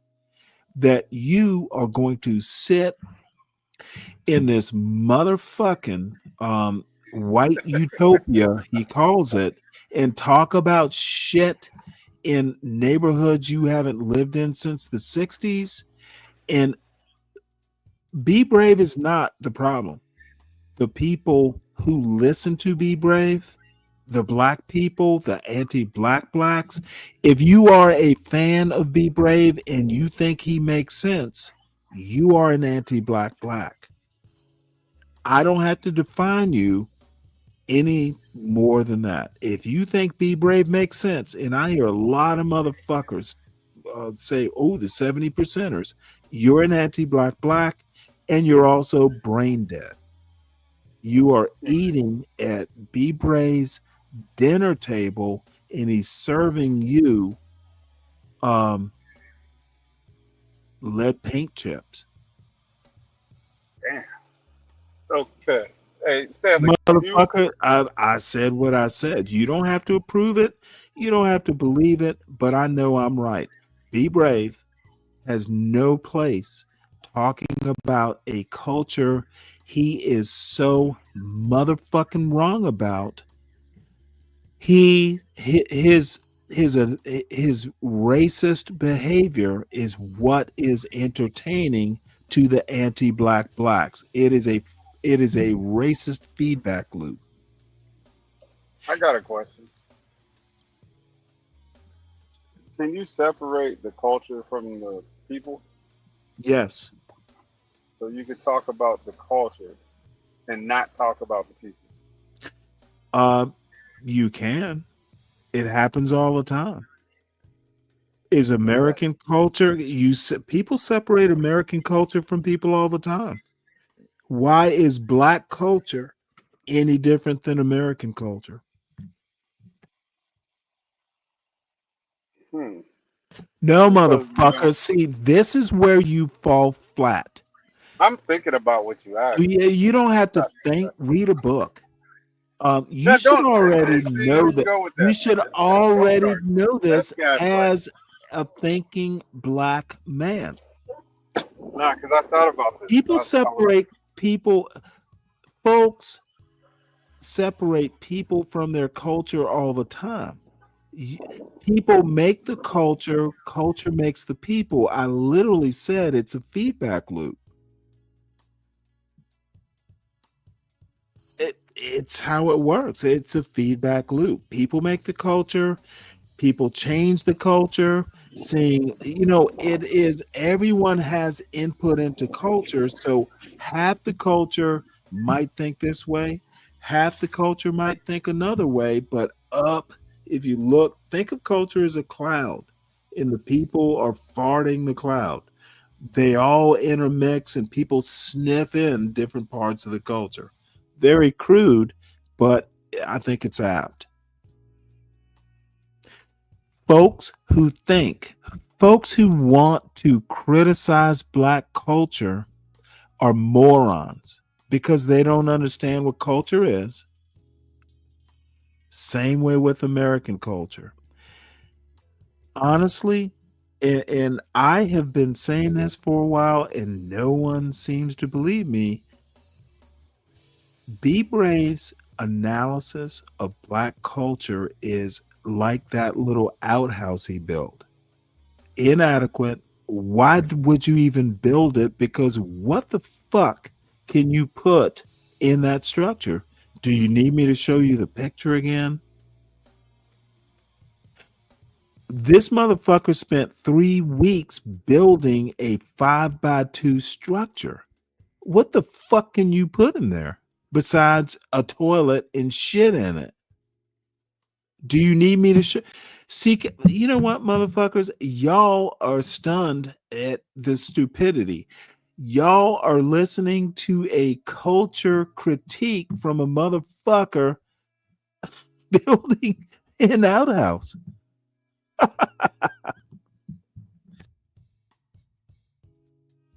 This is fucking hilarious. Y'all, CKJ3, please hit the link because you and I are gonna have a laugh. Let me find it, man. Be Brave will have 40 motherfuckers. This is fucking hilarious.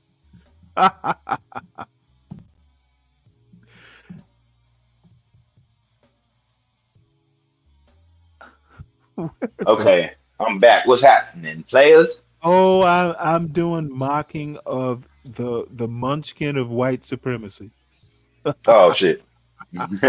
No, you know what? I'm going back to just fucking trashing Be Brave. He deserves it. Motherfucker, you fucked with the wrong Negro. Yeah, Stanley went from talking about. Fuck you. I don't want to hear until I'm done. Be I have a Brave, little notebook. Be Brave is not even a good white supremacist. Hey, Stanley. Stanley went from talking about changing careers to a job he had, and then back to Brave. Yeah, because I'm teasing Stanley. It's fine. It's totally fine. did what these motherfuckers do. I went from one point. Do you need me to connect them? Because I can. No, you took me around the block. Let me practice. I went from working for a major corporation out of the United States Navy. And you asked me about changing careers, motherfucker. Yeah. I changed careers from logistics and distribution into computers. I did take a computer boot camp, finished second in my class at like 39. And the reason I changed careers is because I got tired of managing warehouses and people. I trust myself. I've always been good with computers. Guess what I had? A Fortune 500 job right out of that computer boot camp because I'm good at what the fuck I do. And guess who got me the job?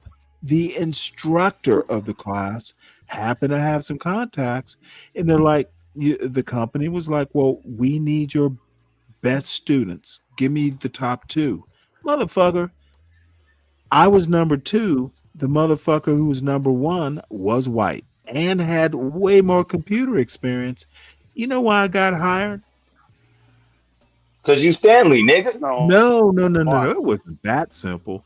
Because I motherfucking dressed for success. This little sloppy, yeah.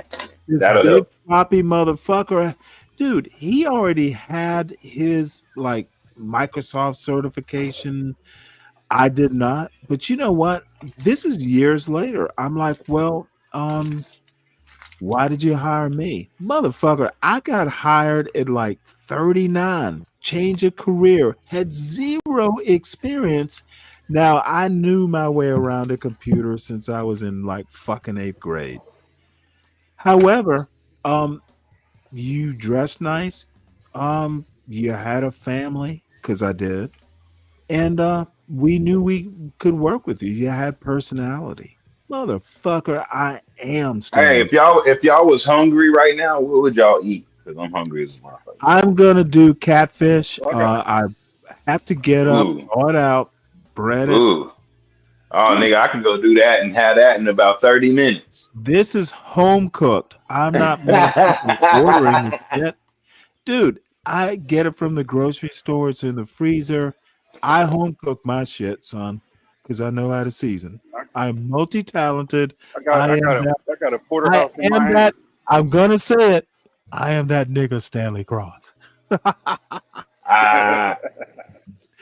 Dude, I'm pretty drunk, so sorry for the N-word use. I didn't know you was drunk. You don't sound drunk dude, right now. I don't get this fucking worked up over a fucking outhouse. Look at this shit. This motherfucker wants to talk about black culture, and he took 3 weeks to build that. And you can build that in like this a day. motherfucking shit makes sense. The motherfucker spent 3 weeks building this and wants to talk about black culture. The fuck? Make this make sense. And even the camera work isn't that good. This is what this motherfucker spent 3 weeks for. What is it? Let him describe it. That's the anchors that I was going to make it much larger, and then I got into it's an outhouse problems. I happened to do not permit problems. Hey, just at least permit the that screen require is a lot. Okay, motherfucker, you want to make excuses for white failure. You want Be to brave? make excuses. Why are you talking about be brave, man? Fuck be brave. Well, you didn't hear why I'm upset, because the motherfucker presented a portion of my show, made a bad faith presentation of what I So talked what? He's about. just trying to bite off your shit so that he gets some viewers. Who cares? He's lame. I don't like people, dude. I take myself seriously, too seriously, maybe. Yeah, sometimes you take yourself way too serious. Dude, So I do not like a failure of a white man critiquing my culture critique or my philosophical take on something and lying on me. I take that this is tantamount to the worst thing white supremacy does. It takes some black person's logic and fucking shits on it, but doesn't tell the truth about it. Be Brave is the poster boy of white supremacy. The motherfucker gets viewers, but does not understand the black man he critiques. That's premium white supremacy. That is fucking roots. But they do that all the time, man. Motherfucker, but they don't do that shit to me without consequences. Well, motherfucker, you do it to someone else who doesn't give a shit. Motherfucker, I can fight back. Yeah, beat his ass, Stanley. I can't physically do it. I mean, you could if you But wanted to. all I'm saying is this is the motherfucker spending 3 weeks doing this. And the title is Finished Shed in the Magnificence of White Trash Wonderland. This is the motherfucker telling me I'm a problem. This is the motherfucker criticizing black culture. He's just The, projecting the my screen. motherfucker wants to make, he calls himself a genius, and that's what he built with his genius. What the fuck? In 3 weeks, this white motherfucker who thinks whites are the best thing on earth, that's what he accomplished. Not the house behind it, this little outhouse looking structure. This is your smart white man who could get along with billionaires because he has the gift of gab and he's white. This motherfucker built that in 3 weeks. Motherfucker, don't ever fucking come into my chat and talk about black culture again. John Galt is this little failure of a white man's holy man. This motherfucker built this in 3 weeks. That is all the white culture. Have a go. All the greatness of white superiority. Whites built America, and the son of all these white gods built that. We live like gods, but we build that. This motherfucker is a pipsqueak of intellect. Man, we got Universal Jones. Don't tell me. I'm not talking about Universal Jones. I'm talking about be brave and think. Be brave, be brave, and build a fucking heat sink, because that shit's gonna get hot when you go take a shit in that outhouse. Don't move this motherfucking goalpost, because dude, be brave. If he comes into my chat tomorrow morning, I'm going to fucking shit on him. I'm gonna shit a turd on him the size of that outhouse.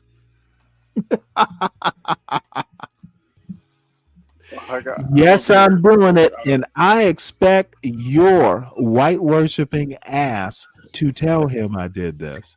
Because Deacon Dave, you are a white worshiper.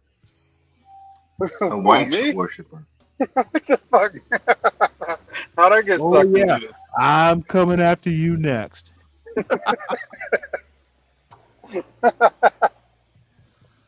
Oh, this is fucking hilarious. Oh, you it's white not worshiper. that hilarious. White worshiper. I don't give a fuck, Slick Rick. You're a moderator. You and Shenard. Yeah, get on the wrenches that are over here. I want someone to clip this and fucking email it to Be Brave. I've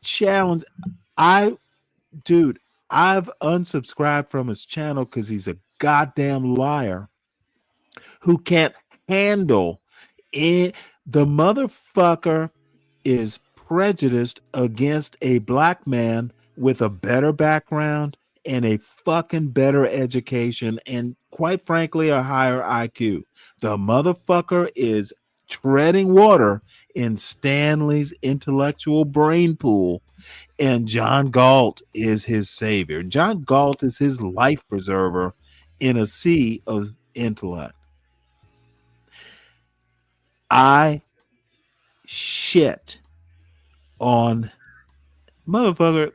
Shit, I might just take a special trip because it looks like an outhouse. I might have to test it out.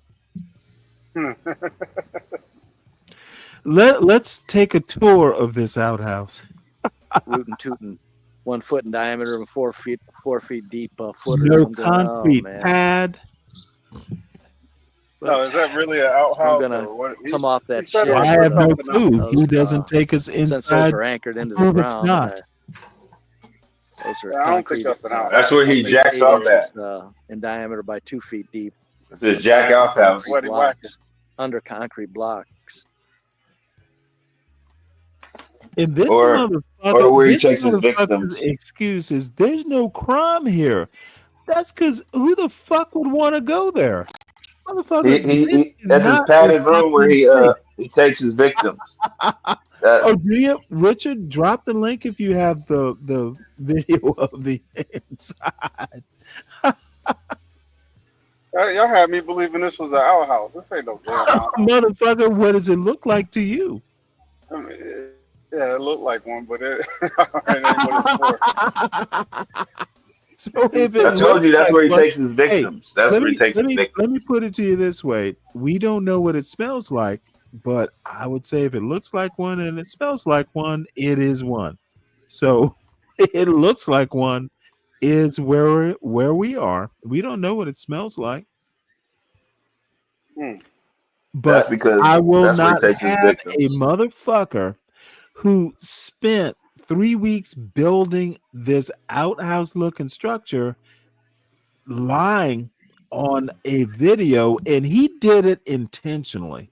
That's what I can't abide. That motherfucker, he literally omitted what I said about this video, the show, that I agreed with the video, and the motherfucker probably had 50 people in his chat. All those 50 people actually think that I approved of that.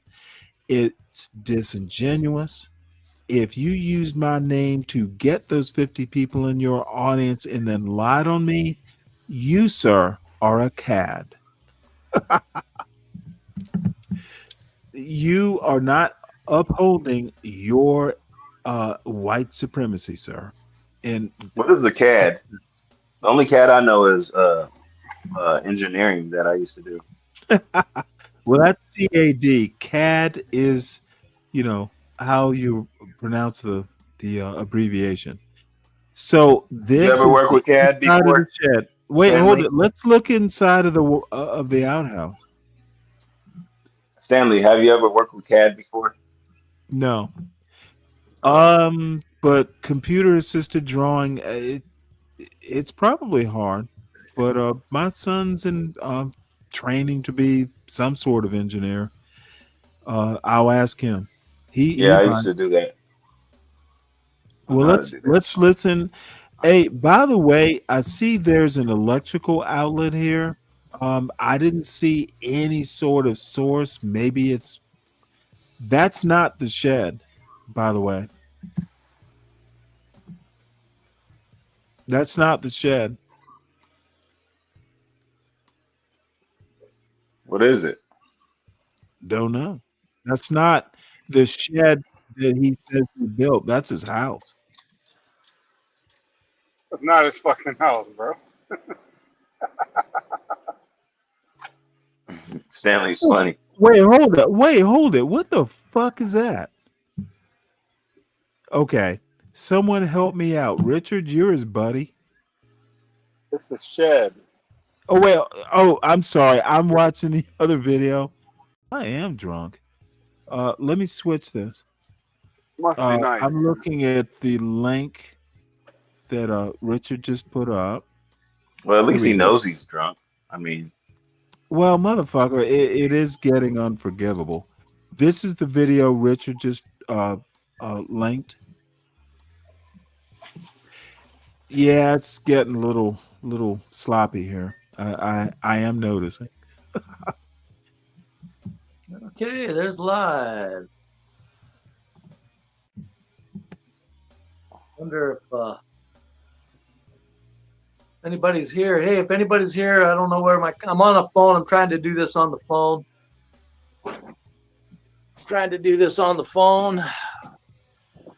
We'll go out and show you this. Let me see. Shed frame. Look at that bad dude there.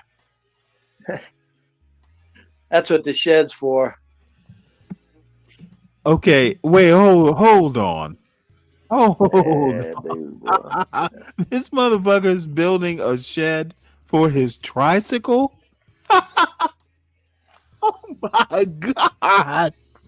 No. He built a shed for this tricycle? Okay. All right.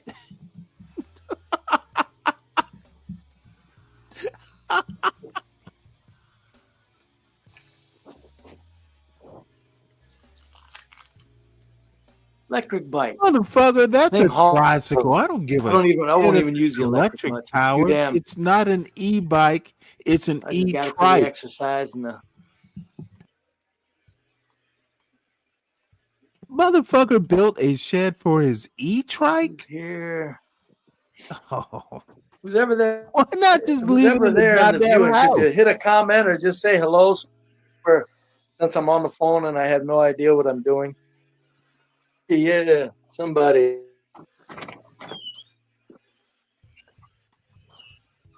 You have to pardon the construction. Okay, so motherfuckers, this dude is the culmination of thousands of years of Western civilization and white superiority, and we built America all to build a goddamn shed for an e-trike? This motherfucker literally wants to tell black people they ain't shit and black culture ain't shit. And he spent 3 weeks building a motherfucking dude, just leave the goddamn e-trike where it is. It looks happy. What the fuck? I will never listen to this fucking half-baked logic, bottom-feeding, half-witted motherfucker who spends 3 weeks building nothing for You gave him half-witted? motherfucking e-trike, and then he wants to come and tell me that my culture critique or some video is wrong. This is what whiteness has come to? Motherfuck. 50 people go and listen to this failure? Oh, Jesus. America is doomed. If there Probably are a lot of shadow white listeners he has, you know? Dude, this is fucking stunning. This motherfucker wants to tell me that I'm fucked up. He wants to tell a whole culture which exists only between his ears that they're fucked up. Okay, so basically what he's saying is he's living like a king. That's what he's saying. The king went out and built a fucking outhouse for his e-bike to shit in, and he's living like a king. Got it. His e-bike has a better bathroom than him.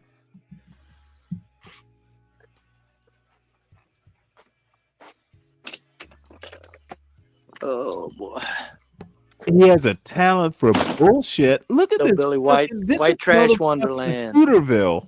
This is motherfucking Hooterville, but at least it's better than the ghetto? Oh, Jesus goddamn Christ. He did not do himself any favors fucking with someone like me. Oh, dude, you are doomed. Motherfucker, it's a ghetto with fresh air and green grass to mow. That's the difference. And the only reason there's not drive-by shootings is because the grass grows too high. They can't fucking... This motherfucker. This is heaven to you? And it's perfectly fine. But motherfucker, you ain't living like a king.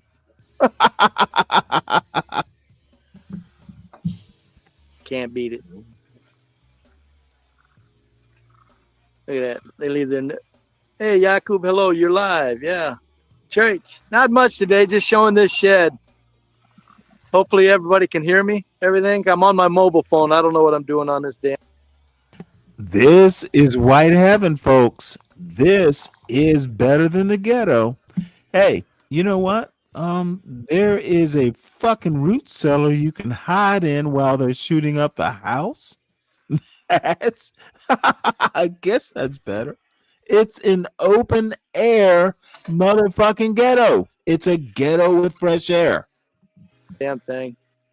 It's funny they leave their window open like that all the time, Okay, night and day. motherfucker, they leave their window open like that probably because it's stuck open.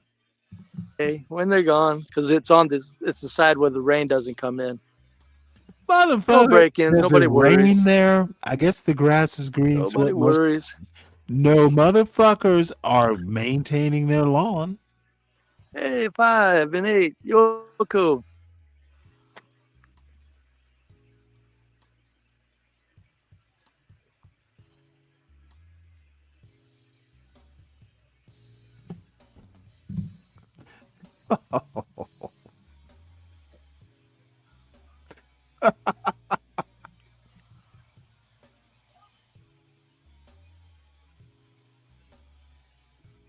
But it's better than the hood. We got trees. Shit. Okay. Got the Oh, there pearl we go. sidewall pearl.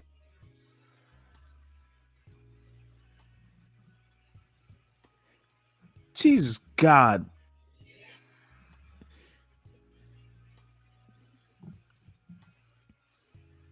Now, what the fuck is going on here? Wait, we're back. We're back. Oh, there we go. Motherfucker, what is he doing? Okay, let's see. There does appear to be a concrete pad, but that's not a motherfucking concrete pad. For fuck, this is like a bunch of cinder blocks. Motherfucker, where is the concrete? Oh my God. Dude. All right. This is a culture of do what you can. And that's perfectly fine. But motherfucker, he is. My mother used to have a word, and the word was maybe it's a southern thing called huck'em so. Like this shit is huck'em so. Motherfucker, that's not a concrete pad. It's a bunch of fucking shit you lined up. It's a bunch of footers. Now I get it. You would never build a permanent structure or any structure of substance. There are cracks that shit can get up through. It's not a slab. Are you smoking weed? Are you smoking No, weed? motherfucker, Tim? I'm laughing hard. Oh, it sounds like you smoking weed over there, nigga. No, On the low I'm key. fucking coughing. On the low end. On the low key. No, I don't. You hit a joint. Well, number one, I'm inside. I would never smoke inside my house. It stinks up the joint. But no, one of these days I am going to smoke a joint, but not tonight. Shit, I don't. I never thought to ask my son if he has a joint, but he doesn't smoke in the house either. So my point. By You the never way, smoke. I take You a, never I, caught I him. You take. never caught him smoking or drinking or nothing. He has better. I wouldn't be super upset. He is a college kid, but no, oddly enough, I know he has, but he doesn't hear, and I wouldn't allow him to hear. How you wouldn't allow it? No, why would I? He's You're a not grown ass man. motherfucker. We follow the law in my house. But how old is Stanley- what the fuck is Zaza, Claris? I have no clue. How old is he? 19. He just turned 19 a couple weeks ago. Oh, so he over 18. Yeah. Look, let me put it to you this way, and you know me better than that. As long as he's not in trouble, he's allowed to have his private life. I didn't tell my parents everything I did. Mm-hmm. Look, he is a smart child. He needs his private life. I don't want him, and I don't notice or know. So far, he's just a normal college kid. He seems in good health. He will not flunk out of college this year. Is your son light skinned? Well, he's half white, yeah. So he's like real light skinned or dark skinned light skinned? Because Why I do know you you a need little to bit know all brown. this? What? Because your ass is well, you like brown. You ain't dark though either, my nigga. Like His wife, his mother was a natural blonde. So, but she had brown eyes. So, I mean, he's not like yeah, that's pale. how I mean, he's that's mixed how with a. my daughter is. She's but she look more like me though, even though her mom is blonde. Well, let me put it to you this way. Um, well, let me put it to you this way. On my father's side, and my father is probably darker than I am, but on his father's side, my grandfather's side, um, one of these days I'll talk about my heritage, but as it turns out, and my father, because he's old, has decided to do genealogy bullshit. Um, we have roots on my father's side that go back to 1776. You would never believe this, but we do. However, as far as color of skin, when my son was a baby, a co-worker of my wife thought her husband was Hispanic. my my son kind of looks Hispanic. Oh, okay. But So you got like a little Puerto Rican baby, is what you're saying. he's kind of racially ambiguous, oddly enough. He's a mix, but But you he's don't a know good what. looking kid. I'll put it that way. He's good in 6'1" and round about 190. He's not a ballet dancer. I'll put it that way. He's So hey, he's pretty tall. motherfucker, the dude is 6'1". That's all you need. Yeah, he's Well, he yeah. gets girls. Do he play basketball and shit or no? No, you know what? He wasn't that much into athletics. He can play, but nah. He motherfucker graduated with a 4.3 grade point average. He is Yeah, he's in the books. uh, He likes to read. no, he's into computers. Mm. Computer people don't necessarily translate to liking to read. He's good at what he does. He likes to fish. Yeah. Got Well, the you get that from you, eyeball nigga. Maybe curlings one of on these and shit days, like that. you know what? You Maybe know, you get one that of from these you, days nigga. we'll You love to fucking fish. make a fishing game for me. Mhm. Look, You got a he boat, has Stanley? You got a boat? uh, You got a boat, Stanley? no, I'm landlocked. I live outside Atlanta. Oh no, I didn't know if you had a boat when you go fishing. No, we freshwater fish, but no, I've never owned a boat. I've been in the Navy, too much work. I know people who own boats. Um, so look, bottom line is we are okay. Um, boats, oh, Richard, I have a first cousin who lives in Florida, like out on Amelia Island. This motherfucker is not poor. So hey, he is my first cousin. His father was my uncle, my father's brother. We are okay.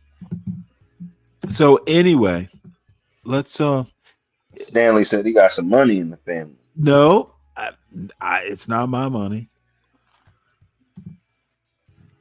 But it's And still in see, the family. Still got a that's what family these that got. motherfuckers don't understand. There are a lot of things I don't have to care about.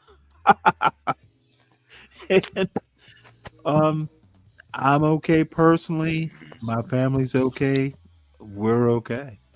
That's why we're okay. So you good, huh? And That's you know important. what? Um, my son is going to an elite engineering school. He'll be okay too. This poured, 2 on each side, 8 inches wide by 2 inches, about 2.5 Now, feet here, deep. here. Concrete poured.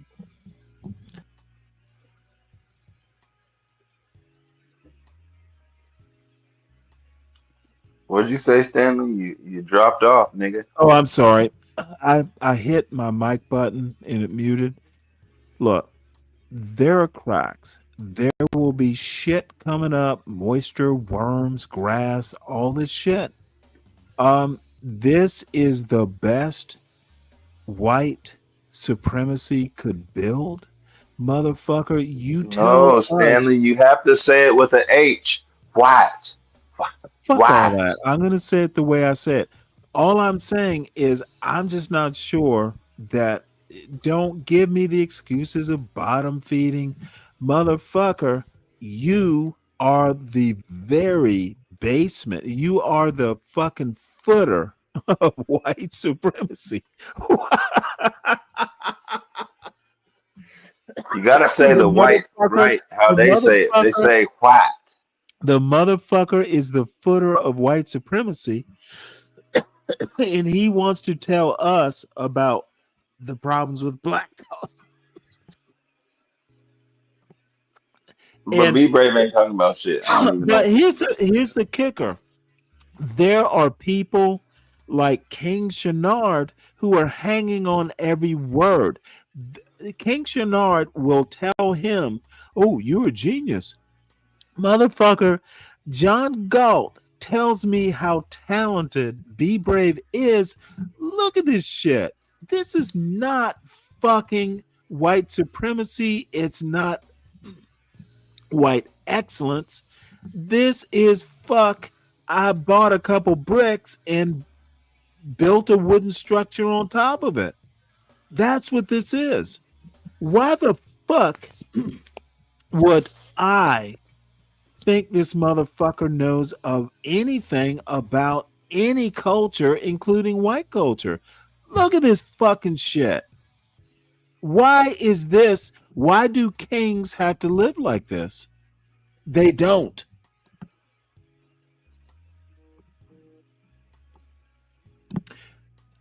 This motherfucker will never tell me about 70% of black culture with this motherfucking piece of shit. Motherfucker, if you want to be a culture critic, why am I looking at this? This is a fucking doghouse. You build this sort of shit for your dog. Or your e-bike, obviously. Motherfucker, why can't you just leave the e-bike in your goddamn house and it's not a bike, it's a tricycle? A tricycle has 3, right? So it has 3 Well, wheels. motherfucker, you did. Do I have to go back and show you that trike? Did you miss that part? Yeah, I didn't see it. Okay, let's go back. You're gonna love this. He wants this motherfucker. This is the e-trike. Okay. Oh yeah, that's definitely a tricycle. So a motherfucker wants to go out and critique black culture and tell how, motherfucker, I want to see him ride this trike through his old black neighborhood. This motherfucker. But you know what's worse? There are black people like John Galt and fucking whoever else who think this motherfucker is a genius. He is talented. Motherfucker, sure he is.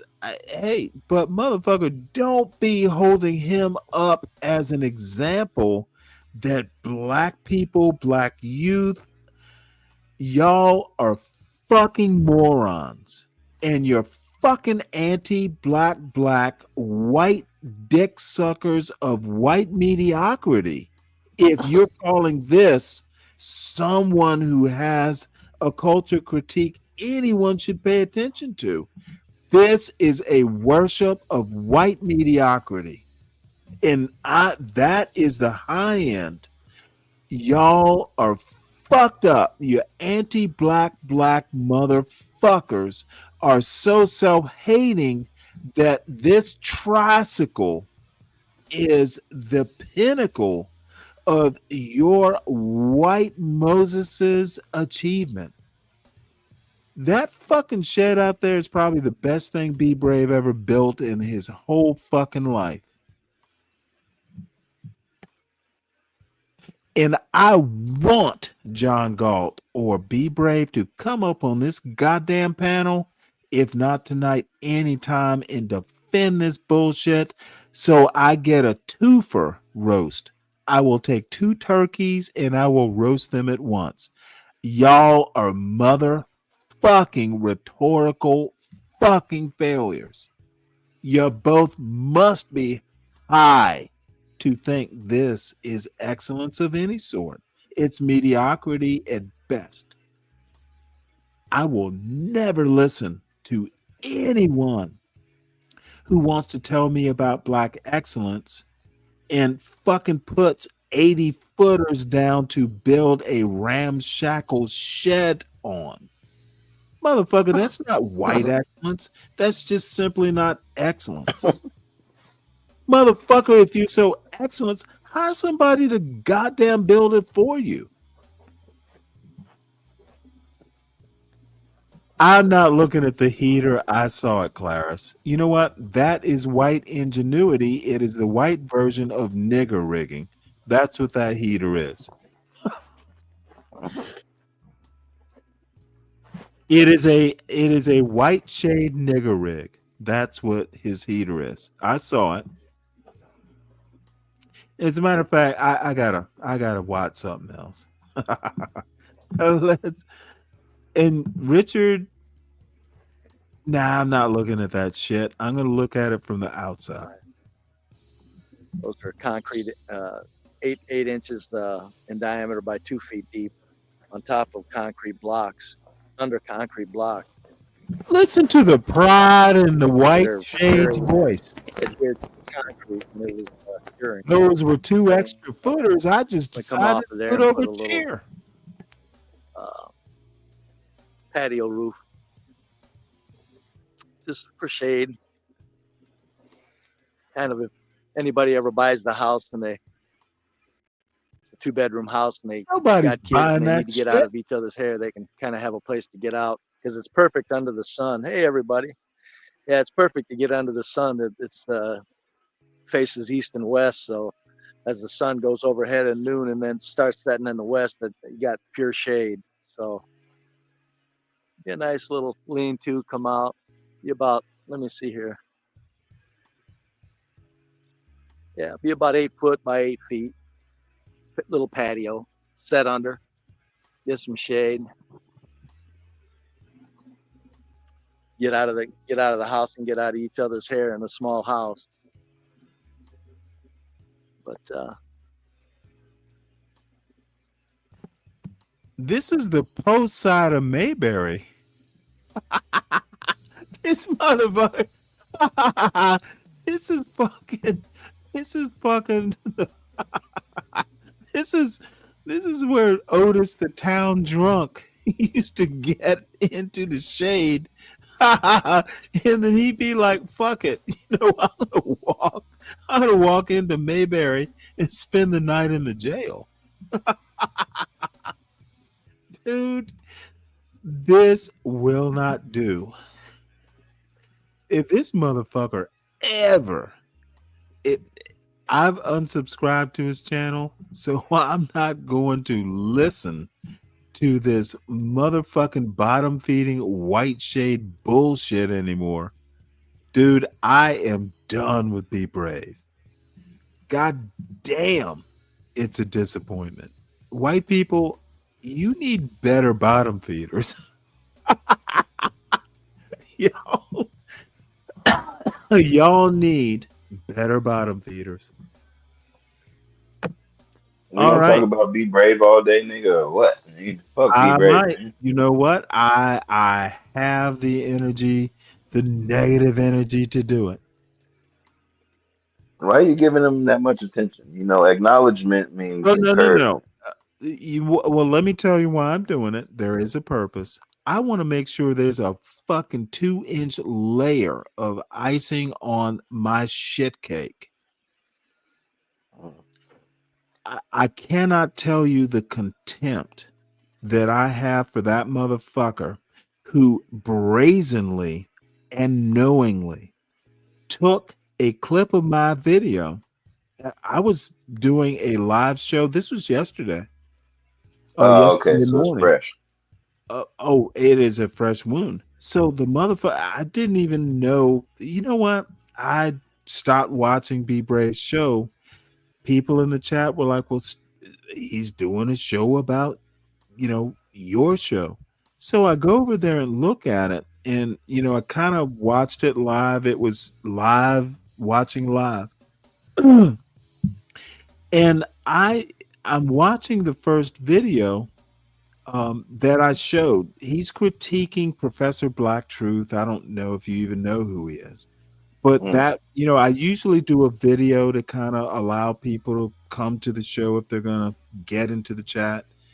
So it was something about Whoopi Goldberg comparing Black people in America over time, comparing the suffering of Black Americans to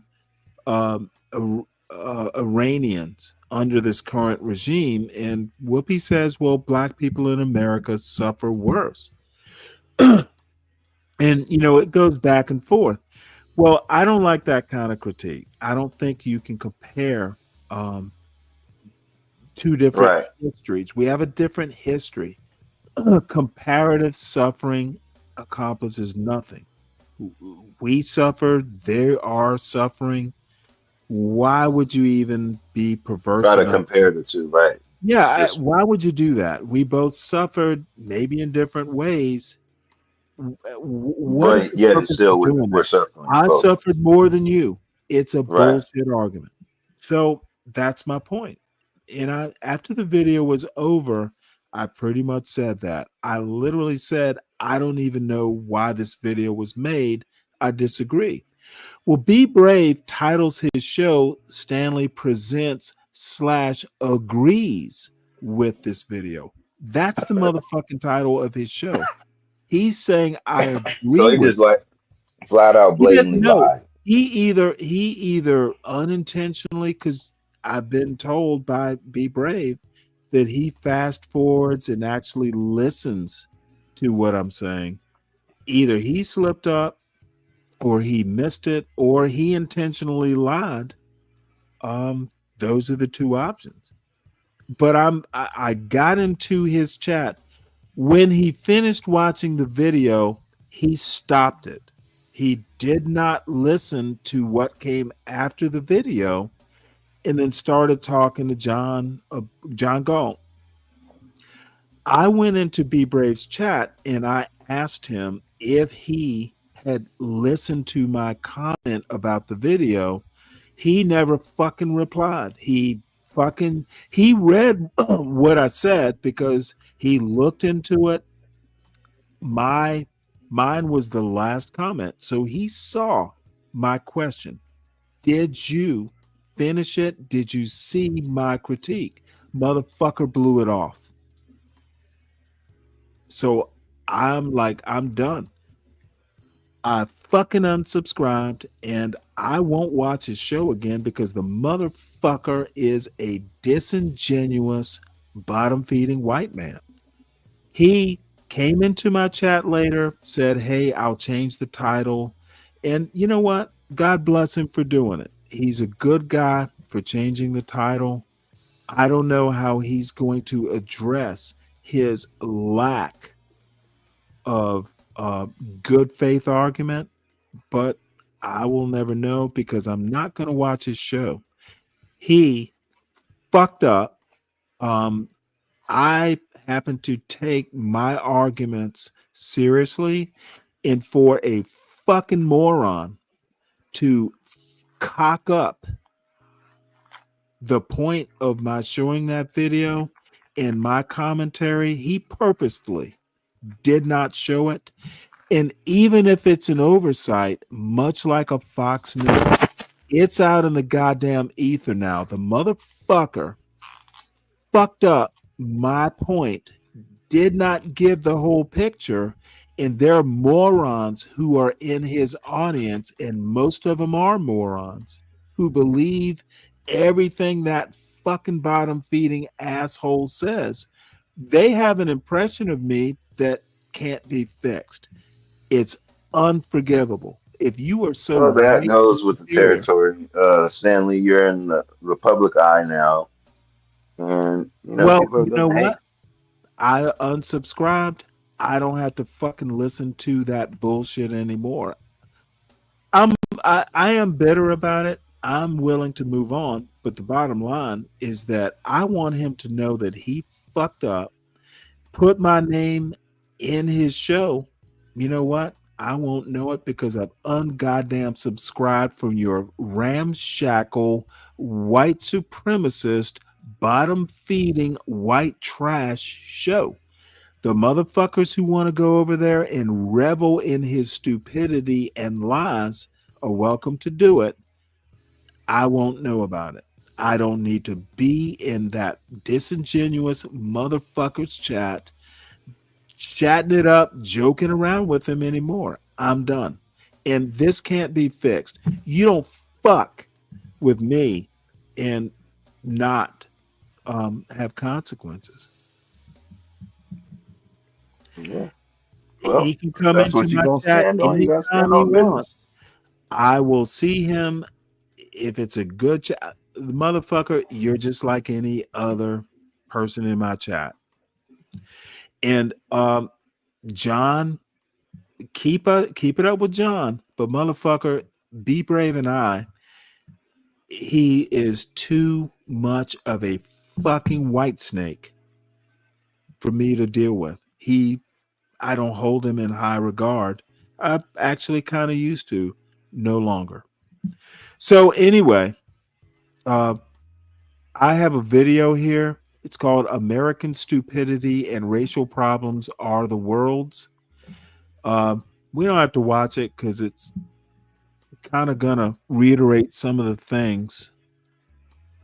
I don't give a fuck, Richard. If you consider yourself one of the moron watchers, I don't. You have to deal with your inner self. If you think you're a moron watcher of Braves, I can't help you there. We did do a video about men's mental health. That's all I can say. And I said what I said. I mean what I say. And motherfucker, I am right. Be brave, broke the faith. That, you know what? That's apparently what his type of white person does. I don't think all white people are be brave stupid. So there's that.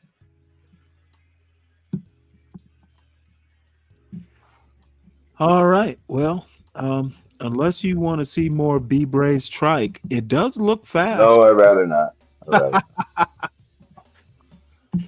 He built a Hey, did you know I goddamn got ship. kicked off of Lowe's channel the other day? Really? Well, she kicks people off. Did she kick you off? Yeah, she kicked me off because What'd you do? Because you can she be a was little trying to rambunctious. do a fundraiser with UJ, and I guess she was supposed to do like a bikini thing, and I was like, "Oh, so you hoeing now?" And she got mad because I was talking about how that's a part of prostitution, and she got mad. But I'm not lying. I mean, it is a part of prostitution. I don't understand why you get mad with the was it truth. Was it an appropriate conversation? I mean, What why do you can't I think of just say this the truth? girl? You know, I mean, the truth is the truth. You're involved in hoe shit, and that's what it is. Wait, hold it. She's not involved with hoes yet. And she about to do a bikini for money, and she's putting on bikini so that she can fundraise. That's a Oh, part of the really? game. I didn't know that. Does Yes, she have enough hips to hold up a bikini? she is kind of. I think she'll be fine when she have a kid, but right now she's just hella skinny. Well, I Because usually remember after her women have little children, pixie. they breast, Okay, uh, I don't care about any of that. I It's interesting that she wants to enter into a bikini contest. Give me what's up? What kind of well, it wasn't a contest? contest; Where? it was a fundraiser. So UJ, I guess, is trying to Oh, they're doing fundraise it some money. online. Yeah, so she was supposed to like pick out something. I don't know. Oh, well, that's I kind was of just like, like, what we did over here. They had the little contest and, someone won money. yeah, but that was like for Halloween, Right. right? But they're just doing it to raise money, and I'm like, well, that's like a part of the game. I mean, it's basically like stripping. You seeing her in a damn bikini, and y'all paying money. Like, I mean, Yeah, well, some girls don't take too kindly to this sort of comparison. to the truth, I I mean, honestly, if it's true, it's not something I would say. well, you're not me. No, I am not. Yeah, yeah, exactly. That's why I got kicked Motherfucker, off. no one's like you. Motherfucker, I saw you yesterday on CT's show. Yeah, So, yeah. She what? was quiet. Oh, girl was quiet. She ain't Who, want Pink? no problems. Wait, Pink? Oh, She was she, beefing with everybody until I started talking to her. She didn't want nothing with me. you're talking about Pink. Yeah. You know what? Wasn't she wearing like a lace front or something? No, it was she said it was her hair, but it was curly, I so don't we think don't know. so. It could be. I'm not the best judge of that. Yeah, I I'm know. gonna I be mean, they honest can make with it look you. real, so I you just don't. never know nowadays I just until don't you try to touch understand. it. If you try to touch I it, don't give then a that fuck. then you'll You know. know what? I don't care about that. All I'm saying is that that she could sit there. Um, she is an odd girl. Yeah, she's a little different, you can tell. But she's pretty though. She got a good face. I You know said what? that I yesterday. I don't was like, even. she got a I nutable think. face. You can nut on her face. I think she's run of the mill. And now I'm older. I'm not the pussy hound. At 60, Right. but I You love sometimes Mo. sometimes We I know. We judge. know you love Mo. You know what? Oh, let me tell you, Mo thinks I'm too old. I have no chance with that young lady. Yeah. Oh, she literally called me, he's too old. I'm like, well, that's that then. Yeah, well, you know. Well, we're several states away. It's not like, what can you do, bro? Old black men get older. Let's see, Jay Rillo, what do you have to say? Richard Salute, bro, honestly, it was a long time coming. He always wanted to and just wanted the excuse. Pretty weak excuse. No idea what that means. Must be secret code. Well, does Pink have a weave? All right. Well, you got anything that's interesting to watch? Otherwise, I'm just gonna watch this garden video, and I have no other than like shitting on Be Brave and mocking his outhouse of a shed. I have no agenda. Mhm.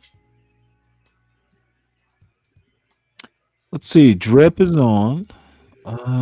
Early summer garden tour.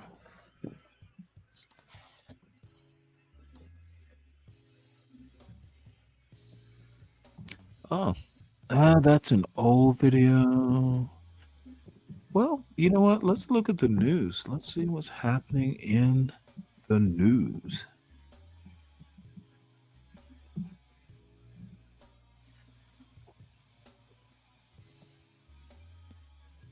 Oh, wait, hold it. That can't be true.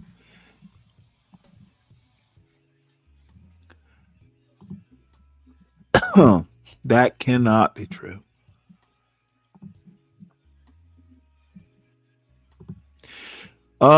Says here, strike set back Iran's nuclear program by only a few months, U.S. report says.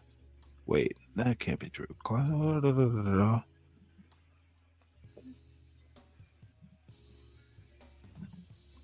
Okay, that can't be true. But let's Strike look set back Iran's nuclear program by only a few months, U.S. report says. This article is by Julian E. Barnes, Helene Cooper, Eric Schmidt, Ronan Bergman, Maggie Haberman, and Jonathan Swan, and read by an automated voice. A preliminary no, I didn't, classified J. U.S. Rillo. report says the American bombing of Iran's nuclear sites sealed off the entrances to two You of know the what? I'll facilities, email it but to did you, not CK. collapse their underground Hold on a buildings. sec. J. Rillo, can you retype the comment? Was it something I have to know, or was it a yeah, sure. I can drop the link. CK, why don't you come up here too? I can give you the link. The video is like an hour long, and let's see, we're 10 hours in, so I may not have time, but I can always send you the link.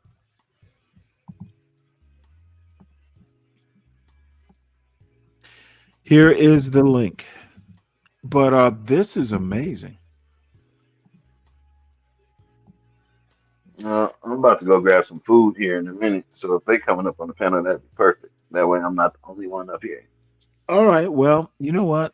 'Cause I'm Oh, hungry. by the way, I baked pizza last night. I Was it fucking good? well, I make 14-inch pizzas. So it was enough. And I actually And you just got leftovers, huh? Oh shoot. Absolutely. But Yeah. I'm gonna have to actually make dinner. What you Ricky, making? what's up? Can you hear me? Yeah, hey Jay Rillo. Hey Deacon Dave. Jay Rillo. Hey, what's going on? What's up, guy? I just got home from work. I was listening to the stream. Yeah. So what I was referring to in chat is Brave banned me yesterday from his channel. Why? Actually, Look, this isn't a Bash Be Brave panel. It was until he came up. Yeah, but you wanted to know. You didn't know what was going on. Hold on. No, I said what I said. I have a particular critique of Be Brave. This is not going to be a Bash Be Brave thing. No, honestly, if you have a relevant critique, You've been I don't bashing that need nigga to- all for like a whole hour, nigga. Okay, hold on. Well, my God, Stanley. whoa, it's my goddamn show. I can bash Okay, you for all another right, hour if I Stanley, want. don't beat me up, All right. nigga, just because I pointed out the obvious. Okay, so Stanley, let me explain. Okay, let me explain. Wait, hold it. Let me preface this. If it's relevant to the argument I made, that's fine. I will not host a Bash Be Brave panel. This is not that type of panel.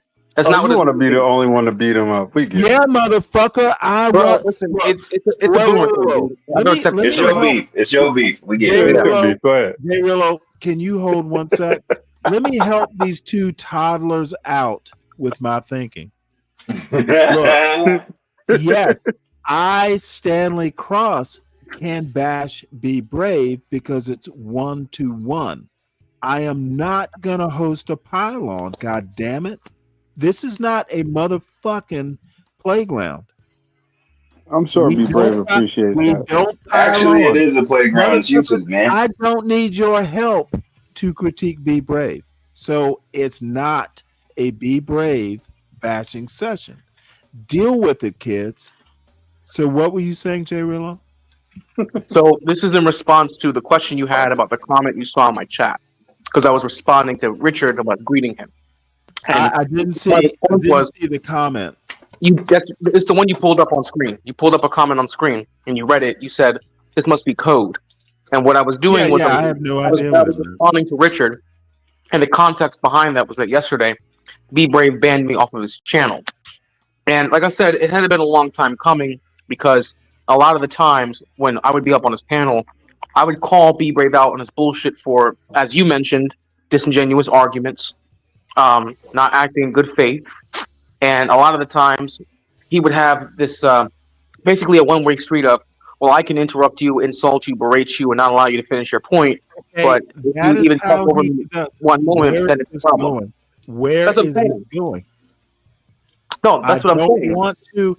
I'm Look, not bashing him. I'm not bashing him. well, I'm no. saying is, Hold what I'm on. saying is Hold why on, he banned sir. me. Hold on, sir. You're Go not ahead. bashing him. I don't care how Be Brave runs his panel. You know who Be Brave is. I have a very particular argument. I am criticizing him for not critiquing my show in a way that was fair. I don't give a shit about anybody else's experience with Be Brave. That seems to My be a big thing. experience, it is very particular to his critique of one of my shows, which happened yesterday. Beyond that, Right. you're on your own. That's Critique fine. him. But I Critique came him up to on your explain. show.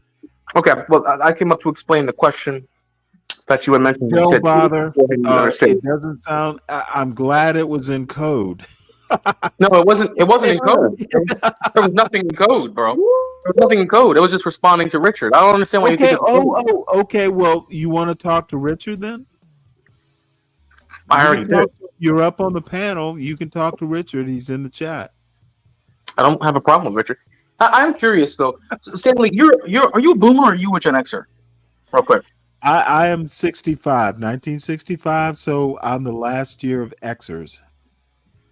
Okay, so you're like the first, or you're like the first year, right? Like you're on that borderline between Xers and boomers. Well, shit, I could be a boomer, but I I'm just pride myself noticing. on being I an am X. noticing this trend. I am noticing this. That those who are older and that like boomers generation tend to do this, where they Do want to what? just dominate conversation, and they tend to try and put down those who are younger than them and believe that they are entitled to try and do this intellectual usurping of another Okay, well individual. let me halt you right there. Let's Right break here. down your very bad argument. Okay, Let let's do me that. number one, boomers are better readers than whatever your generation is.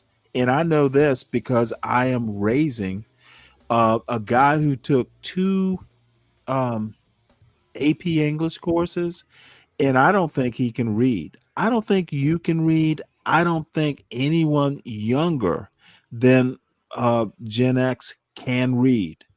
It's because the motherfucker. I will finish, and you can answer. I don't really want to be interrupted. That's another conversation. I don't think that people of your generation even know what a critique is, because you have never read someone. Have you ever read a whole book of literary criticism? The answer would be no. So you have no clue how critiques work. This is why I am better at it than you are.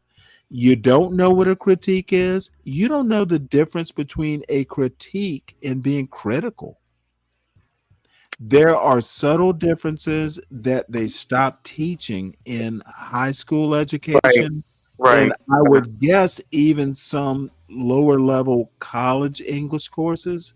So sometimes we are literally talking past each other because you don't know what I know. Right. Your education, and unless you went to Harvard or somewhere. Oh, you went to Harvard? Unless you went to Harvard or Okay, so you didn't go to Harvard. Okay, thought so. All right. Okay, motherfucker, I didn't say whether I went to Harvard or didn't. See, this is what I mean. You But can't the thing keep is, up. though, you You made a can't comparison keep to up yourself. because Though. you want You to made a full talk. comparison to yourself. I want to talk, and you don't listen. Okay, go ahead. Go ahead. Go ahead. I didn't say I went to Harvard. I just said unless you went to Harvard, Oh, because okay. I was Okay. trying to make a point and you hijacked it. Unless you went to Harvard or somewhere where they knew how to teach English, your education is inferior to mine. Even if I only graduated from high school, your education is less And than therefore, you mine. believe you're They superior to used to others, right? teach reading when I graduated high school in But we're not worried. 1980. We're not worried about the stone in Motherfucker, this thing. this is why your education is showing. You want to interrupt. Because I I speak. literally Because you talk like a I turtle. literally told you what the rules of conversation were, and your little dumb ass wants to break the rules immediately. I'm trying to make a point. Okay. Apparently it's not a text that you can read quickly, and you just can't Well, you figure spoke. out. Well, It's you too spoke. You slow didn't for read you. it. There's no Is it text. too slow for you? There was no Motherfucker, text. my first class of high school as a freshman was It's too Latin. easy.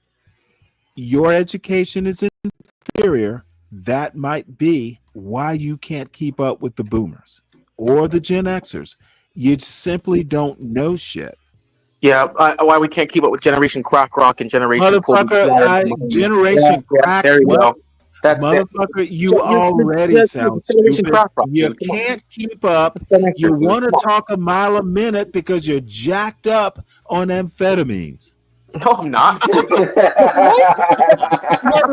talking a mile a minute. You want to talk a mile a minute You because ain't exactly think, on amphetamines. Dude, oh my this God. is This is literally hilarious, a bro. joke, J Oh Rillo. my God, J dude. Rillo, you Jay want to talk Rillo, a you know mile that a was funny, minute? nigga. J You know that That was was Rillo, funny. funny. Yeah, I J laughed too. I laughed too. Rillo, Go hello. ahead. Go ahead. Go ahead. Dude, Go ahead. I'll mute. I'll mute you. Go ahead. you literally want to talk a mile a minute and hear a mile a minute, but you don't understand a mile a minute. That's the disconnect. But what's that got to do with education? Really? Did you just ask me that question? Well, because you're talking about What do you comprehension think? being Tell me educated. what you think That's different. education is for. Education is to teach you how to hear.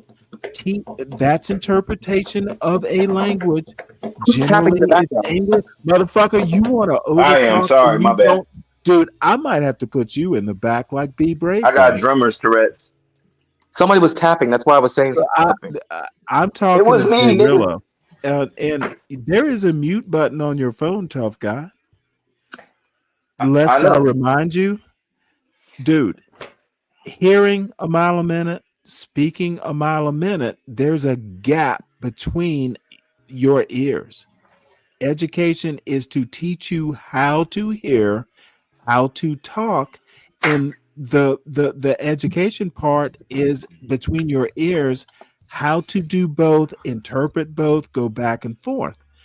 I think America and parenting in general, parenting specifically, education in general, I got that backwards.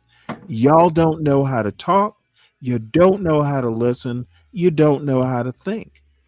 That is so if I talk slow, That's bullshit, Stanley. hey I know. motherfucker, I will put Let him you have in his the moment. back. You may wait your turn, sir. You, J Rillo, you have to be very careful about your critiques of boomers because you literally are wrong. You need Are to you done, think or before you you still speak. have more of a diatribe to go on? Motherfucker, at least you know what the word diatribe means. I mean, I was just I asking give you you that. pause, and you paused for like more than 2 seconds. So I mean, Okay, Right? He trying to motherfucker, wait for that's his end. normal yeah. See, like, come on, this is conversation. what I'm talking Is about. this why people talk like 2 times the speed of normal speech? Stanley got problems, If man. there's a pause, that might be a pause for me to think of the next sentence or take a breath. You ever watch the movie Take a Zootopia? breath, nigga. Consider Take a breath. that pause might be so I can take a breath.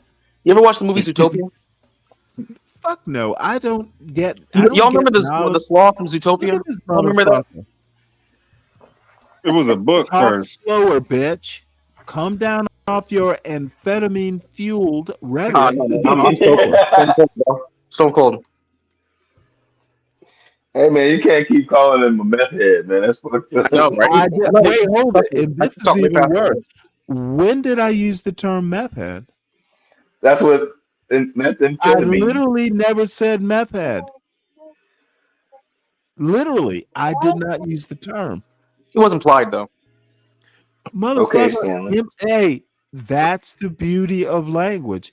You can't say I said it. You can't say I implied it, but who knows what I meant. You know, you have a lot to say bad about the education system and the way that the youth these days. Well, I'm not really a youth anymore. I'm in my 30s, but whose fault is that? Who do you put the blame on? Gen Xers. There you go. Motherfucker, do you think I'm not gonna quit? Do you think I'm not gonna quit? Dude, I talk about bad parenting all the time. Why are you never here to hear me say it? Gen Xers. I don't really know when your show is live. That's why. Well, dude, you've never heard me go about the. Okay, you sell me short. I'm not above saying Gen Xers fucked it up. Boomers did too. So, what is your point again? Well, in another 20 years, we'll be free of the boomer generation, and then this. Okay, and you will be ill-equipped. And here's the thing: then you survive go without start the bitching about boomer someone interrupting generation. you, and here you go doing the Dude, same thing. see, And that's the this entitlement is- of older this generation. is the lack That's of exactly it right thought. there. There This you is go. the There you lack go. of thought. See, you talk about lack of thought, but you talk about lack of thought, but you can't even adhere to the standard that you set. That's the thing. That's how sad it is, dude. You can't even adhere to a standard that you set. J Rillo, do you Jesus know how Christ. to build? Okay, look at you. You know what? I'm going to stop talking. Look at you. Wait, hold it. Hold on. I'm going to stop talking Nigga's for 30 stupid. seconds. I'm going to time not talking for 30 seconds. And I bet J Rillo or Tough Guy will have to speak. Y'all laugh. Let's see if we can go 30 seconds without either of you. I already know I'm gonna fuck it up, nigga. Look at it. Look at it. You're over talking. Let's see if we can go 30 seconds without either of you toddlers making a sound. You're an asshole, Stanley. See, couldn't go 30 seconds. Let's start. I told y'all I would fuck it up. I told y'all. Hold it. Hold on. Tell me when I can start. Let's start now. Whatever, nigga. I thought so. You just keep proving me right. Motherfuckers, you hopped up fucking thumb typing son of a bitches. I can't live without my phone. Stanley is motherfucker. crazy. Dude, seriously. I can go 30 seconds and not make a sound. Oh yeah, you can? J Willow, you muted, so you're cheating. Motherfucker! Don't you leave that goalpost where it is. You had to use technology to be quiet. and that's why evolution wins, baby.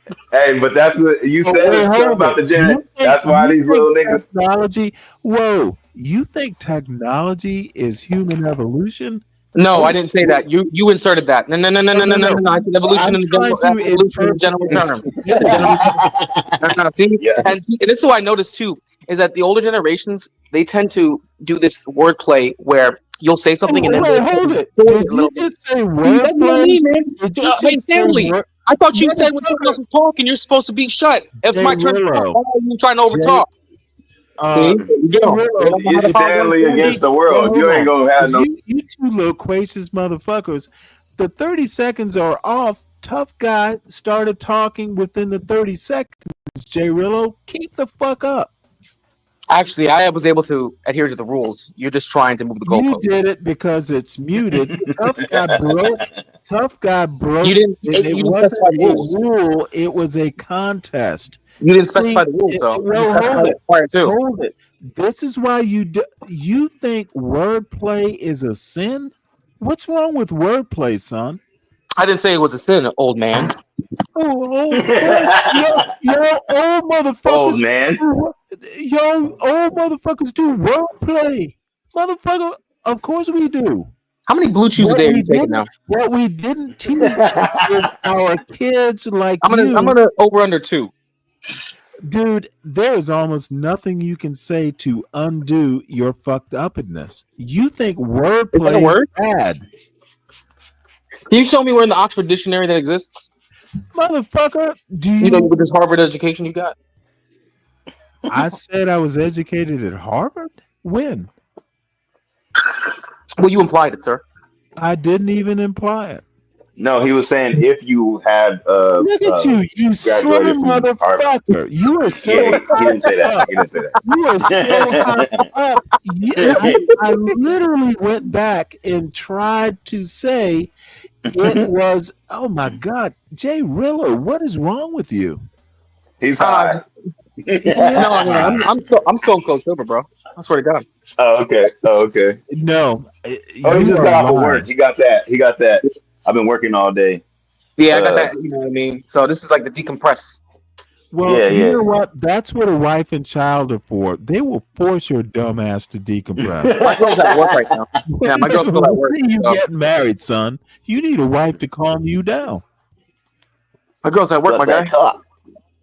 I didn't ask about your girl, bitch. I asked you when are you getting come on, married. come on, Stanley, don't be a twat. Dude, this is so frustrating. You are literally Be Brave Really? I'm having level. fun, dude. You're getting frustrated. Be Brave. Be Brave. You better pop some statins, bro.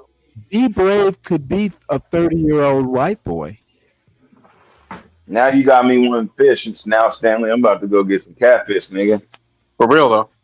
Well, make sure it's fried. Yeah, yeah. With some hot sauce. Get some Hoppin' Johns. About to get some Hoppin' Johns with it. Dude, you know what? I got some greens, fried black-eyed peas, and some cornbread.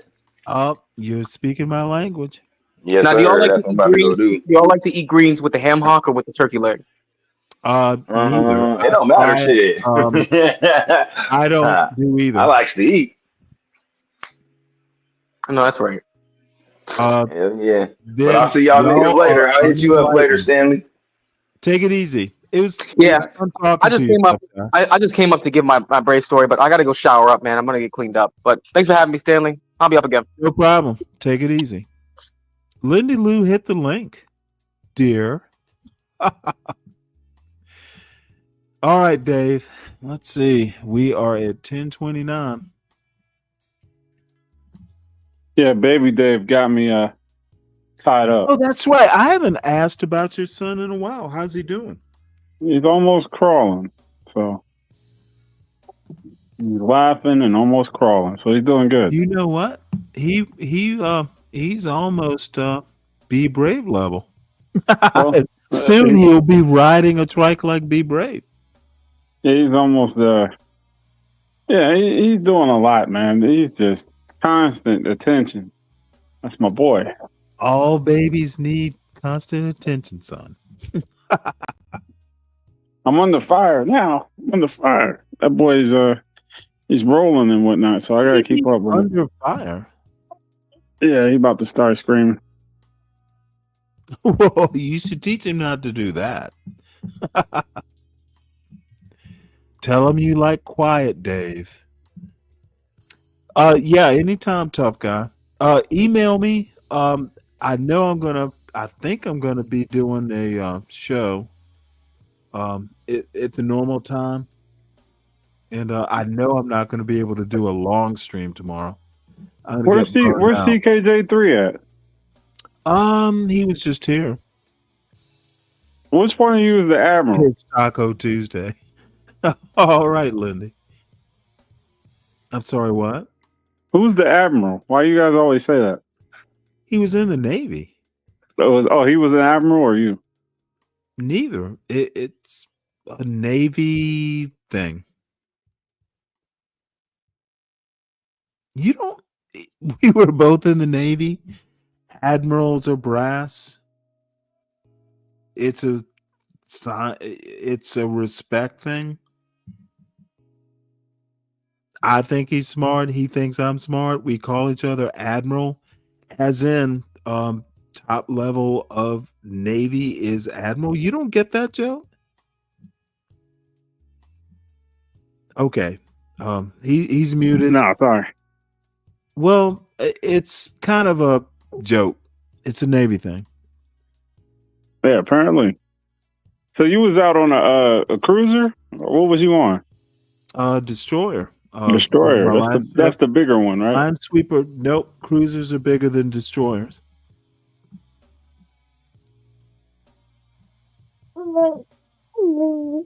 And I think CKJ3 was a carrier sailor, which are way bigger than destroyers. Yeah. What job did you have on the ship? I'm just curious.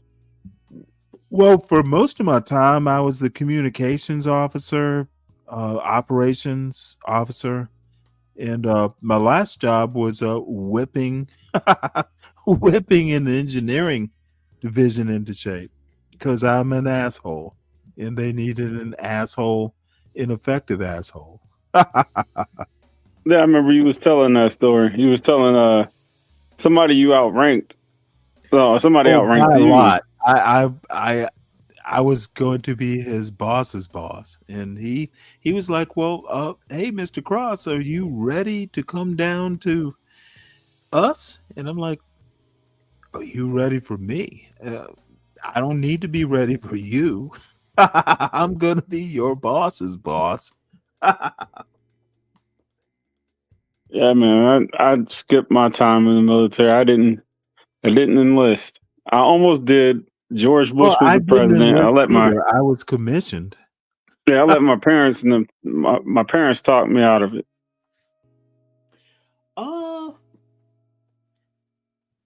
Well, they're your parents. They know you. Nothing wrong with not being in the military. Yeah, I should have went. Yeah, I You know what, should though? have went in Maybe hindsight. your parents may have thought, "Hey, you know what? He's good on his own." I think some of my father was in Vietnam, and he is, and I've often said I don't have heroes because I had my father and my mother. Those two people, and my father's still around. My mother died a little bit more, well, a year and a half ago. I literally, and it's a conscious decision, and didn't think about it until I joined the John Galt outfit. I don't need heroes. I had them. Um, if I had to have a hero, it would be someone like Frederick Douglass. My parents are motherfucking. They were fucking, and my father still is. When I say they're brilliant, they're motherfucking brilliant. They are literally smart. I've told you, you heard the story about this father of mine. We don't just we rebuild engines as a summer project. I told you, you weren't here. We painted the house, and it wasn't like slapping a coat of paint over the old paint. We stripped the motherfucker down to wood. We literally blistered the paint, took it down to wood, sanded the wood, and then we fucking did like 3 coats of paint. The motherfucker was a serious. It's like, we're not gonna half do it. This just is how we're gonna do it. And that's why I do not tolerate fucking half doing shit, whether it's logic or fixing your car or washing a dish. We don't have do shit in my family. We just do it right the first time. Because if you don't do it right the first time, it's too much work to have to redo it. Just fucking get it right the first time. Is that why you don't respect the shed? Uh, No, I most don't is just respect the picking. I'm shed just because that's not a king's shed. We don't live like kings. We live like the best we can afford. And it could be that maybe we have watered down the version of what a king is. And a history book could fucking help people understand flippant, dumbass comments like that. And I see Be Brave is there. He's in the chat. Yeah. Look at what Hey, he's what's saying, up? 'cause it's let's see, tune in tomorrow at 7. I'm going to have fun with my misstep. Okay. Everyone tune in to Be Brave Show. Hey, Be Brave. Come Drop on your up, link. man. He said you could hit the link. Yeah. Why can't he? That way he can drop his show for tomorrow, and y'all tell me how it goes. I'm uninterested.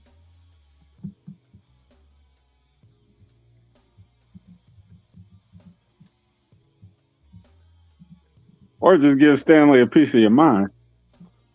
That's not going to happen. He should tread lightly. Ah, come on. Give him a fair shake. I'll mute up. He had a fair shake to criticize in a fair manner, the motherfucking way it should have been done. He had his fairness. He had his fair shake. And I'm done with I don't need to give him a shake at all. I'm done. I remember I came in the chat the other day when Motherfucker, I don't care when you came into the chat. yeah, and I asked you about the What Whoopi do you Goldberg have part. to do with what I just said? Because I Connect asked you what were your thoughts on the Whoopi Goldberg, and you said that you covered it in the beginning. What does that have to do with my critique of Be Brave and my criticism of his Everything. dishonesty and disingenuousness? No, What do you everything. have to do with Just hold that? on a second. It has Honestly, everything to do with it. motherfucker, you know what? The bottom line is there is no connection. You and It I is. both know that. No, it is. I didn't know that you covered it was the first topic of your show. And I asked you as to what your opinion was of it. I asked you, did you agree with it? You said you covered it at the beginning of the show, and then you went back to it. And then I think that was when Brave went live. Your timeline is as fucked up as you're excusing the moron. I didn't excuse anybody. I'm just saying I could understand why he. You know what? If he didn't hear it, if it was at the top of the What is show. it with you black conservatives that you cannot own up to what you say? Dude. It was at the top of the show. I was totally sober. I had my coffee. I know the timeline, and I'm not wrong in what happened yesterday. Stop fucking trying to take up for white mediocrity. Stop it. I think that you might have. All of a sudden, I'm not laughing anymore. No, you're being zero tolerance. That's all. Don't tell me what at this point. did. I know what I did. No, you're being zero tolerant for something that could have been taken as a mistake. You're surprised that I have zero tolerance? A little bit for that, because even I made that mistake. I was like, what was your thoughts on it? Unsubscribed from his channel because I am so annoyed. My point is, it was easy to miss, Stanley. Part of I am zero tolerant can't you fucking fathom? It was the point is it was easy to miss. Motherfucking fucked up that I unsubscribed from his channel. I do not give a fuck about what he says on his channel anymore. I don't want people to tell me if my name is in his fucking title anymore. You there? I want to be done with Be Brave. Hey, did your headphones die or something? I don't hear you. Okay, dude, I don't give a fuck about Be Brave's show. Stop taking up for him. Oh, you guys are like the grumpy old men. I love to watch y'all go at it. Guys anymore, bitch. I guess you're not a team no more. Deal with. I'm done with bad critique and bad faith arguments. It was you guys had a good thing Motherfucker, going you just why are you doing this? For because you had a content? good thing going. You need content? Yeah, it is content. You versus Brave is content.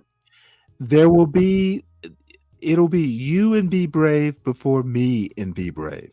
It'll be you versus Be Brave saying, why isn't Stanley caring about your bullshit anymore? Be brave. Be brave is like a redwood tree. You've been chopping at that thing for a long time. Be And you're gonna Brave tell me that you're done Be chopping at Be Brave Brave. is not a redwood. He's a redwood. Be Brave is a holly tree with red berries, and the berries have fallen off. You ain't done chopping at that tree. The birds have eaten all the red berries on that holly tree. You ain't tired of chopping at that tree. Dude, I don't whistle Dixie. If I say I'm tired of something, I literally have unsubscribed. I can live without Be Brave. I didn't know him before I got here. I'll survive. Nah, come on, Stanley. Everybody tunes in to hear what you're gonna say about Brave and what Brave's gonna say about you, and that's the thing. And you're gonna dismiss it like that. I think you missed the entertainment value in that. There is no entertainment value in talking to someone who is disingenuous in his critique. My bad, hold on. Arguing with someone who doesn't get it, who cannot be responsible enough to hear out your argument before he critiques it, why would I engage with someone who's so irresponsible? It's bad parenting. Oh, it's bad parenting. Who wants to talk on the phone? Oh, good for him. Put him on the phone. He will be smarter than Daddy. Say Hey hi to there. Stanley. Hey. He said, "Don't talk about his daddy." You heard that? Well, you know what? He's more interesting than his daddy. Daddy? Yeah, he's brand new. Put the interesting Dave on the phone. Yeah, he's just chilling for today. I'm actually at home for the first time in a while, so I'm gonna hang out with the boy. Good for you. Time to take roller skater. Texas girl says time to take that baby roller skating. What? What is she talking about? AAE, it's not John Galt. He is somewhere, not here. Where's Wendy Lou? Where's Virgo? She's in the chat. Tell Wendy to come up. She's busy. She's enjoying her Taco Tuesday. Ain't nobody got more things to do. I got father duties. Okay, you think fathers are the busiest people in the world? Yes, we are. You motherfucker, you need to get a grip. Father. There are presidents. I'm talking about in this YouTube space. On this panel. Please tell me that the panelverse and YouTubeverse are not the only time you interact with humans. Mm-mm. See, I got my baby. Well, he's a human in training.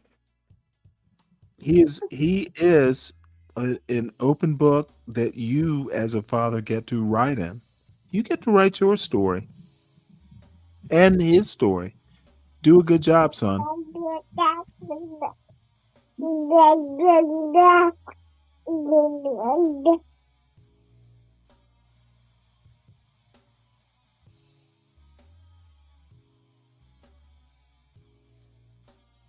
Yeah, he's in full play mode now. I might have to hop down. He's in full play mode? Yeah, he want to jump. Hey, I told you about the game called Bite, right? Yeah, I'm waiting on the first two to come in. He ain't got him yet, but he still try to bite everything with no teeth. Come down. Well, it's a joke.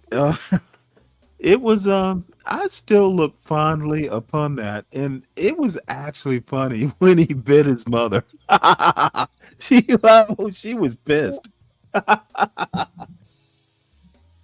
I'm sure that motherfucker. It's probably the first words he ever said. Well, Daddy and I play that game. That motherfucker said it in full English. It wasn't even baby talk. Mama, blame Daddy. He taught me the bite game.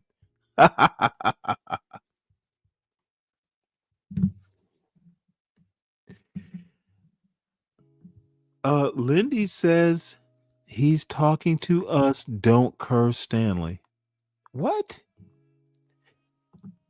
It is. She said, mind your language. Oh, can he hear what I'm saying? A 3-month-old can't understand what a stranger says on a phone.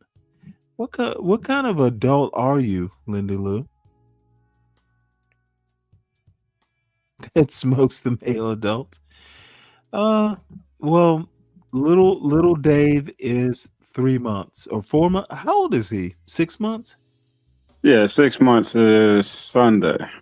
Okay, well he's got a little bit of training to do there, roller skater, Texas girl. So anyway, I was going to do this news story. Strike set back nuclear. Look, I want to hear this story, and I hope this isn't true. You know, that's who knows how much 75 missiles. It can't be right. I hope it's not right. Strike set back Iran's nuclear program by only a few months, U.S. report says. This article is by Julian E. Barnes, Helene Cooper, Eric Schmidt, Ronan Bergman, Maggie Haberman, and Jonathan Swan, and read by an automated voice.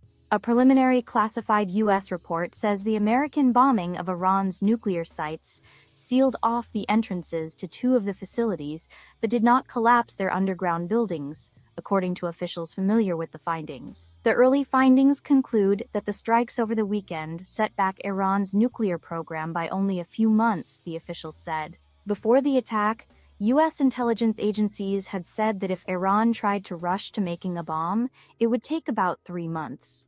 After the U.S. bombing run and days of attacks by the Israeli Air Force, the report by the Defense Intelligence Agency estimated that the program was delayed less than 6 months. Former officials said that any rushed effort by Iran to get a bomb would be to develop a relatively small and crude device.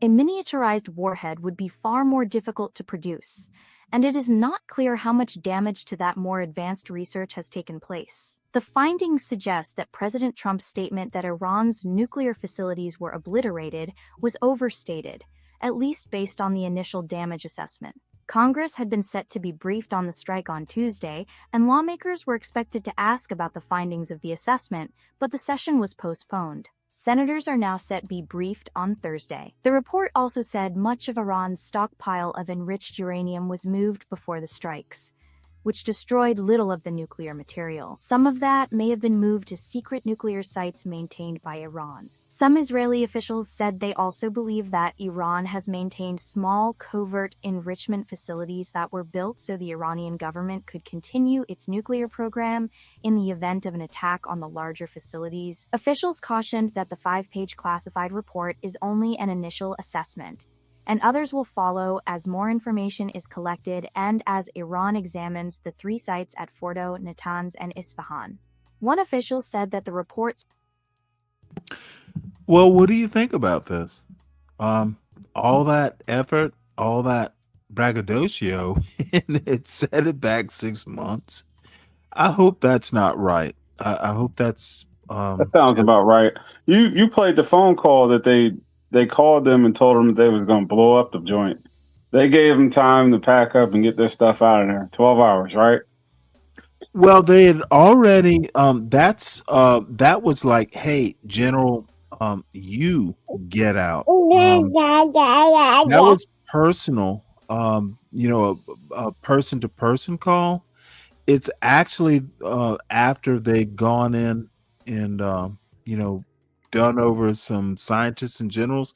But here's the deal, and this is my experience in the Middle East. It's a baksheesh culture, and when I say baksheesh, it's fancy word for bribes. You can be friend of a friend of a friend. It's a very interesting culture, and there are things. Believe me, Iran knew it was going to be struck. Um, I I don't know enough because I'm not an international affairs guy. I'm a domestic policy guy.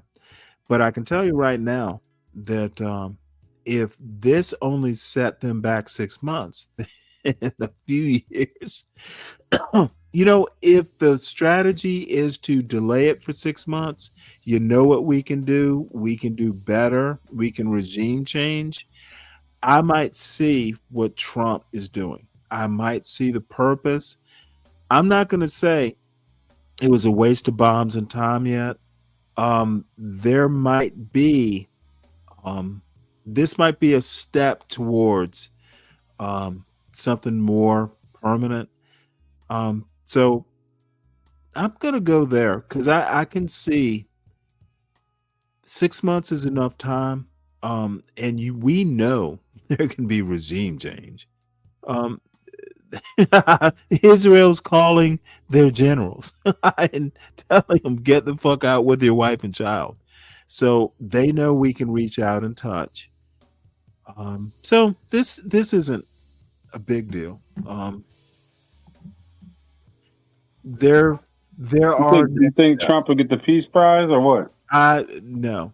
There's no way he gets it unless he buys it. You don't drop a motherfucking bunker buster and get a peace prize. It doesn't work like that. Waging war to get a peace? I don't think that's going to work. Plus, Donald Trump is not popular. He's not worldwide popular. Tropes, if you'll recall, Trump. The weird thing about Obama, he wasn't president when he got the prize. He got it before he was president. That's how much they liked him. Tropes, get your timelines correct. That was before or after he killed his cook. What? It was like a personal chef that got killed or something like that. Reading that? You reading those alternative histories? I remember now. those alternative histories that confirm and build his chef boyfriend, weird yeah, arguments. Yeah, that guy. They found him in the lake in the front. Listen to this young lady. This young lady does not understand a joke. Listen to this. And you cannot. Highly doubtful you can obtain a Nobel Peace Prize through buying. Yes, you can probably. Oh my God, no. You're not. You are the Jane Hathaway of this panel. It's like you. It was a joke, woman. My God. Dave. What I do? I know I'm going to regret this. Yes, questions to ponder. Yes, ma'am. Yes, school mom ponder. Yeah, what's up? Yeah, hello. Oh, you can't buy a Nobel Prize? Teach us why you can't. I thought you could buy the prize. There we go. We got a lady. You didn't know that women come up on this panel, sir? Other than Portia, no. Or Brooklyn, no. Okay, right. Dave, you need to. I know you are busy and you don't always have time. Yes. Questions to Ponder is a friend of the show, if not the show, the channel. Stop acting like you're so surprised. All right, let's Listen give her more. let's give Listen her the more floor. and suckle your child less. That's a joke too, by the way.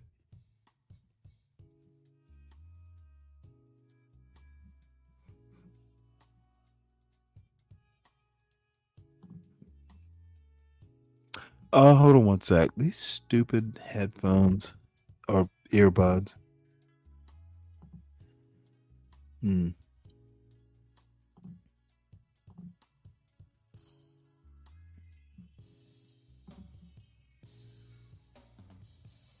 Uh, can can y'all say something so I can make sure these earbuds are working? Trump was furious this morning. Yeah, I saw Furious. that. He used the F word. He used the F word and he walked off like some mafioso. He went straight New York and he went off on Did both it turn Israel you on? and Iran. Did it turn you on? Trump looked like he was about to Well, hold knock it. a Answer my question. Teamster. Answer my question. Did you want to hold his hand and go, "Oh, Donald, don't be so mad. They're not half the man you are. The Ayatollah is not your equal, sir." Is that what it made you want to do?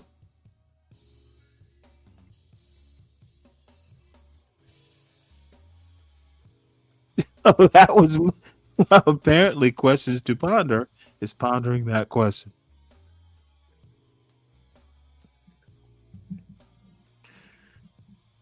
Anyone still there? Yeah, I'm here. I'm just in the background. Well, I was asking. Look, my take is Donald Trump using that F word without the tie and storming off. Questions to ponder is going to be challenging Melania for first ladyship. Did you hear the lustful way she described Donald Trump's manhood? Donald, she should have just said, "Well, Donald Trump is the man." I'm going to be questions to ponder Trump.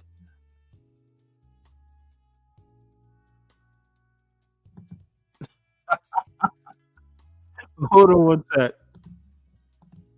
Remain high in the region. Earlier today, we watched President Donald Trump lash out at Israel for bombing Iran after the deal was reached. Here he comes. And then he criticized both countries for violating the agreement.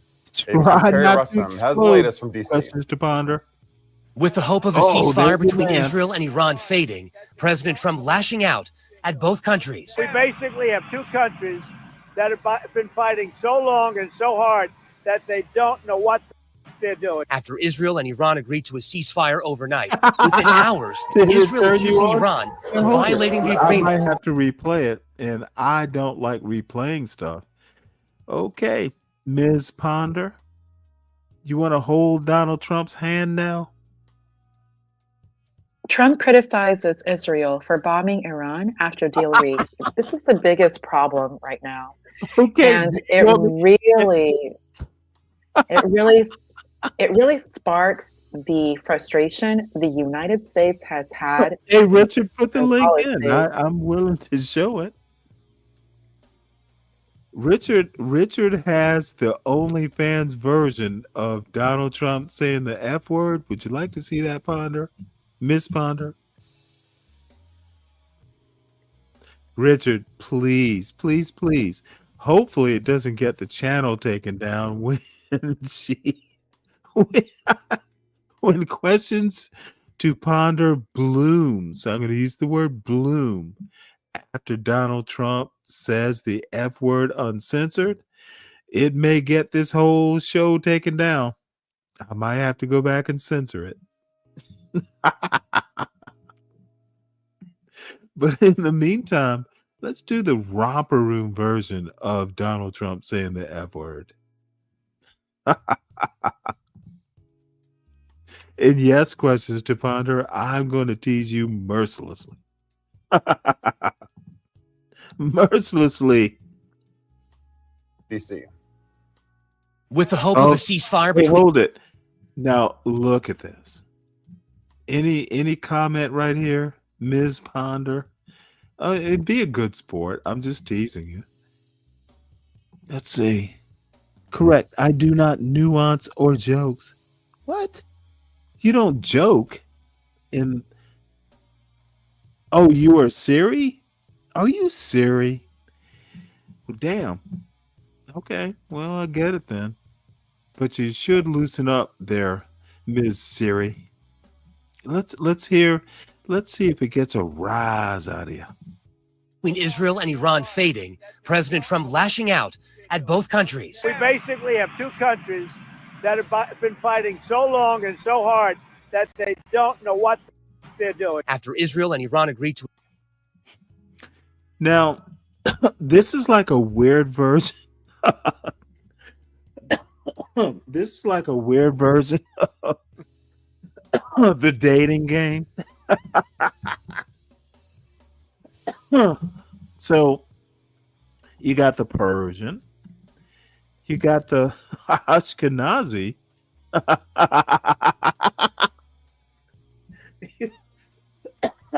This is the questions to ponder dating game. You got the second generation German white guy, German American white guy. You got the Ashkenazi president or prime minister, my bad. Or you have damn it, where did the Persian guy go? Damn it.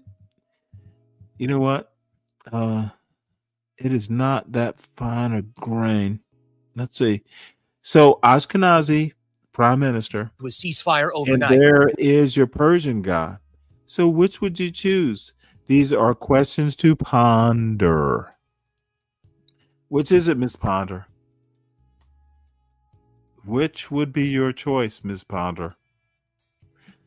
Okay. Well, apparently her phone is stuck in a rut. Stanley, I'm with the United States all day, every day. I'm with the United You're States. what? It's a, With the I'm United with, States. So that means you are a Donald Trump guy? I'm with the United States. He's the president of the United States. Oh, look at you. Happy birthday. Did you sing happy birthday, Mr. President?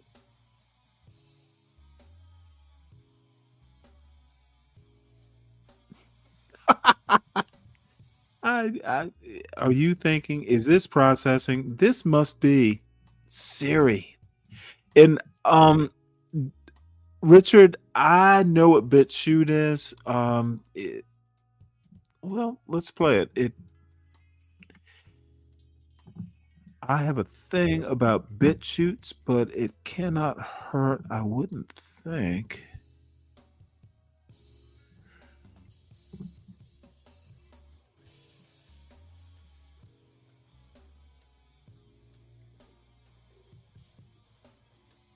Hold on one sec. And this gives Siri to ponder time.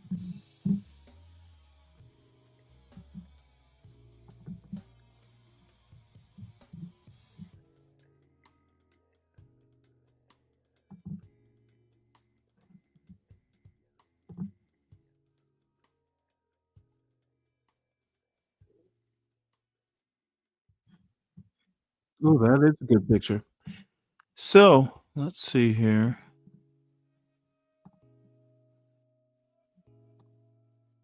There we go. Let's take this down. So this is going to be better for you. Can I call you Siri or is Ms. Ponder better? Well, Siri.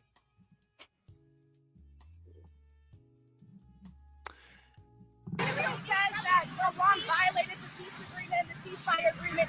Do you believe that Iran is still committed to peace? Yeah, I do. They violated it, but Israel violated it too. Are you questioning if Israel is committed? Israel, as soon as we made the deal, they came out and they dropped a load of bombs, the likes of which I'd never seen before. The biggest load that we've seen. I'm not happy with Israel. You know, when I say, okay, now you have 12 hours You don't go out in the first hour and just drop everything you have on them. So I'm not happy with them. I'm not happy with Iran either. But I'm really unhappy if Israel's going out this morning because the one rocket that didn't land, that was shot, perhaps by mistake, that didn't land. I'm not happy about that. You know what? We basically have two countries that have been fighting so long and so hard that they don't know what the fuck they're doing. Do you understand that?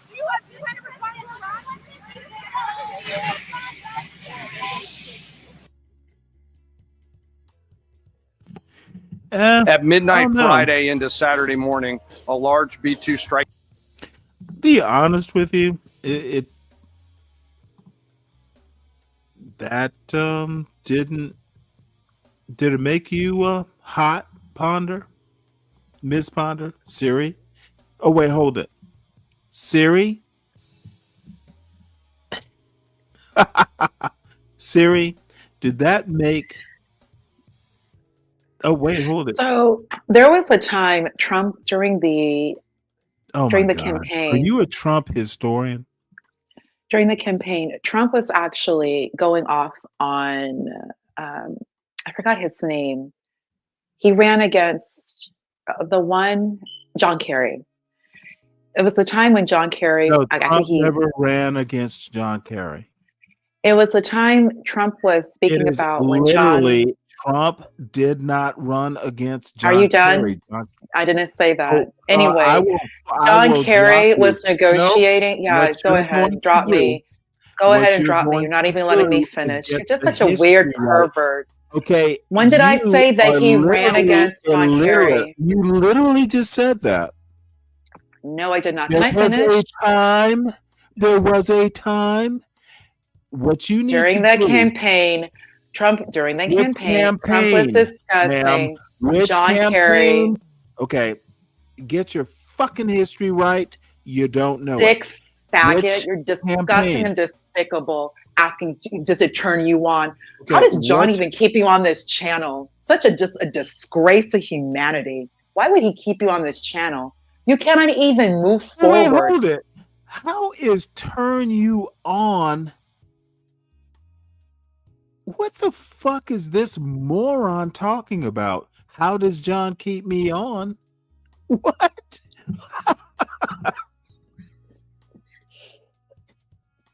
You are a problem, ma'am.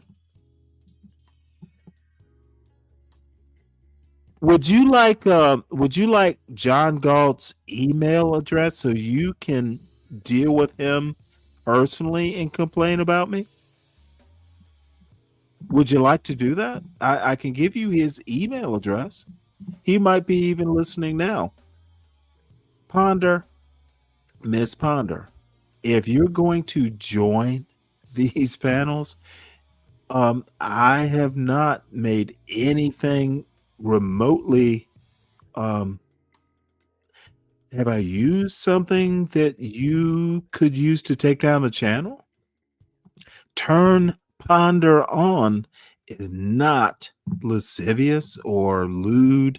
Nothing I couldn't say in front of a child. Disgusting, nasty, What and you gross. You would say you that know in front what? of a child? Your What brain. turns you You on? need You to would say that in get front of a your child? little. You are a You need to perverse. get Let your little YouTube hear brain this. out. We don't overtalk the host. You better fucking heal, woman.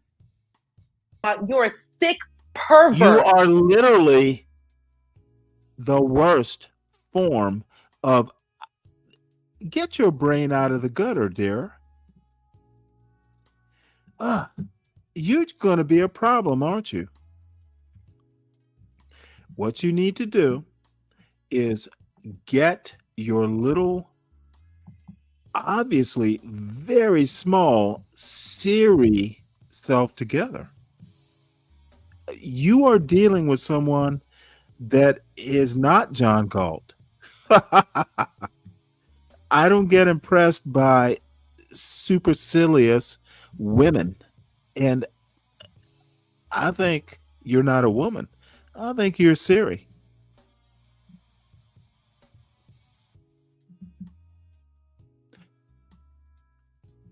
So hold on one second, Lindy. There you are. And there's the link gonna put it in the other chat too. The other links are still there.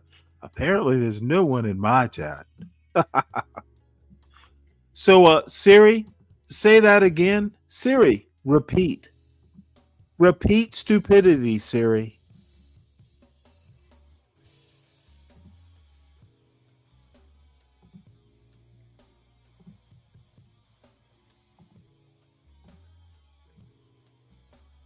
There we go. Repeat stupidity, Siri. My Siri is rebelling. Why can't my Siri repeat? Oh, let's see what we got here. Wait, Stanley, is that AAE? Is that the same as DOA? DOA? Yeah, I remember Daughters of Assassins or something like that. No. I don't think so. Oh, okay. She doesn't sound 50, but she does sound as limited in knowledge. Siri, are you Daughters of Assassins? Siri, can you unmute and address your superior?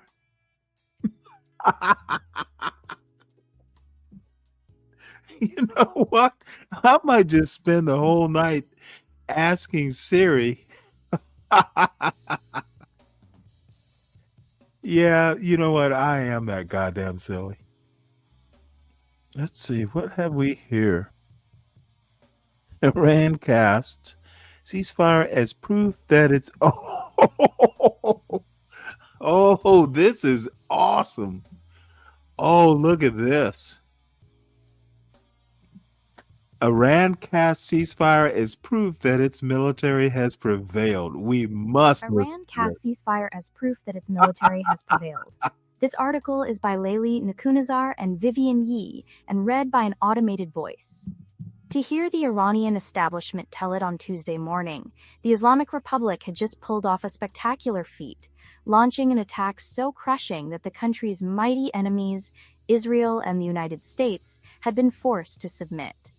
Defeat of the Zionist enemy ran the Chiron on Iran's state TV network on Tuesday morning as it broadcast news that Israel and Iran had agreed to a ceasefire. State news agencies published a fanfare-laden statement by the Iranian National Security Council, saying that Tehran and the dazzling power of its military were imposing a ceasefire on Israel by striking a U.S. airbase in Qatar and other targets. By evening, state TV was broadcasting images of a victory rally in Tehran. But defeat seemed a more accurate reading of recent events.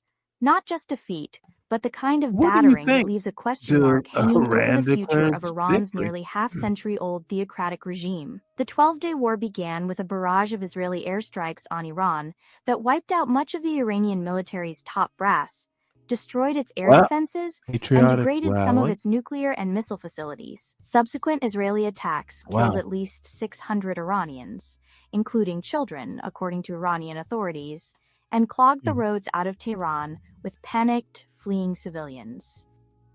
And American airstrikes on 3 Iranian nuclear sites damaged, or may have destroyed, key parts of the country's nuclear program, a long-standing symbol for the ruling establishment of strength and resistance to Western pressure. Attacks of such breadth and depth on Iranian soil were possible because Iran had already suffered a series of blows, failures, and missteps over the last 20 months. The crumpling of Hezbollah and Hamas, 2 of its main militia partners in the Middle East, the fall of the Assad regime in Syria, the Hey, Lundy. crippling of Iranian air defenses in previous tit-for-tat military exchanges with Hey, Israel. Stanley. With those air defenses now mostly gone, Israel could do Well, what it this is wanted in the amazing. skies over Iran. And you know what? Actually, it's not a problem. It's just funny. So Iran is so closed off that, you know what? We didn't get bombed today. Therefore, our military stopped the bombing. So there's actually nothing wrong with that logic. You know what, Stanley? Can you hear me okay? Am I okay? Yeah, Do I have an echo? No. All right. I just want you to understand that question to ponder or AA. She's not familiar with this side of it. We both. Well, she came from CTs, of course. Well, you But do just realize that I don't came make from fun of her. CT. Hold on. No, I will do what I want. I know you will. Now, I'm now, are asking you. you? Wait, Don't hold on, make hold fun on of one her. Okay, okay. Well, tell me. Don't I call her Siri. Don't call her She Siri. literally talked about Siri. She said she was Siri. Did you miss that part? I guess I did. What's so A question to goddamn ponder. annoying? Dude, you don't see everything that happens. You're right. You're right. You're right. I'm using You're the right. Siri joke because You're she right. made the joke. You're right. You're right. I Okay, didn't see that part. This is fucking annoying. Stop. Y'all don't know the half of it. You come up here Okay. to criticize me about No, I'm not. fucking a I'm joke not. you don't I'm even not. understand. This is why I get so annoyed. Why would you come up here? Why did you do you think that y'all think I'm stupid? I would hope not. I would hope not, Stanley. You No. can do it to me. You And you come can up do it to a lot here, of other you women. Don't come do up it to here- her. Okay, you may not I'm just understand. defending her. Okay, and you are not a good defender. You are a half-witted, don't know what's going on. You don't know the jokes you make, and then when I make jokes, dude, y'all need to fucking stop being so drunk when you start making jokes because you don't remember half of them. You don't know how much you did Stanley, I'm not. not drunk. I'm not Okay, drunk. I had a you know what? margarita. You might as well be. If I can't blame it on alcohol, God's then sake. what? If Oh, for you God's are not sake. drunk, you literally come up here telling Lindy, you come up here telling me not to do. Okay, see, this is what's so motherfucking annoying. You come and make an ass of yourself, and then you want to overtalk me telling you you're acting like an ass?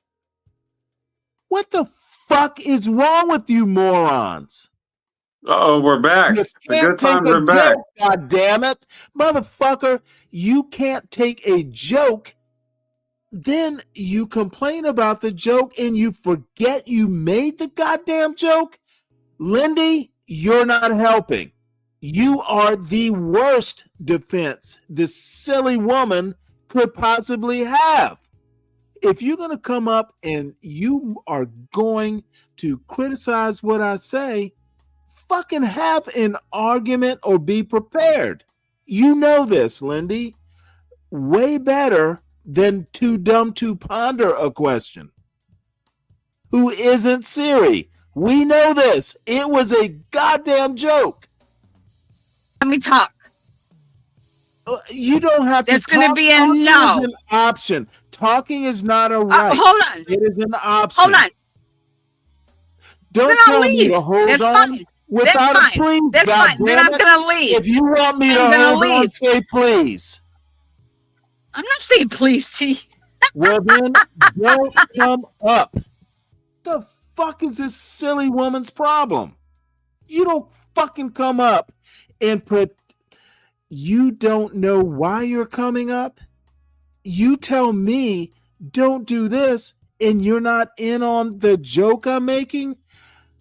This, sirs and ma'ams, is white supremacy. She literally Really thinks going to how get much John's motherfuckers channel you'll go to. demonetized. You will go to. You really are going to You get his will channel not disturb demonetized. my soliloquy. CT got his channel demonetized. I don't give a fuck about CT's channel. Is this his channel? Please, Siri, tell me the relevance of CT's demonetization on this particular panel in my argument. Okay, Siri. You're a very sick man. You just for no reason. You just took over other people's channel just to behave like a Wait, hold feral on. Took over animal, what?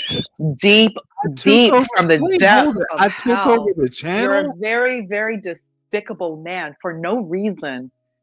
Just to lash out for no apparent reason. And you are very perverse, and you do speak in a very despicable way about sexualizing children.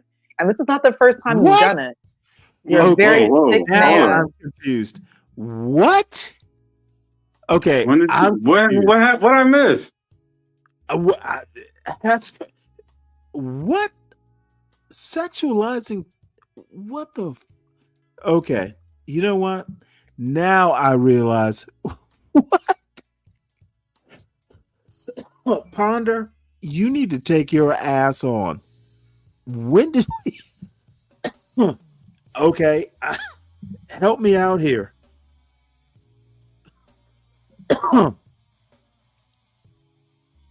Okay, someone in the chat help me out. Where Ms. Ponder is.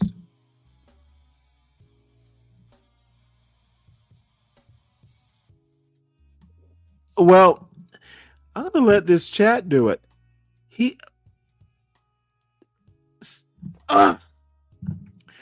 Ponder, you need to back out and you need to go talk to John Galt about how I am taking over this channel.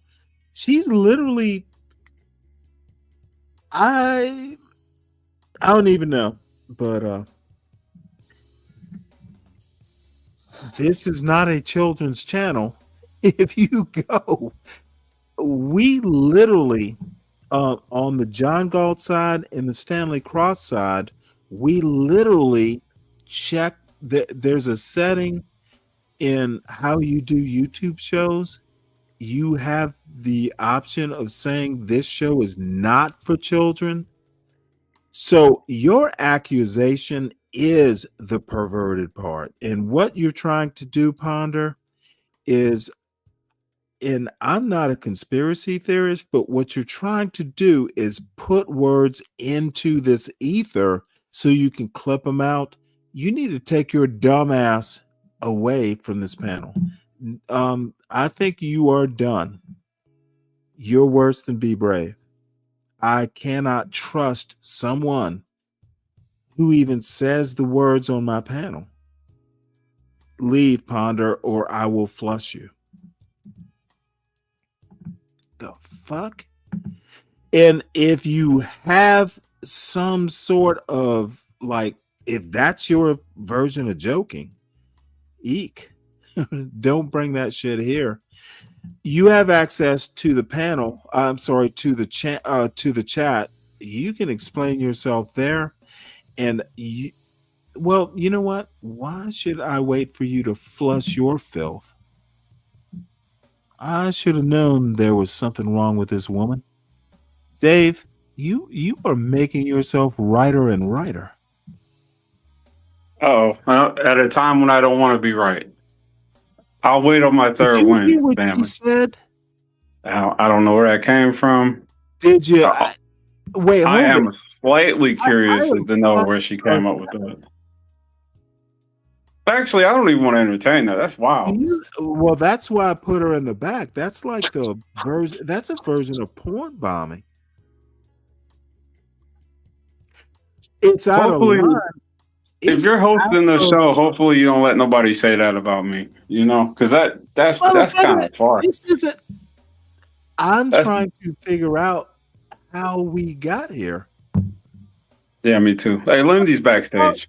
Dude, I see Lindy. There. What the fuck is she talking about?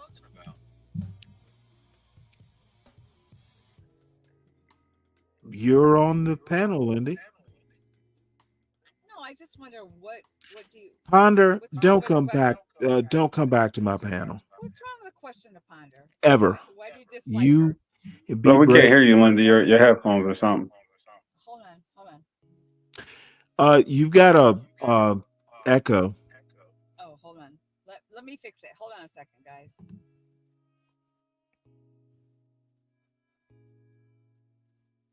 Yeah, I barely heard you. Take your time. I'm like, I'll shut this motherfucker down now. That where where did she get this shit? I'm gonna actually have to talk to Portia and John about this. It's like she should never come back, or she shouldn't come back to. She's not coming back to my panel, and she should not be let up on this show talking that fucking language. There is nothing even remotely.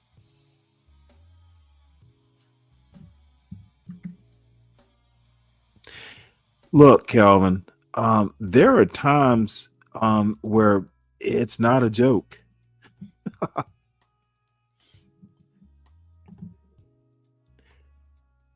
So anyway, we can move on. I'm Oh, that's very disappointing. I didn't even get to hear her talk to you because I walked away.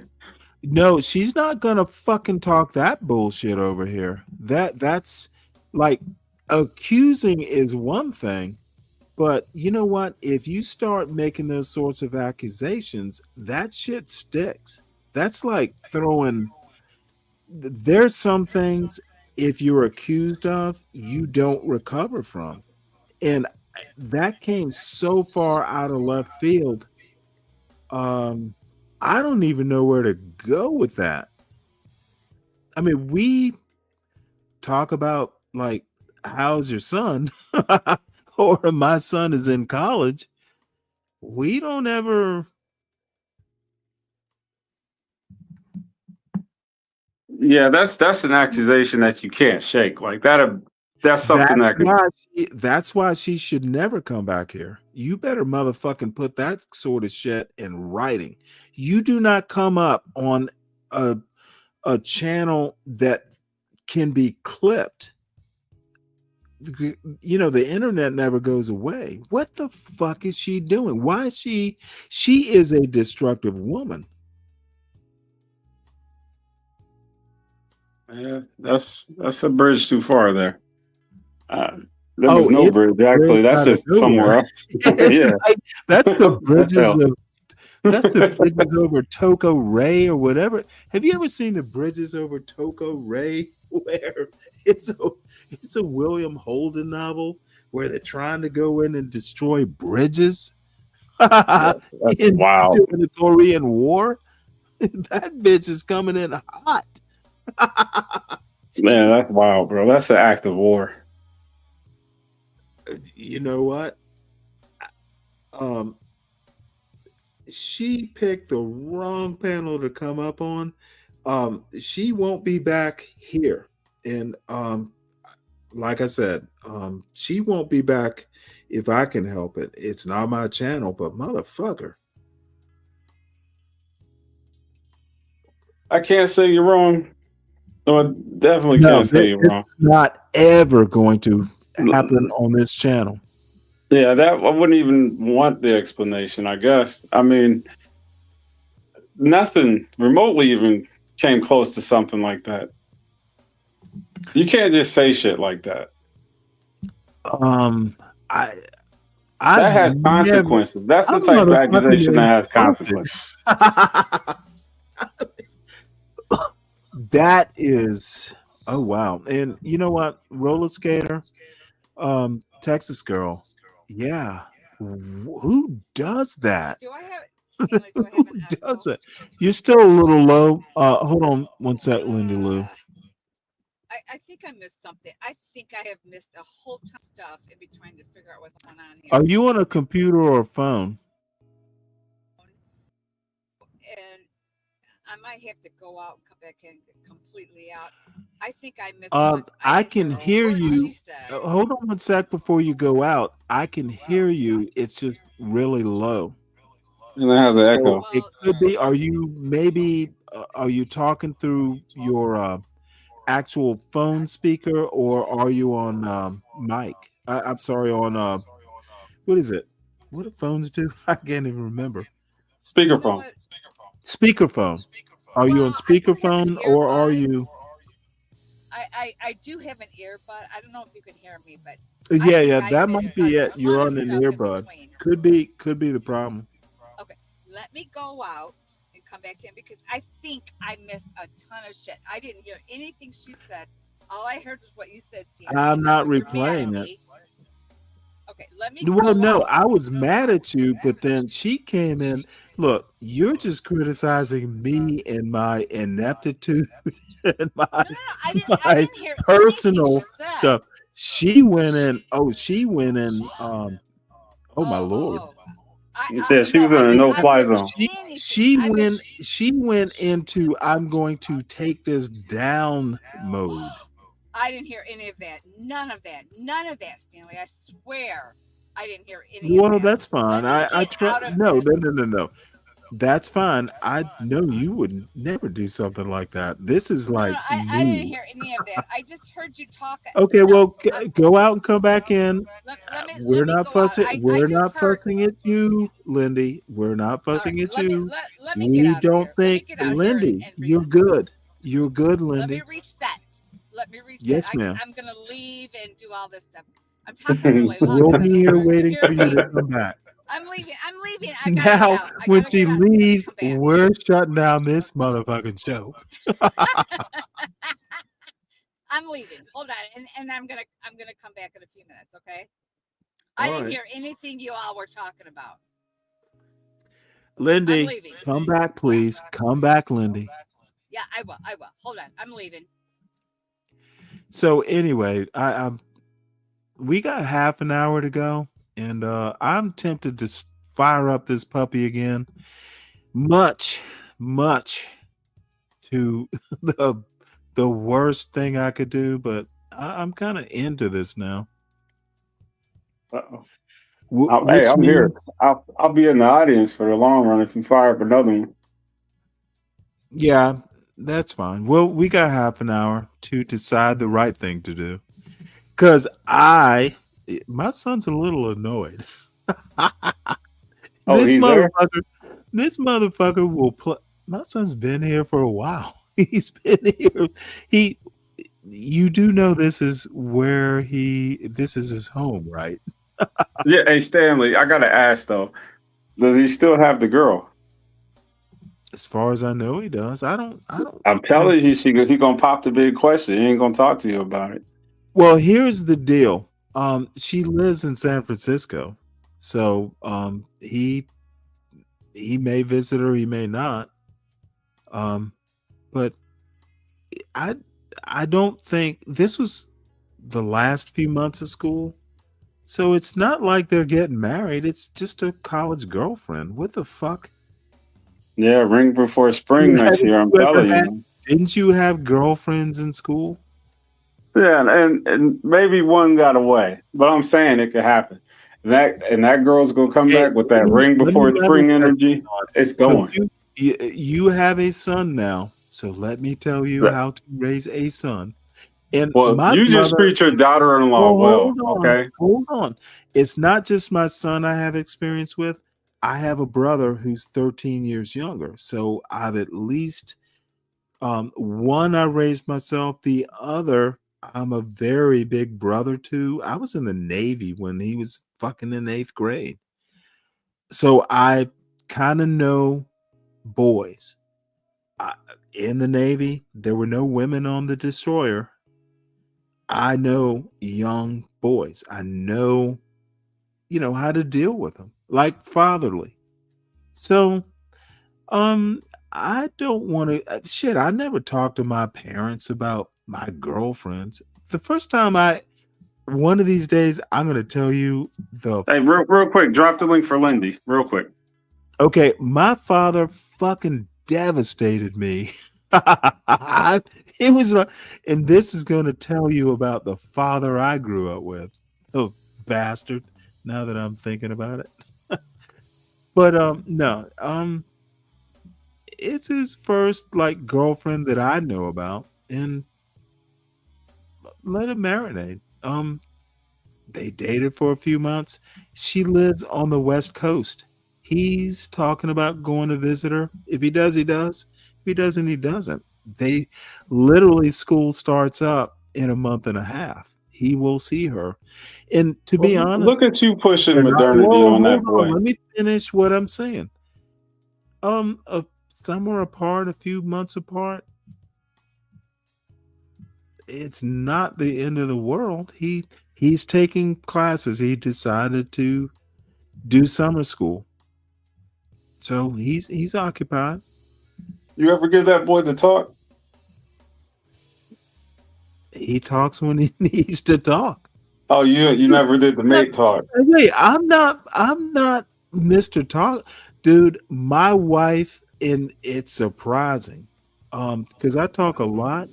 My wife literally used to tell me you never talk. Well, I don't talk if there's nothing to say.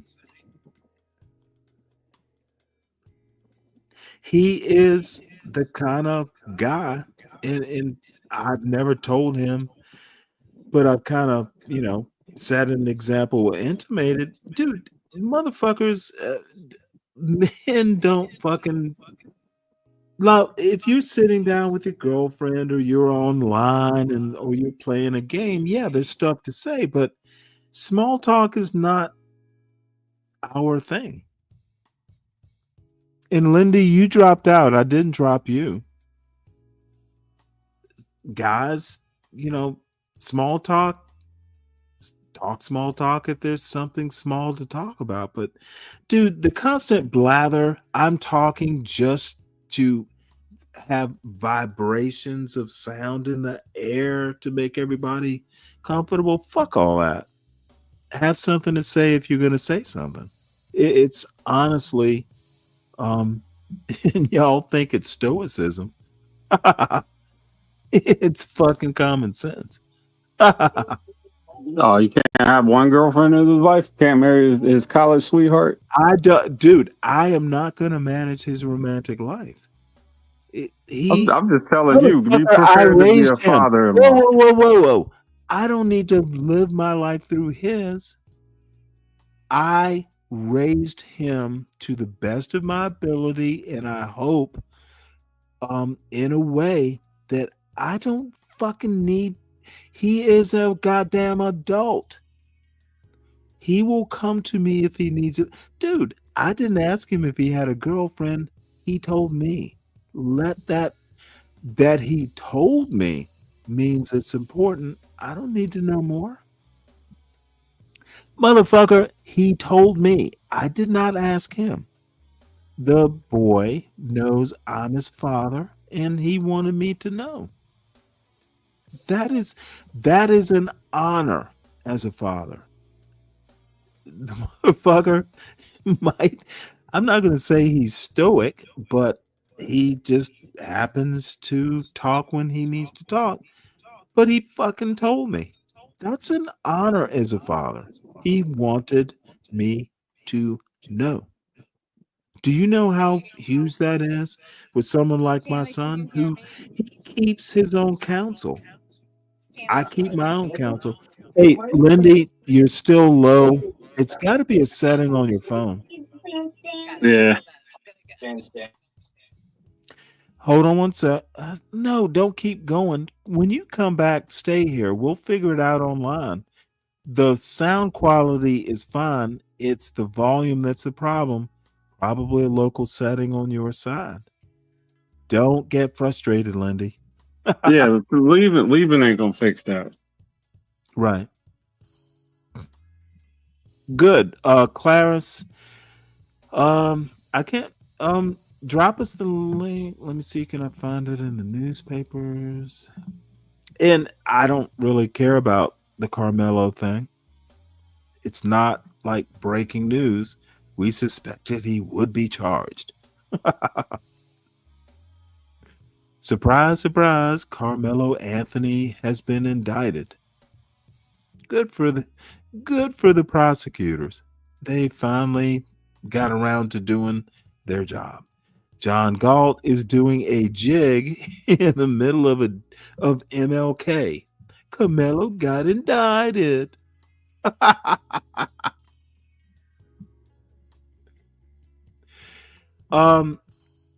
Clarice, hold on one sec. Clarice, hop over to my chat. Well, you know what? Just give me one sec, because I actually, I hate doing this. This is so non-classy. But listen to this video. I'll be right back. Within hours, Israel accusing Iran of violating the agreement. Israel's Fire and Rescue Authority says this was the scene in the northern part of the country, part of an Israeli interceptor missile seen here, landing near a shed filled with goats. Iran denying the attack. Israel responding, launching retaliatory strikes, claiming to destroy a radar system near Tehran.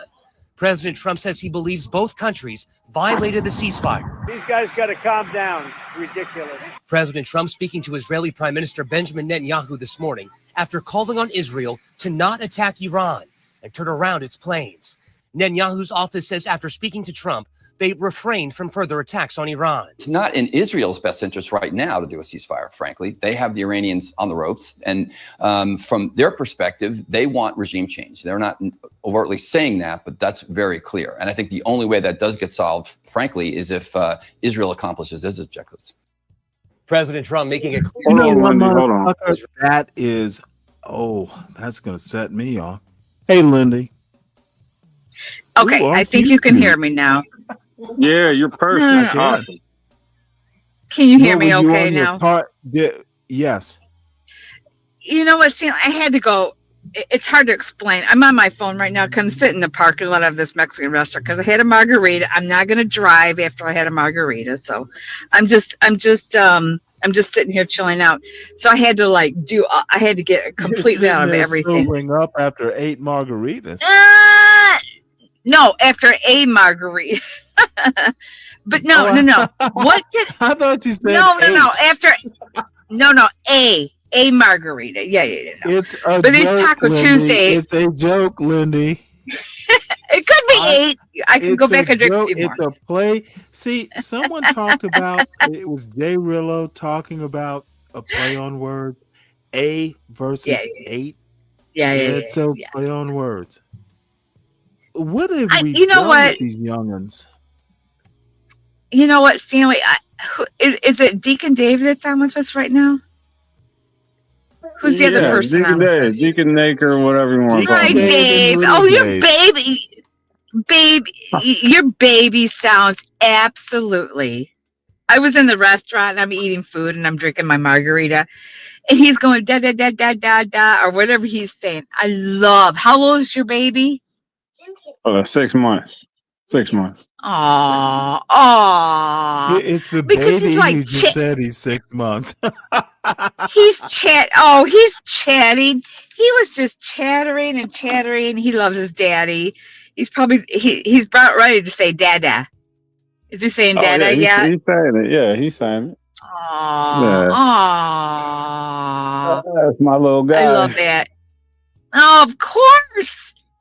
He's our little guy. You know what? We're just listening to him in the background. He's our little guy. He's You know what I mean? He's not our little guy. He's not our little responsibility.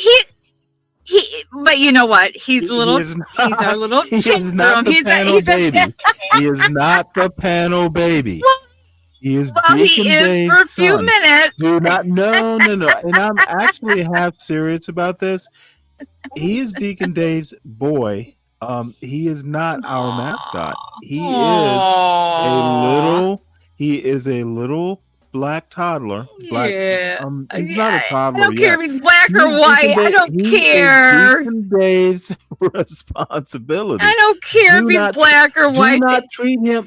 Do not treat this child like a spirit animal. Oh, I know, but he brought him up, and Okay, he's like chattering in the background. He's so precious. He's precious. I'm Mhm. sorry, Stanley. Babies He's don't precious. chatter. Babies don't He chatter. was chattering. Stanley, I could hear him chattering in the background. Stop. Yeah, he was literally Okay, talking I to you, don't- Stanley. you know What do you what? mean? You're gonna force me to be mean. Maybe white Aw, kids. he chatter. was Maybe chattering. It had Yeah, nothing to he do was- with white, black. You he are was going to chattering in force the me to be background. mean. Deacon He Dave. was literally saying hello to Stanley, and Stanley's denying He it. was your son. chattering. Oh, Stanley, he was talking to us. Now stop it. He was saying He hi, hi, wasn't hi, hi. talking to me. Blah, He was, blah, blah, blah. he was talking to Daddy. Do not make this a Which is community sweet. project. We talk about this all the Stanley, time. stop. Stop. He was is chattering Daddy's and I child. loved it. But you know what? He's like Okay. 6 months old. The best times, I'm going to tell you, the best times that I had with my baby girl started about Well, it 5 or goes 6 south months once because they they start chatter. walking. I know. Best She time, started chattering about best 5 or time 6 of months old, parenting and I'm telling you, she is- did. The best time of She wouldn't stop parenting is talking. when you put them someplace. They're there when you come back because they can't crawl yet. Oh, stop, Stanley, stop. I agree No, with she was. that. You're not lying No, on that one. but you know what, Dave? Here's the thing, Dave. They are learning. They are learning so much right now. They're saying "Dada, Mama." They are laughing. They're doing that belly laugh. They're doing that whole belly giggling and laughing. They recognize your face now. They see everything that's going on. Starting at about 5 or 6 months up until, over a year, best time ever, Dave. You And I could ain't hear him lying chattering in the background. I'm not lying. The best time I had, my daughter, she started recognizing shows on the TV, her little cartoons, and then they start saying da da da da da. They start chattering. They start saying names. They recognize your face. They start belly laughing. And that's the cutest times ever. Yeah, it is. I heard After that, when they start walking, that's when the headache starts. That's when the headache sets in. No. No. It's a different side. It's a different kind of cute after all of this. When they get about 10, 11, 12 months, it's a different kind of cute. But right now, they're just like recognizing everybody around them, the dog, the cat, the mom, the dad, the brothers, the sister, and they're just like chattering and they're laughing and they're doing belly laughs. They do that giggle and it's the cutest thing ever. They're like sucking in the air and laughing at the same time. Eight I could hear them. I could hear or a margarita. I'm still trying to decide. A Stanley, stop it. A margarita. I'm sitting in a parking lot, so I'm just. Anyway, I did not, Stanley. To be all honest with you, I don't come on your show that much anymore. But I sat down in this restaurant and I was like scrolling through my. Well, I'm just being. I was. CT's offline. That would be. That would be my go-to. Oh well. Wait, hold it. What happened to CT? What? I was watching people watching his show, and I was in his chat for a little bit. What happened? Because it did not sound I don't like know. a toxic sort of conversation. I don't know. I missed everything today. I started a new job. Yesterday. Oh, really? So I don't know. Yeah, when I got off work today, I just clicked, and he was already offline, which is really weird to me because he only was on there 3 hours. So I came over here because it's Taco Tuesday at my favorite. Hold on. When you Yeah. say offline, Yeah. he just closed down the show. He will do another show tomorrow, right? I have no idea. I don't know. I think he's doing a show right now, to be honest with you. I think he started up a new stream. Yeah, I guess I will. Well, he just shut down the show because he's actually been kind of tired lately. I was up there the other day. Yeah, you know he's what? tired. He was like, "Hey, I'm tired. I'm ready to end this." He's stream." tired. He is. He's. He's. Evidently, I think.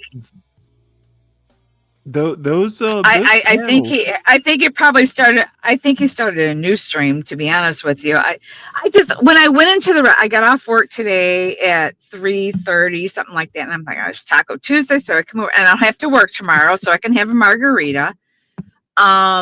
So I came to my favorite Well, restaurant, and now I'm you sitting. got Now I'm sitting in the parking you lot got because I don't 7 want to more drive to go. home, Stanley. No. I'm sitting in the parking lot. I'm talking to you guys right now. But I was like streaming through, and I'm We're not thinking going to CT's sober going to you be up. on. Or he's not. Well, no. I didn't It's a say you joke, would. Lindy. It's a joke. Well, you know what? Stanley. Okay. But anyway, I came over after I got off work. My new job. I just started yesterday. I started a new job. I'm at a hospital. So anyway, Oh, Richard, what are you laughing? that is fucking funny. I can't see the chat. So, Yeah, but Richard anyway, says CT I has came too much over and I got black my. fatigue. He's tired. I You know kind of what? think CT I'm does kind have. of drunk myself, so I'm not going to I talk found about that somebody. funny. I'm not going to talk about somebody else's stream. But anyways, Okay, I and came by the over way, here and I. what you need to Yeah. do, since you are so into listening to this show, you can rewind. I'm not going to repeat what this woman said, but she. What did she I don't say? know. I missed Stanley. I It missed something. was. I don't know what happened between my phone inside the restaurant, That's coming why out, I'm trying to get. saying What did what she you say need to to you? do. Well, she didn't really say anything to me. It was more about me and what's going on in this show, and it was really take downable stuff. And I missed all of it. I missed all of yeah, that. you can rewind it. But, Well, and then I came up and I heard you talking about her. I know her from well, CT you stream. I'll actually just be honest have with you. nothing to do with it. And by the way, you being here, you coming up, you don't have to hear it. I made a judgment call, and the bottom line is she won't be back on my panel. And if I have anything Holy to do with cow! it, she will not be back Holy on cow! this channel. Well, what the hell did she say to you, Stanley? You don't typically do Well, it that. wasn't. Oh no, this is egregious. These are accusations. And I'm like, All right. I'm like, I'll have to go back dude, and I'll go back and listen. you should. But the bottom line is I use my name on this channel because I can. This is my real name, folks. So you can't make up shit. Google me. Well, okay. I to be fair, Stanley, I'll be honest with you. I don't know what happened between the restaurant and when I came up to my car and I turned on. I just heard you calling her Siri.